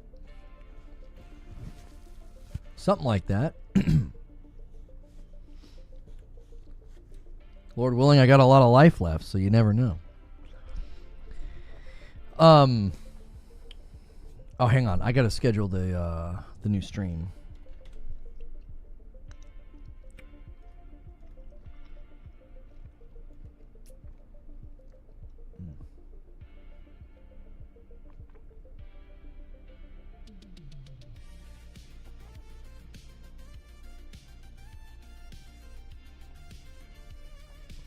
Save image. Okay. I'll schedule this for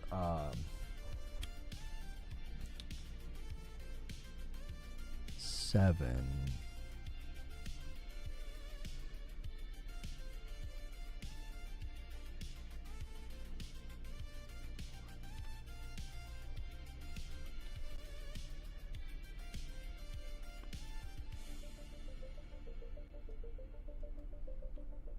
Okay. Bear with me just 1 second, chat.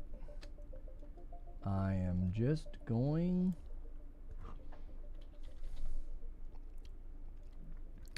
to schedule this bad boy. We'll go over to this new one in about 45 minutes.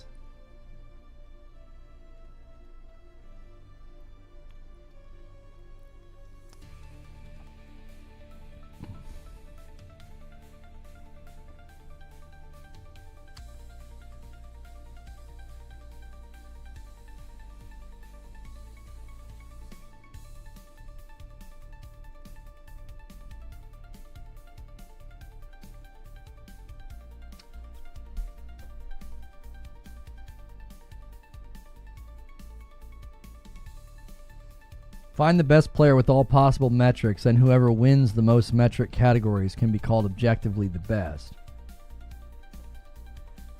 You have just come up with your own subjective parameters for how to define the best. Therefore, the foundation of what you've created is subjective. That's the challenge.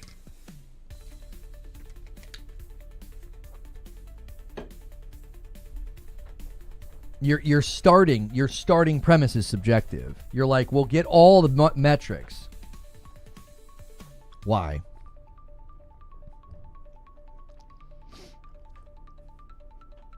Why is that the definition of best?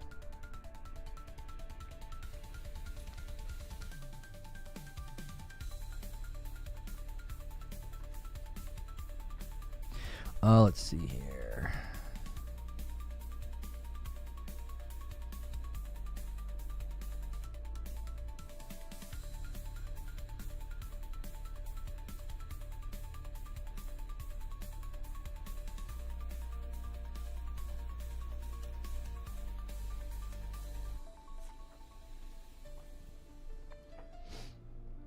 Who's the two most famous people on Earth? I think stats would tell you Ronaldo and Messi, but that still could be subjective.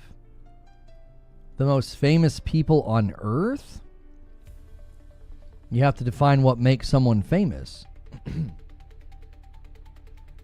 You see the timer? Yeah, it's right here. Hour and 12.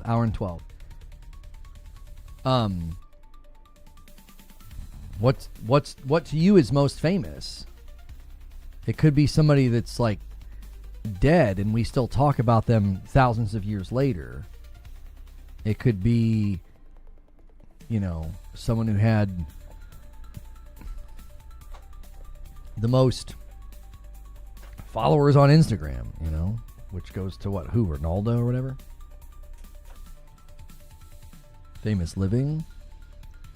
You got to define famous too. Like, is it defined by what?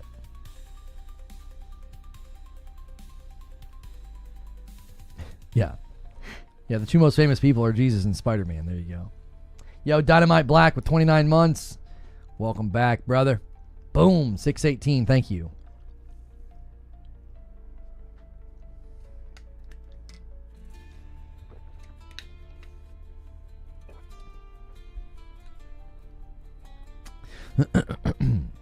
Even then, you have to define it. Like, that's where you're always gonna run aground.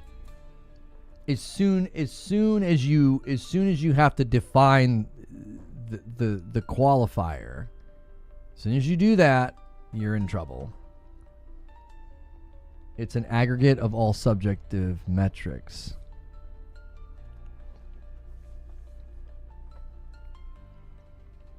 I understand that. I think this is where we're passing each other in the night here. You are claiming that is what defines best player. That is subjective. That is your opinion. That's what makes them the best. Somebody else could say, well, best player would be those stats and something else. You see what I'm saying?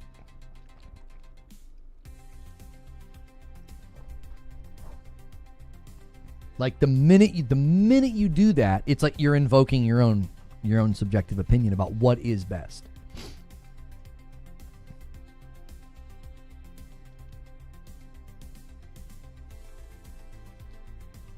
Are the two most famous people to you, Lono, living or dead or whichever? The two most famous people in history, living or dead. Yo, Pork Pie's coming in and delivering the goods. He wants to see a fight. He just dropped a 25 bomb on Twitch to take us to 643, and he gives Twitch the lead. It's 620. I don't think I could get the stuff here in time. Although the stream is pretty long. We might have enough time. I said that if that hit 700, I would do it. But we're at 620 now. I don't know if I could get the stuff here in time.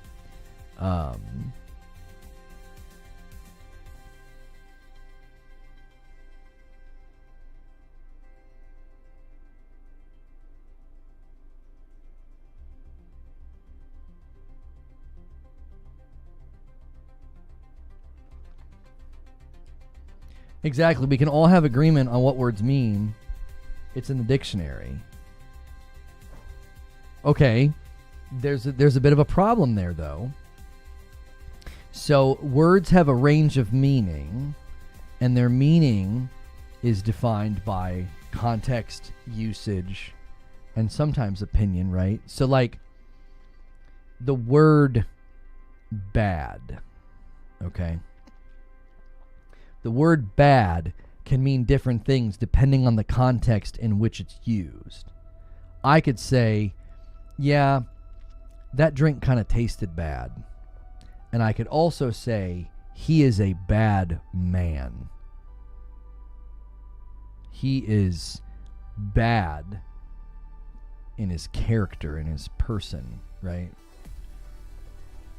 So, like, bad doesn't mean the same thing in both of those scenarios. The severity of bad is determined by the context. He was a bad father. The water tasted bad. The severity of bad just changed dramatically depending on usage. Right? Listened to Bad the other day, great song. Oh, what, the one by U2?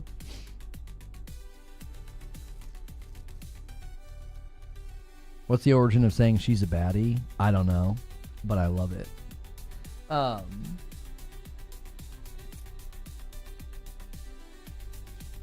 you're probably thinking of Michael Jackson, Bad.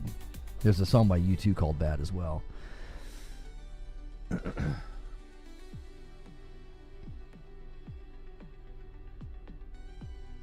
You could also say he's a bad man and mean something entirely different. Yeah, he's a bad man. Like, yeah, tone. Mm-hmm. Oh, you never answered the two most famous people? The two most people, living or dead, I think one of them has to be Jesus. I don't think, and again, this is opinion, right? I'm not speaking objectively here. I think one of them's got to be Jesus. The impact and the clear and present, presence of him even today, thousands of years later. After him, you'd probably have to go to, the German leader with the funny mustache would probably be the second most famous person of all time. I think. Like, if you look down through the annals of history, like, I don't know how you don't pick kind of like those two guys. Interestingly enough, they're very, very different. They're remembered for very different reasons.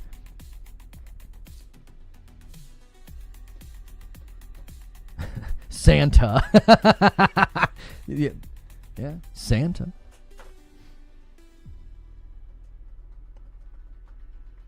There are a lot of Muslims in the world. Well, and they know about him too. They know about him too. They acknowledge him.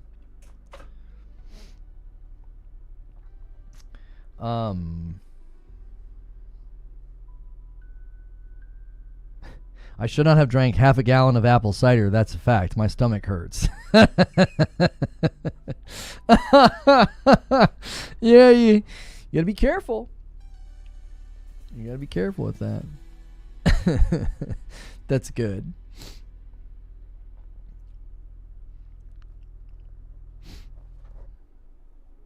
Again, determining most famous person, most well-known person is problematic.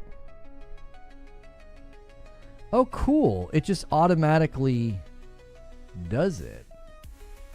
I don't know what it's going to do for the main show.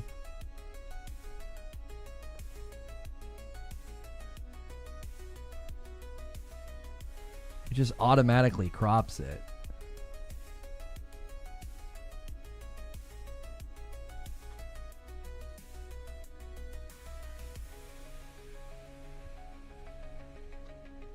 I didn't see that's how they did it. I'm not sure what it'll do when we're in the main event, that is.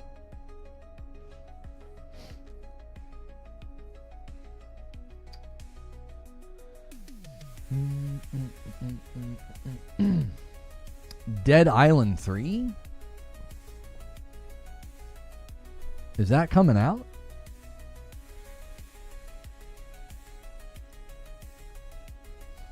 You end up in the bathroom when you go through eggnog like that?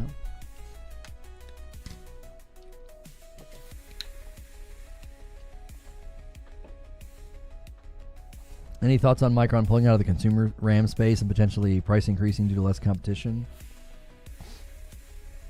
I don't know enough to really comment, man. That's not really my area of expertise.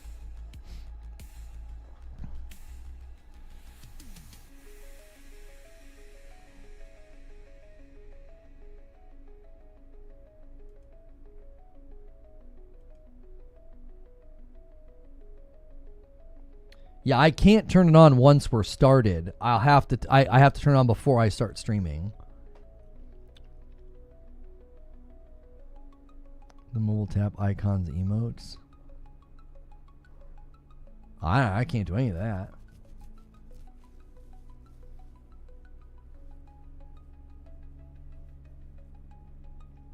Oh, the mobile tap, the live reaction thing. Right. Okay. I wasn't sure I understood what you were talking about. Yeah.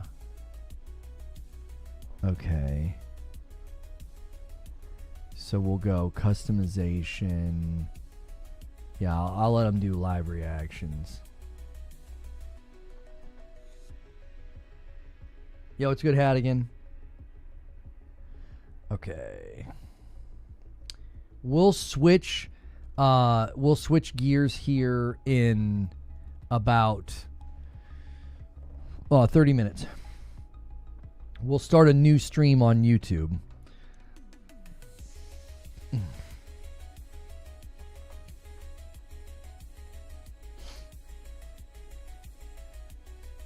I want that sweater, but all black or navy. I'll PM my address.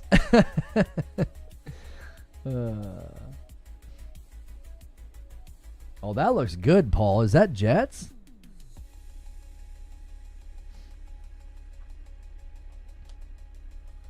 That looks like a Jets pizza to me.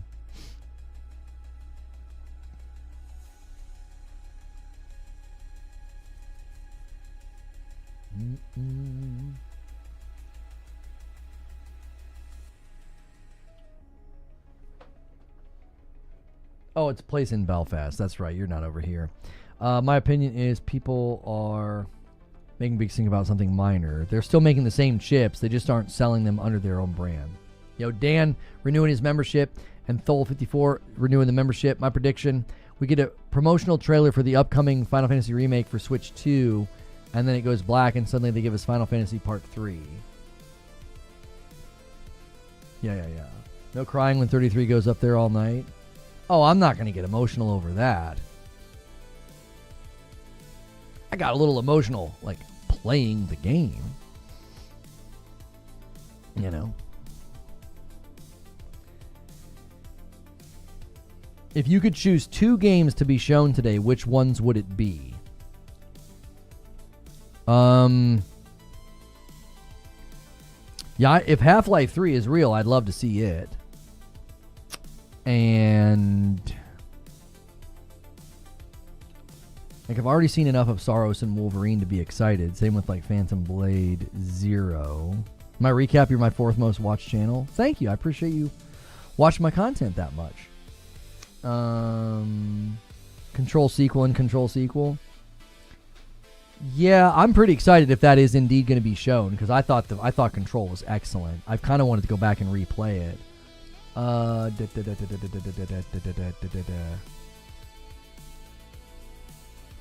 I don't know. I mean, a surprise would be nice, like something from Santa Monica, whatever this God of War thing is. Yeah, Black Flag. It's tough because, like, if I already kind of know it exists and I'm already kind of confident in it being good, I'm not like sitting here pining to see more, like with Saros. You know, like I know that I'm going to enjoy Saros. I can tell by looking at it. I can tell after the amount of hours I put into Returnal. Like, I'm going to like Saros. You want to see Cory Barlog's new game?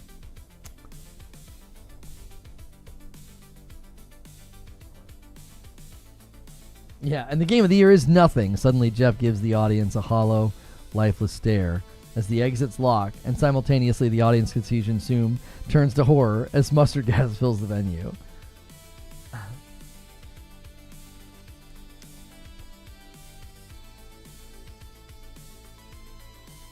You want the day before remastered in Mind's Eye 2? Black Ops 8, that's the new Activision timeline. Yeah, I don't know what their new timeline is, to be honest with you. I'm not really sure what their what they're going to be doing now. They're making it sound like they're moving away from that annual thing.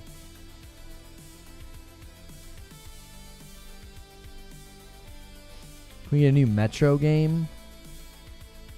Well, that took a turn. Yeah, it's just funny. What is that? Is it a 4chan post? A God of War remake could be entertaining. The original games. Yo, Winged Wheel bumps the line by 1 to 644. Thank you so much, Winged Wheel. I don't really care who wins Game of the Year or the awards. I'm just here to watch a bunch of game trailers. Same.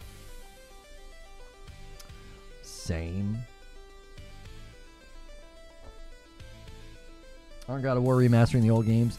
We don't really know. There's never been any confirmation. There's been a ridiculous amount of, smoke and insiders and leaks claiming that they're doing something with it. I would not want a remaster. They would need to be remade. Games that are that old, I think they should be remade, not just remastered. Like taking a game that old and like raising the resolution and texture detail, I'm like, okay, that's not gonna transform the experience.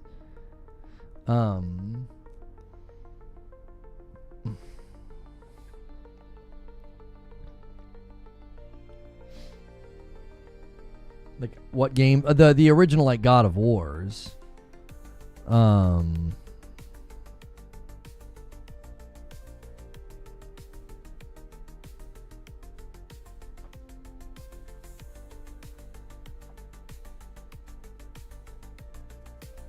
You can't just bump the textures and resolution for a game with a century-old geometry and lighting. Yeah, I don't know. I feel like you play those old games and the movement and the way they feel and the vibe and the content and the combat and everything else. I don't know. I feel like making it look better than it did back then is not enough.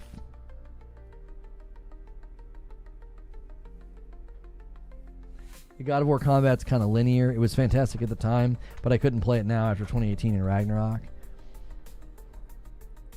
That's what I'm saying. I would need it to be pretty transformative. I think I would need a remake. It's fine if they do a remaster and if fans of the game are super excited and pleased and they buy it and they like it. I'm all for that. I am. I'm all for that. But like, to me, if it's not that transformative, then I'm not going to have any interest in it. I don't feel like I'm being snobbish. That's just my preferences. It's like I have so many games I can play right now, so many games in my backlog. Like the last thing I want to do is like grab an older game with older mechanics and an older feel that you made look prettier. Like I don't know. Like when I played The Last of Us Part 1, like as a remake, I'm like, this is fantastic. It felt like a game from right now, so that not everybody's gonna agree, and that's fine, but that's just my preference.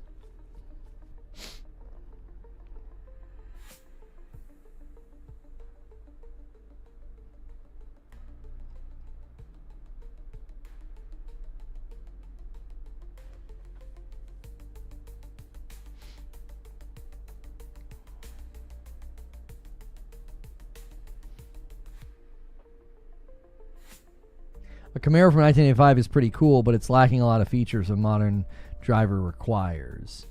Yeah. You get an old vehicle and you don't have power windows, you don't have air conditioning, Yo, Alex, thanks for jumping back in as a member. I appreciate it.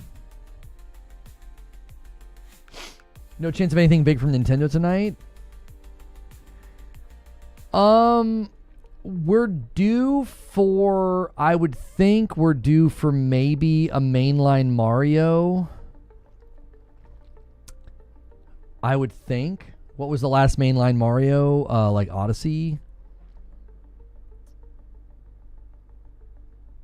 Because, I mean, Super Mario Brothers Wonder was, Yeah, Larian's going to be there with whatever they're doing with Divinity. Yeah.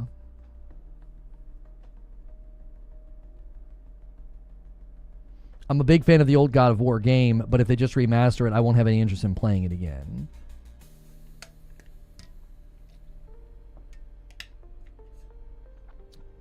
Just renewing for this month. Well, I appreciate it. Thank you. The game of the year is Kirby Air Riders.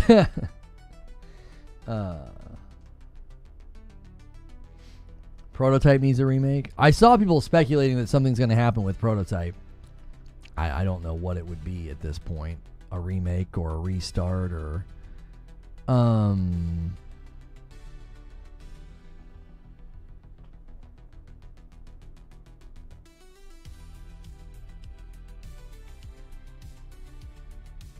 New Mario, that's exciting. Yeah, I feel like a mainline Mario. Since again, it doesn't feel like we've really had one since Odyssey. So...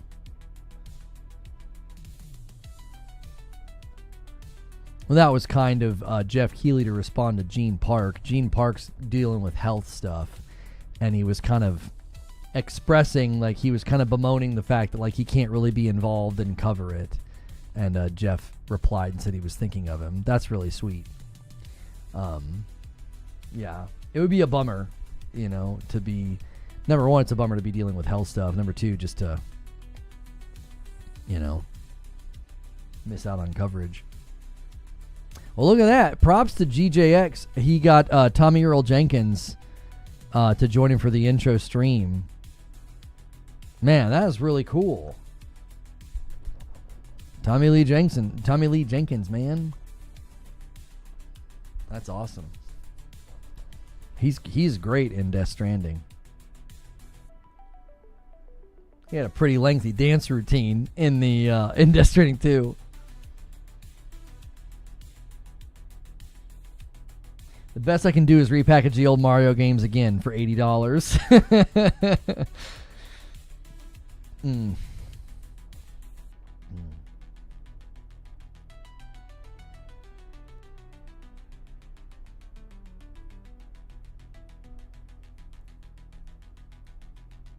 We're still years away from Mario and Zelda. The next Mario is like Wonder Switch 2 edition.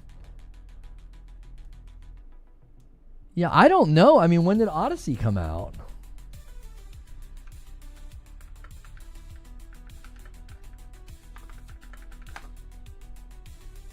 Mario Odyssey came out in 2017. And then they did that other one. They did the one with Bowser. What was that called? I felt, wasn't that a retread of an existing game and they tacked on something new to it with the Bowser thing?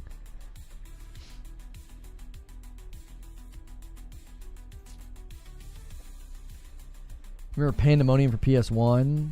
No, I was not a PlayStation. I did not have a PlayStation until PlayStation 4. And that I used very infrequently. Now I basically main my PS5.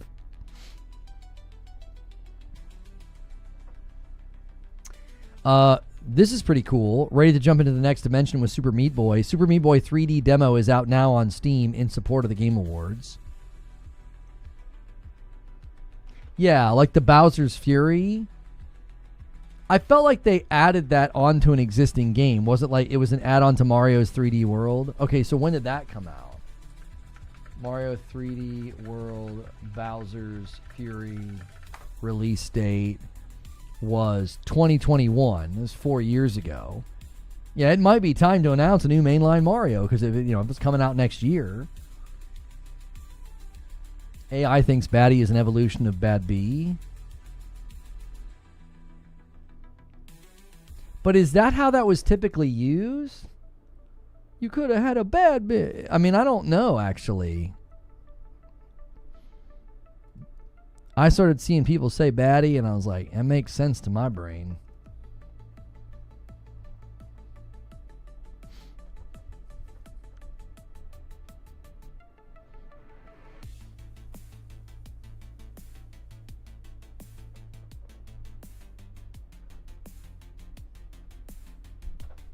PS5 was my first PlayStation. You were always an Xbox guy, Spice King? Yeah, I was an Xbox guy for a very long time. What about Super Mario Brothers Wonder? I don't know if that's a mainline. Maybe I'm not using the right term, but I feel like a different team worked on Super Mario Brothers Wonder. It's like not the same team that works on like Galaxy 1 and 2 and Odyssey. Because didn't the Odyssey team work on Donkey Kong Bonanza? So I don't know. The Odyssey team just made DK Bonanza. So that might be messing up my timeline or prediction.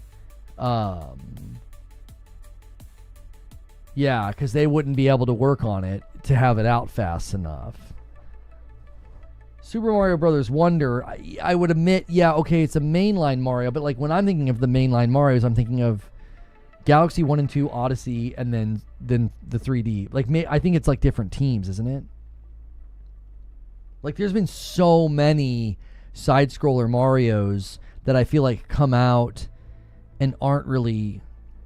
I don't know if they're treated as a mainline Mario. Maybe they are, and I just don't think of them that way. Maybe that's my own personal preference coming through. 3D ones I get, I was just checking. Yeah, there's probably not a great... I'm probably not using a right term. I'm not using a very specific or helpful term. 3D Marios are the blockbusters and the bangers that people crave. Yeah, because there was a side-scroller before Super Mario Bros. Wonder, wasn't it? That, like... I remember that. Switch Force got mad flack for putting down Sonic Frontiers and ragging on the game and citing Bowser's Fury as better. Yeah, I'm not familiar with that, or who that is. Side-scrollers in the main line. I don't feel like they are anymore. I don't know. Maybe I'm just letting my own preference shine through. Like, to me, that's not a mainline Mario anymore. Like, Mario Galaxy 1 and 2 were so stinking good. I don't know. A $10 super chat from Mario Reaper. Also, Super Mario Brothers 3D on the 64. Like, come on. Or Mario 64, I should say. Have you seen Skyrim on the Switch 2 trailer? It has people thinking Elder Scrolls 6 will release in 2027. Speech increased to 20. While they're... Oh. That hasn't happened in a really long time. Hang on a second. Speech increased to 20 while their level is 27. Cope or tease? Hard to say. Single gifted comes in from Stone Spire and rounds us out. He's trying to set up the 5-bomb to 650. And the super chat made confetti. I owe you guys a member from the super chat. Thank you so much.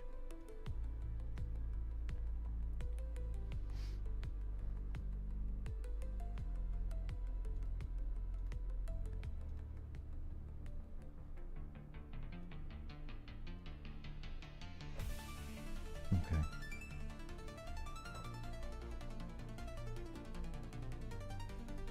Light goal reached. Oh, what did we hit? I can't see it. My thing crashed. 646. And a 5-bomb comes in from Broken Earth and lands the plane. I owe you guys 2 singles over there on YouTube, man. Thank you so much. We're going to be shifting gears in about 14 minutes. Thank you very much, Broken Earth, and everybody else who supported the channel today with memberships. You're super close to the 700. I don't know, because the official show doesn't start till 8. We actually still could do it.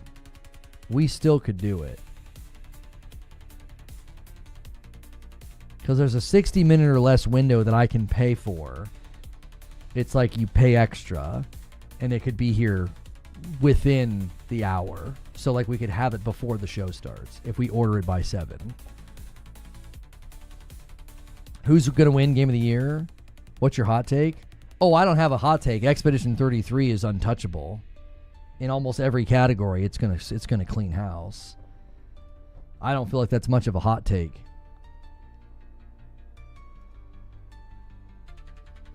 You know? Yeah, we had a bit of a stretch goal. If we hit Oh, we're still 50 away from the 700. For some reason, I thought we were closer all of a sudden. I've been sitting in this chair for too long. I was saying if we got to 750, I would do a Kraken Christmas celebration tonight. I'd get out the Santa hat. We'd get some Kraken. We would celebrate if we got to 750. That's what we were saying. Sorry. They're going to give Sandfall seats on stage to save time. Is Yote your game of the year? Yes. Yeah. Yote is my game of the year. But there's no way that Expedition 33 doesn't win. I don't see it. It's clearly the game of the year. It just clearly is.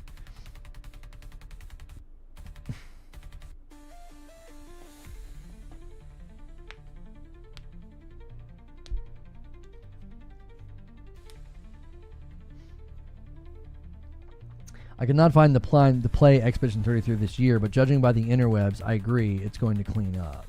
Yeah, I think so. 700 for the Kraken, 750 for the Santa hat. You guys are going to have to hurry. I don't think it's going to happen. You'd have to have somebody absolutely save the bacon at this point, because I'd have to put the order in the next like 10 minutes. Because you can pay, there's a thing on there. I've never really used it, but you can pay, and like they basically get extra and they pick it up fast. So that it would be here within the hour. So that means I would have it before the show start. The official show starts at 8.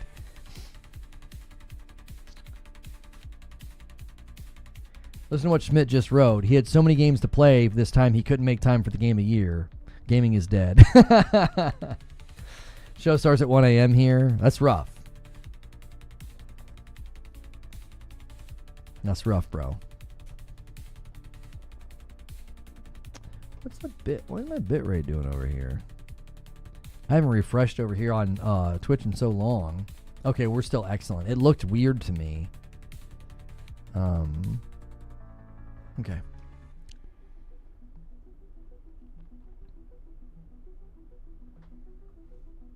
Hoping we get a Yote multiplayer trailer today. Oh, for Legends?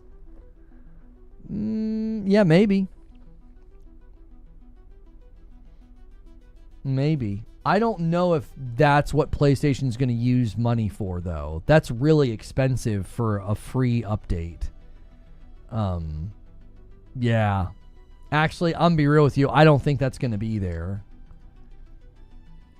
I don't think that's going to be there. I don't think they would spend that kind of money for... I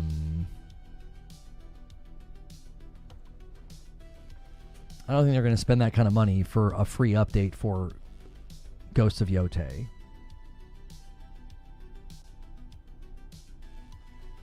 Yeah.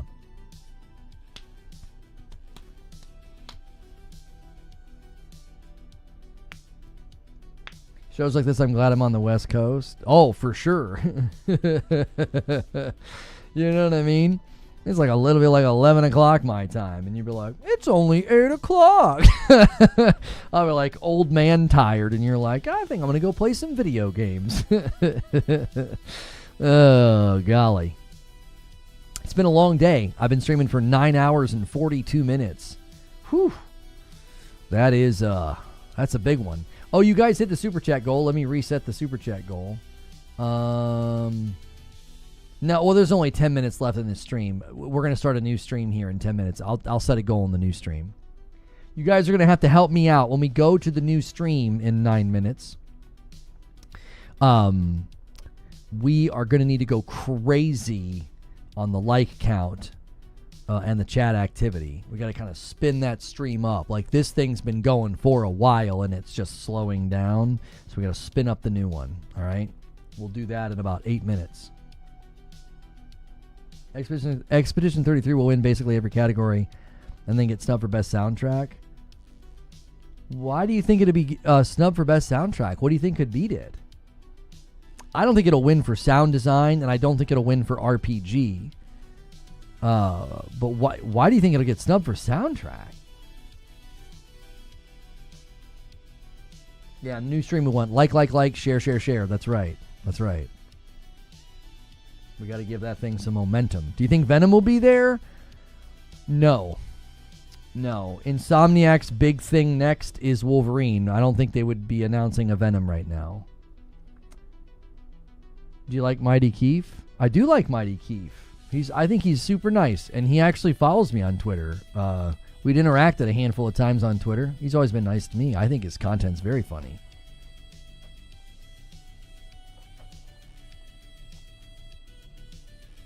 Yeah, I don't think they would. I think I could see them announcing Venom like next year.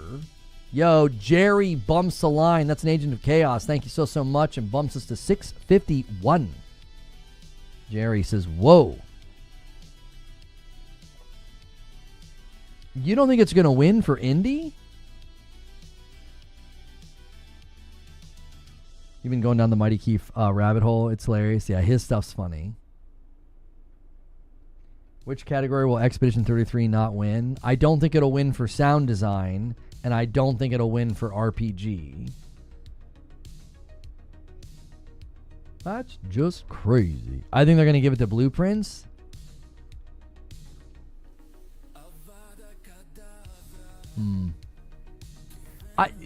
I don't know if the press and the people voting are going to do that. Are they going to literally not like if Expedition 33 is cleaning up in every category, how do you not give it the Independent Game of the Year or the debut Independent Game of the Year? How do you not vote for it? That would be very, very weird. Yo, Jerry drops another one. Thank you so much. 2 single gifteds back to back, man. I appreciate it.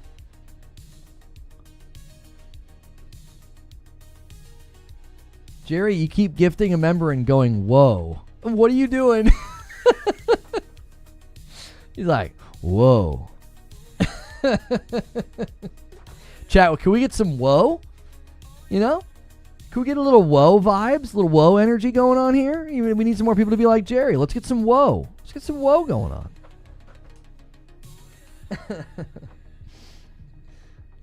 When Blueprints launched, I only heard press and commentators talk about no normies. Yeah, I don't know. It'd be so weird. So weird. And a 5-bomb comes in from Jerry. We got to get some woes in chat for the 5-bomb for Jerry. Oh, whoa. There it is. He's going to keep scaling up the more you guys go whoa, okay? So next, he's got to do a 10, and then the 20, and then the 50 bomb. Like, well, let's just keep it going. Keep the woes, keep those woes going, right? It's in his contract. Jerry's just going to have to keep escalating the gifting. Whoa. That's good. That's good.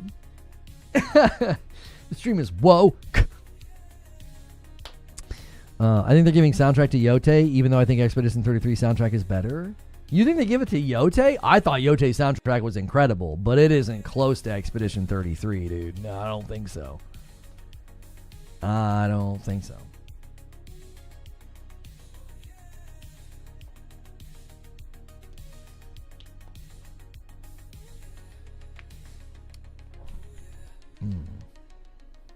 Day 9 of functioning with limited breakage. Hey, he did it. And a 10 bomb comes in from Jerry A. We need some whoa in the chat. I need some whoa. Whoa. Oh, I get it. Is he doing like Jerry Seinfeld whoa? I don't know. Whoa. Let me see some whoa in chat for Jerry. Just coming in and putting the membership on his back. They're 20 ahead now on YouTube. Don't tell Pork Pie. He'll take that lead away real quick. He will take that lead away real quick. We got about 4 minutes before I'm going to take us to a new stream on YouTube. I'm not going to do that over there on Twitch.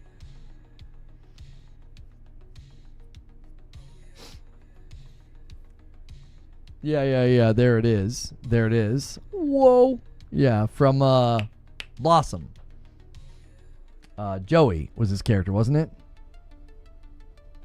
I remember Plus from Vex coming in, bumps the line to 668. I thought I would join you live as a niche outcome. Huh? Yo, thank you so much, RGN Speedy Russian, for it's a brand new subscription on Twitch. Thank you so much for subscribing. You'll not see any ads on the channel when you do that over there on Twitch. And it adds to the total. We're at 669. If you guys get that to 750, you're going to have to hustle, man. That guy made a living saying one word. Brilliant. Yeah. Very, very brilliant. Was it Jesse? His name was Jesse? Not Joey? Was it Jesse? I didn't watch it. I just know I always saw the clip. Spice King comes in with a single and gets us to 670. Thank you so much, Mr. Spice King.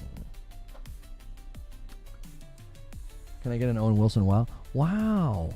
Hey, the 20 bomb from Jerry. Let's see. Whoa, in the chat for Jerry.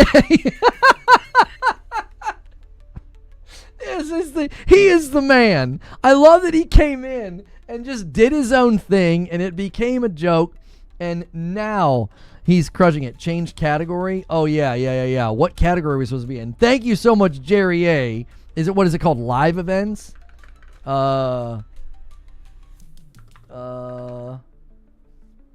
What's it called?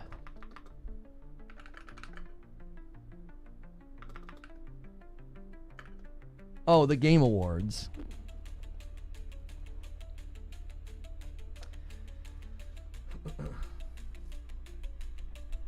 Okay, if you're going to do more, save it. Let's do it in the new stream, all right? Let's do it in the new stream. I gotta redirect. I gotta get us out of here. I gotta give you guys a link to the new stream. Okay. Wait, why can't I hear myself? What the heck? Oh, my headphone jack is like messing up again. There we go. Okay. Okay, edit. Okay. $5 super chat. Whoa, emote next, please. Thank you so much. Yeah, I guess we need a whoa emote in honor of Jerry A. He says bet. Okay. All right, I got it featured on the front end. All right, you guys on YouTube, I've got a link for you there in the description. If you don't want to ride the redirect, you can always click that link instead.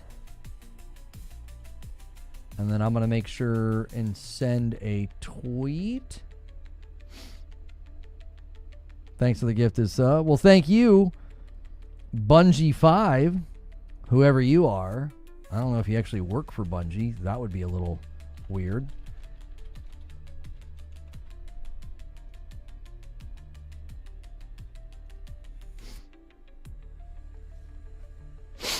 Okay.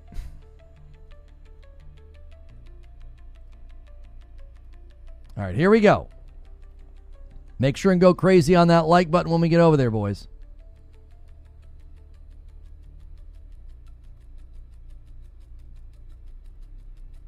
Thank you so much for checking out this video. If you are watching this later, this was my official co-stream of the Game Awards 2025. Now, there might be muted segments in the past broadcast. That means copyrighted music was playing. I have no control over that, and I am sorry, but it's a great reason to be here live for these co-streamed events. So hit subscribe, hit the bell button, and be here. We are coming out of a very, very long, almost 9-hour long waiting room. I'm going to end that stream and bring folks over with redirect. Thank you guys so much for a huge day of streaming.